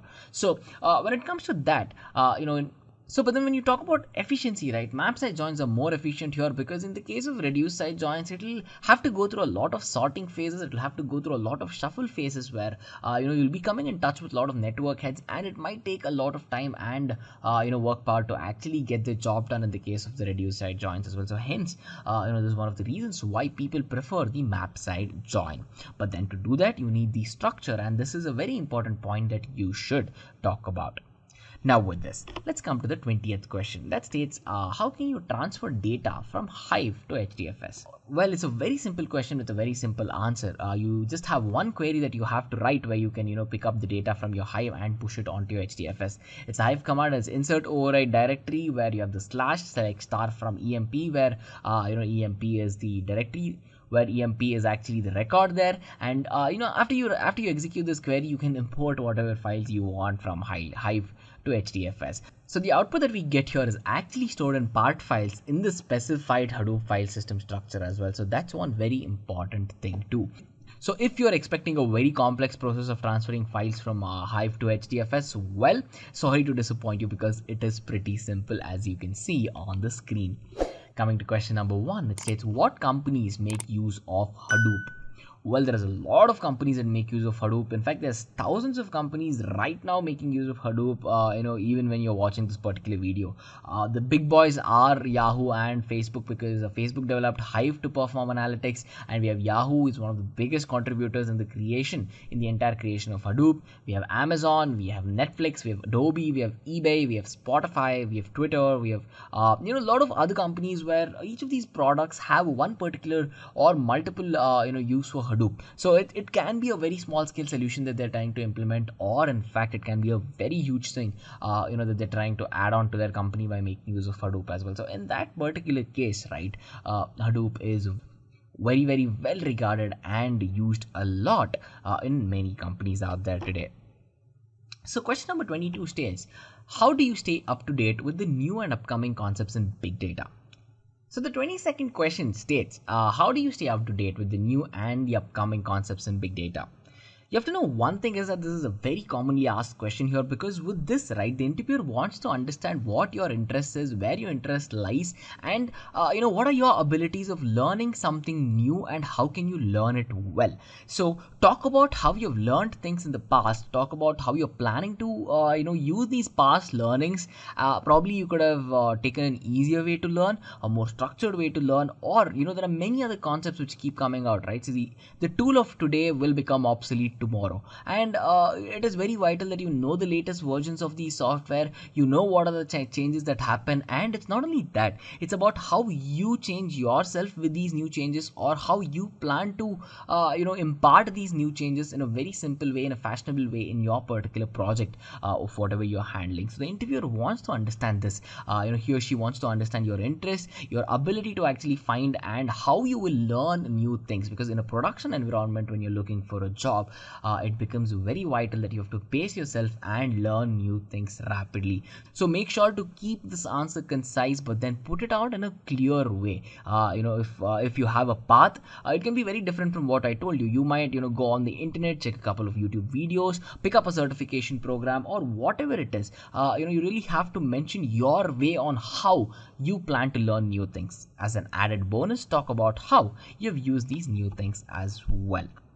Coming to the 23rd question, if you're a fresher, or if you're an intermediate user, or let's say if you're an advanced developer, there's a good chance this question is asked. It's a very frequent one. Hadoop is used in multiple different kinds of. So Hadoop is used in multiple industries, right? So you might be working at Facebook, which is a social media company. There's many other companies, right? There's Google, there's Yahoo, and there's Adobe, which do a lot of different things compared to social media. So based on the industry that you've worked in before, if you're a fresher, of course, you can say you're a fresher, and you'll move on to the next question. But then if you're an intermediate developer, who's looking forward for this interview, if you've had any experience in that industry, right? So make sure to elaborate about it. Talk about the industry experience that you have, because at the end of the day, you can talk about the tools you've used, you can talk about the techniques that you've used, and how you've made a change in the same industry before, and basically what you bring to the table as well. So it is very important, if you have the industry, do talk about it. But then if you do not have it, talk about how you plan to bring the learning from the industry that you belong to into this particular one. So you might be moving from social media to another industry, but then talk about how you plan to make that switch of what you'll carry along with you from that different industry, to see to it that if it works or not, or how better it can be implemented in this particular industry as well. So this is a very important question. And then the 24th question says, what is your plan after joining for the Hadoop developers role? Well, the first thing you have to talk about is when you ask for any plans in the future, right? So talk about how you're planning to understanding the complete data workflow setup in the company, because once you understand the workflow of the company, then you can have a plan of action. You can work on the plan of action, discuss it, implement it, and verify it to see if it's working or not.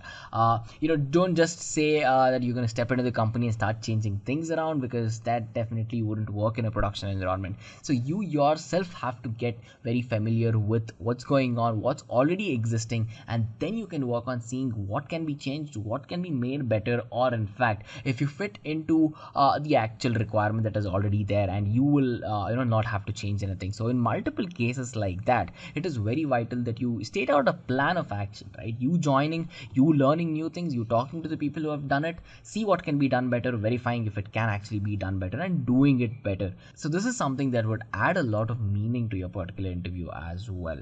So with this, we can come to the last question, the 25th question, that says, have you earned any sort of certification to improve your learning and implementation process?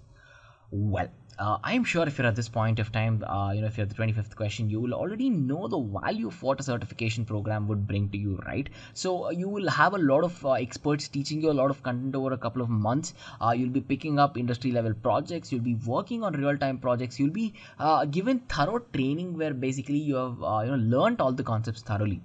A good certification program will also give you industry level projects where you can actually implement your learning to see and verify if you have actually learned, because at the end of the day what you put on your resume is your projects, right? So if you put on a certification, well, it's well and good, but in an interview, as soon as they talk about the certification, the first thing the interviewer is going to ask is what did you learn and how have you solved problems using that? Because when you think about it, all the IT problems that exist out there today, right, are being solved and we have solutions for that. See, the entire process of big data handling itself is a problem, and handling that is the solution, right? So we had a lot of data that's being generated every day, and now we know how to handle it and work with it. In fact, that is one thing that you could state about what you learned in that particular program, but then make sure to elaborate about how you learned it and how you've planned to use it in the near future, or how you already used it in the past to solve a real life problem. So all of these will give the interviewer an impression that you are very good at advancing your career, that you've put in your time, your money, your effort into working on Hadoop or working on big data. In fact, it also shows that you are an effective learner and that you have strong aspiration to pick up a certification program, to learn to it, to see through it thoroughly and become an expert at the end of it as well. So a certification program adds a lot of value to you as well as the interviewer, because all of that, the knowledge that you carry is very important for the company there as well. So in terms of job prospects, in terms of impressing the interviewer, in terms of working well at the job that you do, anything, right, a certification program definitely helps. So with this, we come to the end of the top Hadoop interview questions set. I take this opportunity to wish you guys all the very best for all the interviews out there. You can use this as a guide to see how you can approach each of these questions in an effective way, and how you can answer them in a clear and a concise way too. So with this, I wish you all the best, and I'll see you on the next one. Just a quick info, guys. Intellipaat provides AWS Big Data certification course, mentored by industry experts, the course link of which is given in the description below. So guys, we have come to the end of the session. Hope you all enjoyed the session very much. If you have any doubts, please put down in the comment section below. We will try to answer it as soon as possible. Thanks for watching.